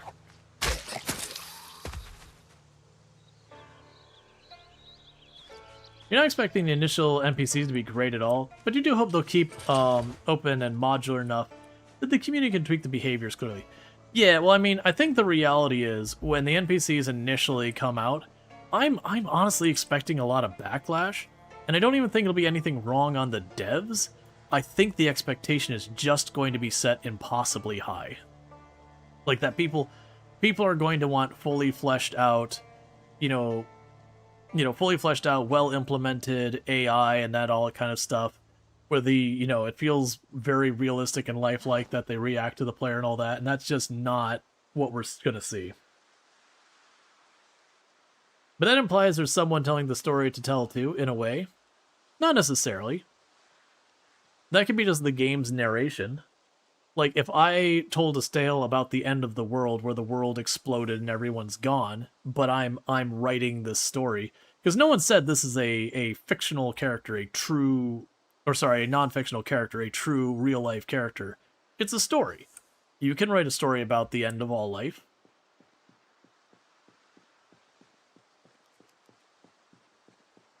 Yeah, no, I've said, for me, what the dream would be for NPCs being added to the game is that you kind of start, and there's no formal you get your standings or reputation or whatever points with the NPC, and they end up becoming, like, they hit some threshold where now they're your friend. Like, none of that's crap. Like, we've done that before. It's a perfectly fine mechanic, but none of that crap. Get that out of here. That's, if you wanna be State of Decay, if you wanna be that kind of game, the game's right over there. Go play it. What I would love to see is, like your character, they're just out in the world trying to survive, and so they're kind of a wild card. That, you know, you'd have the lady who, you spot her at the grocery store one time, and she's looting, and you're both kind of there. There's that tense moment where you're really not sure what to make with each other, and so maybe she was going to be looting longer, but she kind of pieces out, because she doesn't know who the heck you are. She's really not sure what to make of you. But over time, you know, maybe as things don't go wrong, that it wouldn't be like a big formal system, but maybe she would be less likely to just nope out the moment they arrive. But eventually you stop seeing her, and you're like, you know what happened to that lady? You know, I'd see her around town from time to time, you know, skulking about, getting her loot. And you realize she was living in, like, the gas station at the north side of town, and you go there, and all her important stuff's gone. And that she, like, left a message that she's trying to find, you know, she's got a loved one in Louisville or a loved one wherever, and she goes there. And if you follow the route over there, maybe eventually you find her, like, wrecked car, and maybe not, she made it there. Like, it becomes a mystery to be kind of looked into. What I definitely don't want to see, and would get me to hard quit the game, is if we go into a place and just randomly some NPC rolls in and starts blasting you, or just kind of Leroy Jenkins right up to you with a crowbar and starts smacking you. Because that would completely change the game to kind of the antithetical of what it is now, which is Project Zomboid is a very meticulous, very strategic game and all that kind of stuff. And the moment you have people who, like, run up to you and start clubbing you at speed, that's gone, and you're now dealing with a far more reaction-based game, which there's nothing wrong with that. It's just not Project Zomboid. And it would be really weird if Project Zomboid, to not make that utterly broken, had, like, raiders walk up to you and they're just kind of like this, with their weapon like they're a zombie slowly marching at you. Because at that point it's just a zombie with a weapon, which is super uninteresting. And also, like, a character who just goes absolute, I see you, I'ma murder you, is also a very boring and one-dimensional character. That's not fun. So I very much feel like it should be one of those things. Any human-on-human conflict should be effectively an opt-in mechanic.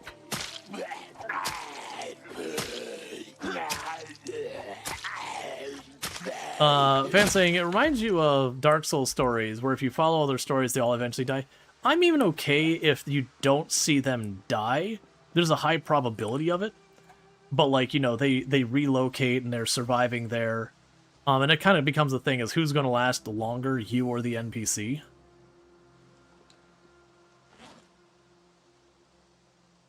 Yeah, no, I would be okay if I did something to initiate a fight or otherwise conflict that the NPC could respond with violence. I'm not against the NPC being capable of violence. It's just I don't want to turn super arcadey, and I don't want, like, you know, what's this character's personality? Murder. What else? Homicide. You know, that is very not normal and makes no sense logistically in a survival situation and all that kind of stuff. And I know you have, like, The Walking Dead, and, like, everyone is predispositioned so far as, like, gets an inch of power and immediately becomes a murder person. Kind of thing.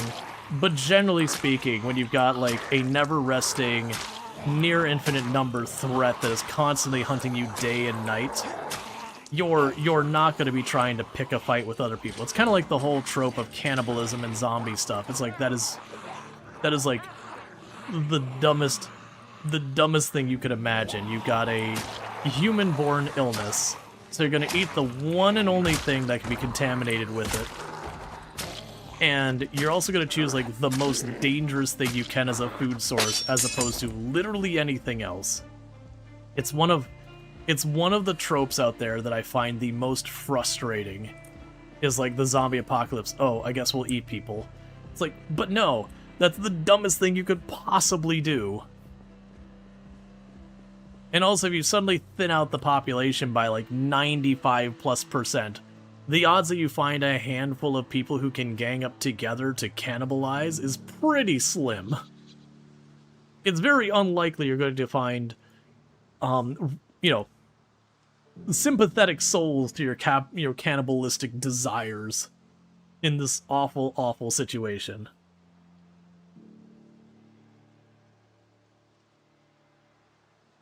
Maybe early stages, but it doesn't even need to be that. You could just be like, they're violent. But I mean, at that point, I would just call them zombies anyways.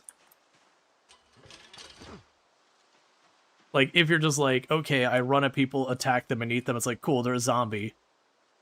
You know, maybe they're slightly more human, so they're a sprinter, but Project Zomboid mechanically does not work well with sprinters.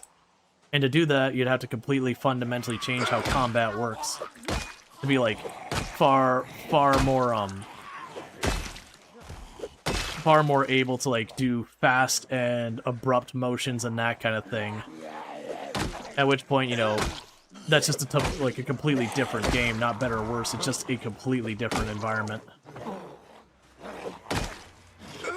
But that's the kind of thing that makes me worry about the NPCs.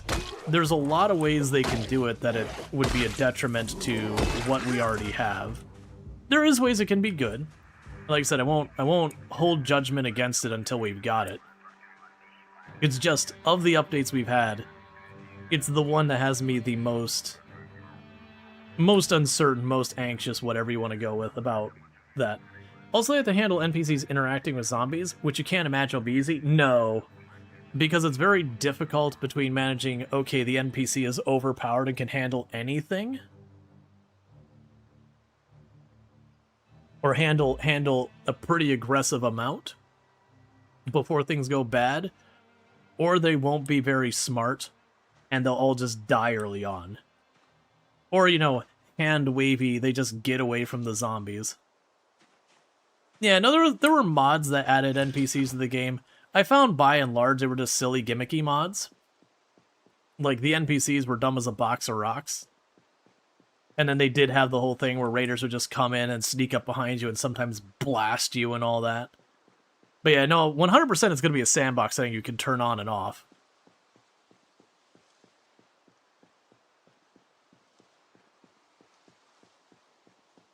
Yeah, but for me, the thing I would love to see is, like, when you look at a town like Rosewood, you might only have 2, 3, 4 NPCs. Like, not a whole lot.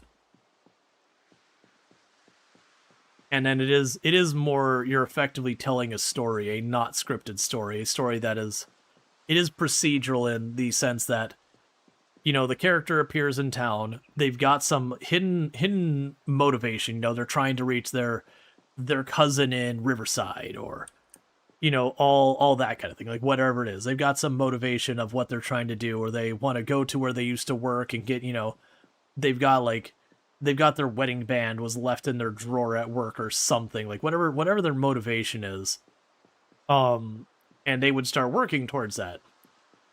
And like there's no very formal system between you. Like, obviously behind the scenes as you're around the person, they might be a little less untrusting of you, but nothing so formulaic as, I've got, you know, my 50 NPC happiness points, so now I'm trusted. You know, and I have a very scripted reaction. I want there to always be that little bit of uncertainty that you're not really quite sure what to make of it. I also liked the idea, again, for like the violence, no violence thing. So I go into the grocery store and some NPCs roll in behind me, or NPC, I guess is more accurate. And to be, or like, you know, you walk into the grocery store and someone's there, and I would be okay with them being like, hey, I was here first, back off or else. And, you know, you kind of get that, you get enough time that you can like reasonably bail on it, so they, like, you know, have escalating threats. And then if you do anything that could be constrained as like hostile, that they would, you know, they would fight back.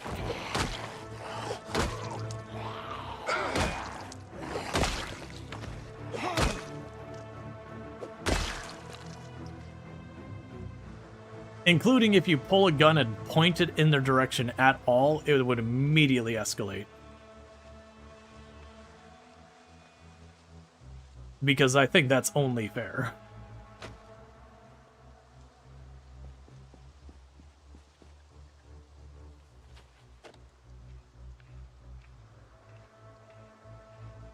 Can't think at the game where it starts at 18, and it ramps up to 16 times revisit?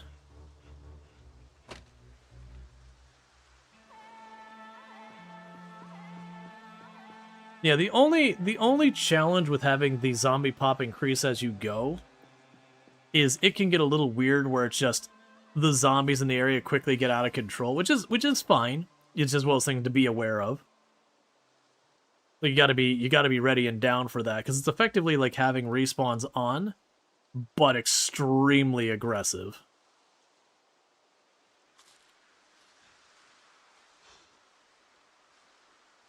Because not only are the zombies effectively respawning, They're just appearing from the ether. And the difference between 8 and 16 times pop is like literally doubling the population. So even if you full cleared an area in the course of a night, over however many days it takes to go to peak, you're just getting that many more. And again, that's fine. It is just be aware of something that's very difficult to control. You also had 0.1 respawns. Gotcha, so you get like a trickle more zombies that just respawn. Yeah, for multiplayer, that's reasonable. Generally speaking, with multiplayer, you either need really outrageous populations. Not really. You need pretty significant populations beyond your normal comfort zone in solo. Or you need respawns, or potentially both. And that's because the amount of zombies you can kill per day from multiplayer versus solo isn't a multiplier, it's exponential. Like, having one person fight, if you can kill 100 zombies per day at your stats and equipment, with 2 people, you're probably killing 300-400 zombies a day. Because a lot of being able to, like, one person takes over fighting while the other one backs off and rests, so there's not a stop and that kind of stuff. And then again, with 3 and 4, it does have that kind of growth where now you can have 2-3 people fighting at one time. Eventually you hit the point where it's actually getting the zombies, like finding them, that starts to be your bottleneck. Not the actual combat. Also attack helicopters. Yeah, no, I never got into using the expanded helicopters. Like, I messed with it a couple of times. But yeah, I always felt like, you know, the military helicopter and the raider helicopter and all that, where they just run up and they start shooting. It ends up being this thing of kind of just making sure you're nearby buildings you can go to cover. And then sometimes the line of sight type mechanics got a little dodgy where you would believe you're behind cover, but the game decides you're not. And so you get shot in the side, and now you've got a bullet wound, which is a pretty awful thing in Project Zomboid. Yeah, no one also has a Night Dweller, so you can also specialize. Like, it can be one of those things, and it's good to see a Night Dweller. Like, when you're playing on your own, you have to stop fighting to start crafting weapons, and then you might have to stop fighting to get food, and you might have to stop fighting to, like, work on the car, and that can be a lot of inefficiencies you pick up from doing all that. But it's just, you know, it's necessary. But then if you have someone who doesn't really like the fighting side of Project Zomboid, but they really like doing kind of the base mom kind of thing, you know, where they just kind of hold down the fort and do all the crafting and cooking and fishing and all that, that can be extremely useful because you never have to, like, stop and worry about those things. You just go home and you're just really solidly set up. You like the helicopter that played Turkey in the Straw? It would drag the zombies with it.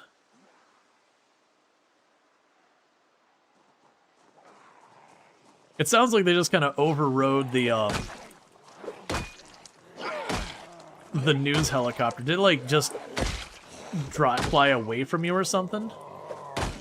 Because it sounds like the news helicopter, except, you know, playing music instead of just being obnoxious.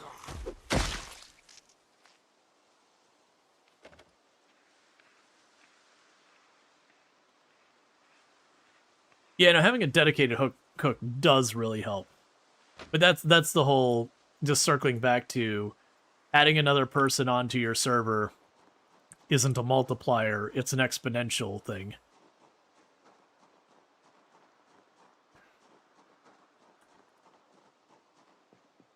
Because even if they're not fighting, by freeing you up to just let you focus on fighting if you're going to be the fighter, still has the same effect of you just being able to slay that much more by not... Like, to give you an idea, if I'm playing on my own, and we're pushing into an area and I don't have weapons laying around, so I'm stuck crafting them, which happens a lot at 16 times pop, you just have to make your own weapons and all that. It very much becomes a thing. You spend almost a third of your time just crafting weapons. So, like, out of every 7 in-game days, you spend, like, 2-ish making weapons to fight the other 5. Now, if I suddenly don't have to worry about those 2 days, and I'm also dealing with better weapons because I've got a dedicated crafter who's getting really, really high levels in maintenance and napping and blacksmithy and all that, then it becomes even more of a thing. Because I'm getting better weapons faster and not having to stop.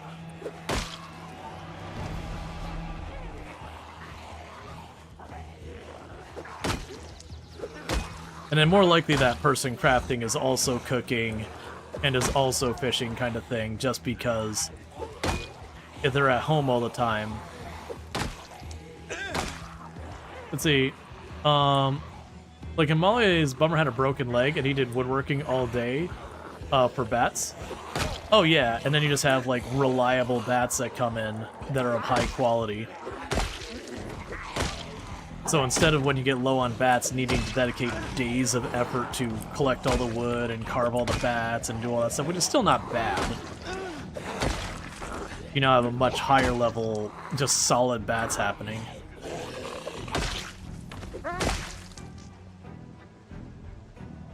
And also with the group, you can just be more aggressive and pull more. Like, if I'm sitting here early game and I've got 20 zombies by myself, I'm not pulling that, because that's just a fast way to die. But if I got 5 people, who cares? Most likely I'm only going to end up having to fight 6, 7, or 8 myself. And we'll all get to the other side of it, probably with minimum fatigue. And also with multiplayer, there's no sleep normally. Which is a huge deal, because the sleep ends up being your hard limiter on how much you can kill in a day. Because it's the thing that forces you to stop to go home and go to bed. Let's kill this group. It looks like I got a chicken farm down here. Not the most important thing to me, but it is renewable food for low effort. Especially if they've got they've got water troughs there. The chickens can eat the grass now, from my understanding. So I don't really have to worry about feed that much. And then with the rain trough there, that should keep their thirst handled.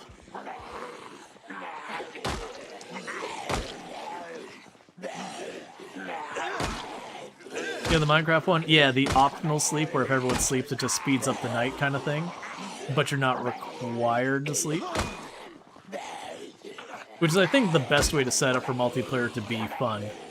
But it does still have the problem of, you know, no fatigue removes the hard limiter. I'm not saying that's like, oh, you know, baby game for babies or whatever. It's just a different experience.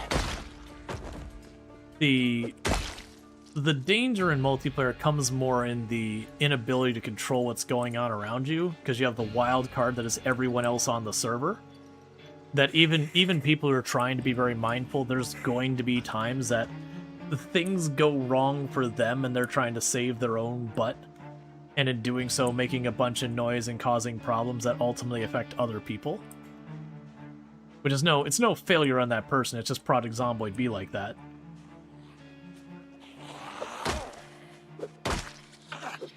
Oh yeah, no, absolutely, Telenova.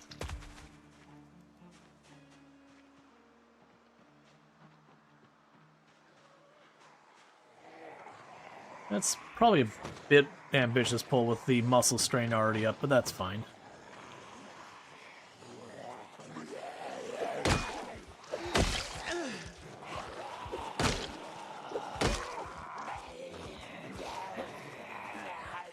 You didn't take cat eyes? I made that mistake on Ultra server. I did not take cat eyes. I just didn't think about it. And night rolls around, you're like, yep. Like 7 PM rolls around, it's time to go home. Ooh, good, a point in fitness. Fitness is huge for this character. Every point in fitness means I get to fight that much longer without a problem. Hey chicken, please don't run in between me and the zombies if you can help it. I'll be very upset with you if I end up hitting you instead of the zombie, and I get bitten, and I also kill you as, you know, the fact that I've just clobbered you with a wrench.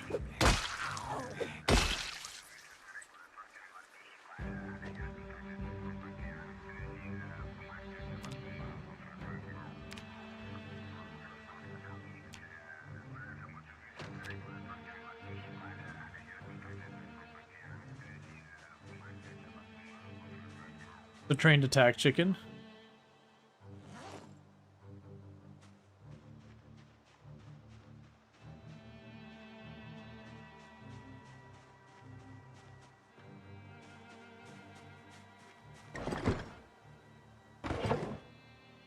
Alright, so go hutch, open egg door.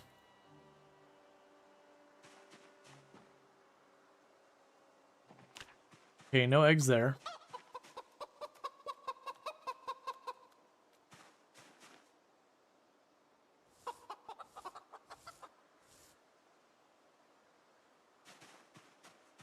And we're going to give the chickens little pets.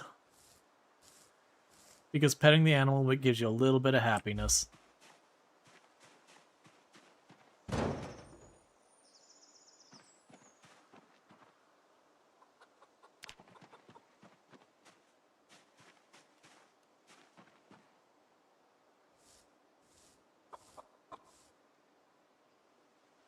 Is that babbling part of the song? Oh, like the radio thing? Yeah. Yeah, the radio babble is just, it's just part of the music track. It's a weird thing.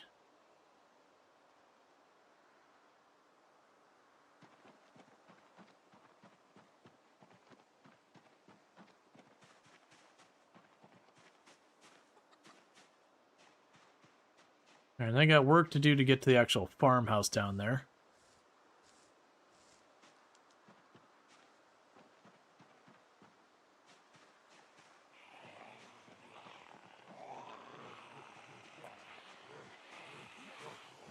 Technically, you can eat enough chicken eggs to weight manage. It's obnoxious, though. It's like 60 or 80 eggs a day.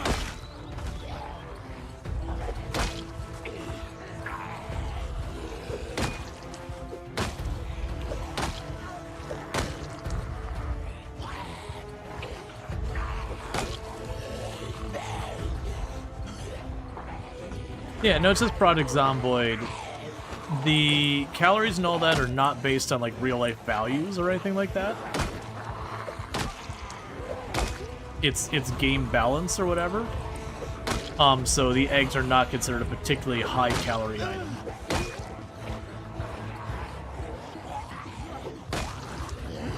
It's one of the big complaints we have with Build 42 is, like, right now you can kill, like, an adult boar or adult pig or whatever, and even like a full adult pig doesn't feed you alone for very long.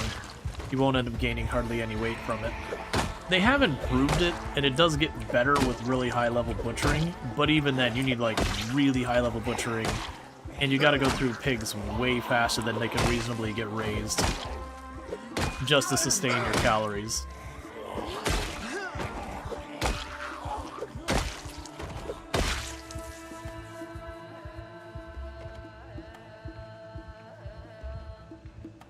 Fishing is great, though. Eggs can use, like, filler and stacking with optimal weight. Yep. Like, eggs are great for hunger, but for gaining weight, it's kind of... Butter is extremely good. Fish can be good once you get a couple levels. Trapping can be really good. Getting a rabbit farm can be pretty good. You just get, like, a big pen of rabbits and just let them do as rabbits do and make whole lots of rabbits. And that could actually be a thing. And I know a bunch of people probably be like, but in real life, if you try and live on just rabbits, you get protein poisoning and you effectively die of malnutrition. Yep, luckily this is a video game and not real life, so, you know, we don't have to worry about that. Because otherwise we'd lose another possibility for a way to manage our weight. You can also get your weight up with just, like, eating ice cream and junk food. The problem is, there's just, even on lower populations, managing to get that junk food fast enough to keep balancing your weight long term is just, like, really tough. Like, short term it's fine. You know, hit up the ice cream place, scarf down a couple containers of ice cream to put on a couple of kilos, that kind of thing.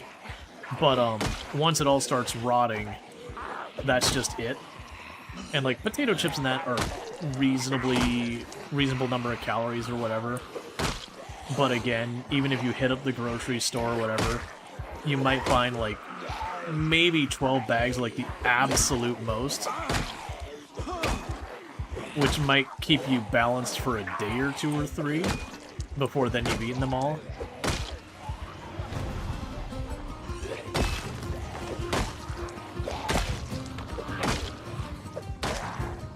You wish you could manage your weight as you do in games? Oh, I would, like, you know, people be like, what one game mechanic would you love to have in real life? I would love to just be able to, like, drill into, like, you know, my character stats and all that, see my health bar, see my XP bar, see my level and my various skills kind of thing.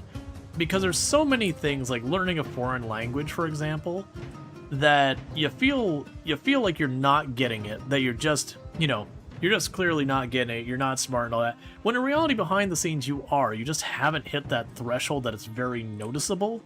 Like, you know, you're picking up those little bits of vocabulary. Versus, like, if you could look at a skill sheet and be like, wait a second, I'm at 20% of learning Spanish.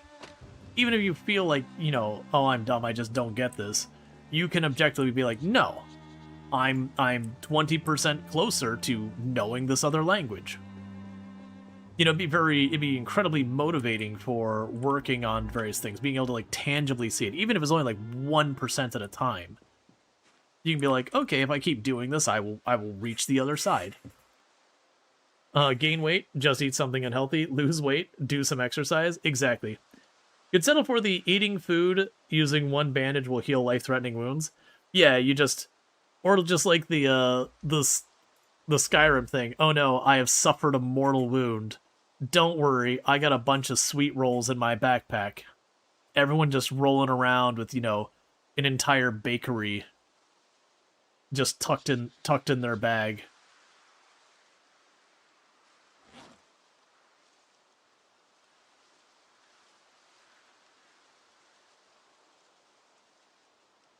Yeah, broke your leg? Wrap a cloth around your hand. Yep.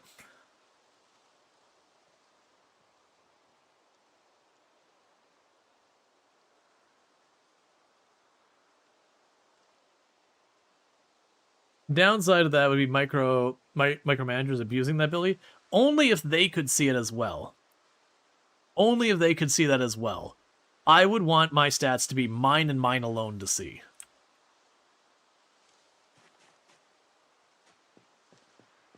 Because, yeah, no, if others could see your stats, the amount of invasion of privacy and all that would be not great. So, like, the whole, like, lit RPG, you know, the system kind of thing. The old anime heroes card thing, adventure stats for all to see. Yeah, no, that's, you know, it's got different things depending on what genre, like, what media it is. But there's, like, the lit RPG, which is the book form of it, where it's effectively RPG game mechanics, but, you know, part of it's like storytelling for characters or whatever. And they're gonna have ourselves a little sippy sip of some maple syrup.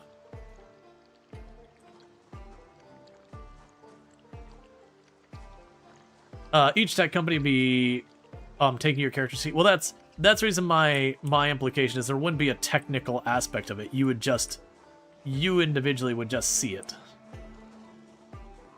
Like, it's not a shareable thing, or if it is a shareable thing, it's only like an opt-in shareable thing.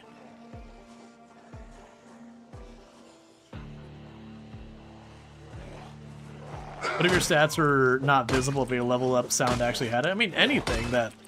Because, like, that's just a thing. The dopamine hit you'd get when you're sewing and just hear ting, and you're like, oh, I apparently have hit some threshold that it recognizes I'm better at sewing.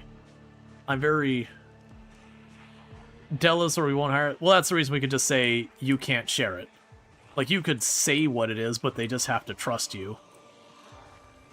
Which would be no different than now, which is like, okay, you know, you'll have like a resume that'll be like, must be proficient in whatever technology. And, you know, yeah, they might look for working experience to justify it, but there's a lot of cases where it's very, okay, I mean, we just have to take your word for it. Because outside of sitting there with you and watching you do it, we don't really have a way to verify that. Like, you might have some, like, exam or whatever. Having a level up sound with no indicator on what level up would be hilarious. I mean, there'd certainly be some times you'd know what's going on. You'd be like, chopping down a tree or whatever, you know, you got the tree growing in your yard, you'd be cutting it down, you get the ting, I'm like, okay, cool, I'm cutting down a tree, I got better at cutting down a tree, easy enough.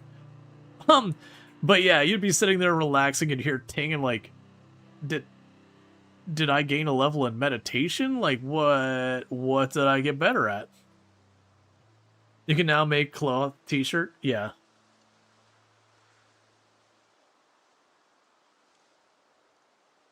I promise I'm the best candidate for this petition, or position. Ding! Okay, was that negotiating skill, persuasion skill, lying skill? What skill just leveled?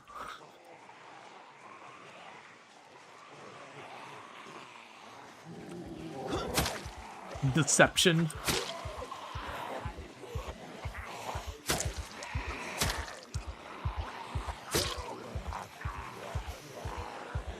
Someone in the toilet next to you. Ding. Hey, man. Being able to reliably use the John should be a recognized skill.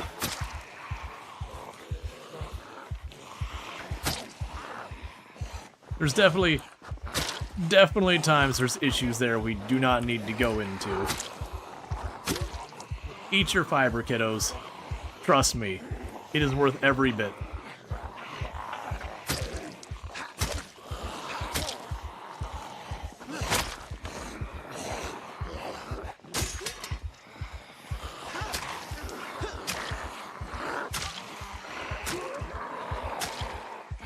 And reminder, raw spinach is really crap for fiber and iron. It sounds good, but it's not very bioavailable. When you cook it, it's a bit better. But even better is broccoli. For your iron and your dietary fiber and all that. And that just gets into bioavailability, which is a whole big fancy word for how good are your digestive tracts at taking whatever is in your food and putting it in your body. Because some things, our bodies are really not good at doing that.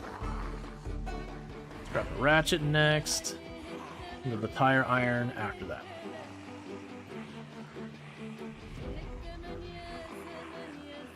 Yeah, no, the kitchen knives hold up okay. We're at, I believe, 4 maintenance, which is not bad.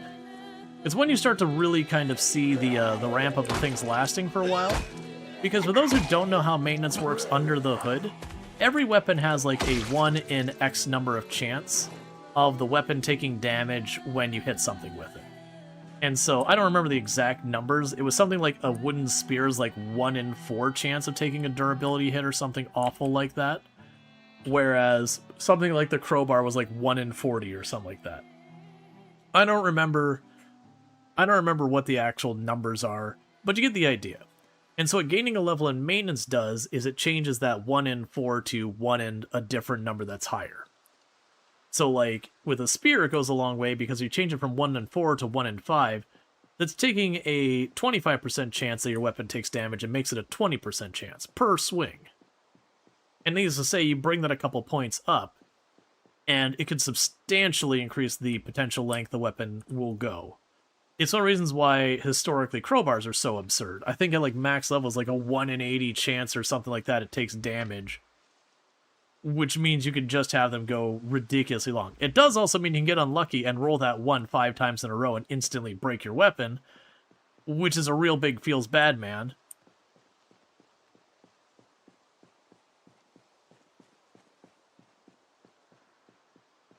Oh, we probably fall back. It's gonna be late soon. I'm also honestly feeling like we no longer need to be staring at our paper doll to watch our muscle strain as much. We can just watch for when you see the angry I'm hurt face.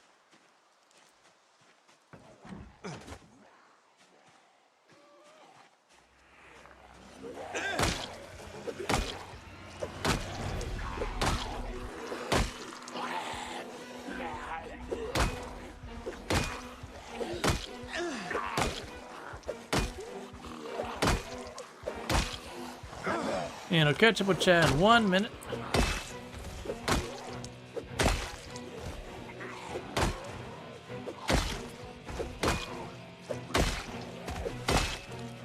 But yeah, so you can see how much of a difference a couple of points gets. We got 1 point in short blunt, 1 point in fitness, and 1 point in maintenance.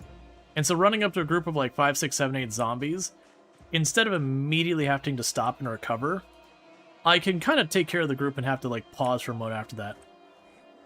How many times like has that battle roll? It's kind of hard because you don't see it. There used to be a mod I would run from time to time that'd be like weapon, you know, crowbar -1 when you lose the roll kind of thing. But I have had a couple of times where I've had like a crowbar break in like 8 or 9 hits. You're like, all right, come on, man. The game is slow. Take your time. Exactly. No, very, very much. If you're looking for a fast-paced arcade experience, Project Zomboid is not the game for you. It's a good game. It's just not that game. All right, so we're definitely not pushing that. We are drowsy. And no matter what, I'm going to have to fight a rally group. And I don't remember. I think drowsy is also a 50% damage penalty. I know it's significant, whatever it is. And that does stack with exerted. Now, you might go, wait a second. If it's 50 and 50, doesn't that mean 100%? No. The math on how you do damage is very complicated on the back end. Because you have your weapon skill, and that adds to, like, if we start at 100%, we take our weapon skill, that adds to it, you know, depending on your level. You have strength, that adds to it, depending on your strength. And then you have, like, the crit chance and all that and kind of stuff, and then you're also taking off the penalties there. And I do believe there's a minimum 1 damage that you always will do at least 1 damage when you hit something. I'm less confident on that. I don't believe you can ever hit 0 or negative damage because games do weird things when you roll integers into the negatives with doing damage where suddenly you're now healing things by hitting them with your crowbar. And Project Zomboid has, fortunately, to my knowledge, never had that problem. Because like I said, I think there's a hard minimum damage of 1.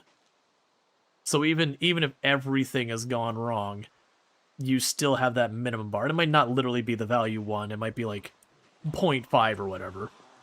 But the point is you never do 0 damage. There's just a point where the amount of damage you're doing is so negligible, it's not worth talking about.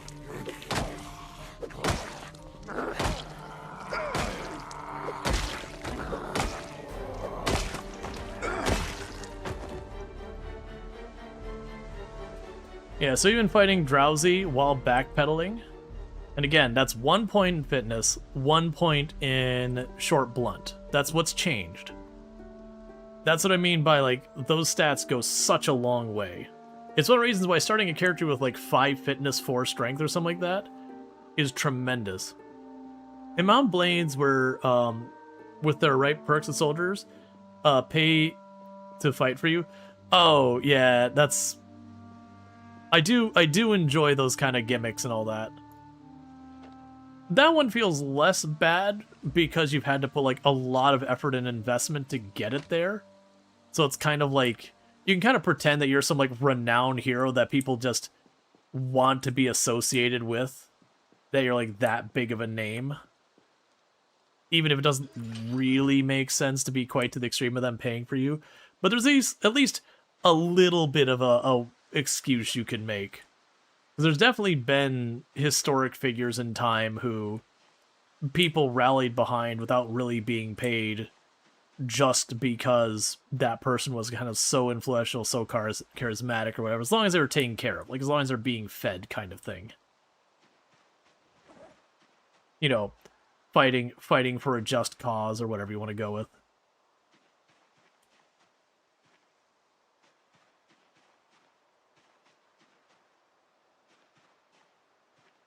Napoleon? I used to know a lot more about Napoleon. That's those historic figures I remember learning about, and then I didn't look into anything more about for like 25 years. And that memory is mostly gone.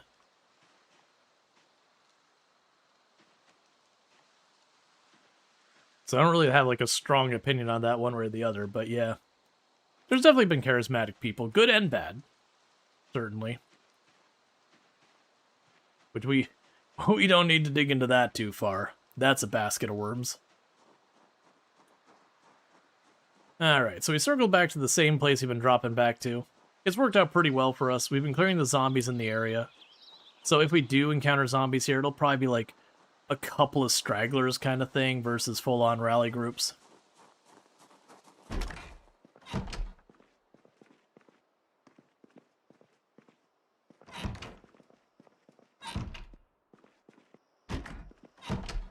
I also appreciate that the bathroom here doesn't have a window, which is a weird thing to sound like I appreciate.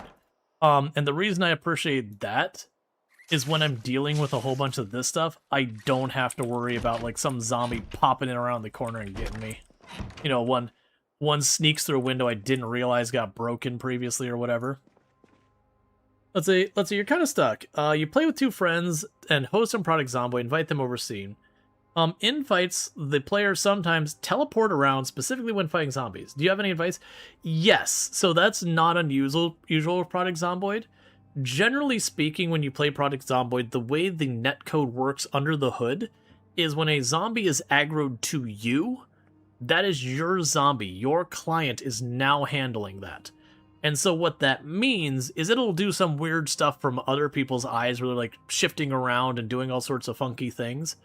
But for you, because you're in control of that and you're the one in danger to that zombie, you don't have to worry about dying to latency.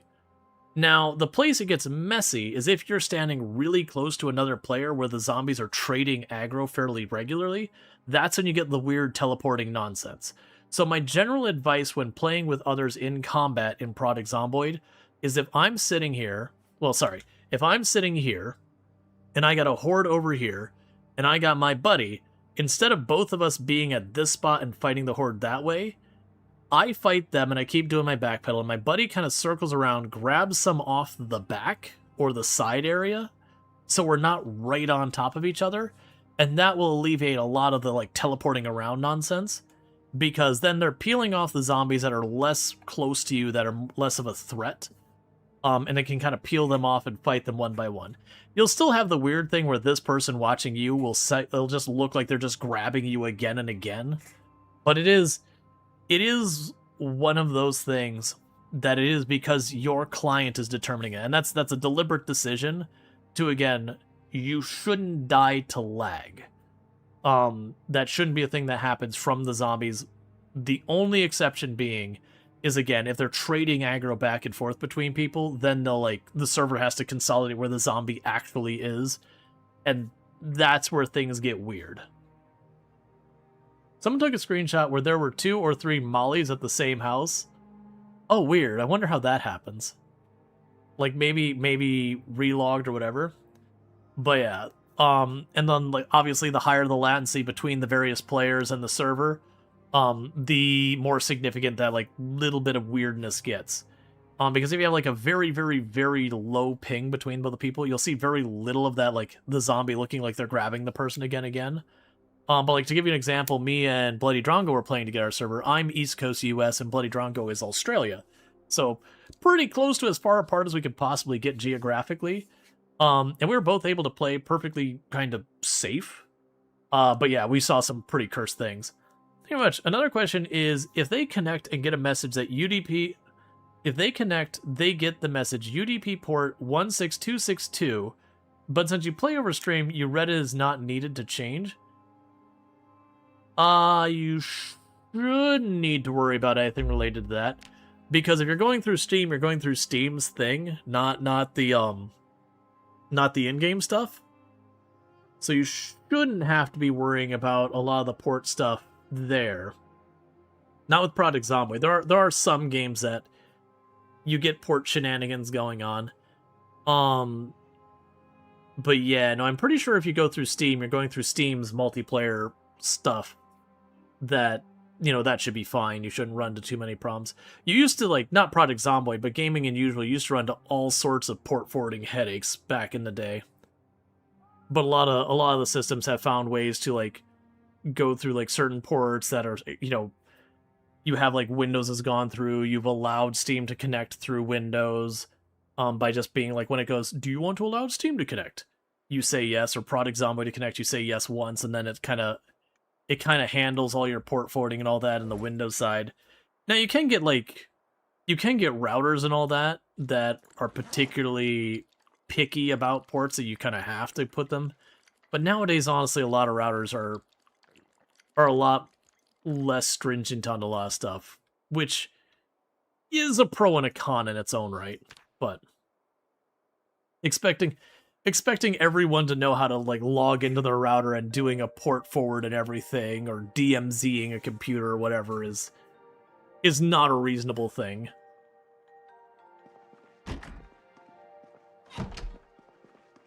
Keep your ports closed? I mean, yes. If you don't have a reason to keep a port open, don't open it. Most of the time it's fine, but every once in a while, you know, you discover a new attack vector.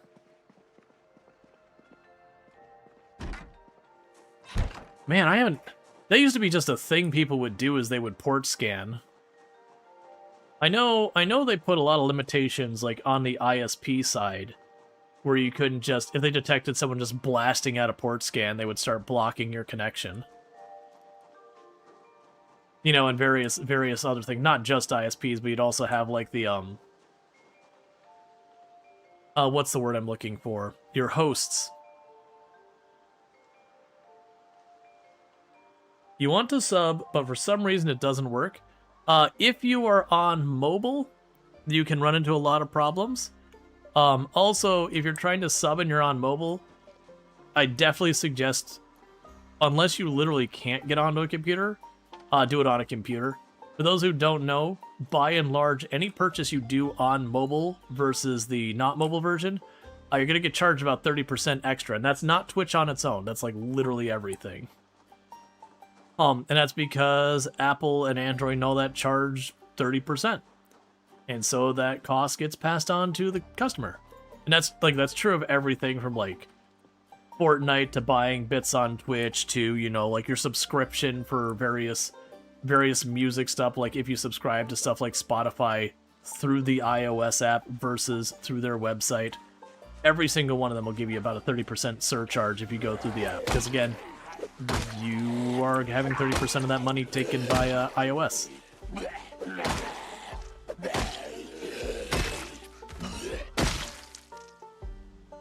And like, it's not literally never they don't charge extra, but it is noteworthy if someone doesn't pass that cost forward, because it's 30%. It's not a small amount.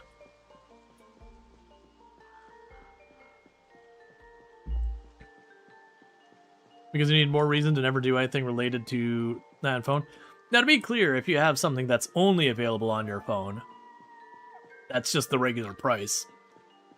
But when they set that price, they are factoring in the fact it's going to be 30% taken by iOS or whatever.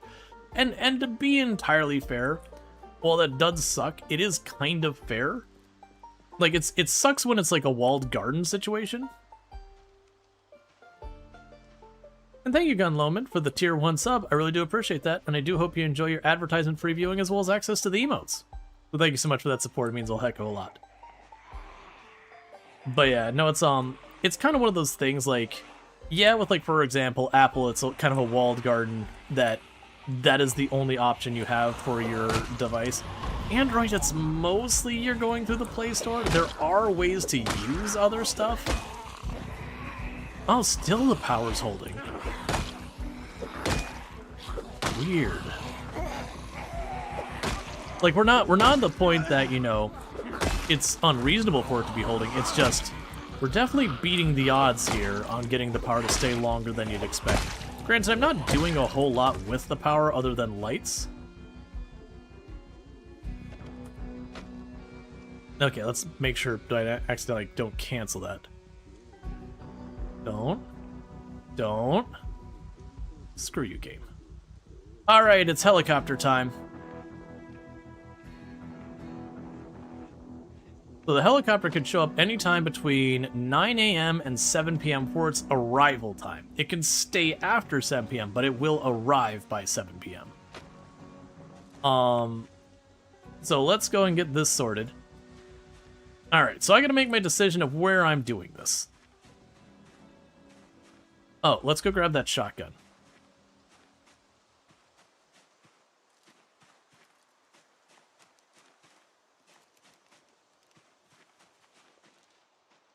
I actually don't remember where the shotgun is.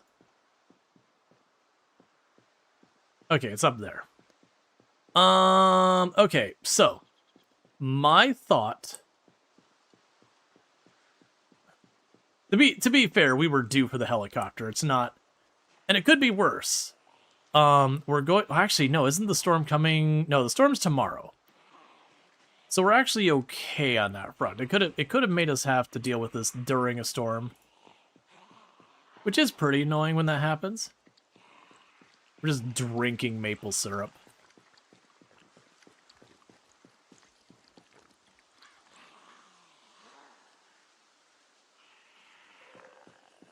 Let's kill you.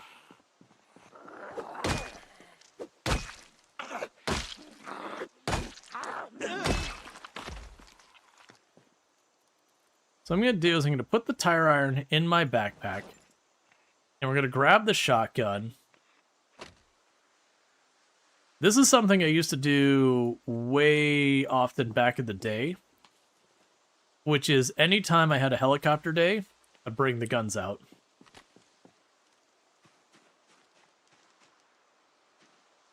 Alright, so what my thought is, so that's where we went last time. I think I'm going to work down southeast this way to try and get in this vague area for the helicopter, knowing I'm probably going to get really, really rough problems over here. But the idea is to keep the zombies kind of swarming down here more and more. I think that's going to be my plan. Hey! Hey! Hey! Gather round, children. Something an old man needs to show you.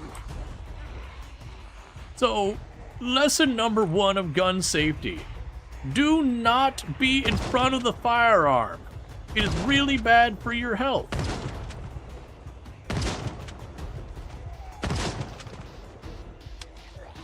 Well, that is your entire lesson for today because, you know, I only had 5 shots.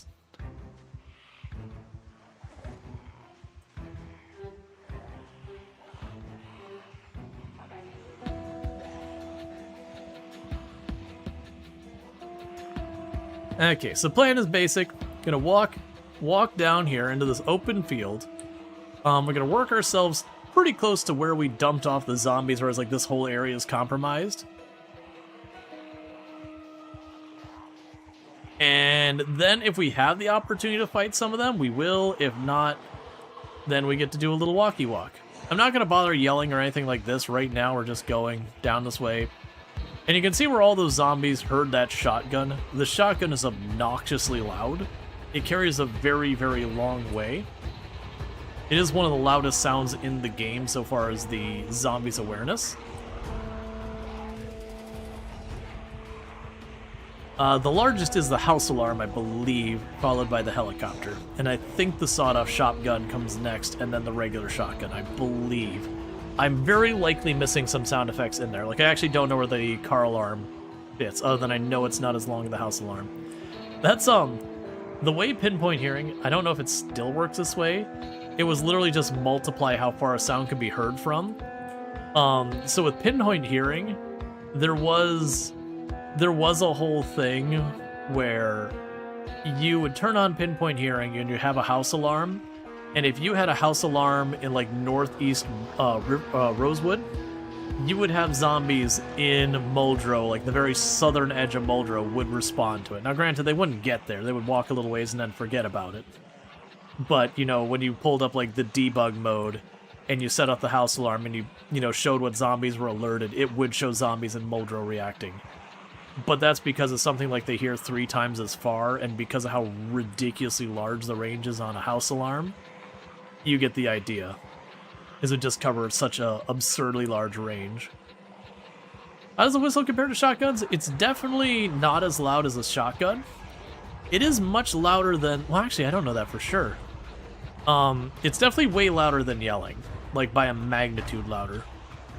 For a shotgun, I'm pretty sure the sawed-off is definitely louder. I'm pretty sure the regular shotgun's also louder. But probably not by as much as I would think. Because the whistle does have a very large carry range.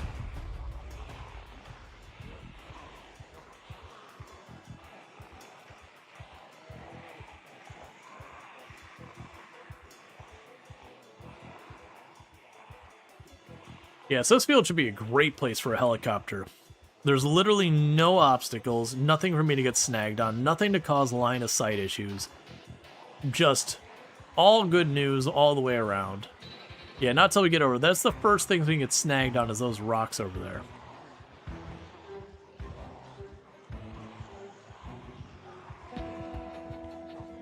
there. Okay, so how many zombies are still chasing me? A whole bunch. Well, I got nothing better to do.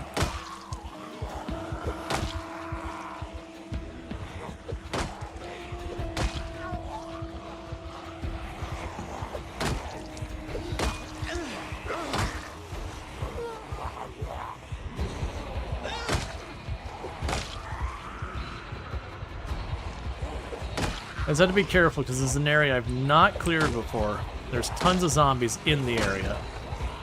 So it's just making sure I don't walk immediately into another group if I can help it. Because most likely I'm going to get exerted before we get through all these zombies by a large amount. The moment we start seeing exertion, or we start seeing the pain moodle on the top right, we stop and walk for a while. Do zombies heal?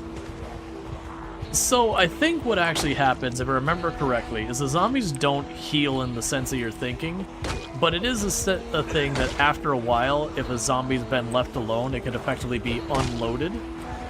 Like, it'll try to remember where zombies are and all that, but there is some fuzziness around it that if you're in an area that you've not activated, that it kind of forgets the details about that specific zombie, which effectively heals it since it kind of re-rolls the zombie. But I wouldn't call it a heal, because there used to be a dirty trick you used to be able to do is one of the bunkers by Rosewood could have military gear on the zombies there, but there's always, like, even on 16 times pop, there was like barely any zombies there, so the chances you get what you want are like slim to none. So what you could do is deliberately draw a ton of zombies there and then leave the area. Go do something else for like an in-game week or so, and then come back, and because all the zombies had re-rolled and they're now eligible to be...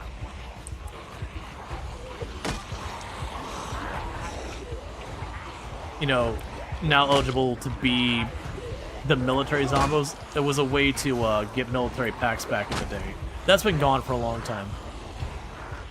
Yeah, zombies in house get remembered? I could believe that, because a lot of those zombies are like story zombies and that kind of thing. So I would absolutely believe that those get remembered. Because like there's a lot of difference mechanically between zombies that spawn out in the world and, you know, zombies in houses. Like, for example, if I go, like right now I'm at 16 times population. If I go to the prison, there's some number of zombies. Let's pretend it's 1,000. I don't actually know what the number is off the top of my head. Now, if I go and I set my zombie population to 0.1, it's just about as low as it goes, and I go to the prison, it'll have 1,000 zombies, because it's the exact same number.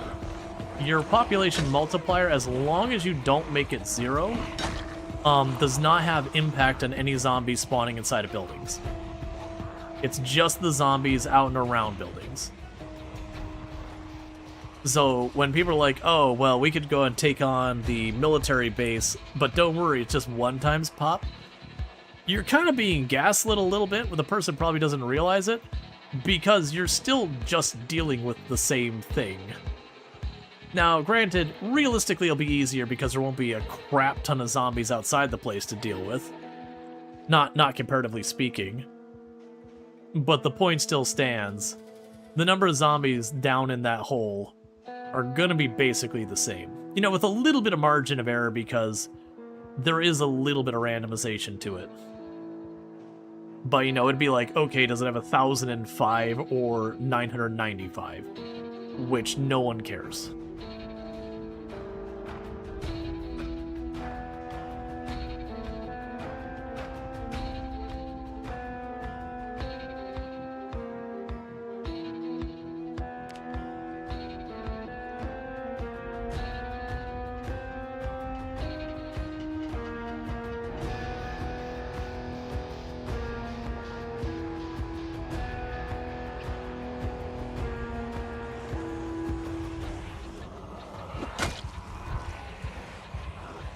Let's see, how do you feel about axe as a weapon of choice, fireman profession? It doesn't have any drawbacks to carry a bag in the other hand or flashlight. The drawbacks of carrying two, like one-hand weapon and one-hand something else is obviously if you're using a two-handed weapon one hand, it does have penalties against that one hand, or using it one-handed. But if, say, you're using a hatchet, there's no real big negative about having another bag. There's stuff that can be annoying, like you get too close to a window, you jump through it or whatever, and you leave the bag behind, or like going over a tall fence kind of thing, you can leave your bag behind because you need both hands to climb over the fence. But having something in your other hand's not a big problem. Again, unless you're using a two-handed weapon one-handed, at which point it does incur penalties when using a two-handed weapon one-handed.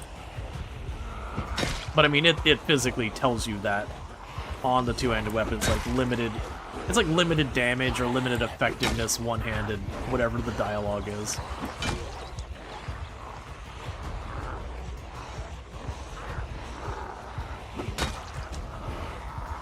But yeah, no, it's fine. As far as axes, all of the weapon categories have their pros and cons. Axes will give you one-hit kills, not counting execution, faster than any other weapon category, because they have a crit damage to them. That's their multiplier, that's the strong thing. The big negative of axes, more than anything, is they're very endurance hungry, so you will get exerted much faster than other players.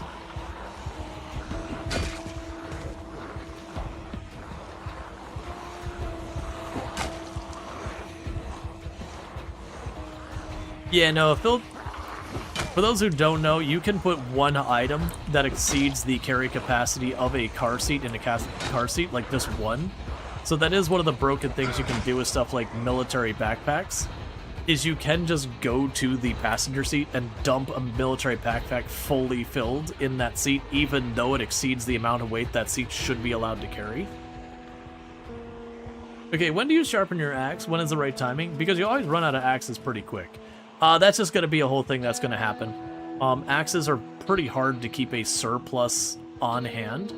They're not the rarest weapon by a long shot, that'd be long blades, but they are uncommon enough that it can be difficult to just stay using axes. My general advice is to not consider specializing your character into one weapon type or another. The best weapon you can have at any given time is the weapon you have available at any given time. Broadly speaking, I will use whatever I can get my hands on. I do have my preferences, like I do like short blade the most. Axes is actually one of my least favorite, but it's not because it's not good. The way I'm playing, you see these numbers I'm dealing with, I don't care about the rate, like speed I can kill zombies. I care more about staying power, like how long I can stay in the fight to keep killing. So for me, stamina efficiency is king. But if you're playing in lower populations where you're going to be dealing with 8 zombies and then maybe nothing for a little while, an axe might be perfect because you can just slap the group of 8 down real fast, and now you're clear. Whereas, you know, using short blade and having to fight a little bit longer might mean aggroing more zombies and all that kind of thing. But yeah, there isn't a bad weapon category. Like, long blunt generally are the most durable and have the highest chance of knocking down a zombie. Short blunt are your all-rounders. They're not amazing at anything, but they're pretty good at everything, which makes them pretty amazing. They're honestly, if someone's not sure what weapon category they want to deal with, usually the safe answer is short blunt. Short blade tends to be the most efficient with endurance, but not really great at anything else. And then having the short attack range does create a certain narrower margin of error than a lot of weapons. Spears are made out of glass. Probably not even proper glass, but more like sugar glass. They hit really hard, really fast, but they just disintegrate. Axes, again, are like pretty endurance hungry. They really do just obliterate your endurance really fast, but they hit hard. Axes are also one of the cool categories in the sense that if you start out your game using the fire axes primarily, until you can get to the point that you can mostly 1- and 2-tap zombies with the hatchets, axes can kind of really benefit from that, because you get to the point early game, your fire axes are best, but the moment you're able to 1- and 2-tap with the hatchets, they become better than the fire axe.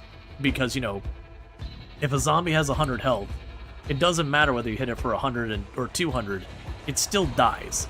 The outcome is the same. There's no need at that point for the big fire axe.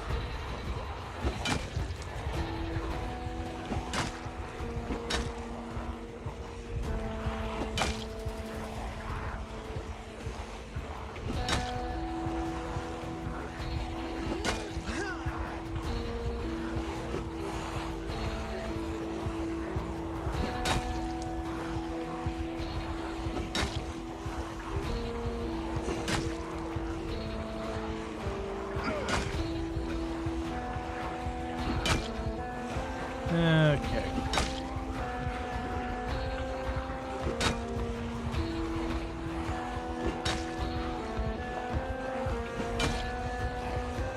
For all intents and purposes, the way I should be doing this is properly ditching the zombies and go back to pulling normally.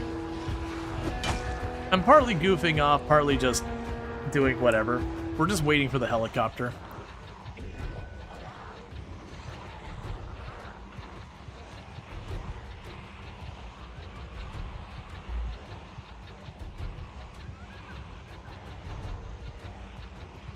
I'm just saying as a way to work on getting some points in our combat skills.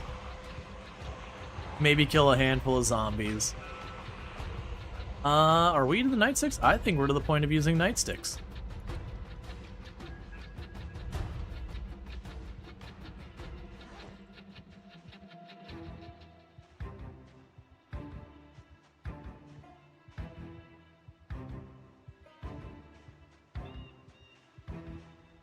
As soon as this tire iron breaks.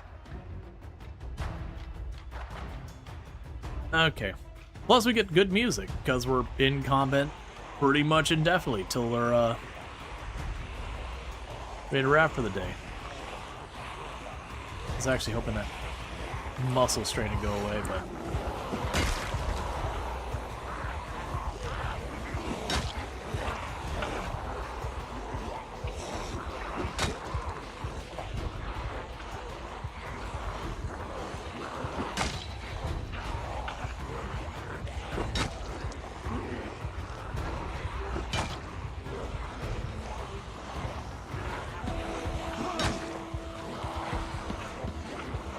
Okay.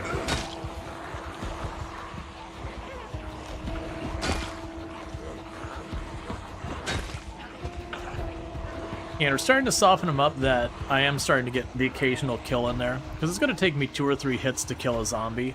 Most of the zombies I've hit will kind of stay to the front, with the exception of if I knock them over.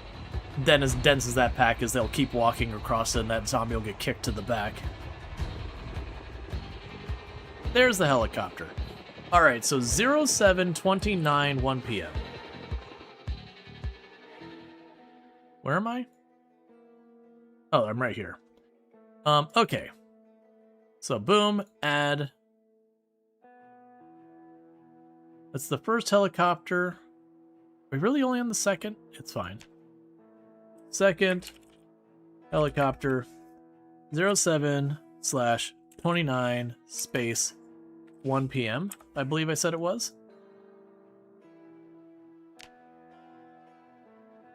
Yep.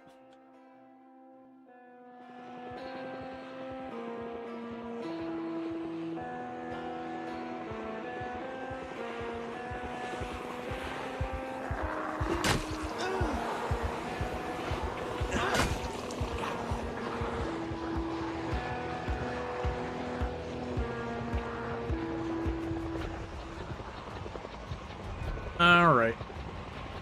So basically the plan is just wander around in this field. If we get the opportunity to do a couple kills here and there, that's great. With the helicopter being here, we're probably going to not be able to fight much longer.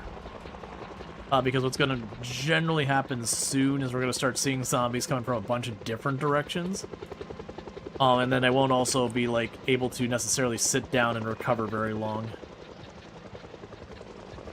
Which means you don't want to push. Because a lot of what gets you actually in trouble with the helicopter isn't even while the helicopter's around. That is part of it. It's the part where the helicopter's done. You've been running around all day.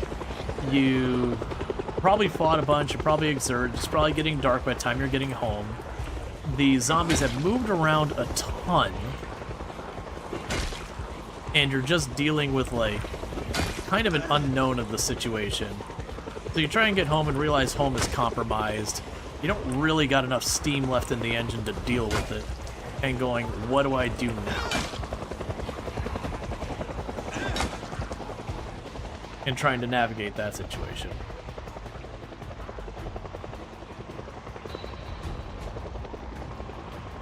But yeah, so I figured we just keep running around this field. Keep fighting as we have the opportunity until we can't safely do this. In a pinch, if things do start to get bad,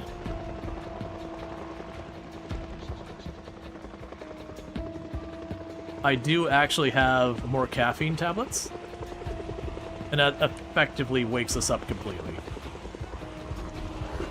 Which doesn't feel like how they should work, but, you know, it is what it is.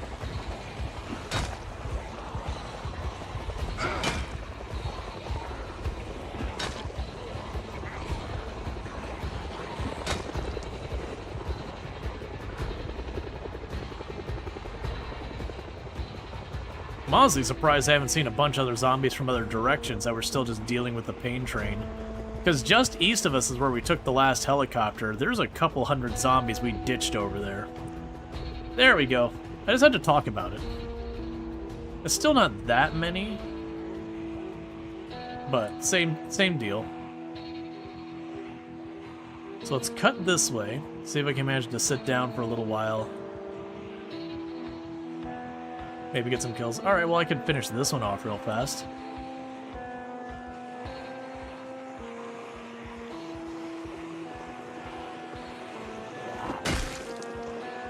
There we go.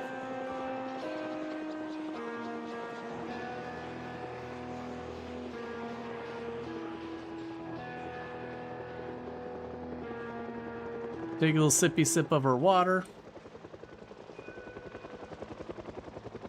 Okay, so we got second pass from the helicopter coming in.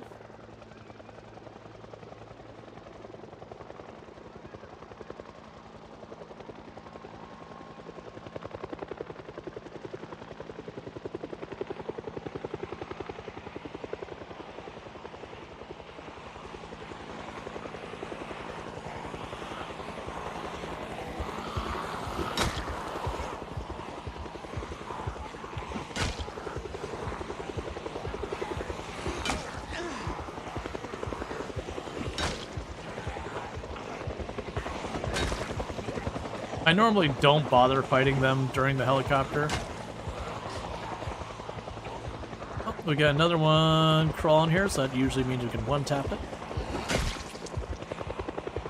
I'll take that screwdriver. But this way is looking like it's going to be no kills happening over here. Alright, this will probably mean I'll be hitting zombies I haven't already got a bunch of hits on, unfortunately. That's okay. I mean, actually, you know what? Some of the zombies we knocked over might be on this end. So we're starting to get exerted, and it's getting to the point where I'm going to have difficulty sitting down to rest. Because of random scattered zombies all over the place. Still, not the numbers I'm expecting. Okay, that's just a water bag. That's fine. For a moment, I thought it might be a hiking bag, and I was willing to pull off some perhaps not so smart moves to try and make that happen.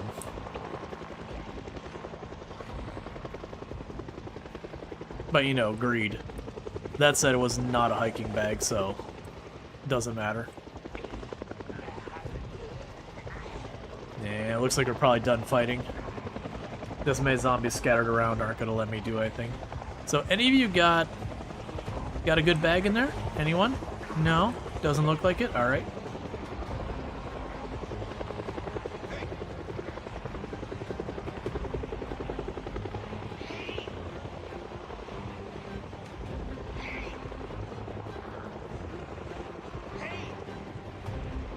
Okay, I think I'm gonna vaguely try and go to where we had the helicopter show up in this field and just kind of circle that broad area.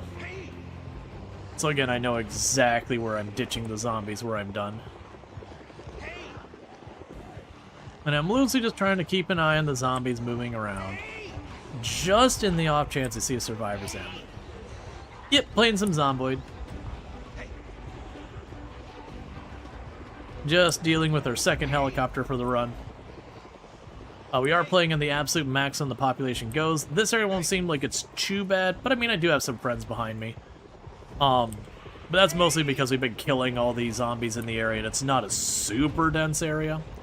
But that's just because we're gradually leapfrogging from place to place to move on to denser targets. Because we started with no stats whatsoever, so if I look at my skills tab over here, we started with literally nothing. None of these had any points in them. Everything was empty. So we've got ourselves up to maintenance about 4 1/4. Long blunt 1, axe about 1 1/3, short blade about 1 1/3, short blunt about 3 1/3. No one cares about cooking or electrical. We've reached fitness 2, about strength 3 1/2, nimble about 1 1/2, and then foraging we're at 5. And we're still a bit overweight because we did find a place full of ice cream and that could not be left alone. Because it'll be the last ice cream we ever see in the world. It had to be eaten. Especially since pretty soon we're going to have the power failure and then all the ice cream's going to start rotting. Which is just a tragedy. So at least we can say we gave our best effort at eating as much ice cream while we still had time. And we did get a hot pizza. We did genuinely find a fresh pizza and then cooked it and then ate the entire thing immediately so we could have a fresh pizza for the last time.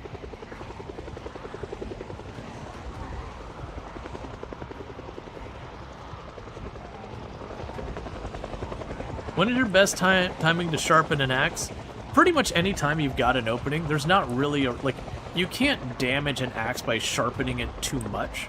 Sure, you'll go through your whetstone a little bit faster, but you can make a crappy whetstone out of 2 stone pretty easily. So the whetstone's just not really a problem. So like, genuinely, if you're fighting with your fireman's axe and you're getting a little bit exerted and you gotta back off and sit down, while you're sitting down, you can just sharpen your axe. Can you hide in the second story of the helicopter if you break the stairs? Yes, but you have to consider you're going to draw the zombies vaguely wherever you are when you do the helicopter. So now consider you've broken the stairs, and the zombies can't reach you. This is technically true. But you gotta leave that second story into the area you just drew all the zombies. So, yes, but I wouldn't recommend it as a sound strategy. You can do it, and you'll probably have some success, because sometimes the zombies will get drawn away when the helicopter leaves. But there's also a chance you might look downstairs and see a bunch of zombies just chilling out in there in your kitchen. Yeah, sometimes they'll walk through, sometimes they'll stop. It really depends. Like, if you're walking around upstairs, they might hear you and they can't reach you, so they might just stand there glaring, waiting for their moment. Generally, my recommendation for surviving the zombies during the helicopter is one of 2 strategies. You basically have 3 strategies that people consider. One is you hide. I don't actually recommend that strategy. It can and can't work depending on like how dense is the area, second or first floor, is there a direct path to your door from one of the other doors. Like, there's a bunch of stuff that can go in there that makes it better or worse. Your second strategy is you hear the helicopter, you choose a highway, and you start walking. That's honestly one of my recommended strategies for new players especially, is you just walk.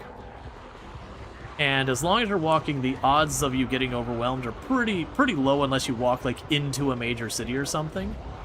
But if you just walk like one of the main highways, you do that till the helicopter's gone, and then you try, like, don't worry about what, getting home tonight. You just get to wherever you can sleep. But as able, work your way back around to home. And then the third option is basically what I'm doing here. Find a really big open area, a really big parking lot, big fields, and you just walk in circles. It's not much more to it. Sometimes this can get real spicy if you're near a very high pop area, but generally it's pretty manageable. And you'll notice I'm not running, there's no need. I'm faster than the zombies. I don't have any bonuses making me any faster than normal or anything like that. I'm just walking in circles. And you can get, honestly, a lot closer to this ball. Like, I'll show you, like, I can get right up against that thing. It is one of those skills you learn in Project Zomboid that the zombies are far more manageable than you would realize, with the exception of enclosed spaces. Which again is a reason to not hide. Because you might be safe in your bathroom and then you hear the party going outside your door and you're like, I'm getting hungry, there's no food in my bathroom, what do I do? And then you open the door and you die. Or the zombies, one of them runs into the door where you're at, gets alerted to where you are, and just utterly murders you. Because keep in mind, I'm playing on maximum population, and this is fine. More than likely, unless you're like right by the prison or something else really spicy, you will not likely see this many zombies. Do you plan to kill them all? No, with this I don't have enough endurance to kill them all tonight. So what we're going to end up doing is basically continuing to gather the zombie murder ball here. And then when the helicopter pieces the heck out, we'll ditch the zombies and then we'll come back to kill them later. Because keep in mind, I started my character with 0 strength, 0 fitness. We don't have a lot of staying power in a fight. When I fight, my character gets exhausted very quickly. So I could probably kill a couple dozen of these if we had time to rest in between. But we're probably looking at quite a bit. Yeah, so clearly something high popped south of us has started bleeding zombies over to us. That's fine. We are dealing with that, but you'll notice as I'm zigzagging back and forth on the north side of this, it's making my big ball of zombies effectively a wall between me and the random zombies strolling up. You'll just see kind of this big opening I'm creating. Because the zombies that get close enough aggro me and go into the ball, which is well managed. And then the zombies that go past, go past.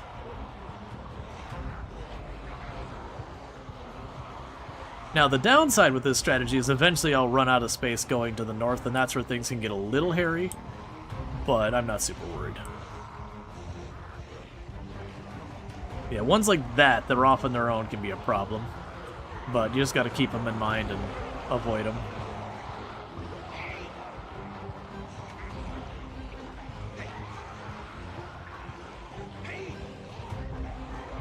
So I'm trying to spend as much time going west and east and poking a little ways south as possible to try and slow down how fast I run out of space to the north. Because the other side of that road, I believe there's a bunch of trees not too far out there.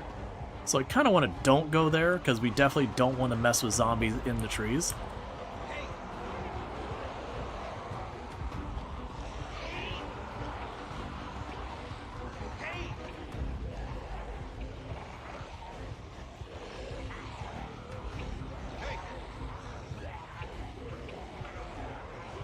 And I'm also yelling to try and draw the zombies into the ball.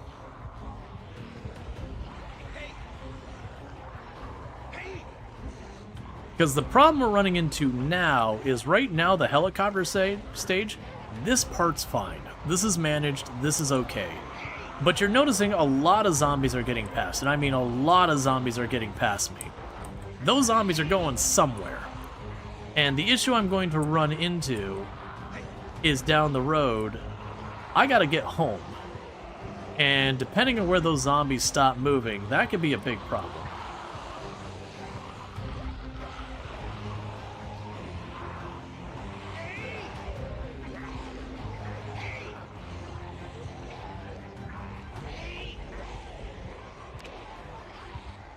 Okay, so the helicopter appears to be done. You can see all the zombies spilling off into the rally groups. So let's take a good look. What did we bring to ourselves? Yeah, that looks like nightmares. Okay. So the plan's straightforward. I'm going to walk south, and I'm going to pause the game for 2 seconds, because I'm going to be wrapping up in not too much longer, so I'm going to kick the ad as far down the line as I can, because I can only delay it about 15 minutes, so I can get it to about 30 minutes from now before I can't prevent the ad break. Because that should be enough time for us to wrap this up, maybe get home, or if we can't get home safely, get someplace we can get to sleep.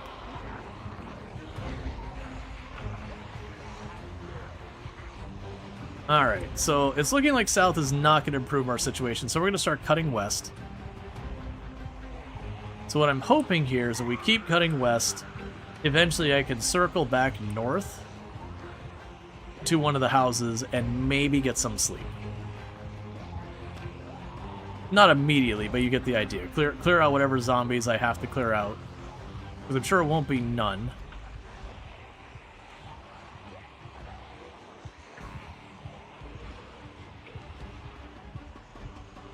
Yeah, here, just have a little bit of oats. It's fine. We don't need to be picky right now with our food.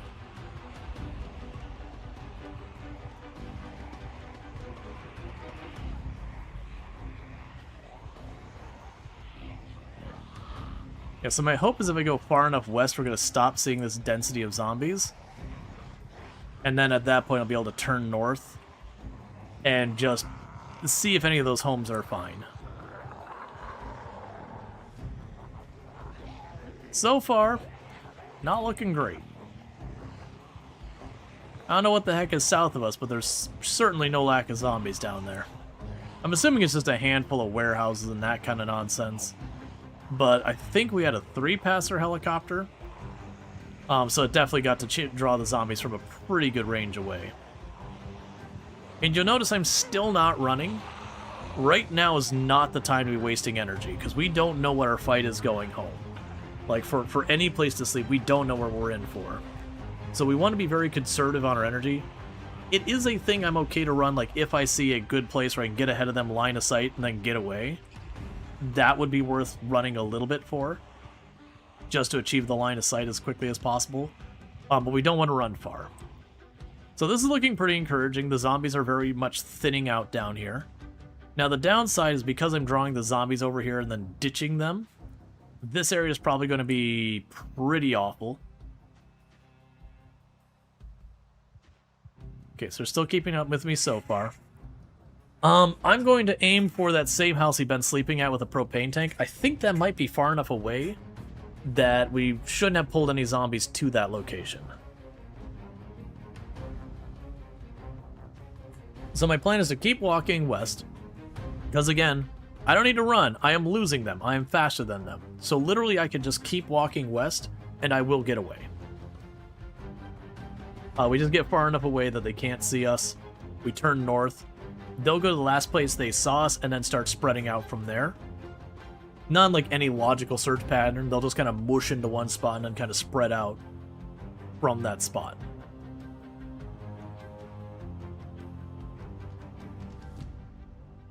Are you also active on Twitch? Yes.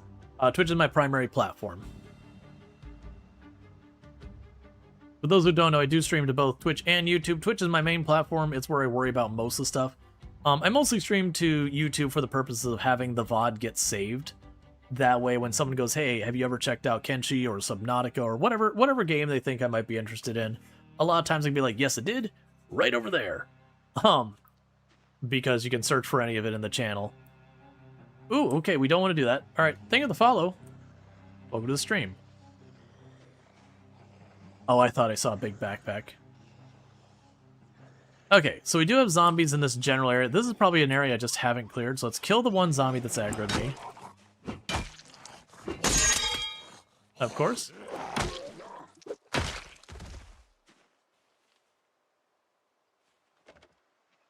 We're going to try and not sneak around, but we're going to try to maneuver around these zombies to try and not fight more than I need to. Is it just you two who kept up? Okay, so we only got 2 of the main ball of zombies that found me. That they just happened to keep going this way.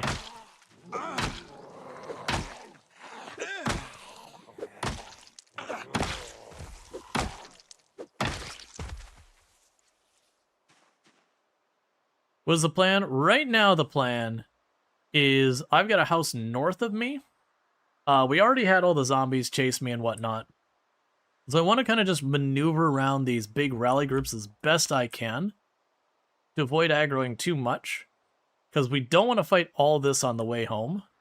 I don't like trying to sneak around between rally groups, because you can see they're moving around a little bit. It only takes like 1 or 2 aggroing you to kind of force you into a fight where you get kind of in a rough spot. Yeah, this is not a great spot. Oh wait, you're going to reposition? And it's okay we aggro some. It's just to keep in mind we were fighting a lot today. I'm probably closer to sleepy than I want to be.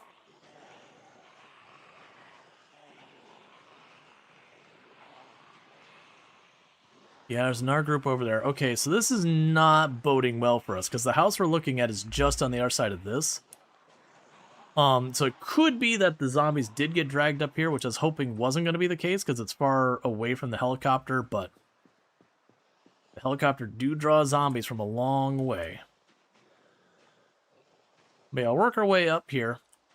We'll see what manages to chase me. As long as it's not a ton of zombies, we'll fight it and kill it and go to bed. If I do... Well, I mean, we'll go to bed soon. It's a little early right now. We'll focus on that. Yeah, and Fractal does spawn to the channel. We do... Like, I've been using Fractal cases for, like... well before I started streaming, well before they sponsored. My last 4 computers have all been Fractal cases. So, you know, while I'm thankful they sponsor us, it's also something that they're a company I've done business with for a long time. They also do, like, chairs and headsets and, you know, water cooling and air cooling and all that. And low-key, the headsets and chair both are fantastic. If I had more money, I'd love to pick those up. But generally very happy that they support this channel for as long as they've been doing it. They've been sponsoring us for over a year now. Okay, so I got 2. Did they see me actually go here? Okay, so they're just passing by because they lost track. Yeah, they're kind of a premium brand. They charge a bit more than a lot of the other ones, but you go and you get quality.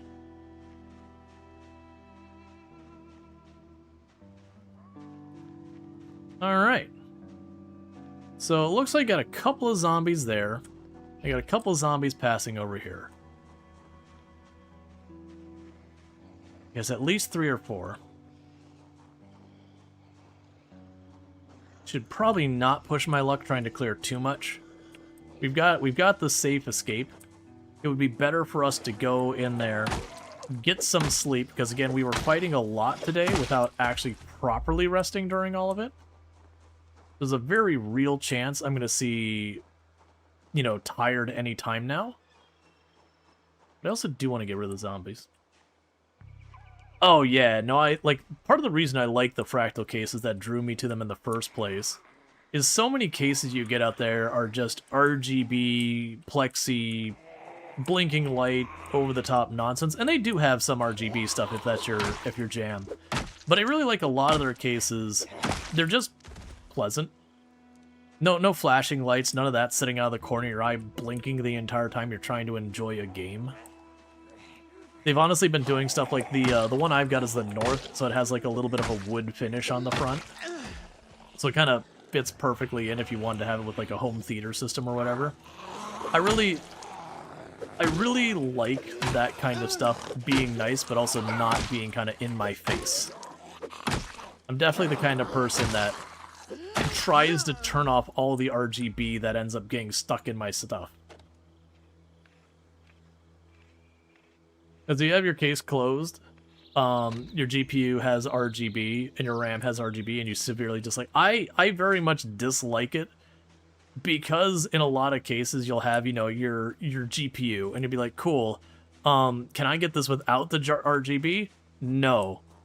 Well, I mean, I don't want to pay for the RGB. I'd rather just have the tech. Yeah, well, it's not an option. Thanks, man. Real appreciate on that one. Can I pay like $5 extra to not have the RGB? Because I would actually be willing to consider that. Most of the time you can turn it off, but I have run into things where like the company logo on it will be RGB. Yeah, there's our tired. So we hit tired at about 8 p.m., which I kind of figured was going to be the case, that we're going to get tired very early. Because the longer you spend exerted, the faster you get tired. It's a feedback loop in the game. You know, as you're exerted, your tired goes up quicker. As you're tired, your exertion goes down slower. So it just ends up being this feedback loop where you tend to get more exerted and more tired and more exerted and more tired as the day goes on. So it is one of those things to try and take the time to not get into exerted more than you need to, which you're going to get into some. There's no avoiding it.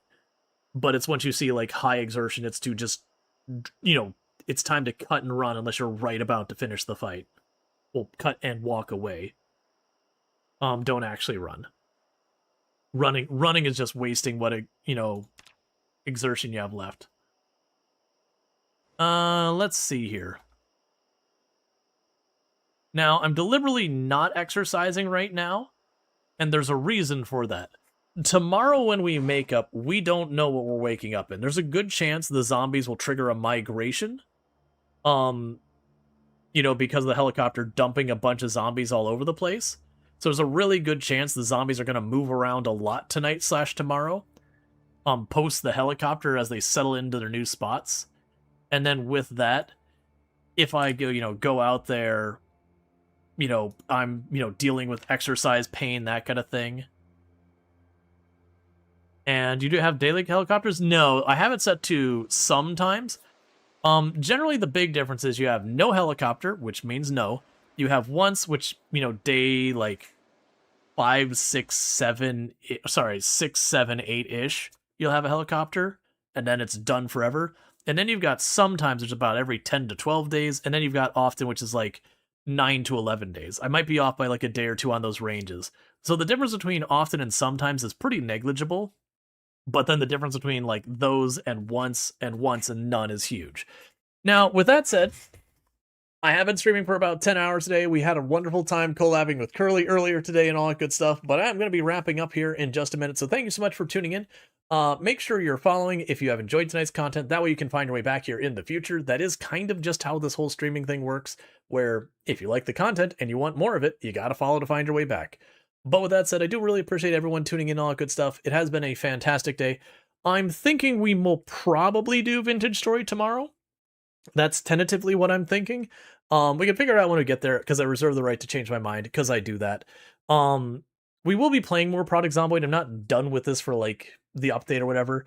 But there's a good chance I'm going to be doing a mix of, like, the collab stuff, and then, around that, some solo. I'll probably be ping-ponging back and forth between the two, because I like Vintage Story, I like Product Zomboid, but I do know if I just do nothing but Product Zomboid, I'll burn myself out on it, and then I won't play it anymore, and that's no fun for anyone. So with that said, if you're watching over on YouTube, I don't have a host ready, so don't forget to like and subscribe, but the stream is going to abruptly end for you, but thank you for tuning in. And then for everyone over here on Twitch, I'm going to go ahead and put up my ending stream screen and see who I can find to